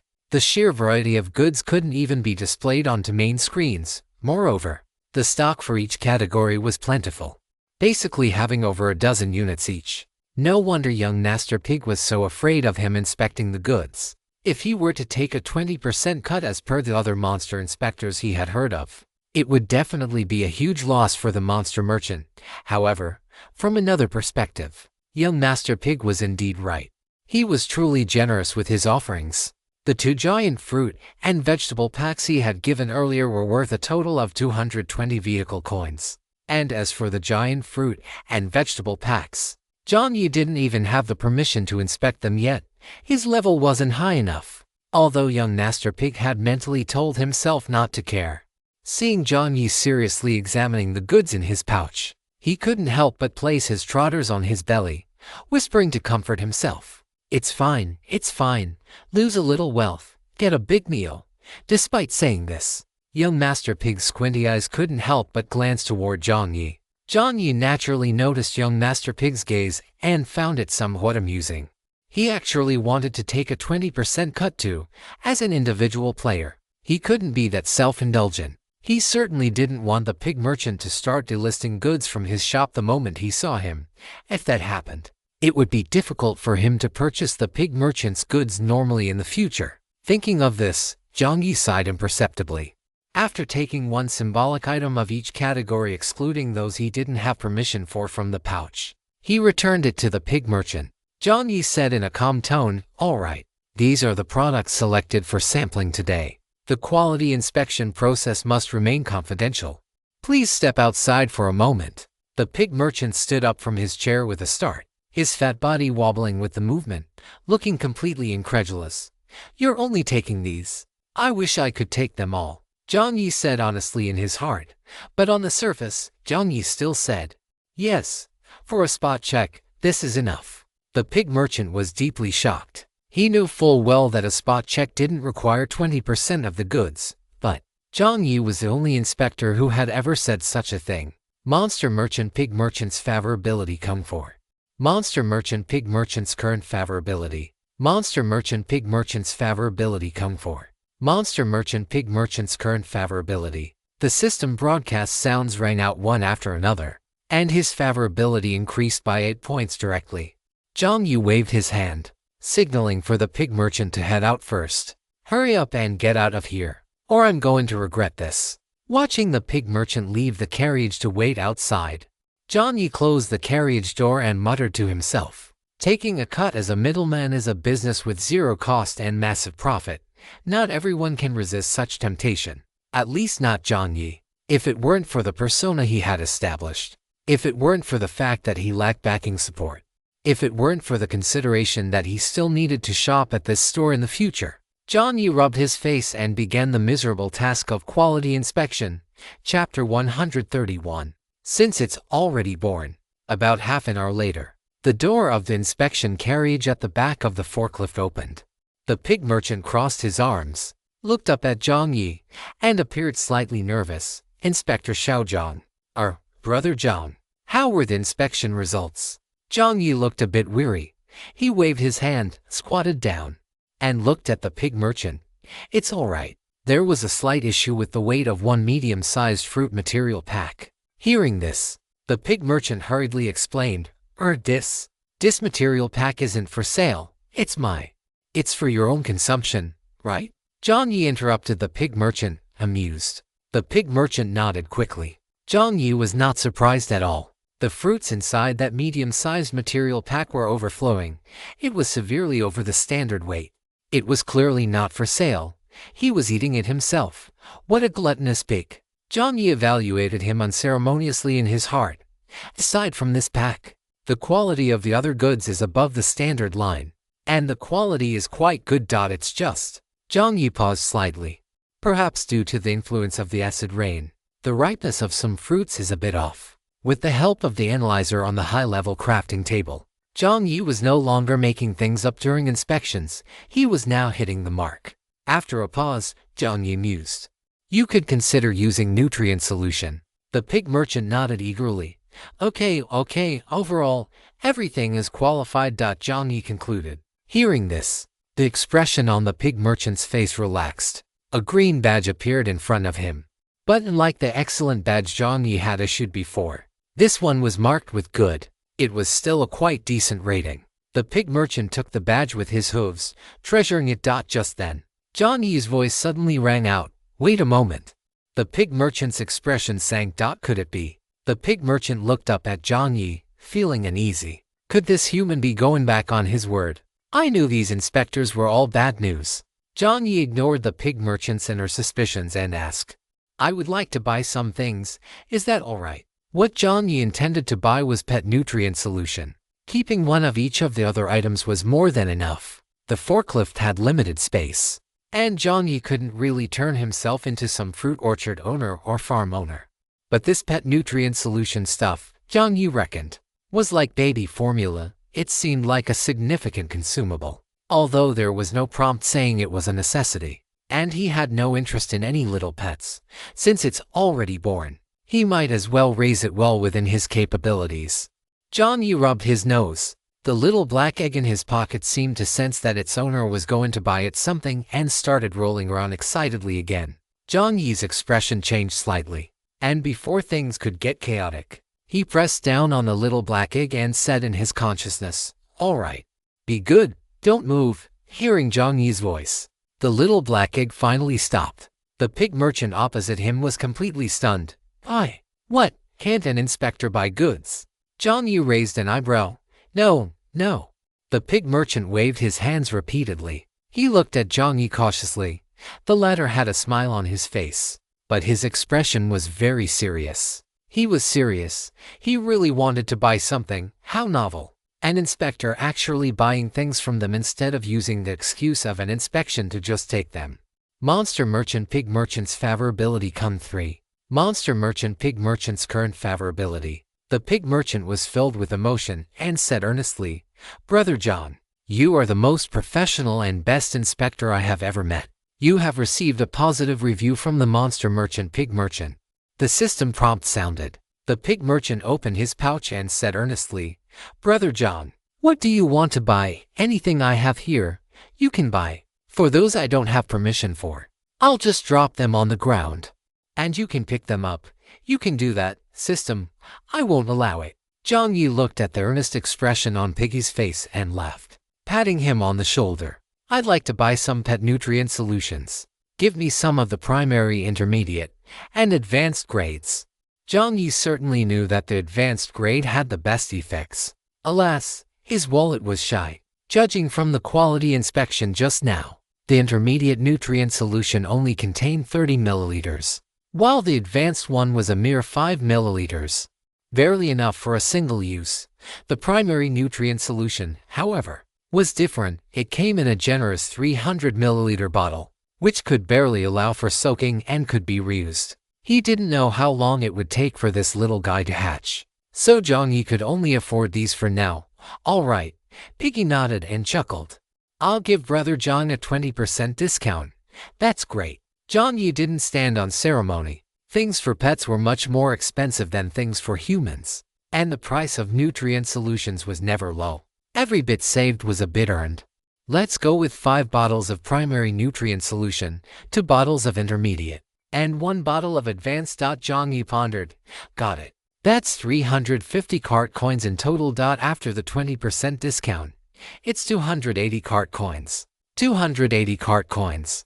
Although he had already anticipated it, Jiang Yi's heart still trembled upon hearing the number. At this moment, he really missed the brown bear shopkeeper. That was what you called high quality at a low price. Fine, swipe the card. John the skinflint bled internally, but he managed to look quite suave on the surface. Brother John is generous. Piggy praised him. As he took the card Jiang Yi handed over, he realized it was actually a lifetime storage card for the Daydream Pavilion. However, once he associated it with the miracles Jiang Yi had created inside the Daydream Pavilion, he felt it wasn't so hard to understand.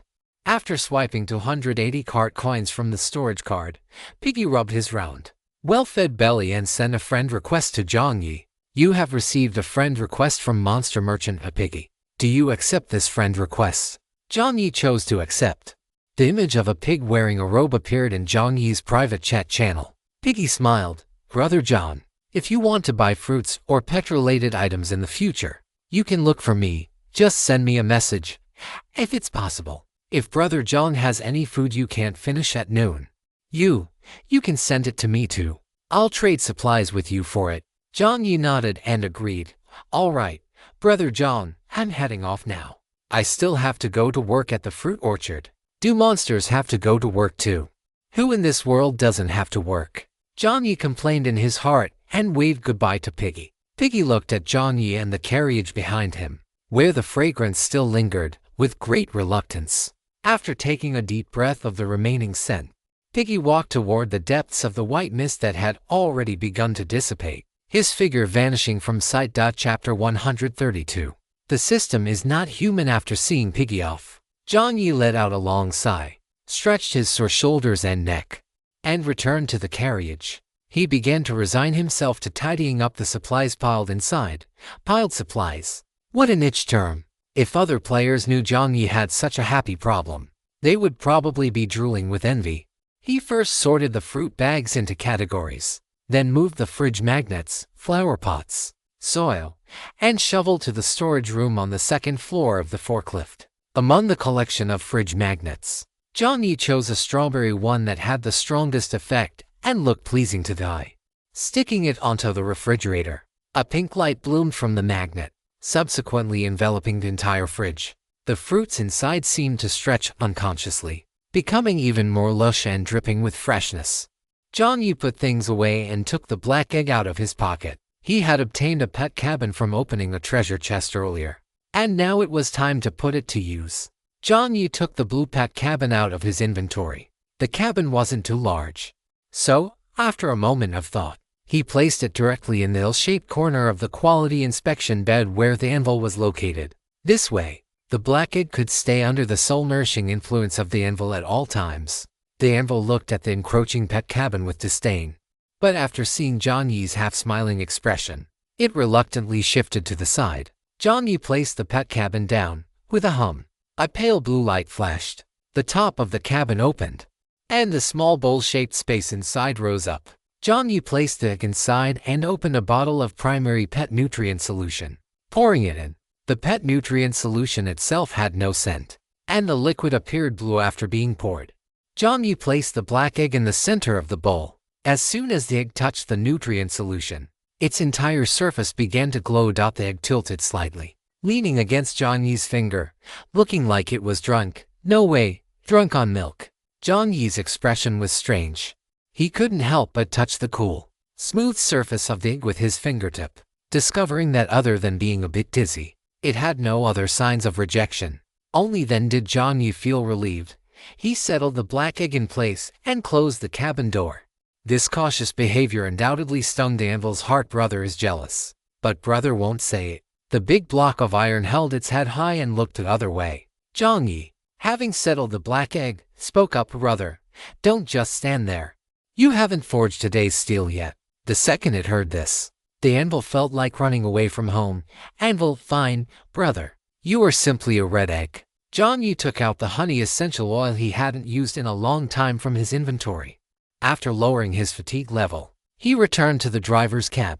After changing his title to bold and meticulous stubborn donkey, he began grinding for mileage once again. In the time that followed, aside from eating and sleeping, Jiang Yi spent all his time grinding mileage. After upgrading to a level 3 vehicle, the forklift's battery consumption increased dramatically. Fortunately, in the shop of the Red Fox Yulda at the window that won't close, there were hybrid modification material packs available. The hybrid modification material pack can upgrade a vehicle into a dual-power gasoline and electric vehicle. It is priced at 200 vehicle coins, which comes down to 180 vehicle coins after a 10% discount.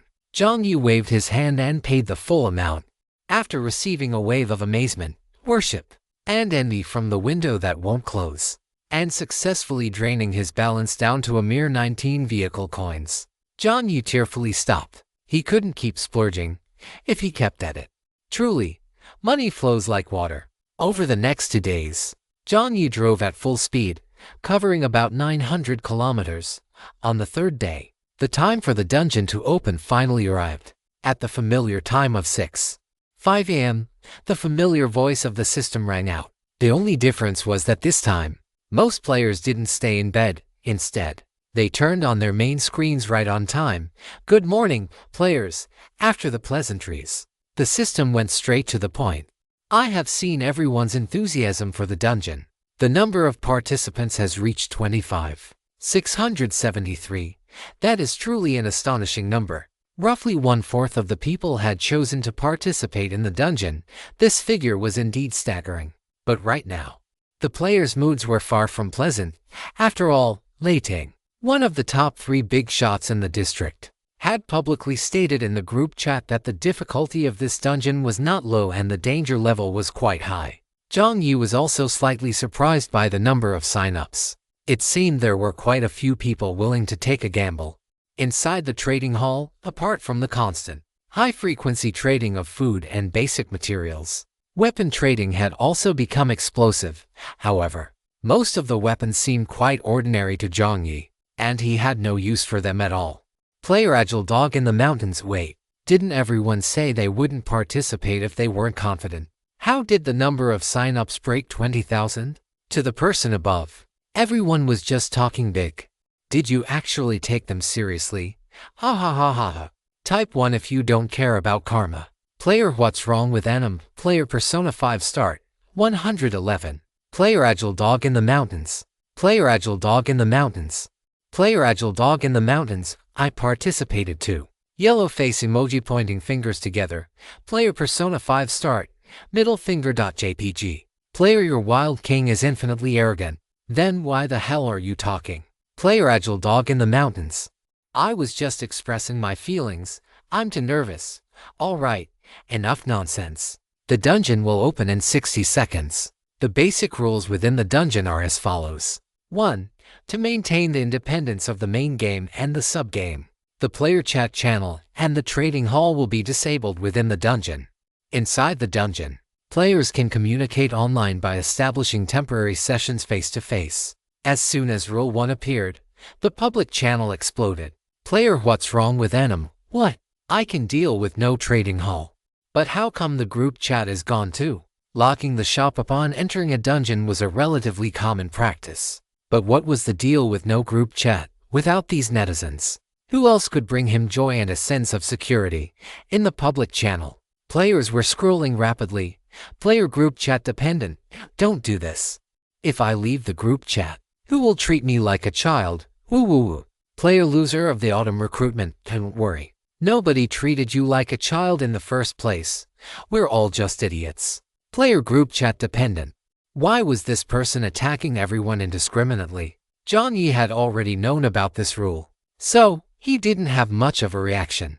The system continued its broadcast. 2. During the participation in the dungeon, players and their vehicles will be in a locked state and will not be searchable by other players or service areas. 3. The duration of this dungeon is 7 days. 4. This dungeon features a real-time online leaderboard. The leaderboard will display player IDs as an incentive. The top 50 on the leaderboard will unlock generous rewards. So please look forward to it. After the 4 rules were finished, Jiang Yi frowned slightly as he looked at the last one. A real-time leaderboard displaying IDs, that's a bit troublesome.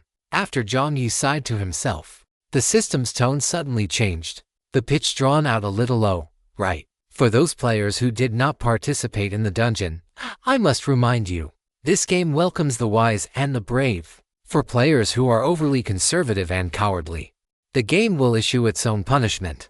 Players who did not participate in this dungeon will have to random food items and for random basic materials deducted. Furthermore, over the next 7 days, the intensity of the acid rain will increase. I wish you good luck. As the voice faded, gentle greetings flooded the entire public screen. Chapter 133 Jong Hansen is back. The system is truly heartless. Players who didn't participate in the dungeon were actually having their supplies deducted. And on top of that, the intensity of the acid rain was going to increase. Players who had originally intended to lie flat and coast through the event were breaking down, cursing out loud. Player QQ Beauty Burger seen Huangzi twice, worked hard once, F*** system, U***. Player Iron Man of 10,000 tasks, player Ultimate Life Wish, lie flat. I'm really going to be angry. Just you wait. I'll find a truckload of bread men to deal with you. Player Your Wild King is infinitely arrogant if censored version player. The messages were scrolling so fast that in the end, Jiang Yi could only see the white light flashing in front of him. Every time the light flashed, it meant the main screen had turned a page. The frequency was like that of an electric welder. Jiang Yi clicked his tongue and thought to himself, sigh, the kids are cursing too early. How should I put it? Although the players who didn't sign up for the dungeon now think they've had the worst luck in 8 lifetimes. But in a moment, Jiang Yi knew. The players who had signed up for the dungeon were the ones who were truly unlucky. Deduction of random food *2, random basic supplies *4. And for the next 7 days, the intensity of the acid rain would increase. Compared to the penalties of the game's main storyline quests and the monsters that were everywhere outside of the tunnels, this was a completely painless, minor punishment. Of course, Jiang Yi was well aware that due to game mechanics and personal circumstances, there were certainly players for whom the deduction of supplies or the increased intensity of acid rain would make survival extremely difficult. But compared to the difficulty of the dungeon itself, it was truly a case of the lesser of two evils. In the remaining 60 seconds, Jiang Yi did not join the other players in frantically complaining or rushing to settle affairs in the final moments. He had already settled what needed to be settled. He had sent a mass message to his private chat group containing basic information about the dungeon, telling them that he had learned some details in advance through certain channels. This included the fact that the dungeon map was shockingly large, divided into surface and underground sections, that the surface would spawn fish corpse-type monsters, and that the underground section was inhabited by the dungeon's indigenous people, whose factions were complex and deeply intertwined with the main quest. After sharing the basic information, Jiang Yi also sent more detailed tips individually to Orange and the window that won't close. Jiang Yi had no desire to play the saint. He lacked the sense of responsibility that someone like Thunderzy possessed. In Jiang Yi's view, all information was obtained at the risk of his own life, and he had no obligation to share it. Thunderzy had once again proven to Jiang Yi in reality that human nature was an unreliable thing. Others would not think about how hard-won the things you shared were. They would only greedily wonder why you didn't share more. On this point, Jiang Yi saw things very clearly. If it weren't for the idea of wanting to make long-term investments in certain players, Jiang Yi might not have even sent the private messages regarding Jiang Yi's sharing. The responses from other players were also very direct. Your wild king is infinitely arrogant sent Jiang Yi a battery and a barrel of fuel directly. He didn't know what kind of power system Jiang Yi's vehicle used, but since he couldn't use these items himself, he simply sent one of each. The supplies sent by human race brick-moving emperor actually exceeded Jiang Yi's expectations. He had sent precious medicine. As for Thunderzy, he was even more direct, sending the other half of the pig that hadn't been shown during the previous event to Jiang Yi. He added a note, Thunderzy. Fifth salute, fifth salute, fifth salute. This is a thank you gift, including the time you helped me divert attention. My mood was very chaotic at the time, so I only replied briefly, Thunderzy, thank you so much. Seeing this half-pig, Jiang Yi found it somewhat amusing, but his respect for Thunder grew even more. After thinking about it for a moment, Jiang Yi directly sent the details he had given to Orange and the window that won't close to Thunder as well. Seeing the new clues, Thunder was surprised for a moment and was just about to ask if Jiang Yi needed any other supplies when Jiang Yi sent a message. Melancholy little French fry, stay alive. Looking at these simple two words, Thunderzy's firm face and tightly pressed lips couldn't help but twitch slightly. A few seconds later, he sent Thunderzy, okay, I will, you too, countdown. 55s, 54s, 52s. Jiang Yi closed the main screen, opened the pet storage, and reached out a finger to poke Black Egg's shell. Black Egg was still dizzy, but it subconsciously leaned in closer. Little guy, I'm going into the dungeon. Anvil's consciousness could accompany him into the dungeon, but the little guy couldn't. Although he wasn't fond of pets, well, he still had to say something.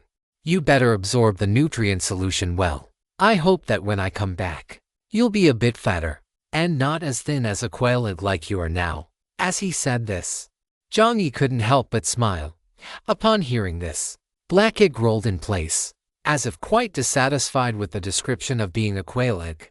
After saying goodbye to the little guy, Jiang Yi closed the pet storage and walked over to the energy furnace.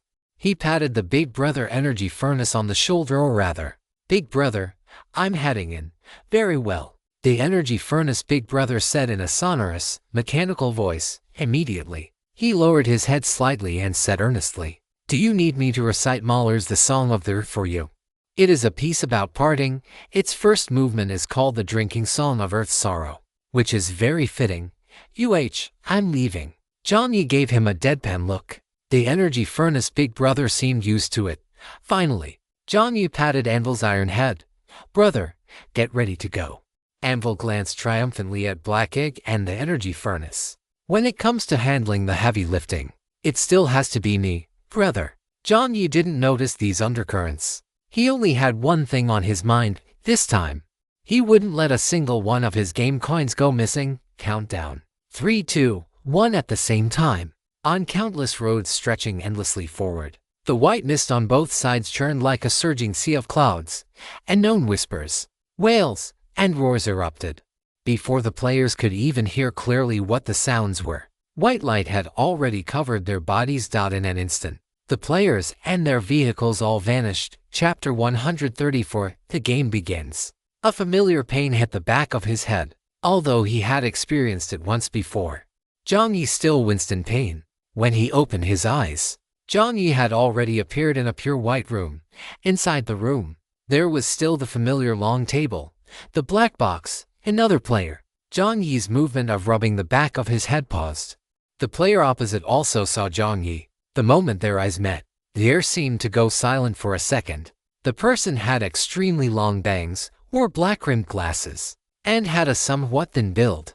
His skin seemed quite fair, though it was hard to see what his face actually looked like. In short, he was not much different from the traditional impression of a gloomy, shut-in nerd. A silent stillness flowed between the two of them. Jiang Yi realized in an instant, forget it. The person across from him was a social phobic. Since the other party wouldn't speak, Jiang Yi naturally remained silent as well. He was waiting for the system to announce the start of the game. However, after waiting for 2 minutes, the system remained stubbornly silent. Could it be that this time was meant for the players to get familiar with one another? Thinking of this, Jiang Yi looked up at the ceiling with a strange expression.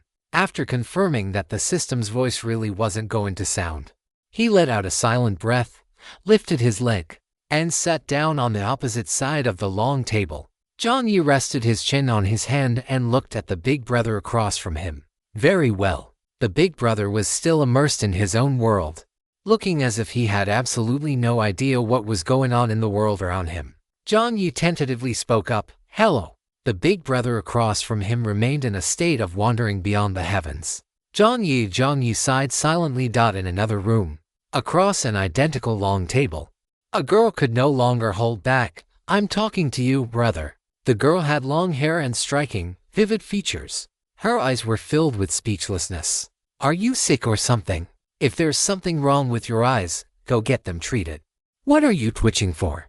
Xiao Wei rolled her eyes at the curly-haired man across from her, feeling utterly speechless. She had originally thought that being teleported into this strange room was already off-putting enough, but she hadn't expected to run into a downer guy on top of that. As soon as this curly-haired kid sat down, he started blinking his eyes at her frantically.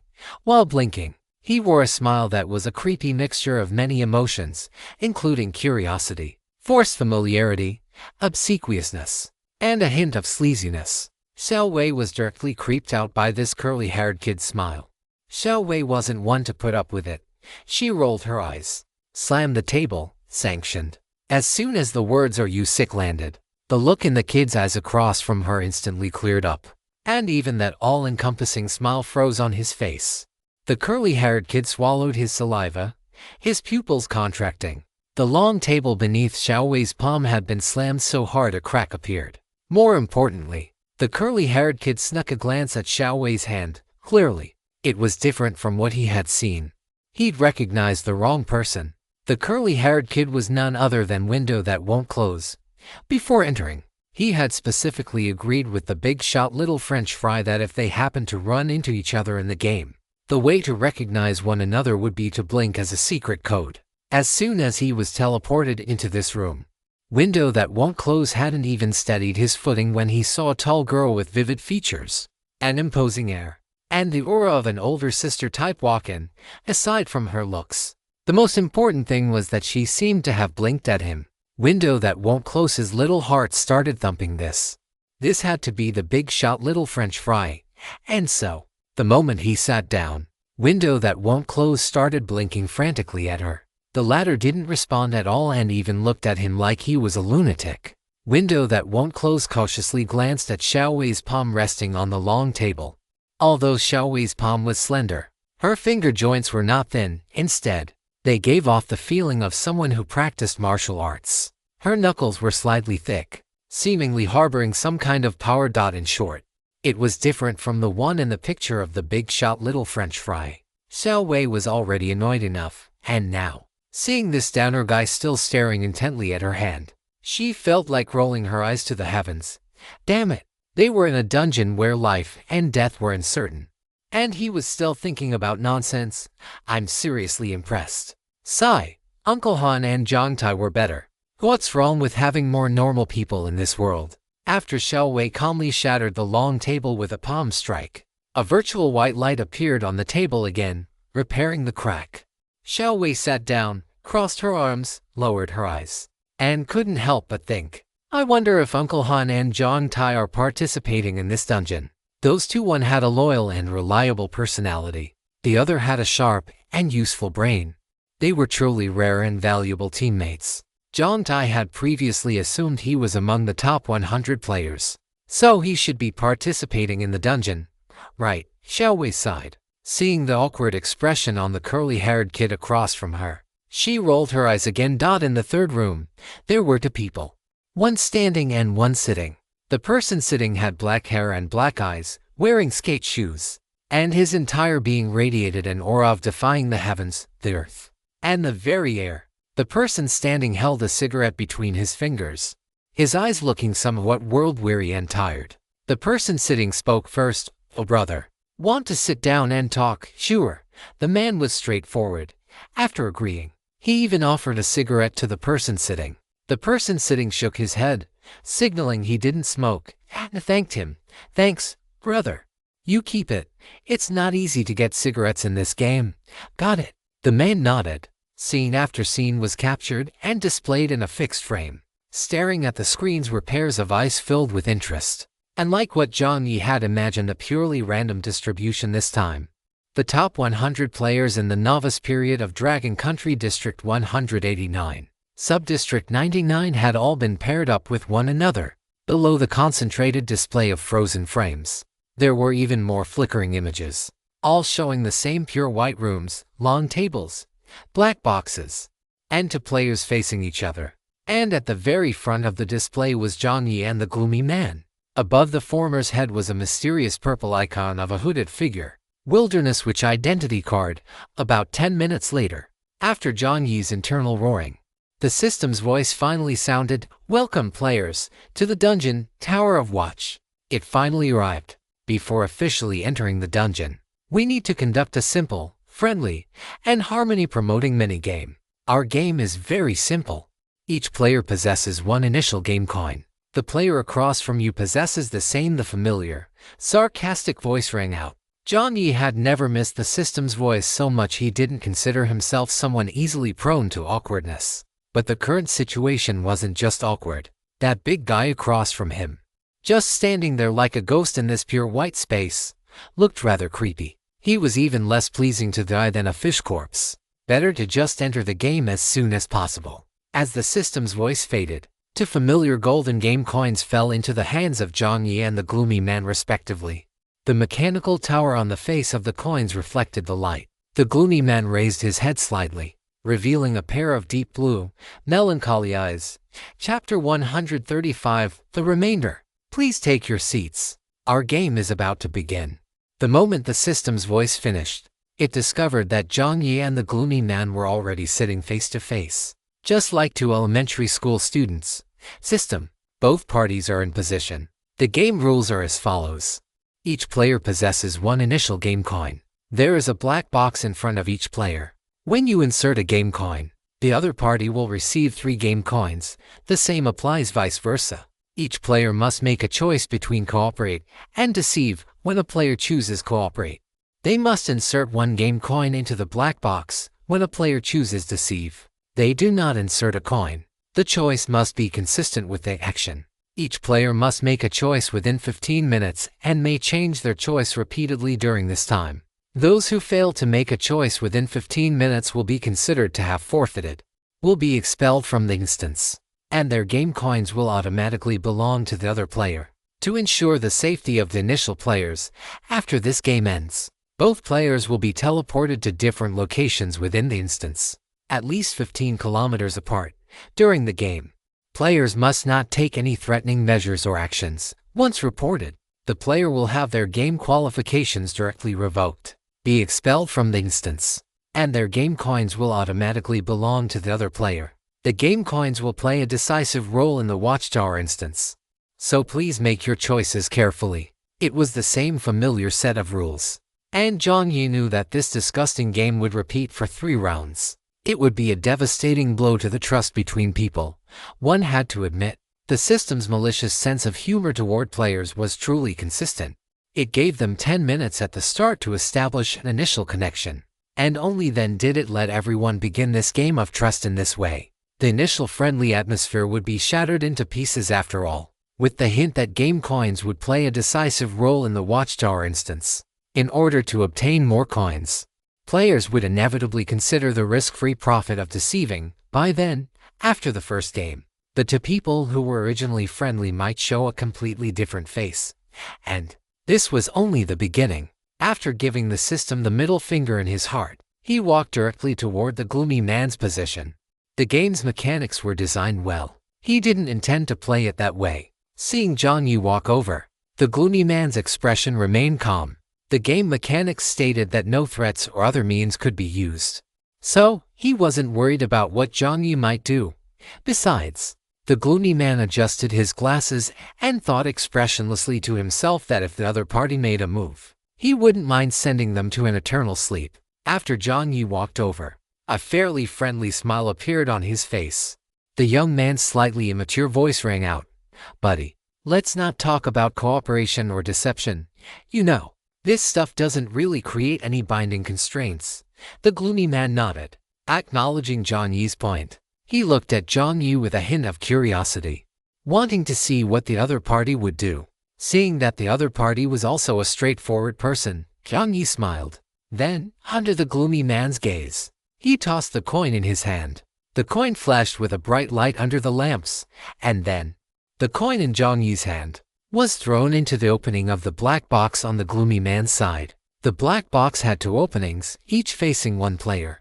Jiang Yi made his choice according to the rules, choosing cooperate, and his action was consistent with his choice. He threw in a coin, but he threw it into the other player's opening, with a click. The black box on the long table on Jiang Yi's side spat out 3 game coins. The eyes behind the gloomy man's black-rimmed glasses widened slightly. Jiang Yi saw the 3 coins that had been spat out, a smile appearing at the corner of his mouth. Sure enough, it worked. Because of the existence of the rules, no matter what constraints were established beforehand, there was always the possibility of breaking them later for the sake of game coins. But there was only one thing that could not be broken: making oneself both the creator of the benefit and the beneficiary. By putting his own coin into the other party's opening, his action was consistent with his choice, and he was responsible for his own gains. After a moment of silence, Jiang Yi returned to his seat. The game coin in his hand had already turned from 1 into 3. Before Jiang Yi could say anything, the gloomy man stood up silently and walked slowly toward Jiang Yi's direction. As he walked, the white light behind him made him look like a dark cloud drifting over you. Before Jiang Yi could finish, the gloomy man had already inserted his game coin into Jiang Yi's opening. Across from them, 3 more game coins fell out. He had already understood his method. A smart guy. A hoarse voice sounded impressive. To be able to think of a solution in such a short time, it's truly enviable, truly impressive. Truly. Beneath his long hair, the gloomy man's blue eyes shone with light, staring unblinkingly at Jiang Yi. Impressive. Was he talking about him? Jiang Yi scratched his head. Thanks. After the gloomy man finished saying impressive, he seemed to want to say something else, but seeing Jiang Yi's intense gaze, he grabbed the seam of his pants and retreated back into the shadow of his long hair. You can't add friends inside the game, he realized belatedly. Damn system. The same game was being played out in every room, however. In the room shared by Xiaowei and Guanbusheng decking. Do you understand the rules of the game? Xiaowei asked. No. Guanbusheng decking shook his head and scratched it, looking at the wall of text on the main screen with a headache. Then what do we do? Xiaowei's willow leaf eyebrows arched in frustration. Sigh. How annoying. If Zhang Tai were here, he would definitely be able to read the rules. Oh, I see it telling us to insert game coins into it. It's that simple. Seems like it. All right then, let's just insert them. Saying this, Xiaowei sat back down and dropped the game coin inside, and Guanbusheng decking opposite her did the same. After inserting the coins, the 2 of them sat up straight with solemn expressions, as if they had uncovered some major secret, waiting for what would happen next. System. After waiting for a few seconds, the system finally couldn't hold back anymore. Please, players, pick up the game coins dispensed by the black box. In front of the 2, the opening of the black box had already spat out new game coins. However, these 2 hadn't noticed a thing. They had just been sitting there in a daze. The system's voice sounded somewhat weary, compared to the 2 people in the first space with Jiang Yi. The combined IQ of these 2 probably didn't even add up to a fraction of the others. Oh. The 2 hurriedly went and picked up the game coins. Chapter 136. Customer. You can't do that. Where are your eyes looking? If it didn't lack a physical form, the system would really want to roll its eyes at these 2. These 2 didn't look like people with brain issues. Why were they completely incapable of thinking?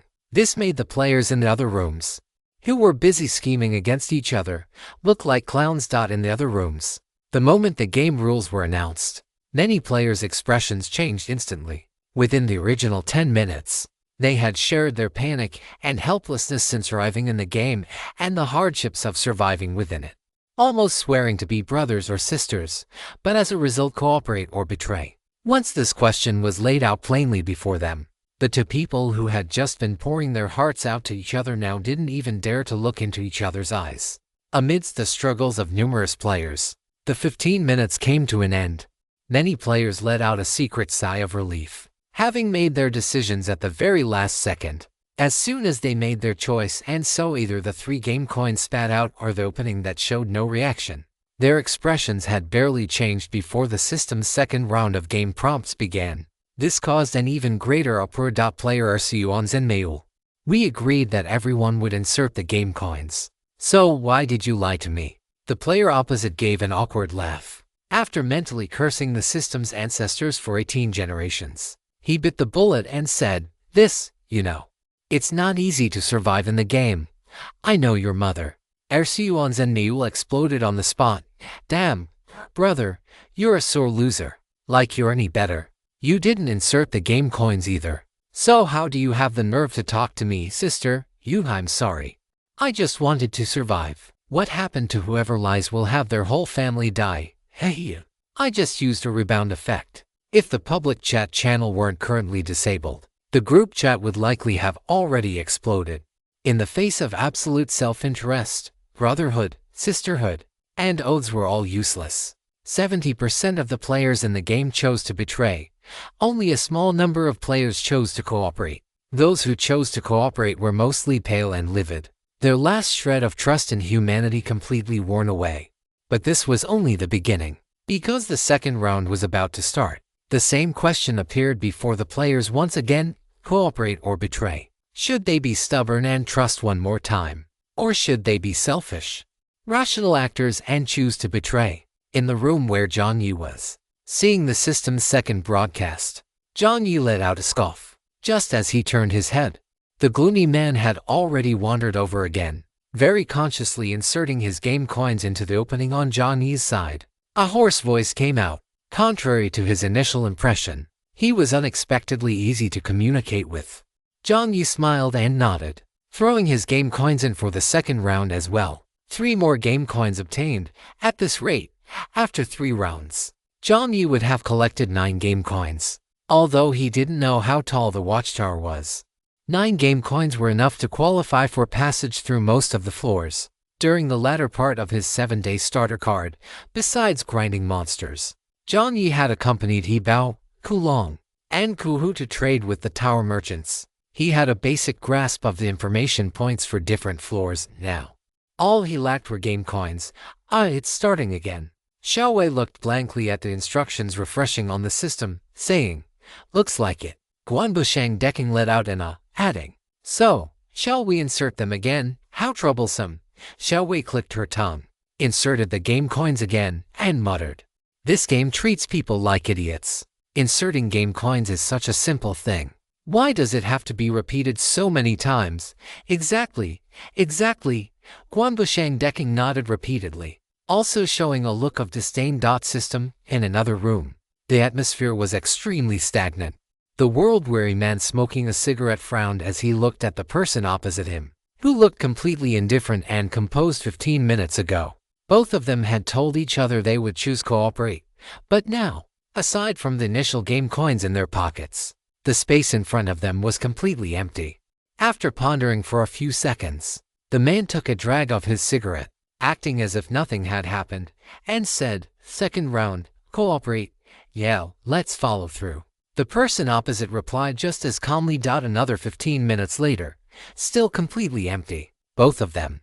The second round of the game ended, and the number of game coins held by the players diverged into clear gradients, concentrated at 2, -1, and a small portion at 5. The player who had been deceived twice in a row had bloodshot eyes, looking as if he wanted to devour the player opposite him alive. Even though the opposing player had won the game coins, after seeing that expression, he didn't dare to make a sound, only calling out to the system in his heart to end the game quickly and enter the dungeon.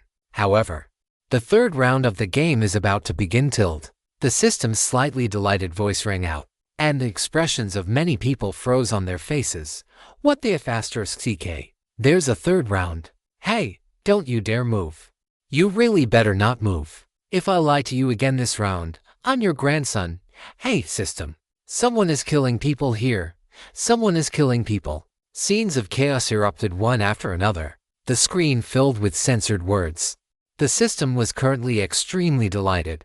The changes in human nature were more pleasing to the eye than any drama. Of course, it would wait until it had censored those two brainless idiots first. The third round began.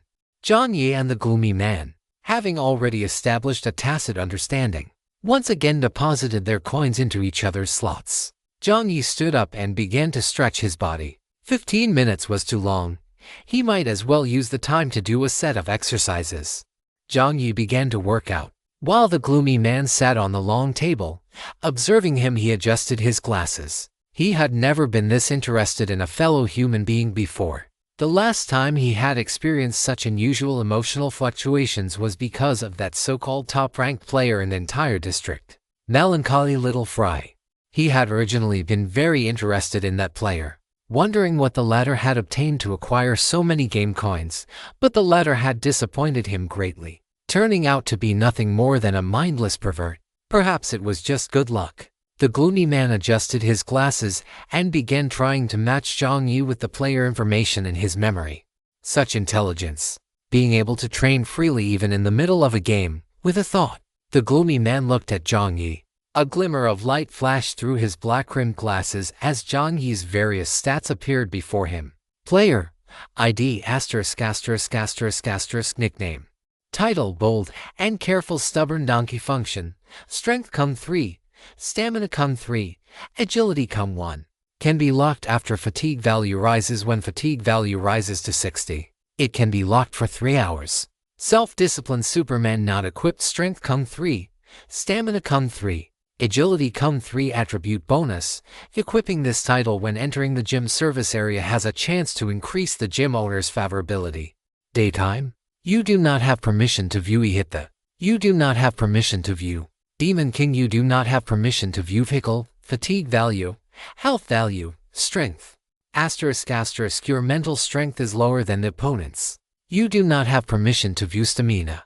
****, your mental strength is lower than the opponent's.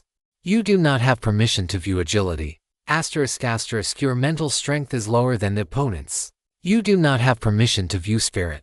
****, your mental strength is lower than the opponent's. You do not have permission to view comprehensive compatibility. ****, your mental strength is lower than the opponent's. You do not have permission to view skill.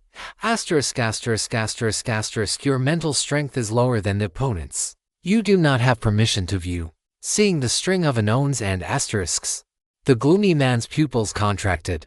Higher than his own mental strength. How is that possible? Just as the gloomy man was about to stack his items, suddenly, Jiang Yi's movements paused slightly. The gloomy man felt as if his brain had been stirred by something, and a splitting headache surged through him. Ugh. Chapter 137, Evil King's True Eye. Seeing the gloomy man's face twist instantly, as if he were suffering great pain, Jiang Yi's movements paused slightly, and his dark, deep eyes revealed a hint of a guilty conscience. Don't tell me. Did he hurt the guy by using I hit the elites on him? Yes. During the silence, it wasn't just the gloomy man who used a skill to inspect Jiang Yi. Jiang Yi had also shoved a skill right back at him. Jiang Yi looked at the gloomy man's pained expression with a guilty conscience, muttering to himself. He didn't lock onto the wrong target, did he? He should have used the replicated skill, not a status reduction skill.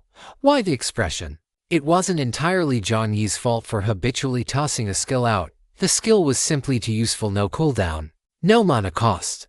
Even a dog passing by would get hit by Jiang Yi. This was not an exaggeration. Inside the dungeon, the first floor tower merchant really did keep a dog. It was precisely when Jiang Yi was trying to replicate the dog's talent attributes as skills that he had triggered a side quest. However, before leaving the dungeon, that side quest had remained unfinished. Now that he was going back in, he could find an opportunity to finish it. Getting off track, back to the point. After Jiang Yi guiltily glanced at the gloomy man, he noticed that after the latter's face twitched for a moment, it returned to normal. He sat on the chair as if nothing had happened, his overly long bangs covering his expression once again, looking as if he were just normally spacing out. A question mark slowly appeared on Jiang Yi's face. All right. Respect. Understanding. Everyone has their moments of twitching. Jiang Yi had no idea how much shock he had caused the gloomy man. The gloomy man, also known as Qi Jiao, withdrew his gaze, his pupils still contracting violently. His fingers, hidden within his long sleeves, were trembling. Who exactly was this guy in front of him? His evil king's true eye had actually failed to pry into him. How could this be possible? Talent, evil king's true eye description. The left eye is only to see you. The right eye is to forget you. No, that's the wrong script. In short, your focus allows you to transcend the real world. You can always discover the true rules of this world and create a world of your own. Active skill. Activate the evil king's true eye to perform a mental attribute check. If your mental attribute is higher than the target's, you will be able to obtain information such as the target's basic attributes, titles, talents, and skills. The degree of unlocking is related to the strength of both parties' mental attributes. Active skill. Activate the evil king's true eye to enter trajectory vision. In trajectory vision, you will gain skills such as visual focus, sensory extension, weakness detection, and mental damage stacking as true damage. This skill will improve with usage proficiency and mental strength. Note, activating this skill requires chanting burst, reality, shatter, spirit, vanish, this world. Otherwise the skill will not take effect. Passive skill. You will develop mild night blindness. Trim your bangs. Okay. Regardless of how ridiculous some characteristics of this talent might be, Qi Jiao was very clear about the power of the evil king's true eye. When grinding monsters for treasure chests and in single-player dungeons previously, the evil king's true eye was almost invincible. But now, under the gaze of the evil king's true eye, he was surprisingly unable to obtain any useful information from the player in front of him. He couldn't even see the full title. Has this person's mental strength reached such a terrifying level? Moreover, Qi Jiao also noticed that not everything was inviewable due to mental strength. There was another portion that directly displayed that he lacked the permission to view it. Why is this? Does the latter also possess unique talent attributes? Qi Jiao couldn't help but speculate. Which one of the top players is this guy in front of him? At this level, it is impossible for him to be completely unknown, but the problem is, he had already profiled the top 100 players, based on their posting styles in group chats, their current vehicles, and certain actual contacts. From these, the person in front of him could hardly be matched with any of the top 100 players. It is worth mentioning that, combined with his own contact with the number 1 player, as well as others' evaluations and discussions about the number 1, his conclusion was that this guy seems to have schizophrenia and is a pervert.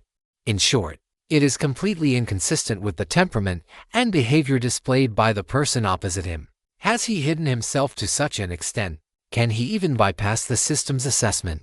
Qi Jiao couldn't help but purse his lips. He had also thought about hiding his strength at the beginning, but unfortunately, the other players were too weak. Even though he had consciously calculated and controlled his performance, he was still forced into the top 2 position, unexpectedly. Is there a player who has hidden deeper and more successfully than himself? The gloomy man was having a brainstorm in his mind, completely unaware that Jiang Yi had used a skill on him. The system broadcast sounded in Jiang Yi's mind. You are currently wearing the iBeat Elite's title. Skill is taking effect. Mental check in progress. Your mental attribute is higher than the target's. Mental check successful. Randomly replicating one of the target's talents, titles, attributes, or skills. Jiang Yi hadn't held much hope originally. During the 7-day dungeon card, Jiang Yi had tried 100 or so times, and not once had he succeeded. It seemed that successfully replicating Xiao Wei and Uncle Han's talents in the 5-player dungeon card was just a coincidence. After trying to replicate it on a whim, Jiang Yi had intended to wait for the 15 minutes to end so he could quickly enter the game and get some early-stage things settled first. Unexpectedly suddenly, the system prompt sounded replication successful. Hearing these 4 words, Jiang Yi was stunned for a moment, and then, he was ecstatic. It actually succeeded. The corners of Jiang Yi's mouth curled up, and he blinked. On the main screen that only he could see, lines of information emerged. You have obtained the skill, Trajectory Vision Castrated Version Skill, Trajectory Vision Castrated Version Description. A castrated version. So disappointed, Jiang Yi. What are you disappointed about? Due to the lack of key talents, the skill Trajectory Vision will be adjusted to True Vision. Entering True Vision, You will gain the skills of visual focus and sensory extension. This skill will improve with usage proficiency and mental strength. Note: due to the lack of key talents, you do not need to chant the incantation before activating the skill. You can freely set the activation action or language. Within 6 hours of activating True Vision, your eyesight will be damaged to a certain extent, and it will return to normal after 6 hours, browsing through the lines. Jiang Yi couldn't help but say wow in his heart. It seems to be a quite powerful skill. Visual focus, sensory extension. If it were in the past, Jiang Yi certainly wouldn't understand what these referred to. But in the 7-day high-intensity monster grinding dungeon, Jiang Yi understood the value of these two in combat. It can be said, this is a skill that no combat maniac could refuse. Even if there are some side effects, eyesight damage or whatever doesn't seem particularly fatal. After all, it recovers after 6 hours. If he is really worried, preparing a pair of glasses would be enough. Chapter 138 Potato. Let us be. 15 minutes passed quickly. Just when Jiang Yi thought he was about to say goodbye to the gloomy guy, the gloomy guy suddenly spoke. The gloomy guy's voice was a bit hoarse. Hello. Jiang Yi, who was doing push-ups, saying hello at this time. Shouldn't it be time to say goodbye? Don't open your mouth and call me a pervert. Having just plagiarized the gloomy guy's skill, Jiang Yi still felt a bit guilty. So, he spoke somewhat uncertainly. Hello. After saying that, the gloomy guy fell into silence again, as if communicating with others was a very difficult thing for him. And fortunately, the person he had encountered was someone with immense patience, or perhaps, from a certain perspective, someone with a very wicked sense of humor. Jiang Yi. Jiang Yi could tell that the gloomy guy seemed to have something to ask him, but since the man wouldn't speak up, Jiang Yi remained calm and collected, waiting patiently. His motto was, "I have all the time in the world." The gloomy guy struggled for a long time before finally saying you. Jiang Yi hummed in response. Could you open a temporary chat channel for us to communicate online? The gloomy guy looked up at Jiang Yi. Jiang Yi, wow. He was a genuine social recluse. Jiang Yi felt a mix of amusement and exasperation. After a moment of thought, he opened a temporary chat. You have entered a temporary chat session. The system broadcast echoed. Potato. All right. Jiang Yi looked at the randomly generated temporary alias and remained silent for a second before sending a message. Let us be. Thank you. I am not a person who is good with words. Your solution to the game just now was very interesting. May I ask you, where did you interpret or find the inspiration to throw the game coins into the opponent's hole? How could you be sure that this wouldn't violate the rules? Oh, of course. I am not saying that you intended to provoke the rules. I mean, according to a normal person's normal way of thinking, we generally wouldn't think to do that. Of course, I don't mean that you aren't a normal person, but rather that I think you are very smart, possessing a perspective and line of reasoning that we cannot grasp. Speaking of perspectives and reasoning that cannot be grasped, may I take the liberty to ask you again, do you also have a different understanding of this game? In my view, perhaps you have already seen something different in this game. No, this is too presumptuous. Of course, I don't mean that I want to get this information for free. I can pay any price I can afford, that you might want. Of course, I know that perhaps you aren't lacking in these things, and what I consider a price might not mean much to you. But I really want to get some of your opinions or insights. This is very important to me. Looking at the long, massive blocks of text that seemed to be ejected from the chat box, and observing the latter's expression which hadn't changed at all while he was sending them, Jiang Yi could only express, I am shocked. Wait, are you shutins actually this talkative? What even is all this? Jiang Yi tried to find parts he could understand within the text. But Qi Jiao started again. Let us be. Hello. I'm sorry. Did I talk too much? My younger sister also said before that I talk too much, and it's very annoying. Sorry. I don't want to be like this. I just easily get immersed in my own train of thought. Speaking of trains of thought, the problem-solving method from just now, potato of stop. Jiang Yi typed a single word with an expressionless face. Across from him, Qi Jiao saw the word in the chat box, and his movements came to an abrupt halt, as if Donald Duck had been grabbed by the throat. Jiang Yi rubbed his forehead, his headache worsening. What a chatterbox. Jiang Yi massaged his temples and said helplessly, "Let's start with our names, shall we?" Hearing Jiang Yi's words and realizing that the latter wasn't angry, the previously cautious movements of Qijiao relaxed. Then he continued to send, "Let us be okay. My name is Qijiao." Seeing the chat box return to a normal length, Jiang Yi let out a long sigh of relief and sent, "Okay. My name is Jiang too. Let us be okay. Jiang to. This time, Jiang Yi didn't give Qijiao a chance and typed directly into the chat box. "I've played this game before and already tried solving it, so I had a strategy. After all, how could playing it during the 7-day early access card not count as playing it? I don't have any thoughts on this game. This game is just a piece of shit." This was entirely Jiang Yi's honest opinion. As for why I wasn't worried about violating the rules, Jiang Yi paused and said earnestly, "If a rule can be violated rather than broken, then the rule's design itself has a loophole. If a rule can be violated rather than broken, then the rule's design itself has a loophole." Although the young man's words were calm, to Qijiao, they sounded like a muffled thunderclap in the wilderness, shaking his very soul. While he was still desperately trying to interpret the rules, someone had already tried to find the loopholes in them. Qijiao's blue eyes flickered incessantly, and his fingers were about to move to input more messages. Slap. Jiang Yi grabbed Qijiao's hand. Qijiao was stunned. Jiang Yi grinned, "All right, buddy. We're about to enter the game. Stop sending messages for now. Good luck to both of us." As soon as he finished speaking, two beams of white light enveloped Jiang Yi and Qijiao respectively. Half a second later, both of their figures were teleported out of the room. The familiar sensation of being clubbed on the back of the head struck him, and Jiang Yi hissed that hurt like hell. However, it didn't seem to feel wet. Could it be that he had been teleported indoors? Jiang Yi opened his eyes. Milky white Roman columns, a dark brown long table, and neat rows of desks and chairs below. This place looked like a courtroom. Jiang Yi hissed again and noticed a rusted, dilapidated nameplate in front of him. Jiang Yi turned his head to look, and it clearly read, "Defendant's Stand." No wonder this chair was placed separately, and there were traces of iron rings on both sides of the table. Jiang Yi stood up from the defendant's stand. "Welcome players to the dungeon Tower of Vigilance. To enrich the gaming experience, the game has built-in anonymous dungeon public chat channels.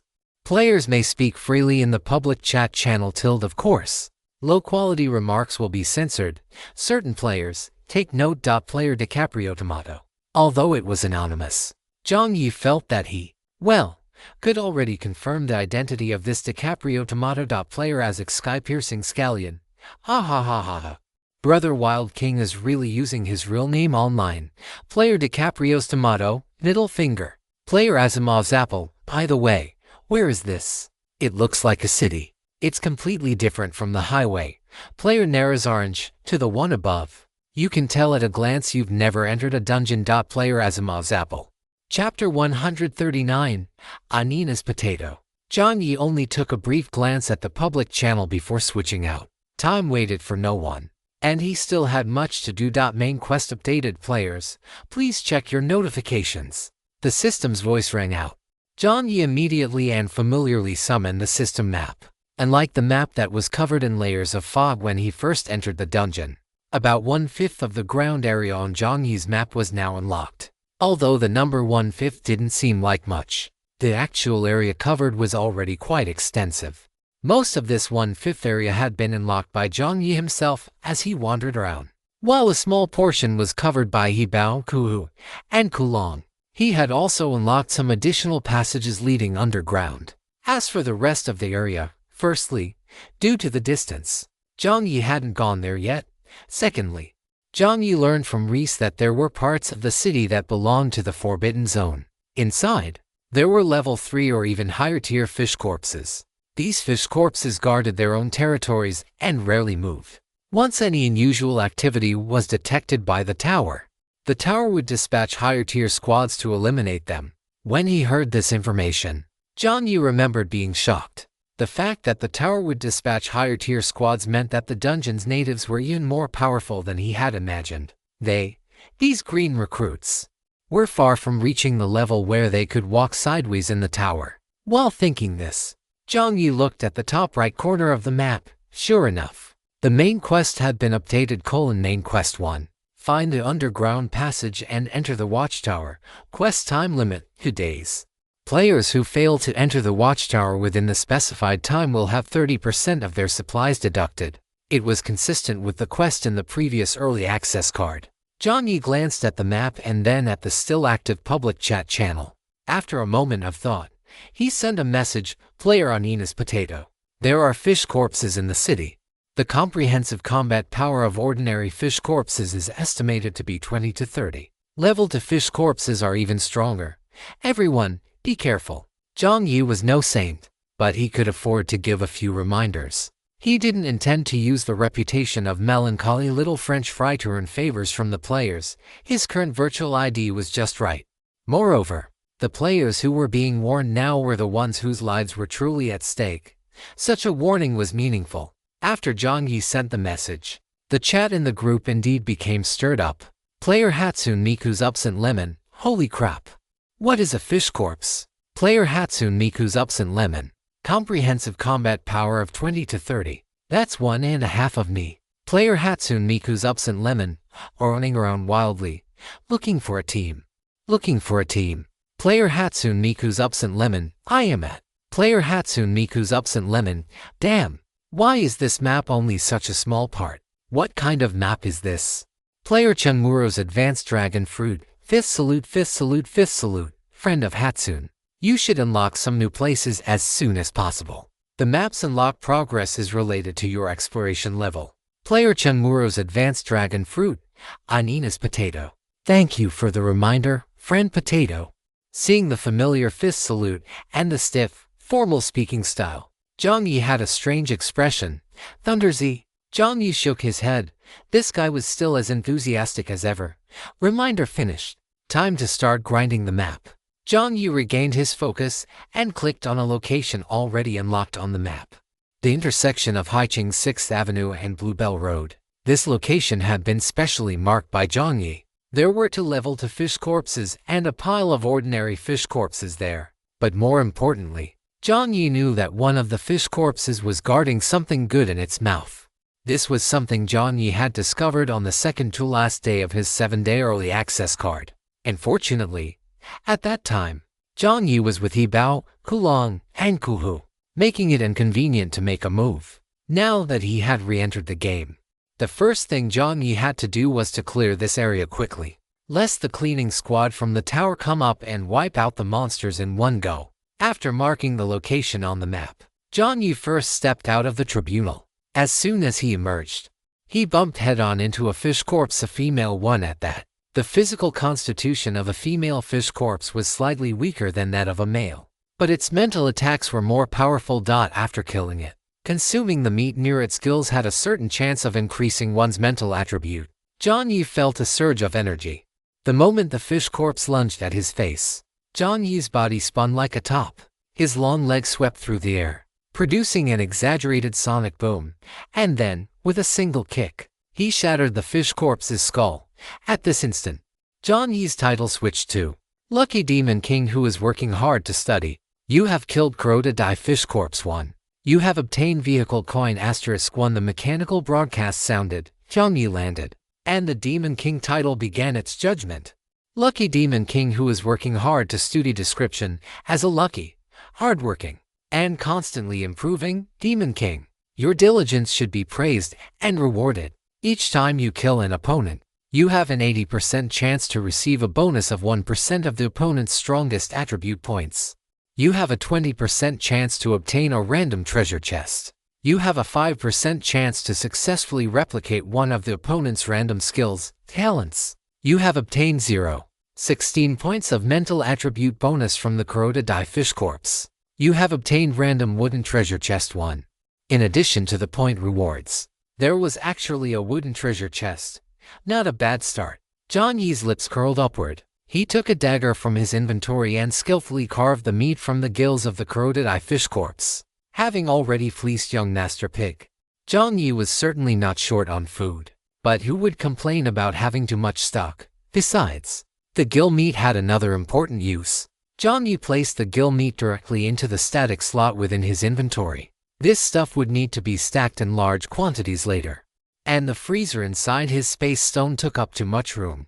After killing the fish corpse, Jiang Yi didn't rush to open the treasure chest. Instead, he suddenly paused in place, turned toward a certain direction, and said with a mocking smile, "My friend, how much longer do you intend to watch?" As his words fell, the person who had been hiding in the shadows shuddered violently, his expression freezing on his face. He held his breath, unsure if Jiang Yi was just bluffing. However, the next second, Jiang Yi sighed slightly. Sigh. Gaze of the ominous deep-sea atom card activated. Chapter 140, Babel Genetic Modification Serum. The guy cowering in the shadows instantly felt as if his head had been shoved into a furnace. The searing, intense burning sensation struck him immediately. Ah, damn it! A man wearing a black jacket rolled out from the corner of the wall. He clutched his head and scrambled blindly on the ground, feeling one moment as if his head were inside a furnace, and the next as if he had been bound into a ball and tossed into the deep sea. This pain was far more intense than any physical agony. The veins on the man's forehead bulged, and strange, unintelligible whispers echoed in his ears. The veins on his forehead writhed as if they were some kind of disgusting insect. Jiang Yi watched the man's reaction, his eyes turning cold. This guy had been huddled by the wall since Jiang Yi woke up, looking for a long time. From his position, he clearly could have seen the fish corpse, yet he neither called out to warn Jiang Yi nor moved. Jiang Yi wouldn't have cared about the former. After all, it involved personal safety, and the man had no obligation to warn him. But the latter, if you discover a monster and neither run nor intervene, it is obvious that you are waiting for the monster to finish the person off so you can scavenge the corpse. Jiang Yi scoffed inwardly, trying to scavenge his corpse. This guy was just unlucky. Jiang Yi extended his dagger, intending to finish the guy off cleanly. Unexpectedly, "Please, I beg you, don't kill me." In the midst of his agony, the man knelt on the ground, shouting at the air with no sense of direction. Jiang Yi remained unmoved, the sharp dagger thrust straight down toward the man's throat. Asterisk whoosh, "Don't do it. I can tell you a secret about the tower." Asterisk.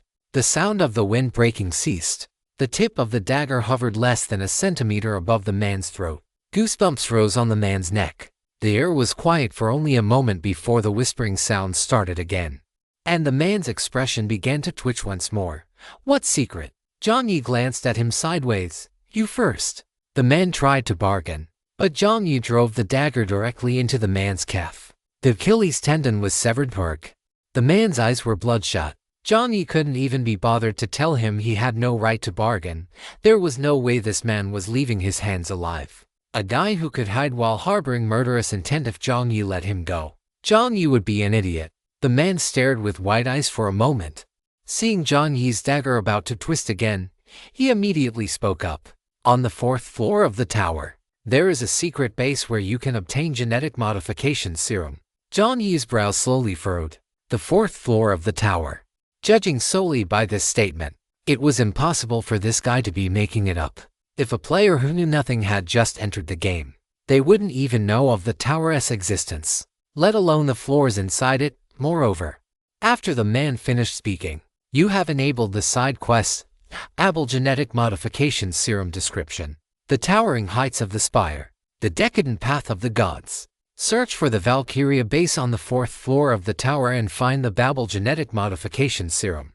Time limit, 7 days. Quest rewards, 500 car coins, silver tier weapon *1, random skill scroll *1. Quest penalty." Seeing the unlocked side quest, Jiang Yi couldn't help but gasp out 500 car coins, a silver tier weapon, and a random skill scroll.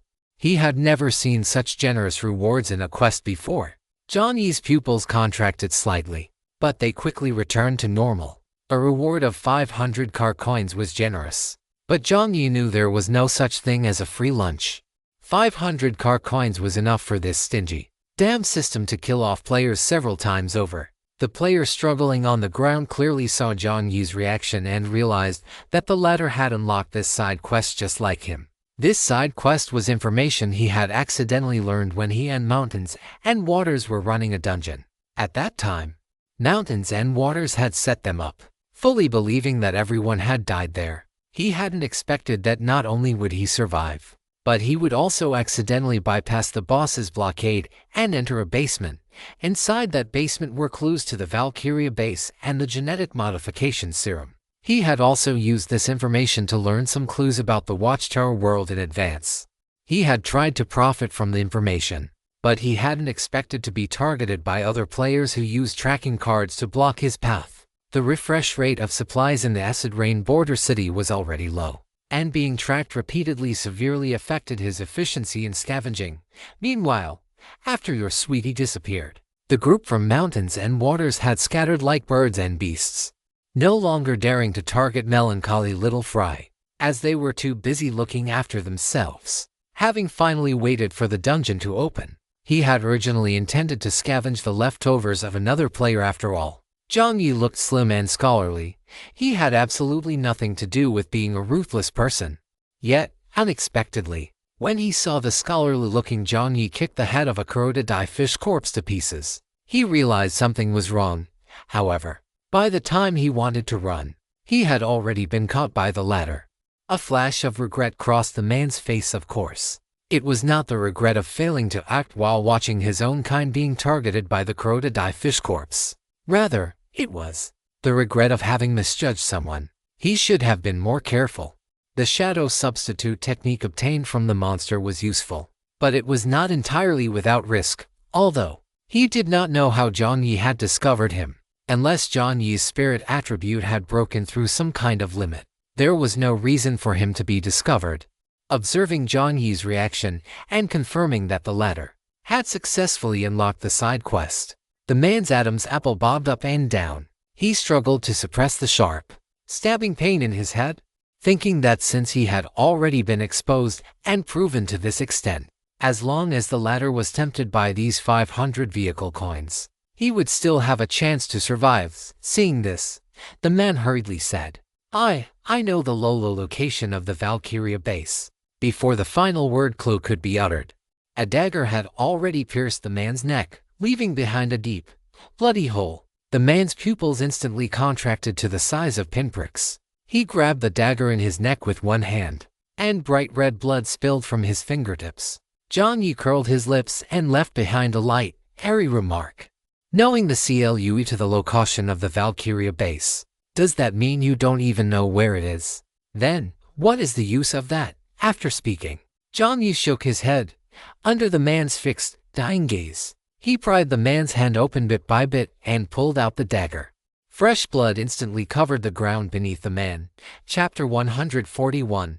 Before taking action, Jiang Yi had changed his title and taken the opportunity to replicate, but unfortunately, he didn't replicate anything. After changing his title to Demon King, that 5% probability didn't come into play either. He still didn't replicate any skills, only gaining an 80% probability bonus to his agility attribute points. You have received 0 to strength attribute points from player Xiao Se Renjian. 0 point to strength attribute points meant that Xiao Se Renjian's strongest attribute was strength, with a total of 20 points, a fairly decent level among ordinary players. Jiang Yi thought casually. He squatted down and began to loot Xiao Se Renjian's supplies. Backpacks and inventory slots died along with the player. As for this setting, one could only say that the system was keen on raising venomous insects, not on a player battle royale game. As for the motive, Jiang Yi had a slight guess. Watching players die was not the system's ultimate goal. The highway game, the service areas, the instances, the resources taken away, and the many more secrets things he could not yet perceive were the system's true purpose. To an unknown existence, death itself had no meaning. The benefits before and after death were the important parts. Jiang Yi first took off Xiao Se Renjian's black jacket and boots. He didn't touch the clothes underneath, as he wasn't desperate to that extent yet. The black jacket was very durable, and its windproof performance should be quite good. As for the boots, they were consumables, so hoarding them was never a mistake. After stripping off the clothes, Jiang Yi began to search the pockets. He scavenged half a pack of tissues, a compressed biscuit, and a corn ham sausage. Jiang Yi took them all. Having searched everything from top to bottom, Jiang Yi focused his attention on Xiao Se Renjian's wrists, ankles, and neck.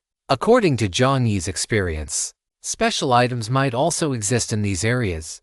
He concentrated his gaze, and just as he was about to look away, a black cord on the man's hand suddenly caught Jiang Yi's attention. At first, Jiang Yi didn't think there was anything unusual about this black cord, but then he had a second thought. No way. They were already in the game. A man wouldn't be wearing a hair tie, would he? Jiang Yi gave Xiao Se Renjian's crew cut a deadpan look. Probably not. Jiang Yi refocused his gaze on the small black hair tie, pondered for a few seconds, and very cautiously poked it with his dagger. As soon as the gleaming blade tip touched the hair tie, Jiang Yi discovered the anomaly. At the tip of the blade, black shadows were swimming. These shadows were almost just clinging to the edge of the black cord. They weren't obvious, but under the reflection of the blade's light, they became distinct. Jiang Yi's eyes lit up, and he used the dagger to flick it off. As soon as the black cord left Xiao Se Renjian's wrist, the shadows on it retracted completely, becoming more restrained. Jiang Yi covered it with his consciousness. You have obtained item, gloom description. Where there is light, there is shadow. When shadows gather together, they form gloom. This is a special attachment type item. By wearing this item, in a dim environment, you will gain a certain increase in all attributes. The boost is related to the strength of your spirit attribute. Based on your current spirit attribute, in a dim environment, your total attribute increase will not exceed 20%. By wearing this item, in the dead of night, you will see more shadows of unknown existences, and you will have a chance to hear the gibberish of more unknown existences, which will cause a certain amount of damage to your spirit and health attributes. Jiang Yi's mouth opened slightly. It was another item that looked very powerful, an increase to all attributes. Even if it didn't exceed 20%, it was still a quite incredible boost. As for the side effects, Jiang Yi, who possessed gaze of the ominous deep sea, indicated that it was just a drop in the bucket, although it added the ability to see more shadows of unknown existences. But it shouldn't be a big problem, right? Jiang Yi felt a bit uncertain in his heart. But since Xiao Se Renjian dared to wear it so close to his body, the level of danger shouldn't be at an unacceptable level. While thinking this, Jiang Yi covered it with his own spirit, forming a preliminary spiritual imprint. With the mental imprint complete, Jiang Yi tucked the small black hair tie into his inventory. He didn't really need to use Shadowy Veil right now. The map showed he was still nearly 50 kilometers away from the intersection of the 6th Avenue and Bluebell Road in Sea City. During this time, he could take the opportunity to complete the main quest, then grind some monsters to test his newly acquired skill, True Sight. Once the 6-hour side effect of True Sight wore off, it would be around nightfall, which would be the perfect time to use Shadowy Veil when he went to find those to fish corpses. This way, the side effects could be staggered. Jiang Yi believed that, given the system's typical nature, the first player to complete the main quest should receive some sort of benefit. In that case, the advantages of him wandering around with the Pioneer card were fully manifesting, unless a second player had also used a Pioneer card and explored a larger area of the dungeon than he had. Statistically speaking, he, the one who had unlocked the most of the map, should be the first player to find the entrance to the tunnel. Jiang Yi glanced at the map. His current location was somewhat close to where he had been last time. Based on the distance, the nearest tunnel entrance should be at the abandoned Zhongbai warehouse. Jiang Yi marked a blue coordinate on the map, and the system automatically calculated the shortest route for him, approximately 2 kilometers. Having made up his mind, Jiang Yi didn't waste any more time and sprinted directly toward that spot. Running out of the courthouse, beneath the massive Roman columns, were even more massive dark clouds. Compared to the first time Jiang Yi entered, the acid rain here seemed to have increased in intensity. Large clusters of dark clouds churned continuously in the sky, and bean-sized raindrops fell, constantly corroding the buildings above. It was hard to say how long it would take for everything here to be completely corroded until it vanished entirely. However, that wasn't necessarily the case. According to Hebao, Kuhu, and Kulong, there were still a small number of organizations rebuilding surface structures, though resources were limited. They had fixed routes and plans, and they couldn't cover the entire city. Jiang Yi put on his combat suit and goggles, then stepped into the rain. Chapter 142. Say it to his face. About 7 minutes later, atop a pile of stacked shark plushies, Jiang Yi calmly pushed aside the topmost toy, revealing a silver-white activation button buried in the center. Jiang Yi pressed the button. A pale blue light scanned his body from bottom to top. In the palm of his hand, the game coin began to emit a scorching heat.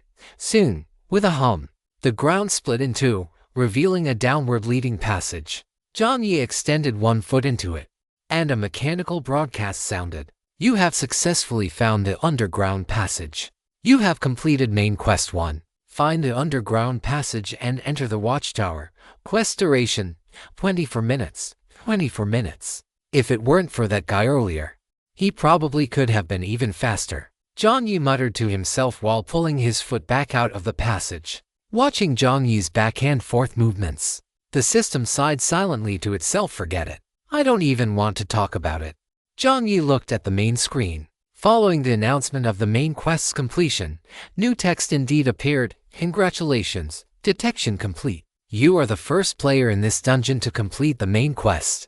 Would you like to broadcast this to the entire zone? If you choose to broadcast, you will receive a reward. Without hesitation, Jiang Yi chose yes. As Jiang Yi selected yes, the white light on the main screen flickered for a second. Immediately, the main screens of all players in the dungeon were forcibly activated. Many players who were struggling to escape the acid rain were almost blinded by the sudden flash of white light. F***ck. For a moment, various profanities echoed throughout. Players who had a free hand were just about to greet the system's electronic parents in the public channel. But the second they saw the pop-up message, everyone couldn't help but gasp. Congratulations to player Melancholy Little Fry for completing main quest 1 in 24 minutes and 06 seconds. Successfully unlocking the first clear reward. Congratulations to player Melancholy Little Fry for completing main quest 1 in 24 minutes and 06 seconds. Successfully unlocking the first clear reward. Congratulations to player Melancholy Little Fry for completing main quest 1 in 24 minutes and 06 seconds. Successfully unlocking the first clear reward. After the triple announcement, the original greetings turned into player Lemon Who Missed Hatsune Miku, player Starfruit of Niket, player DiCaprio Tomato, player Somali Good Family Purple Potato, player Ice and Fire Continent Chili, player Leviathan's High Nut, player Lemon Who Missed Hatsune Miku. No way.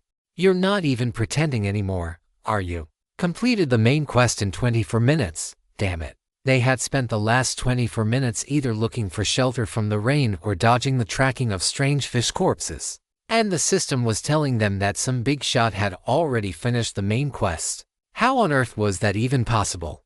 Were they playing the same game as the big shot, player Starfruit of Niket? I advise the person above to watch their words. Wijing reaching out. Player Starfruit of Niket. Maybe the big shot is watching right now.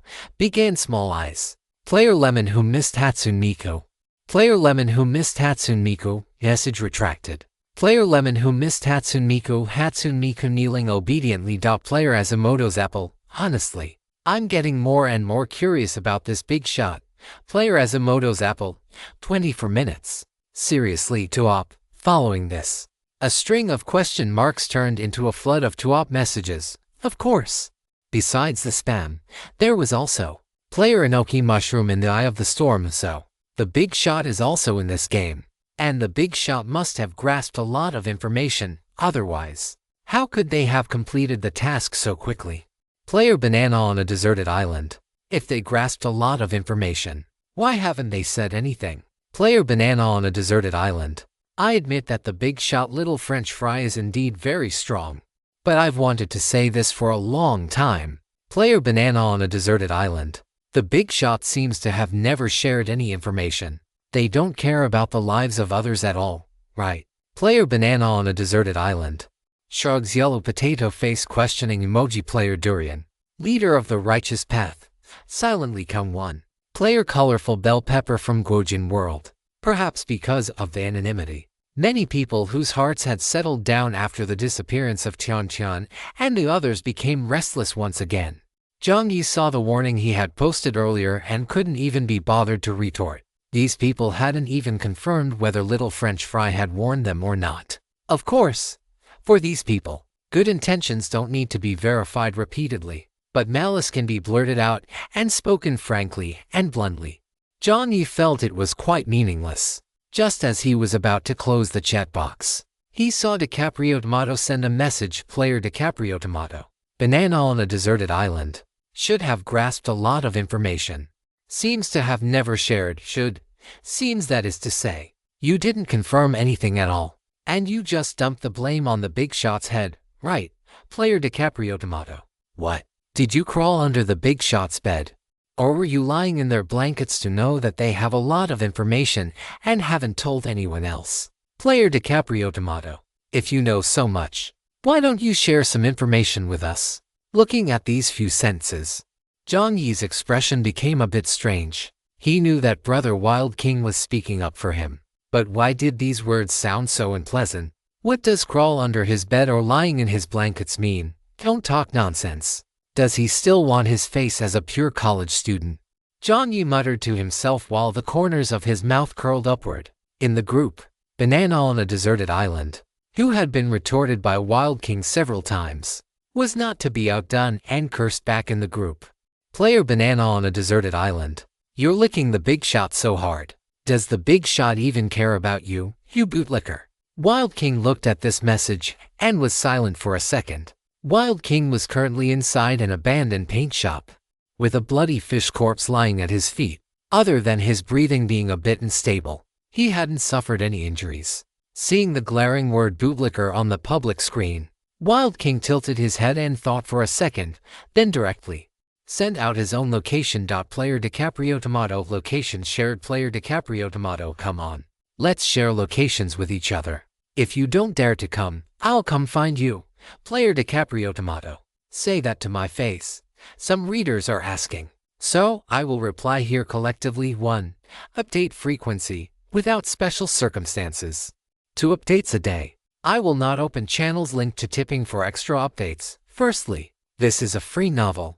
There's no need, and I don't want to have many restrictions. Secondly, I can't update that much. If I have time or sufficient inspiration, I will add updates myself. Thank you all for your continued support. Promise me, even if you know the update frequency, you must click to urge for updates. Okay, comment more, interact more, read more if you like it. 2. The protagonist's character design. Do as you please. Just don't be too outrageous. Let's respect each other. Don't be too hostile. It is my honor if you can find parts you like in the work. 3. Rating. Because there are still relatively few people reading it now, the overall rating won't be very high. I will work hard. In addition, this book will be reviewed soon, and it needs a book title and cover. If you have any suggestions, just comment and Broken Ice Hammer. If I use your suggestion, I will send a red envelope. Chapter 143, Greedy Skin. Following Wild King's location and those 2 sentences, the group fell into a deathly silence. After a few seconds, Banana on a Deserted Island replied in a fit of shame and anger. Player Banana on a Deserted Island, are you crazy? Who sends their location in a group chat? Player DiCaprio Tomato, if the group chat could show the other person's reaction. Jiang Yi guessed that Banana on a Deserted Island on the other side was probably choked speechless. After sending it, Brother Wild King followed up with a sentence. Player DiCaprio Tomato, what?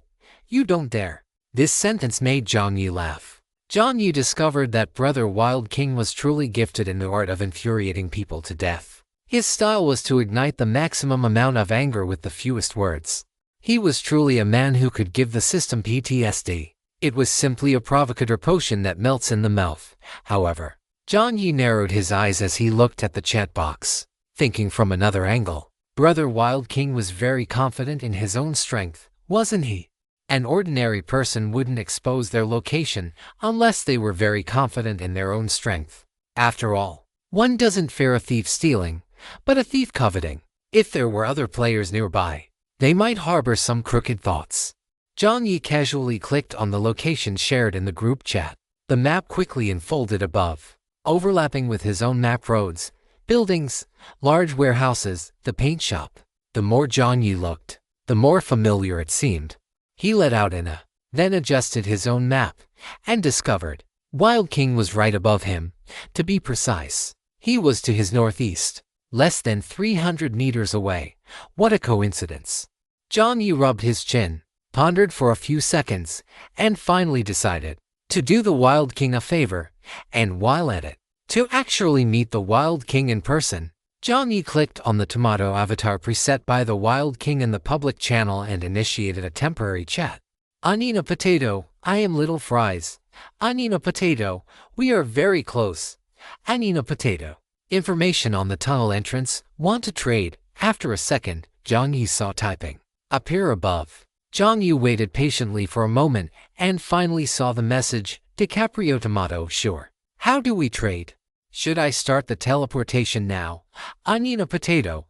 Just come over directly." Jiang Yi sent his location over.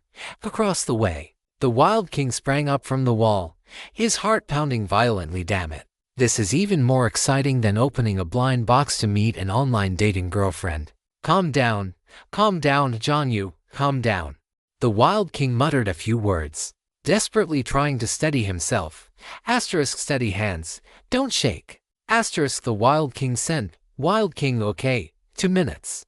Judging by the message alone, he appeared cool and collected. Across the way, Jiang Yi praised him, thinking he was truly worthy of being called Brother Wild King. His composure was extraordinary. It wasn't that Jiang Yi was thick-skinned. After all, human curiosity is infinite. Facing an invitation from the server's top 1 player, very few people could remain calm. This 300-meter distance felt like a 3,000-meter sprint to the Wild King. He had never felt 300 meters to be so long. With his heart drumming like a war drum, the blue triangular logo of the Zhongbai warehouse finally appeared in his line of sight. The Wild King's eyes lit up, suppressing the curiosity churning within him. He flipped his right hand, and a long blade appeared in his palm. The blade itself was unremarkable, save for a layer of membrane covering it that constantly vibrated. With a thought, the blade flipped, and the single layer of membrane became 3. Special item, greedy skin description. A membrane condensed from the secretions of the special monster, the gold coin monster. The membrane is extremely durable. When covered over an object, it generates vibrations. The stronger the vibration, the stronger the overall attributes. A single layer of membrane covering the surface could isolate it from the continuous erosion of acid rain for about 6 hours. 3 layers of membrane could basically guarantee immunity to damage. This was also the proof of how the Wild King was able to rack up mileage in the acid rain map. In addition to vibration isolation, the membrane also provided active skill. Feed the membrane spirit attributes, and the membrane will provide a random locked-on attack effect. The attack effect will depend on the characteristics the membrane has previously devoured. Note: greed makes one wealthy, but it also leads to corruption. Do not let the greedy skin completely devour your spirit, or you will also become a part of it. The greedy skin was the most powerful item the Wild King had obtained from Mr. Sloth, which had cost him about half a month of intense bickering in the public chat. That war of words was something the Wild King still remembered vividly. It was earth-shattering and eclipsed the sun and moon. In the dreams of the following days, the Wild King was still shouting and cursing. Every morning he woke up, his throat would be in excruciating pain, his voice hoarse, and a massive fortune of a full 80 vehicle coins. If Jiang Yi knew that the latter had obtained such a divine artifact for only 80 vehicle coins, his face would likely twist with jealousy. With 3 layers of membrane covering the long blade, the Wild King sacrificed 3 points of spirit. With a slight movement of his mind, he chose fire for the attack effect. 3 layers of flames overlapped above the long blade, casting an orange glow on the right side of the Wild King's face. The attack effect fire was also produced by feeding. As for the cost, it was 3 cans of expired Trinidad Moruga scorpion chili peppers purchased from the Yan department store. The goods from Little Fries were still far too authoritative. After scanning the surroundings and finding nothing unusual, the Wild King entered through the supermarket entrance. The flames burned brightly, illuminating the slightly empty and damp interior of the supermarket. The warehouse had already been cleared out, leaving only a few large shelves that were too difficult to move. The shelves themselves were empty, with only scattered packaging paper left behind. His excitement at meeting a big shot calmed slightly, and the Wild King's expression turned serious. Just then, he suddenly heard the sound of faint footsteps. The footsteps were extremely light, yet carried a sense of nonchalance, as if they were intentionally made for the newcomer to hear. The Wild King turned around abruptly, In the center of his vision appeared a slender figure wearing a full set of black tactical gear, dark brown protective goggles, and a black mask. A light breeze blew through the empty warehouse, and the Wild King saw the person's short hair sweep a soft arc in the air. Although he couldn't see their expression behind the mask, the Wild King could clearly identify that the person's gaze was fixed on him. He was watching him. Chapter 144. An extra-long chapter for a Jiang Yi loves to eat. Judging solely by their standing posture, the newcomer was terrifyingly strong. The Wild King's expression was extremely complex. Since he was a child, he had been called a demon child by others. Come to think of it, he probably had similar attributes to Deng Chao. He had never feared anything in his life, and even after being dragged into this shitty game, apart from some initial panic, he hadn't really felt fear or apprehension. This was the first time the Wild King felt an indescribable pressure emanating from a peer. It was as if he dared to move recklessly, he would die right there in the next second. As expected of melancholy little fries. While feeling weary, a tiny, fleeting emotion suddenly welled up in the Wild King's heart. He was very certain that it was a feeling called disappointment. The image of the high ponytail imperial sister he had in his mind suddenly collapsed with a boom. The Wild King pursed his lips. If Jiang Yi knew what the Wild King was thinking at this moment, he would definitely roll his eyes and say that line again. What are you disappointed about? And fortunately, Jiang Yi wasn't thinking about any of that right now. In Jiang Yi's consciousness, the anvil's voice carried a hint of speechlessness. Brother, do you really have to show off like this? Of course, Jiang Yi replied as if it were a matter of course. Beneath his black mask, the corners of Jiang Yi's mouth curled up broadly. Come on, what young person could ever refuse such an opportunity to show off in front of others? The pressure the Wild King felt certainly didn't all originate from Jiang Yi himself. It was because the moment Jiang Yi saw the Wild King, he had immediately unleashed a chain of skills upon him, including, but not limited to, replica, true sight, and intimidate. From his I beat the elite's skill, and surprisingly, the Wild King's mental attributes were not as strong as Jiang Yi's, but unfortunately, he didn't manage to replicate any talents, attributes, or skills. The success rate for that was still too low. However, true sight was still very much in effect. In order to adapt to the battle tonight in advance, Jiang Yi activated true sight. You have activated true sight. You have gained trajectory vision. Within your field of view, various elements will become more distinct, and supernatural elements will be highlighted. You have gained focused vision. The degree of focus will change according to your mental strength. You have gained sensory extension. You will gain sharper vision and more powerful reaction speeds based on sensory perception. Your eyesight has suffered a certain degree of damage. Your health has decreased by 2 points. Your health has decreased by 5 points. With his health down by 5 points, Jiang Yi's vision began to blur slightly. Jiang Yi secretly clicked his tongue. After studying for so many years and playing on his phone for so long, he had never managed to make himself nearsighted. Yet now he was finally getting a taste of what it felt like.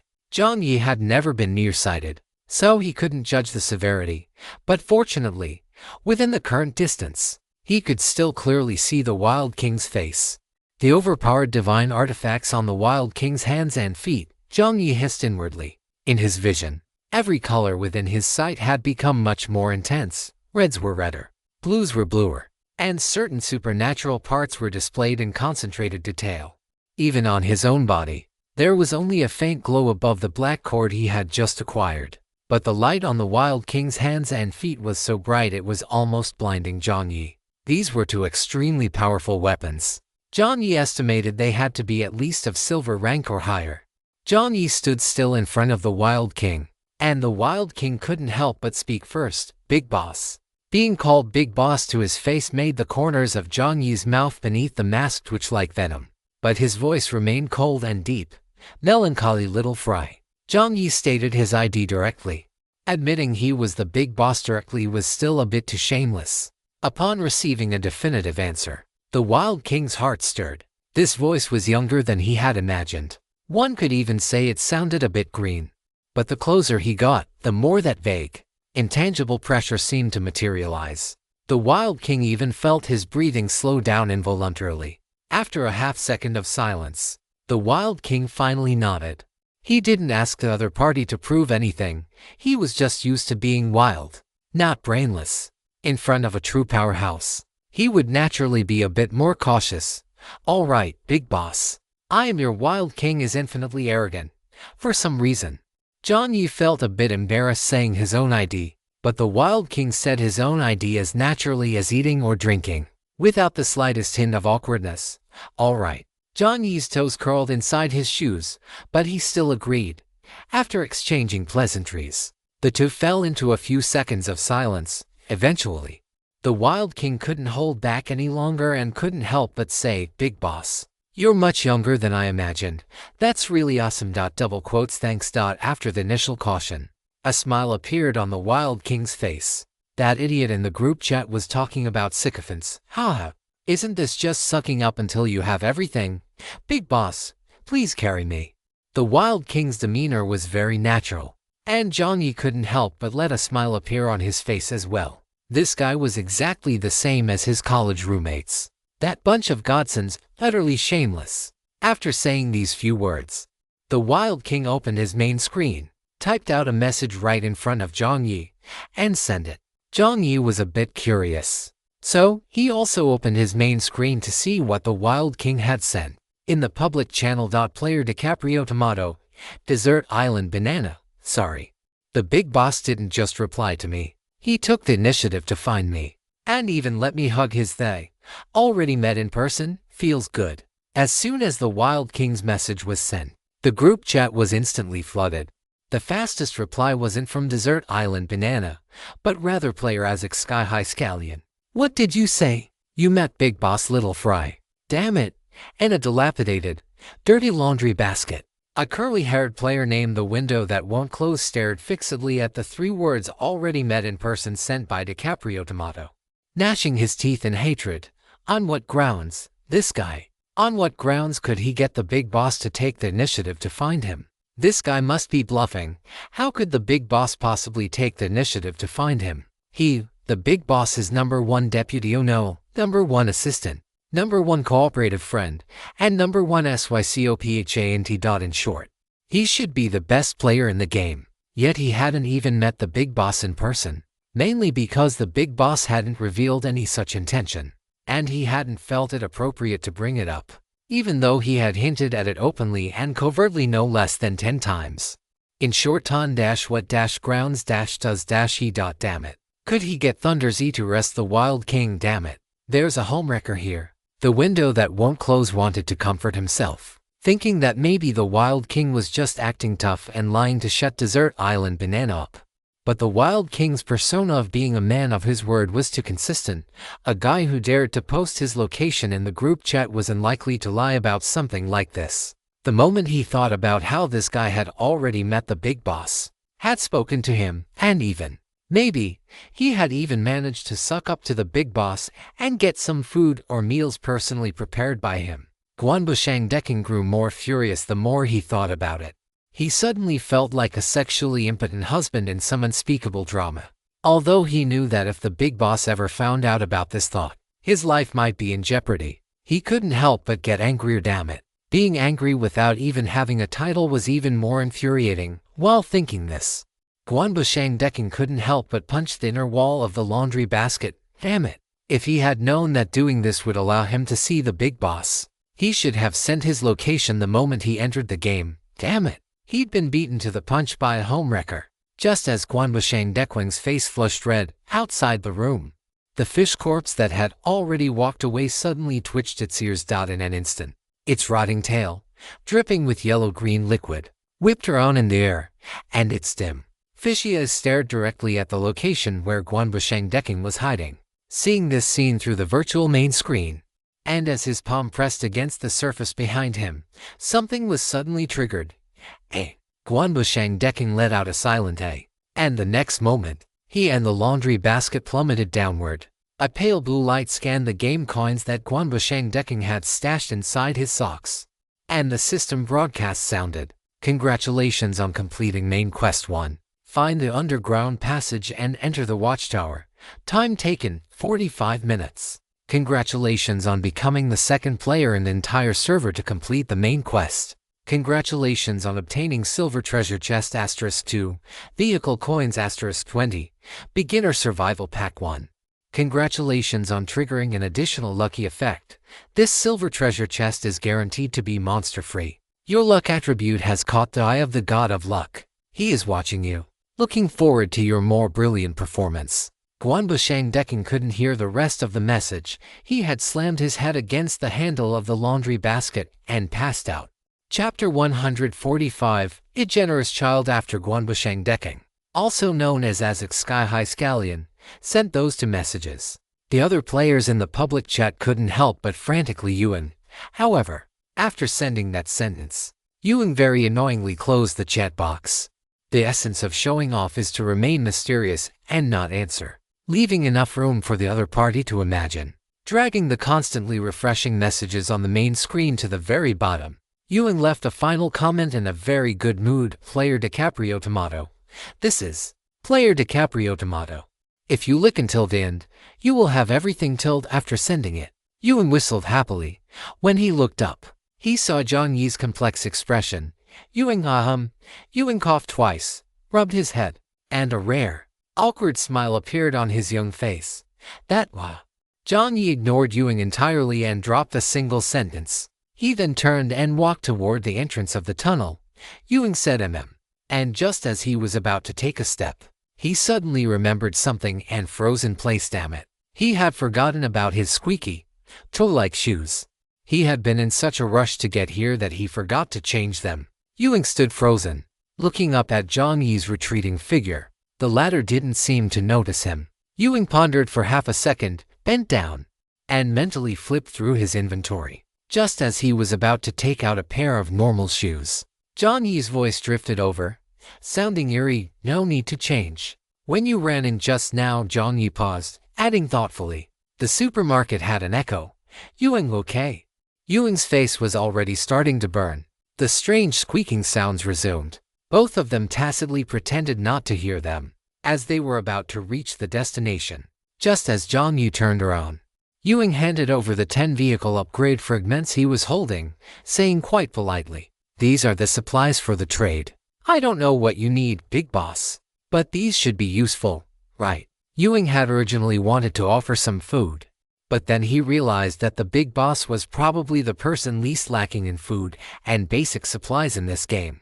After thinking about it, he decided to trade for vehicle upgrade fragments instead, and to leave a good impression on the big boss. Ewing took out 10 vehicle upgrade fragments directly. He might be reckless, but he wasn't ignorant of social graces. He knew from the group chat that the big boss had barely interacted with other players. Since the big boss had taken the initiative to show goodwill, he naturally had to return the favor.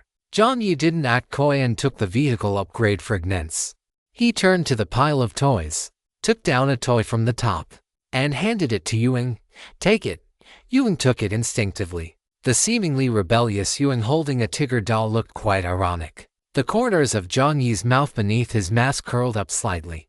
Jiang Yi pressed the button, and a blue light scanned them from below. Ewing was startled and instinctively swung the long blade in his palm downward. The fiery red blade light collided with the blue light, but the blue light vanished into thin air the moment it touched the game coins in Ewing's pocket. Ewing froze in place, and Jiang Yi explained, "The game coins are the keys to the underground passage." "I see." Ewing retracted his long blade and nodded slightly. "All right, you can go in now." Jiang Yi said, "I've already told you about the structural layers beneath the watchtower. You can explore the rest yourself." Ewing stepped inside. Upon hearing the system broadcast that he had completed the quest and was the third player in the entire server to do so, unlocking new rewards, Ewing first glanced at the third position. Could it be that besides the big boss, there was another player who was this fast? However, upon thinking that there might be hidden talents within the district server, Yuan didn't pay it much mind. However, after hearing Jiang Yi's instructions, Yuan seemed to realize something and couldn't help but ask, "Big brother, aren't you going in?" Jiang Yi replied with a calm expression, "I have other things to do." Hearing this, Yuan hesitated, looking somewhat conflicted. A few seconds later, Yuan pulled back the left foot he had already stepped inside with .system. What the hell? Not learning the good stuff, but picking up bad habits in a flash. Damn it, all of you. Just do the quests, one after another. Yu Wang stepped out with his left foot, struggled for a few seconds, and then said with a somewhat unnatural expression, Big brother, can you take me with you, Jiang Yi? Jiang Yi turned his head.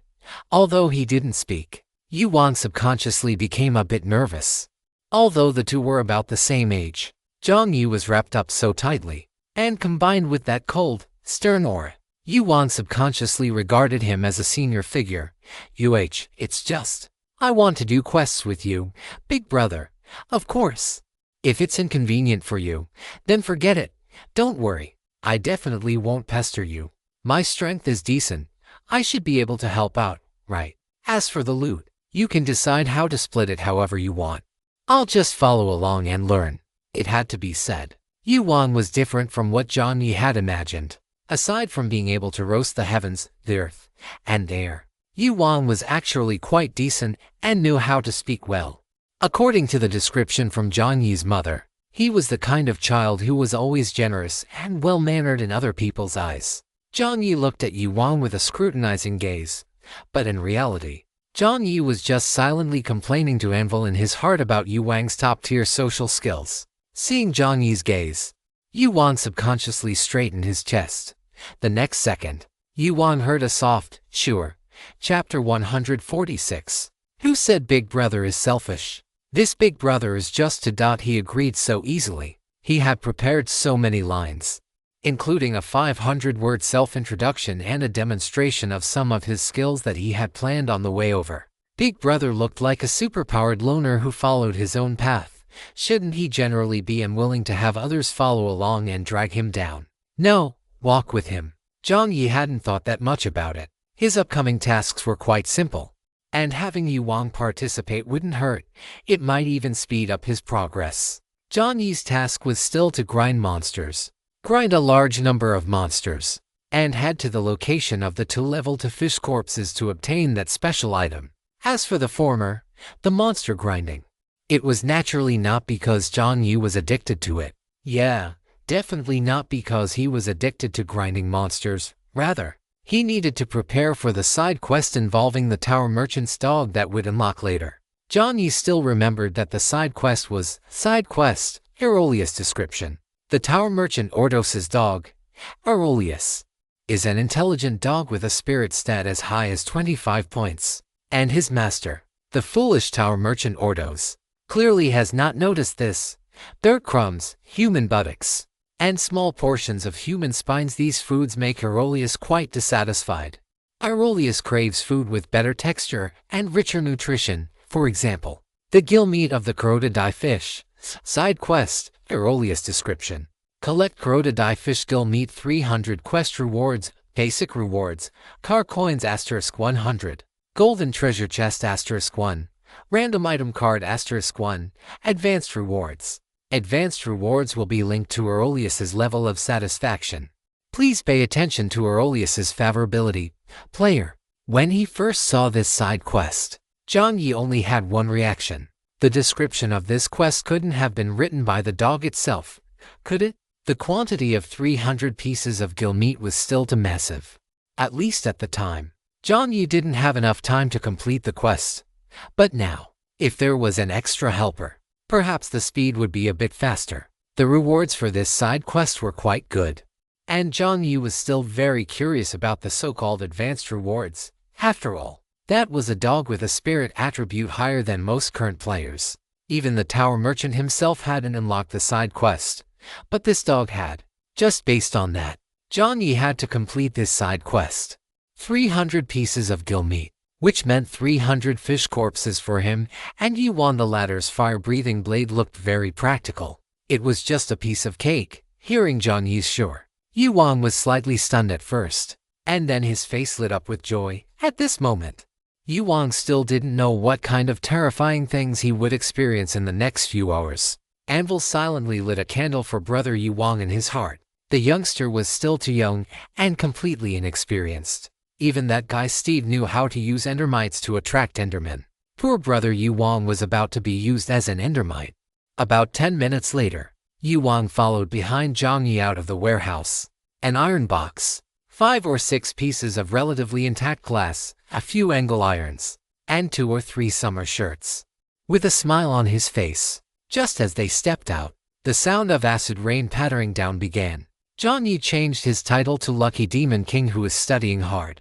After the change was complete, Jiang Yi instantly felt the surrounding atmosphere become even colder. This was the aggro effect of the title activating. It had to be said that, to a certain extent, his luck was also quite good in an alternative way. The probability of the title attracting monsters and drawing aggro was 20%. And Jiang Yi basically attracted monsters 8 out of 10 times he used the title. How could this not be considered a different kind of good luck? Following behind Jiang Yi, Yuan, who had just stepped out of the warehouse, suddenly shivered and muttered, "Why does it feel like the temperature dropped?" Before he could finish, suddenly, Yuan's expression changed. The long blade tucked into his waist began to tremble. Of course, this was not the trembling of the long blade itself, but the skin membrane, greedy skin on its surface. The greedy skin had sensed the presence of something abnormal. Yuan's eyes narrowed, and just as he was about to speak, "Big boss, please." Before he could finish the word mercy, his vision blurred.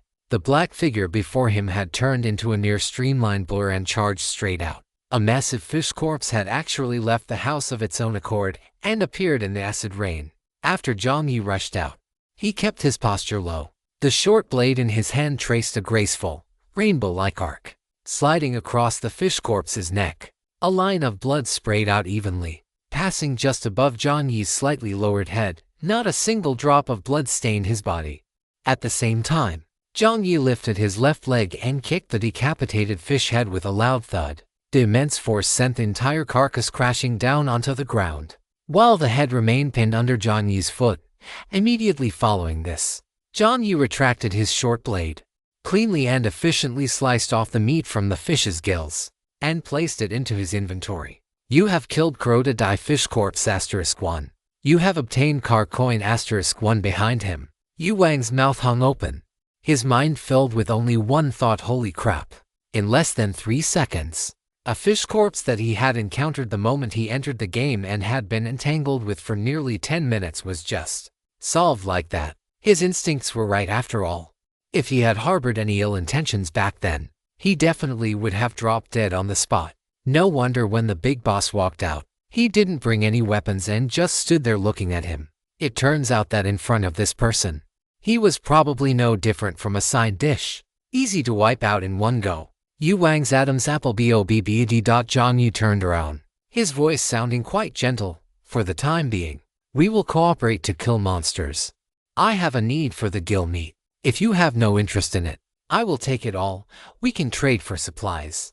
Jiang Yi's words were extremely concise, but Yuan could only think, the big boss is actually consulting with me? No way. What kind of saint is this?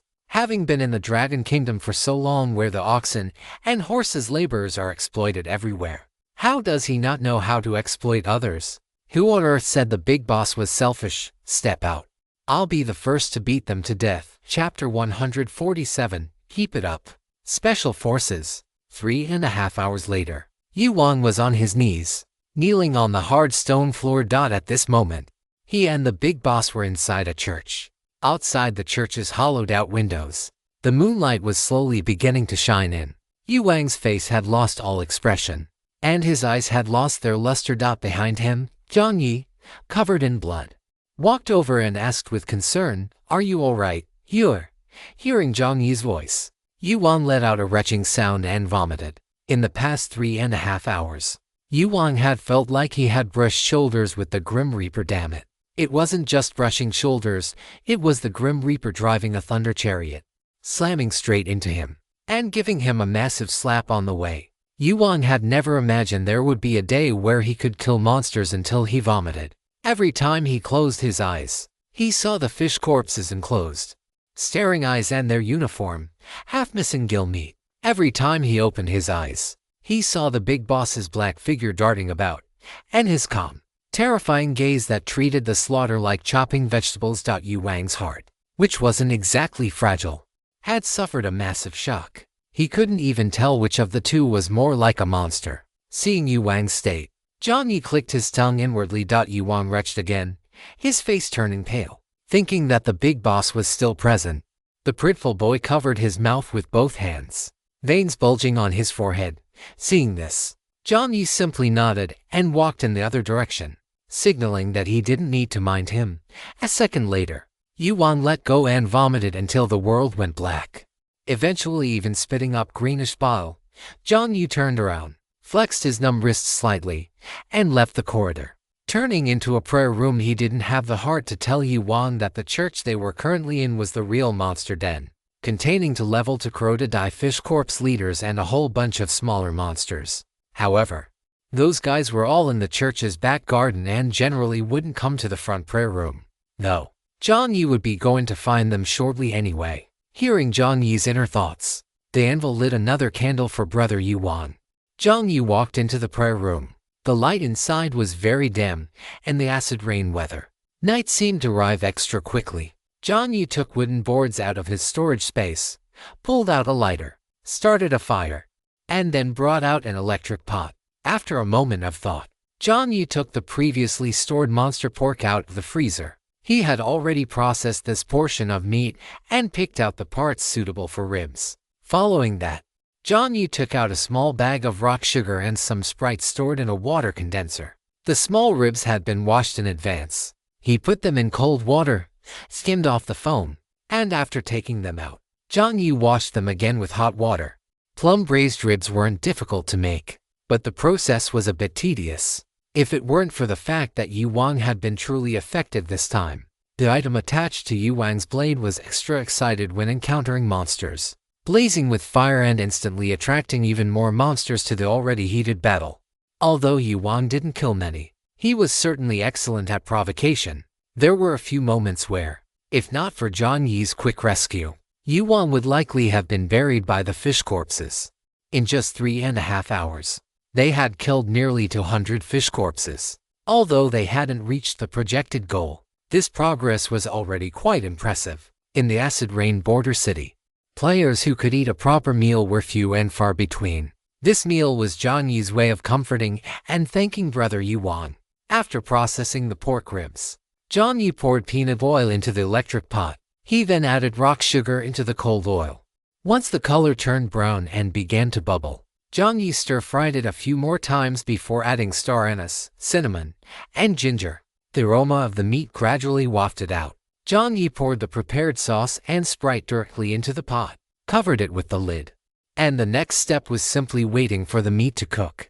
Jiang Yi didn't stay idle during this time. He tapped on the main screen and first took a look at the number of online players in the public channel. Jiang Yi remembered that there were around 20 players who had signed up for the dungeon, but now he saw that the group chat name had changed to Highway Survival Haha Fruit Garden. Current online players, 19,345. The number of online players had dropped to a figure starting with 1. In just the span of a single day, thousands of players had died. This map was astonishingly large. Thousands of players had vanished within it without causing much of a stir. Of course, besides the varying skill levels of the players, Jiang Yi also considered other possibilities. For instance, some unlucky players might have been teleported to even more dangerous locations. Jiang Yi thought of the areas he had yet to unlock. Hiking Harbor. A man with a buzz cut, wearing a tank top and camouflage pants, looked up at the moon gradually rising over the sea. Acid rain was still falling, but the droplets hitting the man barely caused any damage. The man with the buzz cut pressed his lips together tightly and opened his main screen. His status window appeared above player Yanhao Genjid, 95,378,823. Title, Thunderzy. Title, Berserker. Equipped Butcher. Unequipped Veteran. Unequipped Vehicle. Level to Bus Fatigue. Health, 90. Your body is in a state of moderate fatigue, with slight bone fractures that are slowly healing. Skills, Advanced Combat Arts, Intermediate Firearms Mastery, Intermediate Blade Mastery, Intermediate Driving Mastery, Primary Intimidation Talent. Special Forces Soldier. Description: a born Special Forces Soldier, a real-world Special Forces Soldier, a Special Forces Soldier above all faith. You have the potential to become the true king of soldiers. Description: during combat, you will permanently gain a 20% bonus to strength, stamina, and agility. Your body's recovery speed is approximately 1.5 times that of an ordinary person, and you possess higher endurance. Your faith is unbreakable. You will be immune to mental control, mental illnesses, and mental projection type skills. This talent has a certain probability of provoking the antipathy of certain types of existences. Please be especially careful. If Jiang Yi were here to see Thunder Z's panel, he would surely exclaim, "This is what you call simple stats, but ultimate combat power." Thunder Z merely glanced at his panel before looking at the broadcast section of the main screen. You have killed level 3 Fish Corpse, Green-Eyed Fish Corpse 1. You have obtained vehicle coins 2-0. You have killed level 3 Fish Corpse, California Blue Fish Corpse 1. You have obtained vehicle coins 2-0. You have obtained Strength Cum 1, Speed Cum 1 attribute rewards. Two massive fish corpses lay on the ground. Thunder Z glanced at the sea, where a severed fish fin was slowly sinking into the water that was a level for Fish Corpse. He exhaled a breath of murky air. He was still struggling a bit when facing a level for Fish Corpse. He must become stronger. With a calm gaze fixed on the harbor, a moment later, Thunder Z took out his machete and skillfully dissected the fish corpse. As the fish corpse was opened, the system immediately issued a warning that it was not recommended for consumption. But Thunder Z didn't care. His current physique and recovery speed could fully withstand the toxicity of food after simple processing. More importantly, he was severely lacking in food.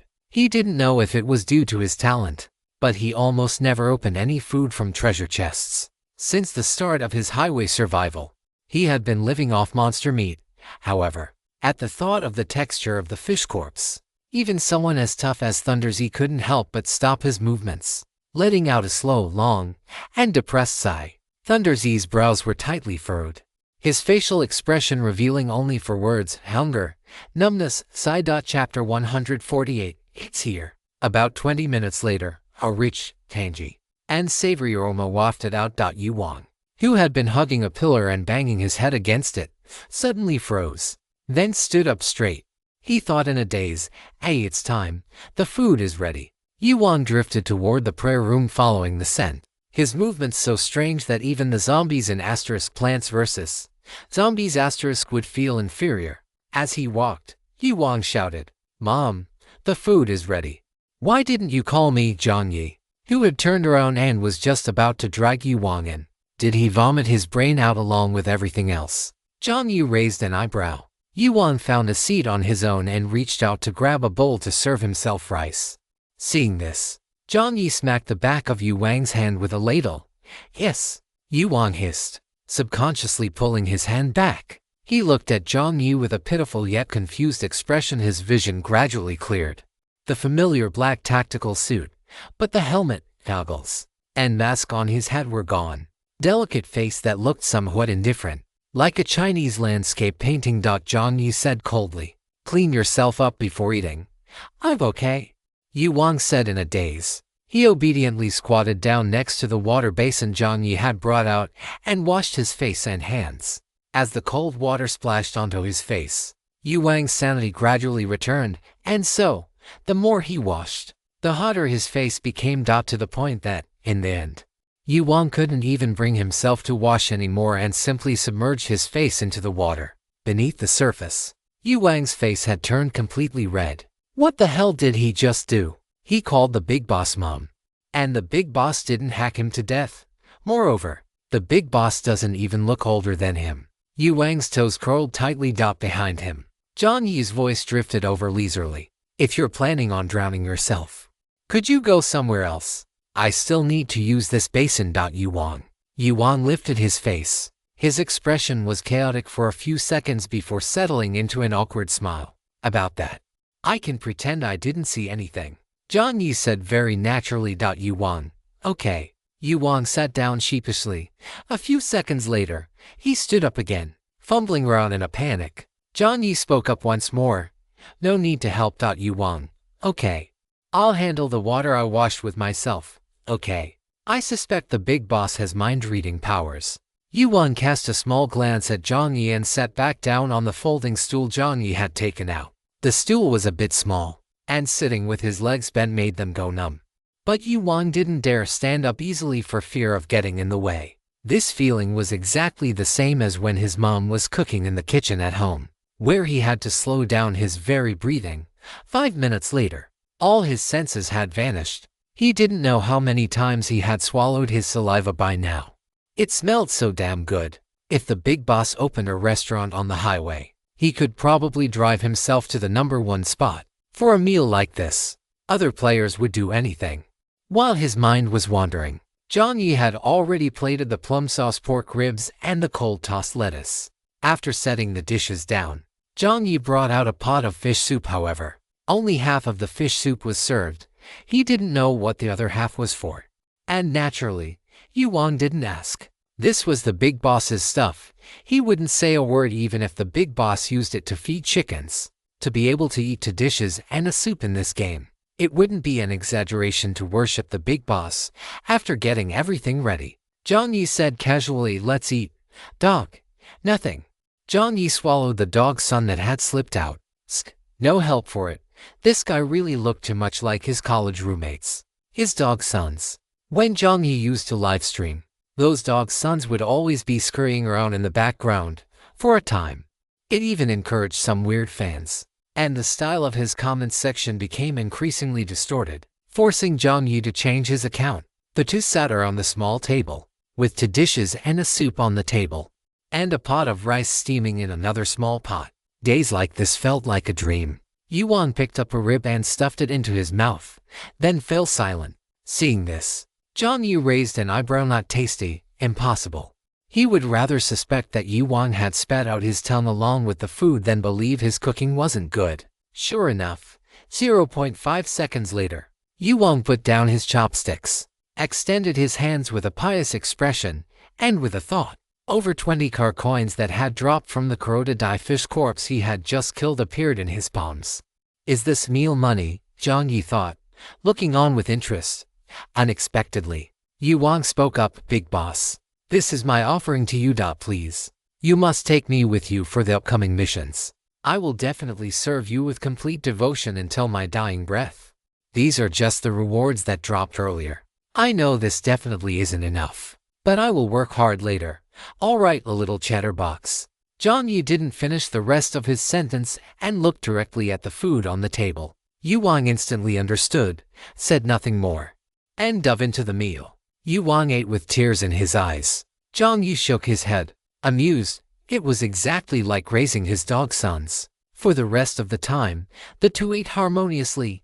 Jiang Yi finished first, and he naturally left the cleanup to Yuan. He had other things to do. He mixed the soup made from the small portion of gill meat and fish meat he had set aside earlier into the basin Yuan had used to wash his face.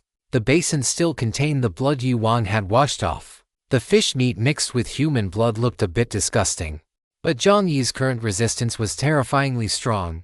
This level of filth wouldn't cause him any shock at all. Jiang Yi carried the basin out and walked straight through the corridor. Yuan, who was washing the dishes, saw this and hurriedly shouted, "Where is the big boss going?" Jiang Yi pointed toward the location of the cathedral ahead. All right. I'll come over as soon as I'm done cleaning up." As the words fell, Jiang Yi had already vanished from sight, his speed astonishingly fast. Stepping forward, the cathedral with its massive arched stone pillars appeared in his line of sight. The entire upper part of the cathedral was made of colorful enamel glass. In a normal world, this building could probably be used as a tourist attraction, but in this world of acid rain, the acid droplets hitting the glass produced a shocking, shattering sound. The sound echoed throughout the empty cathedral, just like in a ghost movie. Jiang Yi walked quickly to the dark red table. He placed the basin containing the mixture of human blood and crocodile fish gill meat directly onto the altar, which symbolized holiness. The empty cathedral was drafty, and its unique structure accelerated the airflow. Soon, at the edge of Jiang Yi's true vision, a small, unusual color appeared. "It's here." Chapter 149. The sigh of the base either became humid, and the ground under Jiang Yi's feet began to slowly turn into something resembling a swamp. The level to crocodile fish corpse leader already possessed some surreal powers. Almost instantly, Jiang Yi felt a dull bell toll directly within his mind. The mental shock of a level to crocodile fish corpse. But the current Jiang Yi was no longer the Jiang Yi from the previous 5-man dungeon. At this moment, Jiang Yi's spirit attribute had grown to 32 points. A mental shock could cause a momentary daze at most, but it was far from enough to suppress or damage him. Jiang Yi's movements paused for only a second, and immediately after, he activated intimidation. 2 waves of mental shock collided midway, and as luck would have it, Yu Wang had just stepped out of the prayer room. The moment his foot crossed the threshold, the 2 waves of mental shock caught Yu Wang in a pincer movement from left and right. Flames instantly erupted above the greedy skin mask on the 3rd floor. The mask itself became even more agitated, instantly draining most of Yu Wang's mental energy. Yu Wang began to roll his eyes and foam at the mouth. Having narrowly survived being pitted by the skin membrane before, he dragged his weakening body, scrambling and crawling toward the direction where Jiang Yi was. At a time like this, staying close to the big boss was the only way to be safe. Hiding in the prayer room would likely result in him kicking the bucket in the next second. Yu Wang felt the entire world trembling. A violent sense of vertigo made him retch again. But the moment he remembered the delicious things he had just eaten, he stubbornly clamped his hand over his mouth, forcing himself not to vomit.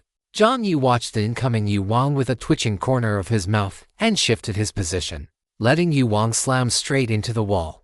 Only after Yu Wang rebounded and landed on the ground did Jiang Yi look ahead. On the dark brown swampy ground in front, a rotting fish corpse with blue fins straight in its body. Looking down at Jiang Yi from a height, on the other side, there was actually another identical fish corpse. They stood left and right, their movements and figures perfectly symmetrical. Even more miraculous was the space between them, where a deep blue crystal was suspended in the void. The system's broadcast sounded almost shrill. You have activated the side quest, Sigh of the Bay Sea description. The Sigh of the Bay Sea is one of the origins of the Deep Sea Curse and the Tower. There are 9 crystals of the Sigh of the Bay Sea in total, each corresponding to a different power. Description: seize the Sigh of the Bay Sea and report it to the registration system to receive generous rewards. Quest time limit: 7 days. Quest rewards: basic reward. Obtain at least 1 Sigh of the Bay Sea to receive vehicle coins *100, golden treasure chest *1, and vehicle upgrade card equivalent to 10 vehicle upgrade fragments *5. Advanced reward: for every additional Sigh of the Bay Sea obtained, you will unlock extra advanced rewards. The more you obtain, the richer the rewards. Quest penalty: the familiar mechanical broadcast sounded, and Jiang Yi had activated this side quest once again. However, the difference was that this time, Jiang Yi had activated the quest on the very first day of the game, which meant he had much more time to complete it. Last time he discovered the 2 fish corpses, Jiang Yi had nearly been beaten to death by them and almost forced to log out of the dungeon.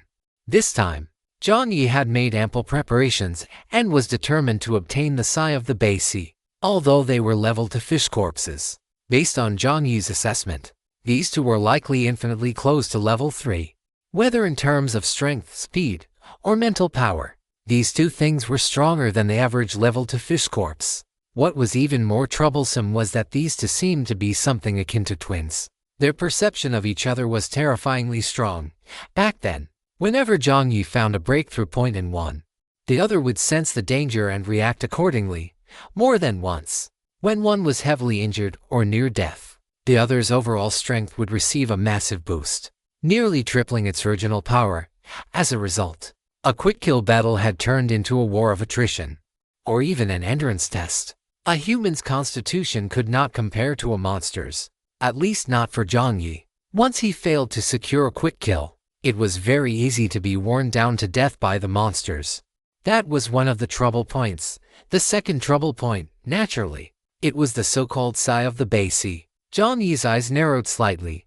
The 2 fish corpses, with their unnervingly human-like gazes that were distinct from other fish corpses, first looked at the basin behind Jiang Yi, which was emitting an enticing aroma. But after just one glance, their focus shifted entirely to Jiang Yi. Compared to the basin behind him, Jiang Yi seemed much more delicious in their dim, fishy eyes. Jiang Yi's entire body was suffused with smoke, and this smoke was naturally his mental power, the human before them. His mental power was very strong. If they ate him, they could break through to even greater power. The two rotting fish corpses exchanged a glance and moved simultaneously. One climbed up the cathedral's arched pillar, its massive fish body slithering past and corroding or shattering quite a bit of the enamel glass, which fell to the ground with a clatter. The other rotting fish corpse sank back into the ground. The swamp below churned, and there was no telling from which angle it would emerge. Jiang Yi flicked his right hand, and a plain-looking pen appeared in his grasp. He casually drew a line on his own hand. You are using the Crazy Workshop Director's pen. For the next 12 hours, your mental attribute will be significantly boosted. At the same time, please beware of voices from the unknown. Jiang Yi glanced at his status window. His mental attribute had surged from 30 points to 44, an increase of approximately 30%. In Jiang Yi's mind, strange voices began to ring out, but a voice louder than these strange ones came from the anvil. Brother, on the right, I see it. Jiang Yi roared in his consciousness and immediately changed his title to I specifically beat elites, simultaneously activating the skill to perform a mental attribute check. Performing mental attribute check. Our mental attribute is slightly higher than the target's. Locking on. Lock on successful. Target's mental attribute has been reduced by 20%. The swamp on the right side of the ground bulged violently, as if it had been struck by some kind of mental impact. At the same time, a massive blue vortex crashed down from above Jiang Yi. While activating the skill I specifically beat elites, Jiang Yi also used the item Gaze of the Ominous Deep Sea. An identical check sound rang out. Performing mental attribute check. Our mental attribute is slightly higher than the target's. Locking on. Lock on successful. However, target's mental attribute has been reduced by 40%. Shit, Jiang Yi cursed inwardly. Of all the times to have luck, it had to be now. It had actually triggered a 40% reduction. The injury levels on both sides were now inconsistent. Launching so many skills at once meant Jiang Yi had no way to spare the focus to land another heavy strike. However, just at that moment, in the corner of Jiang Yi's vision, he saw the Wild King, who was rolling his eyes while blood streamed from his ears and eyes. A thick golden light covered the shoes on the Wild King's feet. The Wild King's figure twitched slightly, and he was launched directly into the air to a height of 5 or 6 meters. That wasn't all. With a ferocious expression, the Wild King pressed his palms directly onto his long blade. Blood sprayed out, and the 3 layers of membrane on the blade transformed into 4, 5, then 6 layers. Sensing the scent of blood mixed with this mental energy, the 6 layers of membrane began to vibrate with excitement. The additional attribute shifted from flame to bloodthirst. The Wild King aimed directly at the fish corpse that had its back turned to him and slashed down. This strike carried the damage, the bloodthirst, and a mental shock. The system broadcast sounded. You have dealt 15% true damage to the level to corroded eye fish corpse. Chapter 150. Players prone to social death should use with caution. 15% true damage. Jiang Yi, of course, could not hear the Wild King's system broadcast. But in Jiang Yi's eyes, the corroded eye fish corpse, whose momentum had been growing rapidly due to its companion's severe injury, was interrupted by the Wild King's strike. Its aura withered rapidly. He estimated that the damage dealt by the Wild King was exactly equivalent to the 40% mental damage he had just luckily triggered. The most troublesome aspect of the twin corroded eye fish corpses, aside from their own formidable strength, was naturally the need to control the injury levels of both. In short, damage control to lock their health. The Wild King's strike could not have been more timely. Well done, Jiang Yi spoke subconsciously. After landing this true damage, the 6 layers of membrane drained about 1/3 of the Wild King's mental energy. Yet, upon hearing Jiang Yi's words, he couldn't help but puff out his chest. The Wild King couldn't resist stroking the membrane attached to his long blade, silently repeating in his heart, "Well done." In the time that followed, the two maintained this rhythm. Jiang Yi handled most of the containment, while the Wild King provided follow-up strikes, combined with agile maneuvering. About 15 minutes later, the 2 level to corroded eye fish corpses were covered in blood. Their auras withered to the extreme. Even so, Jiang Yi and the Wild King did not get too close. The sigh of the bay technique those 2 monsters used was still too tricky. Even the blue vortex air currents they emitted made his skin sting just by grazing him. Right side, within his true vision, Jiang Yi could finally see the trajectory of the vortex. Jiang Yi's focus intensified, and in the end, He felt as if he could vaguely perceive the direction of the next strike through pure instinct. "Got it," the Wild King replied. However, as the Wild King moved, suddenly, those squeaky canvas shoes emitted a sound the sound of leaking air. The Wild King's right foot twisted, and his eyes twitched violently. "You've got to be kidding me, buddy. You're running out of air at a time like this." The Wild King's face had just darkened when, the next second, a blue light shone onto his face. The blue vortex of Sigh of the Bay was aimed directly at the Wild King. A massive, multi-layered, swirling mysterious vortex rotated above, and in the next second, it broke through the constraints of space and time, flying straight toward the Wild King. If that hit him, he reckoned, he wouldn't even have his underwear left. The Wild King's eyes were wide with terror, and he tried desperately to move his legs. But the moment he lifted his foot, his entire body went limp at the final moment. The membrane had drained another chunk of his mental energy. Damn it. The Wild King gritted his teeth and cursed. He could even feel the greedy skin vibrating with excitement, almost to the point of spasming. Compared to the flesh and blood of monsters, compared to fire, frost, or other forms of energy, greedy skin naturally preferred the soul of its master above all else. Greedy skin description. Greed makes one wealthy, but it also leads to depravity. Do not let the greedy skin completely devour your spirit, or you too will become a part of it. Damn it. Does it have to be now? The Wild King's teeth chattered. Everything happened too fast, too quickly. In the blink of an eye, in the corner of the Wild King's vision, the big boss was too far away. And the Wild King knew that even the big boss was wary of this blue dynamic light wave. He truly didn't know what this thing was, but judging by his intuition, if he were grazed by this thing, he would likely die right here today. The blue vortex illuminated the Wild King's face. In the final second, the Wild King's eyes turned a bit red. It was just too damn bright. The Wild King closed his eyes, waiting for the final moment to arrive. Just then, a massive impact force struck him. The Wild King's body was launched away like a cannonball. He opened his eyes instantly, feeling that his arms and ribs had suffered varying degrees of fractures. The Wild King opened his eyes wide. Before him, a figure 3 or 4 meters tall, resembling a small giant, had suddenly appeared. That figure had curly orange hair that seemed impossible to comb, and robes like those of a wizard who had walked out of a medieval western forest. A deep voice resonated. Everything knelt. As this voice rang out, a massive fire dragon surged from the ground. The fiery red collided with the deep blue above, and the overly brilliant colors made the Wild King's pupils sting with pain. Before his vision briefly blurred, the Wild King saw Jiang Yi, pale-faced, in the most inconspicuous corner, holding a strange mirror. The mirror did not reflect Jiang Yi's face, but instead reflected the face of the giant who had appeared out of nowhere. Player Melancholy Little Fry has used Monster Projection card. Elite Monster, Mirror Shadow summoned successfully. Mirror Shadow is generating a projection of legendary craftsman Hyok. Projection successful. Notification after notification appeared, and bright red blood trickled down from Jiang Yi's nostrils. Damn it. The Monster Mirror card summoning a mirror image, and the mirror image projecting Orko. Only he would dare to pull a stunt like this. If it were any other player, they would have been reduced to a vegetable by now. Fiery red and deep blue intertwined above. It was only at this moment that Jiang Yi realized his forehead was drenched in sweat. Inside his head, a cacophony of sounds erupted. Unknown gibberish, roars, and weeping all rang out at once.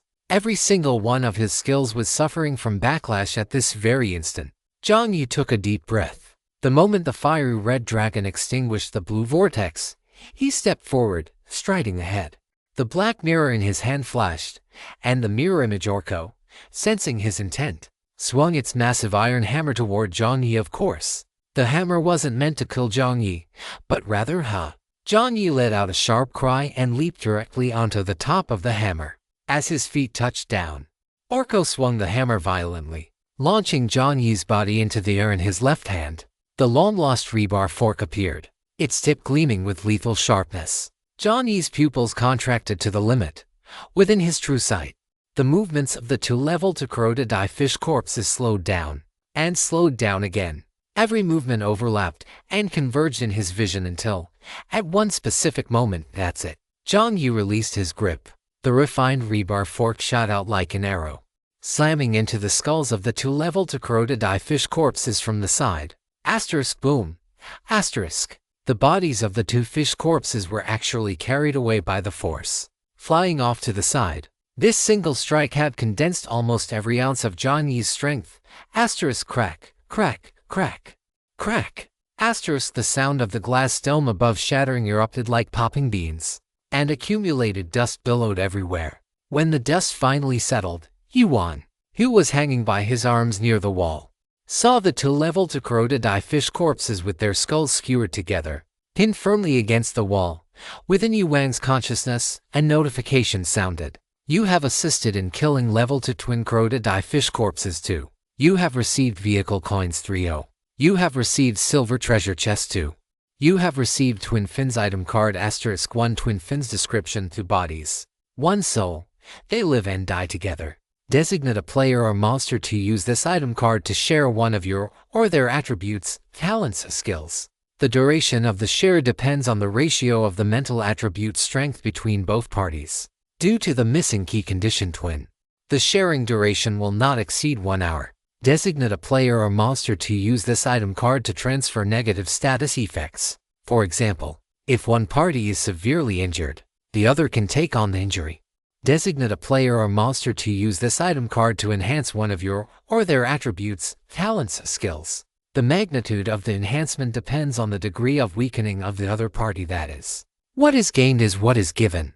Note: during the use of this item card, there is a chance to trigger the shared thoughts effect. Players prone to social embarrassment, please use with caution. A bit impunctual today. Had some things to take care of yesterday, and my stockpile ran out. I will keep working hard. Chapter 151, Your Respected System, at your service. Players prone to social embarrassment, please use with caution. Looking at the final sentence, the corner of Yu Wang's mouth twitched. No, before meeting the big shot, he wasn't the type to be prone to social embarrassment at all. This was just an accident. No, just a lot of accidents. As Yuan thought this, he couldn't help but look at the rewards popping up on the main screen. You have received vehicle coins 3-0. You have received silver treasure chest 2. You have received twin fins item card 1. Following a big shot really pays off. Although he didn't come here entirely for this, it was naturally better to have something to show for it. Thinking this, Yuan tried to stand up. Jiang Yi didn't check the rewards immediately. He walked toward the wall, followed by Orko's mirror image. With a slight shift of his intent, Orko nodded at Jiang Yi and pulled the two skulls and the rebar fork directly off the surface. Note: he pulled the heads off directly. Decapitation. Seeing this, Yuan felt a phantom pain in his own neck and couldn't help but shrink back. Orko pulled the rebar fork, which was skewering the two heads, and handed it to Jiang Yi. Jiang Yi let out an "ah." Was that what he meant? Seeing the two hideous heads presented before him, even without the system notification, Jiang Yi was convinced that these two fish corpses were dead beyond any doubt. Ignoring the eyes of the two fish corpses, Jiang Yi focused his intent on the deep blue crystal floating in the center of the two corpses, right in front of Yuan. Without any intention of negotiating, he directly stored the blue crystal into his space stone. You have obtained Sai of the Bay 1/9. You have obtained the basic reward for the side quest Sai of the Bay. Vehicle coins asterisk 100, golden treasure chest asterisk 1. Vehicle upgrade card equivalent to 10 vehicle upgrade fragments 5. Bursts of white light flashed, and the balance on Jiang Yi's card increased by another 100. While a golden treasure chest appeared at his feet, Jiang Yi's lips curled up in a good mood. Quest complete. Although there were some losses asterisk crack. Asterisk the black mirror in Jiang Yi's palm shattered completely. The mirror image Orko looked at Jiang Yi one last time before its form disintegrated. A flash of heartache crossed Jiang Yi's eyes. The monster mirror card item had been fully utilized and had naturally dissipated. In all fairness, it was an incredibly useful item, fast to deploy, low side effects, and high power. But this was a necessary investment. On one hand, he couldn't just watch Yuan die in front of him. On the other, he had to complete the quest. He wondered if he would have the chance to obtain this item card again in the future. Jiang Yi thought to himself. Although there were some losses, the harvest was quite good, not to mention the Chech coins and the golden treasure chest. The Sai of the Beisi itself is an incredibly powerful weapon. Sai of the Beisi description. The Sai of the Beisi is one of the origins of the Deep Sea Curse and the Tower. There are 9 crystals in total for the Sai of the Beisi, each corresponding to a different power. The one in Jiang Yi's hand corresponds to symbiosis. Jiang Yi attempted to sink his consciousness into it, but in just a split second, he felt as if his already precarious mental state had fallen into a sponge. Being rapidly absorbed, he hurriedly withdrew his consciousness. No wonder this thing required to level to crocodile fish corpses to control it simultaneously. If it were his current self, he estimated that in less than 20 seconds, he would have been sucked dry into an idiot. He would examine it thoroughly after he recovered. Jiang Yi's gaze swept to other parts of the main screen. Killing these 2 twin-level to crocodile fish corpses dropped 40 chech coins and 2 silver treasure chests, which was quite a decent haul. Although, Jiang Yi seemed to notice that on Yu Wang's side, it wasn't just chech coins and silver treasure chests that dropped, but also an item card. For some reason, Jiang Yi always felt that his own item card drop rate wasn't very high. Most of his item cards were obtained from others or through additional channels. The ones that dropped naturally could be counted on one hand. Jiang Yi sighed in his heart. Forget it, one shouldn't be greedy. After organizing everything, Jiang Yi still didn't forget to cut off the gill meat from the 2-level to crocodile fish corpses. After placing the gill meat into his inventory, Jiang Yi walked toward Yu Wang, who was by the wall. The latter's exposed forearm had swollen to the size of a pig's trotter. Although Ake's strike had pulled Yu Wang out of danger, it had also caused him no small amount of injury. Seeing the big shot walk over, Yu Wang spoke up, "Is it resolved?" Jiang Yi gave a hum. Neither of them mentioned the blue crystal from just a moment ago. Yu Wang was reckless, not brainless. Given that the big shot was the main force and the items were also provided by the big shot, he naturally wouldn't say anything. Phew. Yu Wang let out a long breath, looked up at the sky, and muttered, "I really thought I was going to die there just now." Jiang Yi smiled silently. In the past, he had experienced this many times. Now, he had gradually become numb to it. "Can you walk?" Jiang Yi asked. Yu Wang scratched his head, looked at his legs which had turned into jelly, and honestly shook his head. "Sorry, big shot, I can't walk." Jiang Yi nodded, thought for a few seconds, and turned around. "Big shot, get on, I'll carry you." Jiang Yi was concise and to the point. No need." Yu Wang was about to say it wasn't necessary, but Jiang Yi's next words made him shut his mouth. "These 2-level to crocodile fish corpses are dead. There is no lord here anymore, and other fish corpses will be drawn over. In our current state, we won't be able to handle another level to crocodile fish corpse." Hearing this, no matter how awkward Yu Wang felt, he could only climb onto his back. In fact, Yu Wang was overthinking it. Given the difference in their strength and physique, the big shot, who looked shorter and leaner than him, carried him as if he were a little chick. The big shot's posture was rock steady, and he felt no burden at all. To be honest, if it weren't for considering Yu Wang's pride a little after all, this guy seemed to be the type who valued face over his life. Jiang Yi had wanted to just grab him by the collar and drag him out. Carrying him was already a very humane approach. Under the moonlight, with the moonlight shrouded in the dim, yellow acid rain, Jiang Yi, wearing a blood-stained combat suit, walked out of the church with a calm expression, carrying the awkward-looking Yu Wang on his back. On the stone steps of the church, the 2 twin crocodile fish corpses were neatly placed together, their heads resting against each other, just as they were when they were first born. Dear players, it is now 10 o'clock at night, and the weather is rainy. The large-scale dungeon, Tower of Vigilance, has come to a perfect end for the first day. Your honorable system, at your service. Chapter 152, The Selfless Sharing Brother. The first day of the dungeon, Tower of Vigilance, had ended. All players' main screens flickered, displaying the system's latest broadcast. Seeing the word ended, many players subconsciously let out a sigh of relief. Yet the next second, their expressions turned bitter again. It was only the first day. In the public channel, player Marco Polo's Pineapple. "Damn it, if I had known, I wouldn't have signed up for the dungeon. Motrf****. If I had known the situation in the dungeon was like this, I would rather have had my supplies deducted than come in. Player Hatsune Miku's missing lemon. Player Marco Polo's pineapple. Have you all found the tunnels? Player Hatsune Miku's missing lemon. No, I'm hiding in the house. Too afraid to go out. Player Hatsune Miku's missing lemon. The streets are full of monsters. Who dares to go out? Player Marco Polo's pineapple. Smoking side. Player Marco Polo's pineapple. But when the time comes and we haven't completed the main quest, supplies will be deducted again. I don't have many supplies to begin with. If they keep deducting them like this, I'll probably starve to death in the dungeon. I even suspect this is a trick by the game.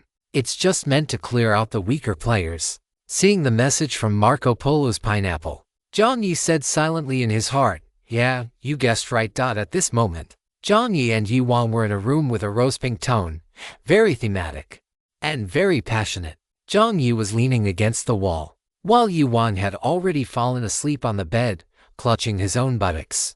Don't misunderstand. This was absolutely not some kind of bromance. Jiang Yi had simply randomly chosen a room on the second floor.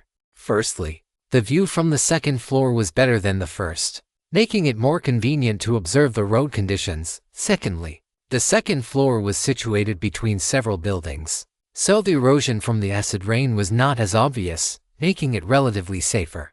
However, Jiang Yi truly did not expect that this would be a homestay hidden among the common folk, one that clearly lacked all sorts of business licenses and would easily fail any official inspection. As he pushed open the door, Jiang Yi felt the very air go quiet for a split second. The Wild King on his back even subconsciously tensed up. Stop clenching. The two cold words made the Wild King shiver even more. Jiang Yi rolled his eyes in his heart, set the Wild King down, and asked if there was anything to treat his wounds.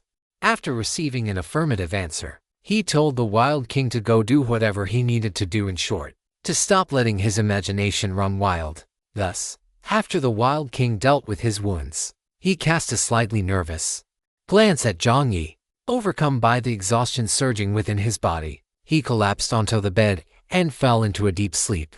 Even as he drifted off, he kept his hands tightly clutched over his backside. Jiang Yi, within his consciousness, the voice of Brother Anvil rang out. It seems he is truly terrified of being poked. Jiang Yi, I think your hair is itching for a trim again. Jiang Yi leaned against the wall and sighed. There were dark circles under his eyes, to be honest. His mental exhaustion was definitely greater than the Wild King's, and fortunately, his current state was absolutely not suitable for just falling asleep. It was too dangerous. Consequently, Jiang Yi could only force himself to scroll through the group chat to maintain his focus. Player Lemon without Miku Hatsune. If only there were players selling relevant clues. Woo.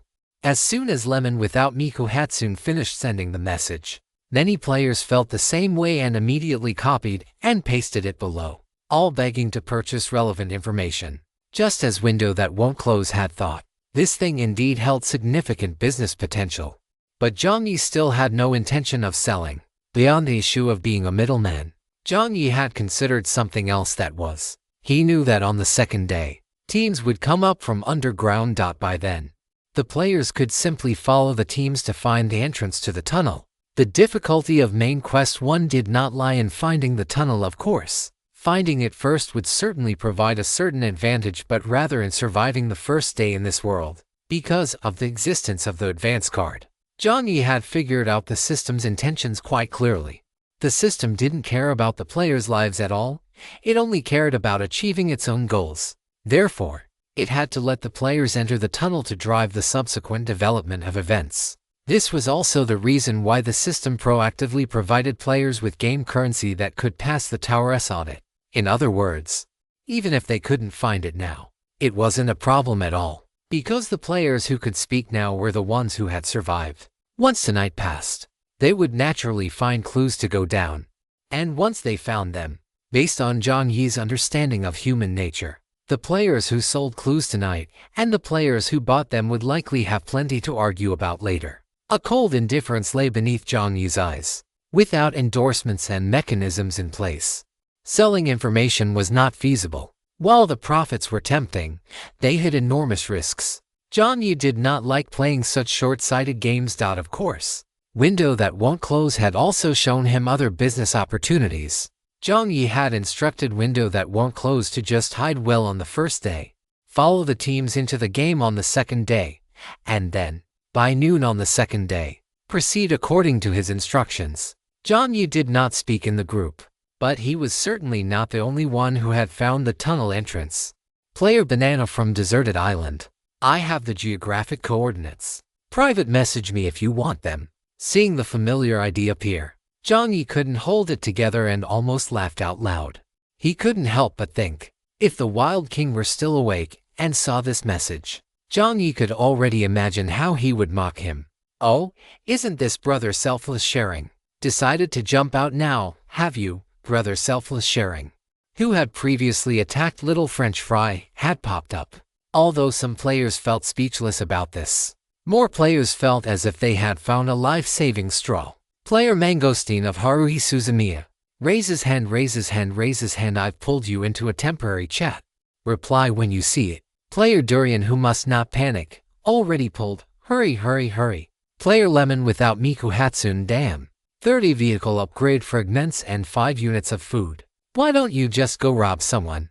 Player Lemon without Miku Hatsune. Message retracted. Chapter 153. Brother, you've been set up. 30 vehicle upgrade fragments, 5 units of food. This. Jiang Yi couldn't help but click his tongue. This banana from Deserted Island really dared to ask for anything. The players in the public channel were also shocked by Banana from Deserted Island's exorbitant demands. Player Snickers Orange. 30 vehicle upgrade fragments and 5 units of food. Is this reasonable? Player Snickers Orange. Isn't this just robbery? Player Banana from Deserted Island. Did I force you to buy it? Picking nose, picking nose, picking nose. Player Banana from Deserted Island. Besides, if you can't afford this price, why are you even talking? You aren't my potential customer at all, are you? Player Banana from Deserted Island. Why are you getting so triggered? Picking nose, picking nose, picking nose. Player Snickers Orange. You. Snickers Orange felt a breath stuck in her chest, unable to go up or down. Who said she couldn't afford it? Besides, was that the point? The point wasn't that you were making an exorbitant demand. You said Little French Fry was unwilling to share information. But aren't you exactly the same? If it were before, she naturally wouldn't have spoken up. But today she had noticed that this guy was always mocking Little French Fry's mother in the group. And Little French Fry's mother didn't even bother to acknowledge him. This was only possible because it was an anonymous group chat. In the game, this person probably wouldn't even dare to let out a peep, terrified that Little Fry's mom would track their location and hunt them down. Full of mockery. Yet when it came to their own situation, they applied a completely different set of standards. She truly hated that she didn't have the god-tier attack power of the Wild King. Otherwise she would have definitely destroyed this guy. Yu Cheng gritted her teeth while secretly moving her legs, which had gone numb from squatting. At this moment, she was inside a 3-story building. A second-tier fish corpse already lay dead on the first floor. Naturally, it was killed by Yu Cheng herself, following the expert's advice. She had smeared the fish's blood across the floor, which served as a certain level of deterrent. Yu Cheng hadn't entered any new information for a while, and her message had already been pushed up. It had to be said that there were still many players anxious about failing their tasks. Although most players felt that Deserted Island Banana's asking price was unreasonable, they had no choice but to grit their teeth and accept it. The main quest had to be completed, after all, and entering the tunnel early was safer than staying in the outside world. Player Chen Huangdao Pineapple. Already sent you a private message. Player Kushiliu Shang Wax Apple. NESSAGD. Player Asamoto Apple. Can it really not be any cheaper? Or, are there any other players selling coordinates for the tunnel entrance? Player Deserted Island Banana, Asamoto Apple. Don't disrupt the market price. Haha, picking nose, picking nose, picking nose. Jiang Yi didn't continue reading the remaining messages. His plan would have to wait until the next day. Jiang Yi exited the public channel and began his routine, opening the hoarded treasure chests. Jiang Yi's eyelids began to droop. To help himself focus, he simply took a snack out of his storage space. He had originally intended to grab a lollipop he could hold in his mouth, but to his surprise, what he pulled out was a cheese stick. Jiang Yi, holding the cheese stick in his mouth, he had to admit that the thing was truly sweet. Jiang Yi felt a bit more alert and directly opened to silver treasure chests. The monsters inside the chests hadn't even poked their heads out before they were instantly killed by Jiang Yi with his short blade. You have obtained vehicle coins *5. Combat leather boots both for the left foot *1, leather belt *1, high performance sunglasses *1, razor *1. The first chest had yielded nothing but clothing and accessories, better than nothing, he supposed. The razor was probably the only useful item, but Jiang Yi had already gotten used to using his dagger to shave. Jiang Yi cursed his bad luck under his breath and looked at the second chest. You have obtained vehicle coins *1. Jiang Yi was so angry he laughed. Such a huge chest containing 2 snakes. And you only put 1 vehicle coin inside. Why don't you just drop dead? Jiang Yi ground his back teeth. He didn't continue opening the silver chests. Instead, he turned and walked to the corridor, where he slapped down the 2 rewarded gold treasure chests. He refused to believe this. Jiang Yi was fully awake now. He took a bottle of white rum from his storage space. White rum special edition description. Drinking this grants a random attribute *1 when consumed with cola and a lemon slice. It provides an additional 20% reduction in fatigue. This was a special alcoholic beverage Jiang Yi had taken from a convenience store. Jiang Yi mixed the white rum with cola and a lemon slice, then drank half a cup. The taste was quite crisp and sweet. Jiang Yi already had a high tolerance for alcohol, so drinking it wouldn't have much of an adverse effect. You have obtained strength *1. Your fatigue has been reduced by 20%. Jiang Yi's eyes became even clearer. He stretched his limbs and directly opened the first gold treasure chest. Golden light bloomed in the corridor. A small, snow-white leopard with a snake's tail appeared in his line of sight. It was tricky, but for the current Jiang Yi, it wasn't too much of a problem. About 7 minutes later, the battle ended. Jiang Yi panted slightly as he retracted his blood-stained short blade. The snow-white leopard on the ground had already lost its breath. Jiang Yi crouched down. You have obtained snow leopard fur with excellent thermal insulation *1. You have obtained snow leopard meat chunks that can enhance physical fitness *2. Jiang Yi put away the supplies and walked toward the treasure chest. The light from the chest faded. You have obtained vehicle coins *20. Looking at the meager notification on the main screen, Jiang Yi's face was nearly as black as charcoal. Is this really the kind of loot a gold treasure chest should provide? In his consciousness, the anvil was already trembling in fear, terrified that Jiang Yi would vent his anger by slamming an iron fork into his head. In the corridor, Jiang Yi didn't say a word. After a few seconds, he suddenly let out a laugh. Anvil, shivering anvil, brother, are you okay? Jiang Yi didn't answer, just kept smiling. He took another cheese stick from his storage space, finished it, and then slapped the other gold treasure chest open. Before the light of the chest had even finished blooming, the steel fork in Jiang Yi's hand flew out with a whistle. If it really were a monster, this strike would have been enough to shatter its skull into pieces. However, with a ding sound, the steel fork pierced directly into the wall, remaining firmly embedded there. The light of the gold treasure chest dissipated. This was actually a monster-free chest. Jiang Yi's expression remained unchanged. With a calm demeanor that betrayed neither joy nor anger, he checked the loot from this chest. Chapter 154 Daylight is Coming. As the light faded, Jiang Yi looked down with dark, heavy eyes. The anvil couldn't help but hold its breath. You have obtained vehicle coins *10. You have obtained takoyaki healthy low-fat olive oil version *5, black tea bags *2, grilled lamb skewers *4. Iced black tea tropical rainforest flavor *2. You have obtained primary special service area location card *1. You have obtained witch's glove *1 left grade ***. You do not have the permission to view this description. The glove of the wilderness witch *. You do not have the permission to view this. Wearing this glove, your precision for any operation will increase by 30%, including but not limited to cooking, alchemy, potion making, and the use of weapons such as wands, firearms, knives. Wearing this glove, you will gain enhanced sensory abilities. Sensory ability is a branch of the spirit attribute. The specific magnitude of the boost depends on your current mental state. Wearing this glove, you will be able to cast the skills Fire, Teleport, and Prophecy. After using any of these skills, the cooldown time is 5 days. In certain specific situations, this glove will exert unexpected effects. When wearing this glove, you will occasionally trigger the lost trait, and you might get lost. It is recommended that you carry a compass or a directional needle. Of course, to put it more modernly, it is recommended that you spend 500 vehicle coins to permanently unlock the system GPS function. Note, this glove possesses an automatic cleaning attribute. The wilderness witch loves a clean soul and body. Do not make her feel displeased. Lines of information jumped out on the main screen. At a glance, Jiang Yi only saw how much? 500 vehicle coins. Why don't you just go rob someone? Jiang Yi stared at the reminder in one of the columns for the wilderness witch's glove. Unlocking the GPS function actually costs a full 500 vehicle coins. The key point is, based on his experience, this GPS function isn't even a god's eye view. He still has to do the work of unlocking the map himself. And this thing wants to charge him 500 vehicle coins for it. How thick-skinned can it be? He didn't believe that this so-called lost trait could be that ridiculous. Could he really forget the path he had walked himself? After cursing the system for being insane in his heart, Jiang Yi's expression softened slightly.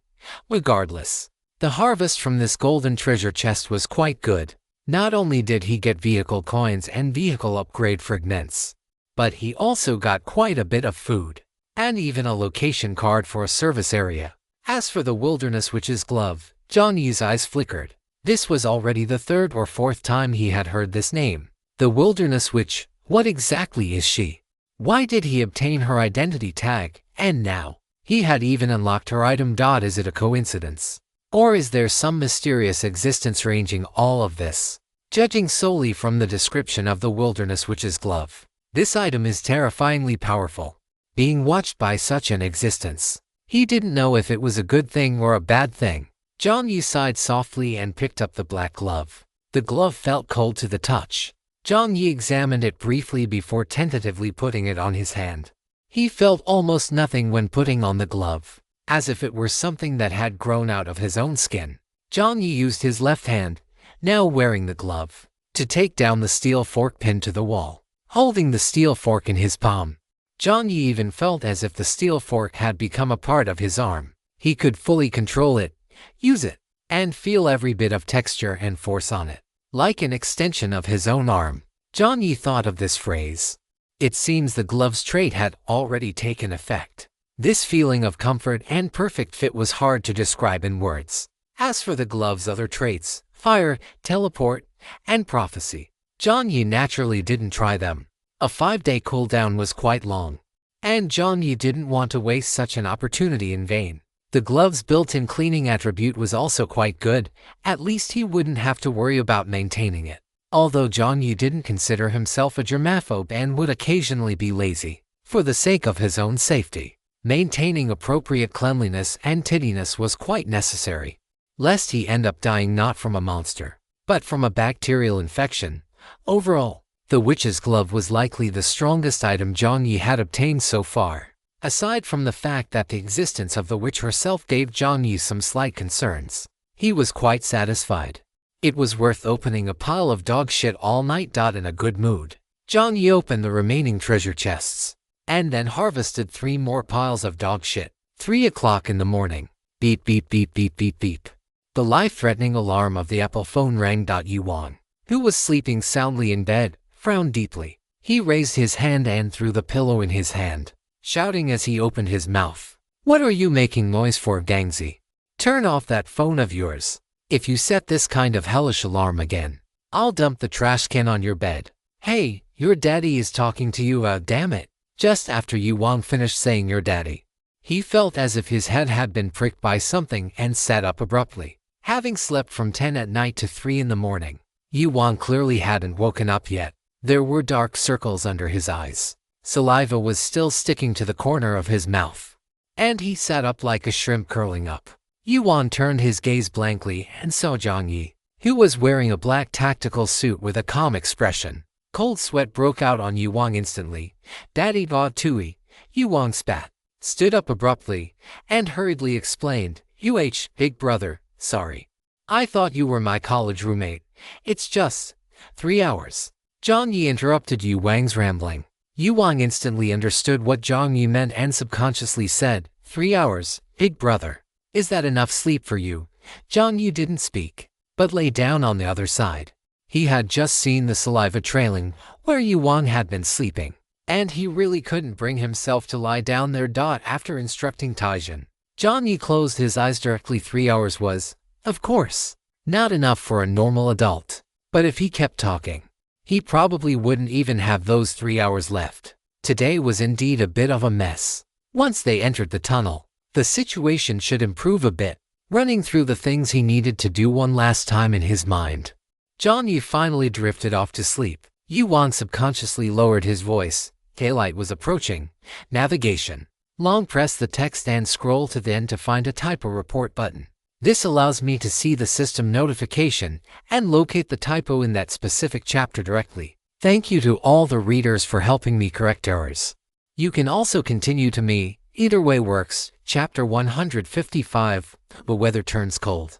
The next day, Jiang Yi was woken up by a tiny, mosquito-like murmuring sound by his ear. The rustling noise sounded like a damn spirit summoning ritual. Jiang Yi snapped his eyes open. His dark, hollow eyes stared blankly upward. Yuan, who had been trying to wake Jiang Yi, froze in his tracks, and the hot steamed bun in his hand was so startled that it dropped onto the bed, or, to be precise, onto Jiang Yi's combat suit. Jiang Yi, seeing this, Yuan hurriedly picked up the bun and offered a brief explanation. The 3 hours are up. Jiang Yi sat up, propping his forehead with his hand, and let out a low, muffled grunt. He actually fell asleep. He had thought he wouldn't be able to sleep in this kind of environment, but perhaps due to extreme exhaustion, he had actually entered a state of deep sleep. Jiang Yi glanced at the main screen. Current fatigue, current health, 72. You need relaxation, rest, and sleep. Jiang Yi stood up from the bed and calmly took the bun from Yuan's hand. Yuan let out an Jiang Yi looked over, and Yuan instantly fell silent. Jiang Yi ate the entire bun, only then feeling his body become slightly more comfortable. Yuan scratched his head. He had originally intended to take out a clean bun. This whole situation was quite embarrassing. At 5 minutes past 6 in the morning, the system's broadcast sounded right on time. Good morning. Players participating in the dungeon. Even while in a dungeon, you must maintain a healthy routine. As the familiar voice rang out, Jiang Yi's movements did not falter. Today is the second day of the dungeon. We are now conducting the ranking settlement for the first day based on map exploration, material abundance, task unlocking and completion, and monster unlocking and hunting. The player rankings are as follows. Note: player rankings will be displayed with real IDs. Top 1 player Melancholy Little Fries, map exploration B rank, material abundance S rank, task unlocking and completion A rank, monster unlocking and hunting A rank, overall rating A Kong. Top 2 player Thunder Z, map exploration D rank, material abundance D rank, task unlocking and completion B rank, monster unlocking and hunting S rank, overall rating B. Top 3 player Ampen Desu, map exploration B rank, material abundance A rank, task unlocking and completion A rank, monster unlocking and hunting C rank, overall rating B.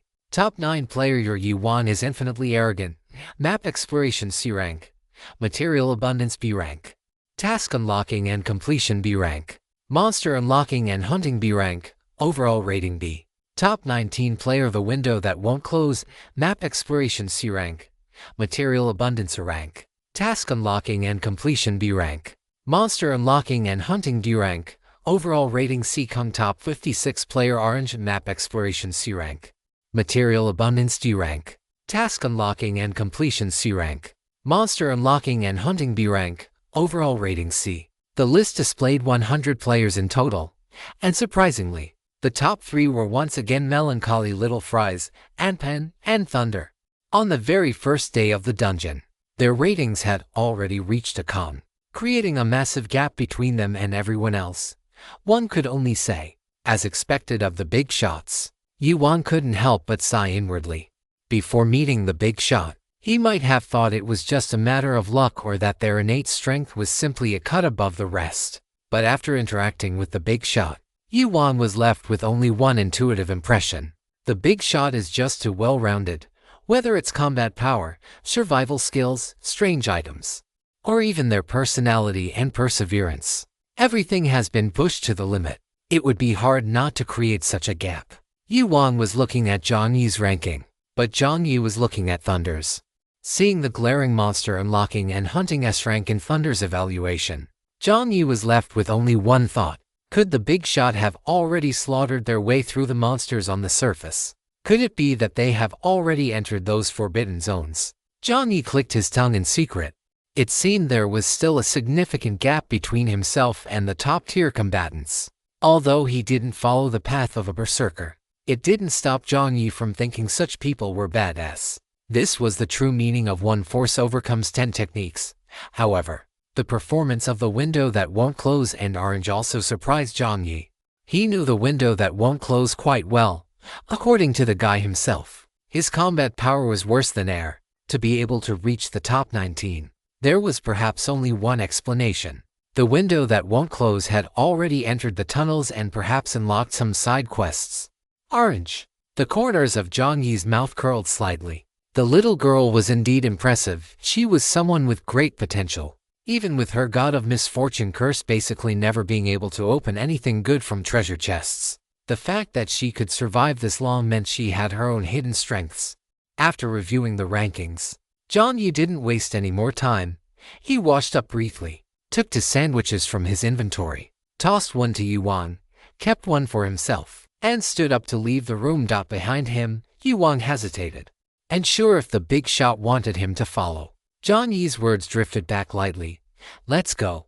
Okay. Yuan forcibly suppressed the urge to jump for joy and followed directly behind Jiang Yi as they left. Hiking, 6th Avenue. Light rain. Big shot, where are we going? Yuan asked excitedly. Following the big shot around always gave me the feeling of running dungeons with my roommates back in the day. People are just like that. After fighting alone for so long, you start to deeply miss the days when you fought alongside others. Underground. Got it. Oh, wait. Are we just going straight down like this? Hearing this, Jiang Yi pondered for 2 seconds. Indeed, they couldn't just go down like that. Thinking of this, Jiang Yi glanced at his map. On the map, which was invisible to Yuan, there were dense clusters of markers. These were all the monster distribution points Jiang Yi had recorded previously. Like a judge checking a roll call, Jiang Yi randomly pointed at one of them and muttered, "Let's go with this one." I remember Reese saying this blue octopus seemed to be causing quite a bit of trouble. Reese, a friend you know. Boss, Yuan asked curiously. A player in the game. To be friends with a big shot. They must be quite powerful, right? You could say that. Jiang Yi replied ambiguously. Although this friend probably didn't know him yet, but he didn't mind. They would know each other soon enough, just like that day. Underground level 1. Reese, who was enjoying a drink on the small balcony on the 2nd floor, suddenly felt a chill run down his spine. The woman beside him reached out to stroke his long red hair, the blue necklace around her neck refracting the light. What's wrong? Reese shook his head.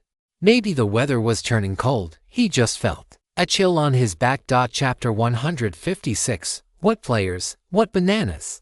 Draining the red wine in his hand, Reese looked down. Below, Hebao, Kulu, and Kulong were squatting on the ground, seemingly discussing something. Reese thought to himself, what could these 3 idiots possibly be debating? Have they actually made some progress? Condescendingly lowering his posture slightly, Reese calmed his mind, making a rare and reluctant effort to listen to the voices of these 3 idiots. And then he heard Hebao. Bro, how have your bowel movements been lately?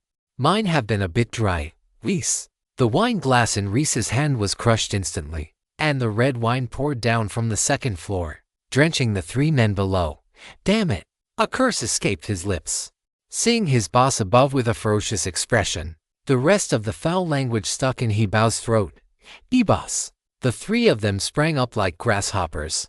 Kulong and Kuhu looked at Hebao with eyes that seemed to say, "You're dead." Hebao's expression was more painful than a cry. Boss.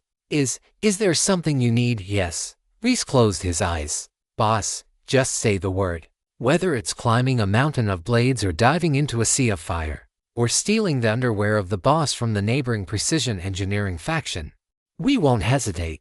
Veins bulged on Reese's forehead. Why the hell would I want someone else's underwear? Not wanting to deal with these 3 idiots anymore, Reese said coldly, "Get lost." My requirement is that, at least for today, you do not appear within my line of sight. Informants say quite a few new residents have arrived today. Stop slacking off down there and do what you're supposed to do. Hearing this, the three bowed and hurriedly said, yes, we're leaving now. With that, the three of them turned and ran away, watching their retreating backs. Reese sighed for the umpteenth time today. Ever since he took these three guys in, Reese felt more and more that the organization's future was bleak. Even if they were just a little bit smarter, he just wanted a subordinate who could understand human speech, had slightly higher execution, and whose combat power could put him at ease. Was that really so hard? Reese sighed deeply and walked back into the room on the second floor. He Bao, Kulong, and Kuhu ran away from their territory. But they didn't go too far. After checking that their boss should no longer be able to see them, the three of them started squatting and slacking off again anyway, patrolling the territory. It wasn't something that needed to be rushed. Newcomers always popped up in waves, only to stumble and fall in the underground. They only needed to show up after the newcomers had finished stumbling. This was the rule of the underground, and the three brothers knew it by heart. In short, slack off first. After the three of them squatted down again, He Bao resumed the previous topic, muttering, I always feel like it's the problem with this nutrient solution. Every time I drink this stuff, my stomach feels uncomfortable. Normal food seems to be fine. Hearing this, Kulong squinted at He Bao. It can't be that the nutrient solution is the problem. Everyone from the first to the third level drinks this. That's true. He Bao scratched his head. After the three of them exchanged a few idle words, He Bao stood up, stretched his legs a bit, and said casually, by the way, I've been having dreams lately, and they feel so real. I dreamed that we had a new boss. As soon as he finished speaking, Kulong curled his lip. I think you're really looking to die. The boss hates disloyal people the most. That's not what I meant. That new boss seemed to be working under our boss. Anyway, in the dream, we were all following the new boss on missions, patrolling the territory, killing fish corpses, trading with tower merchants. And the new boss even cooked for us. They were so beautiful. Are you sure it's a boss and not a wife? I'm sure. He Bao straightened his expression and said very seriously, the dream was so real. Kulong and Kuhu didn't speak. Really? I'm not lying to you. The two still didn't speak. Kulong and Kuhu exchanged glances, both seeing a slight surprise in the other's eyes. Although He Bao was always an idiot, they actually believed he wasn't lying about this, because they had also dreamed of similar scenes. The two brothers looked at each other, but neither wanted to admit that they had dreamed of the same thing as this idiot. Perhaps they had just stayed in the tunnels for too long, and their minds were starting to have some problems. They remembered that the only doctor in the organization seemed to have explained to them that in a dim and pitch-black environment, people are prone to psychological issues. When these psychological issues are reflected in dreams, it might create this kind of illusion where one cannot distinguish between reality and fantasy. This, it seems, is called mass hysteria. The three of them slacked off for a while longer. Once the time was about right, they finally gathered their gear and began their daily patrol of the territory. Patrolling the territory held a special significance within the tunnels. The primary purpose of patrolling, aside from checking if anyone was causing trouble within the Drifter faction's sphere of influence, was to look for newcomers with potential. Most of the residents of Sea City had been relocated into the tower, but there were still a small number of residents and newcomers from the outer city who were still waiting for transfer. These were all fresh blood being fed into the tower. Under normal circumstances, there wouldn't be much change. Once newcomers arrived, there would naturally be people to teach them the ropes.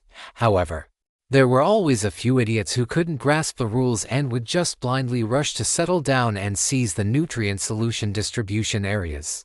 For example, that one-armed Venus from before. Inside the first level of the tunnels, the underground structure, lined with pipes, could not be called spacious. But it wasn't particularly claustrophobic either. The underground passages extended in all directions, and the air from deep underground carried the fishy stench of mud. Lights were connected along the pipes, barely illuminating the area within sight.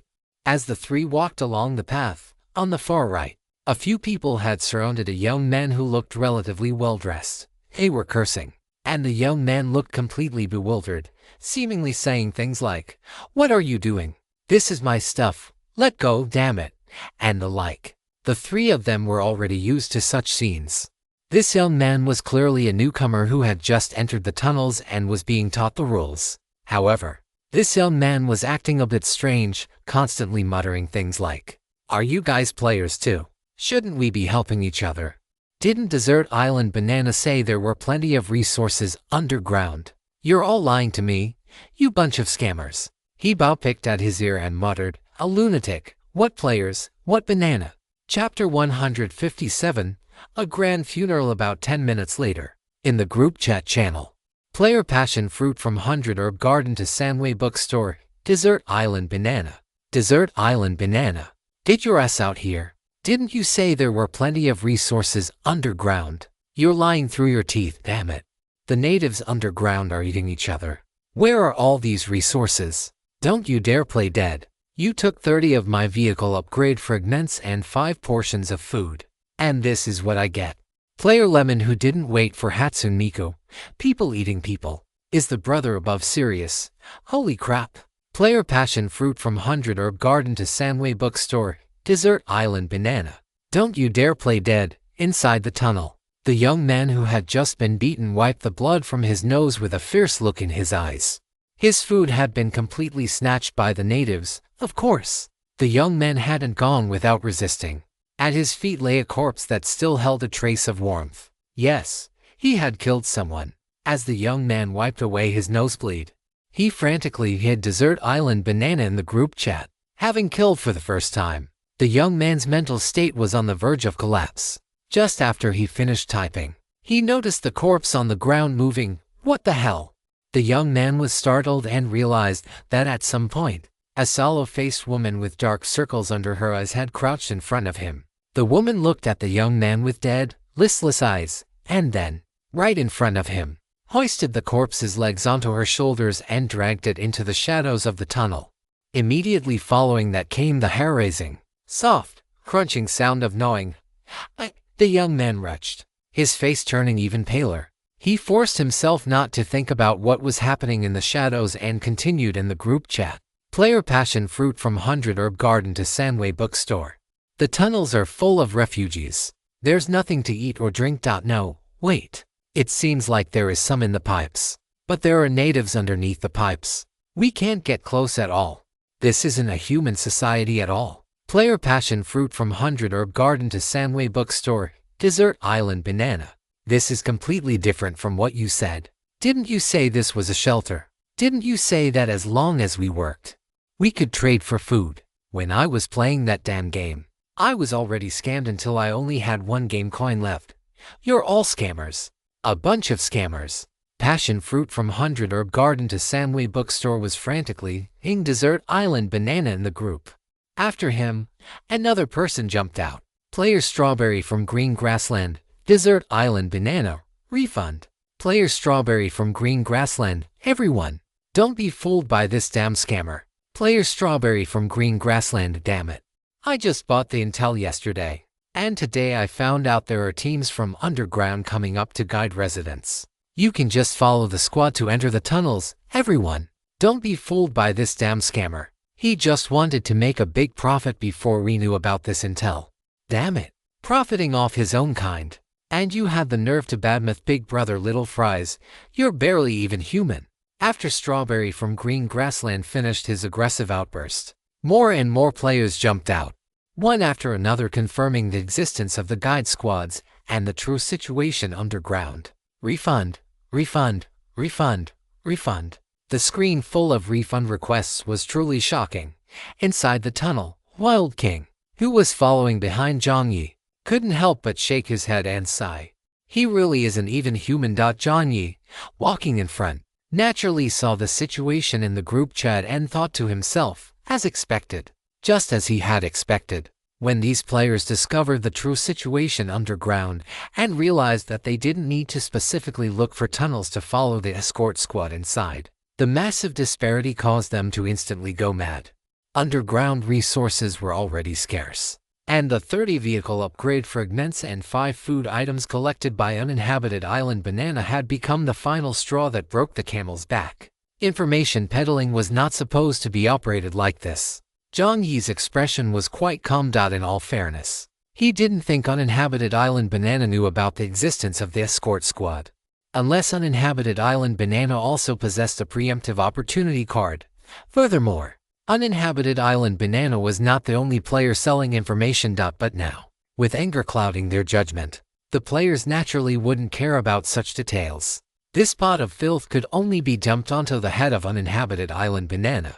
The nail that sticks out gets hammered down. The group chat had been completely ignited. A rough count showed that nearly 80 or 90 players had jumped out, demanding a refund from uninhabited island banana. Charging 30 vehicle upgrade fragments and 5 food items per player was undoubtedly a massive fortune. Jiang Yi silently lit a candle for uninhabited island banana in his heart. This guy could only pray that the angry players didn't have any special items, and that this anonymous status could still protect him from being found. However, facts proved that there is strength in numbers. This was true. About 2 minutes later, a message suddenly popped up in the group chat. Uninhabited island banana's dungeon anonymity has been lifted. Player ID has been restored to Splendid Moon. Validity period 30 minutes. Uninhabited island banana's dungeon anonymity has been lifted. Player ID has been restored to Splendid Moon. Validity period 30 minutes. Uninhabited island banana's dungeon anonymity has been lifted. Player ID has been restored to Splendid Moon. Validity period 30 minutes. Seeing this message, even Jiang Yi was stunned for a second. It's over. His cover is blown. Now he's going from Splendid Moon to a splendid funeral. Single quotes. Behind him, Wild King gloated. Third level of the tunnel. At this moment, window that won't close.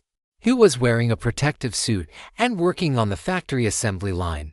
Saw the message pop up in the group and was so scared he almost fell onto the ground. Cold sweat broke out all over him. Fortunately, he had listened to the big shot and didn't think about selling information.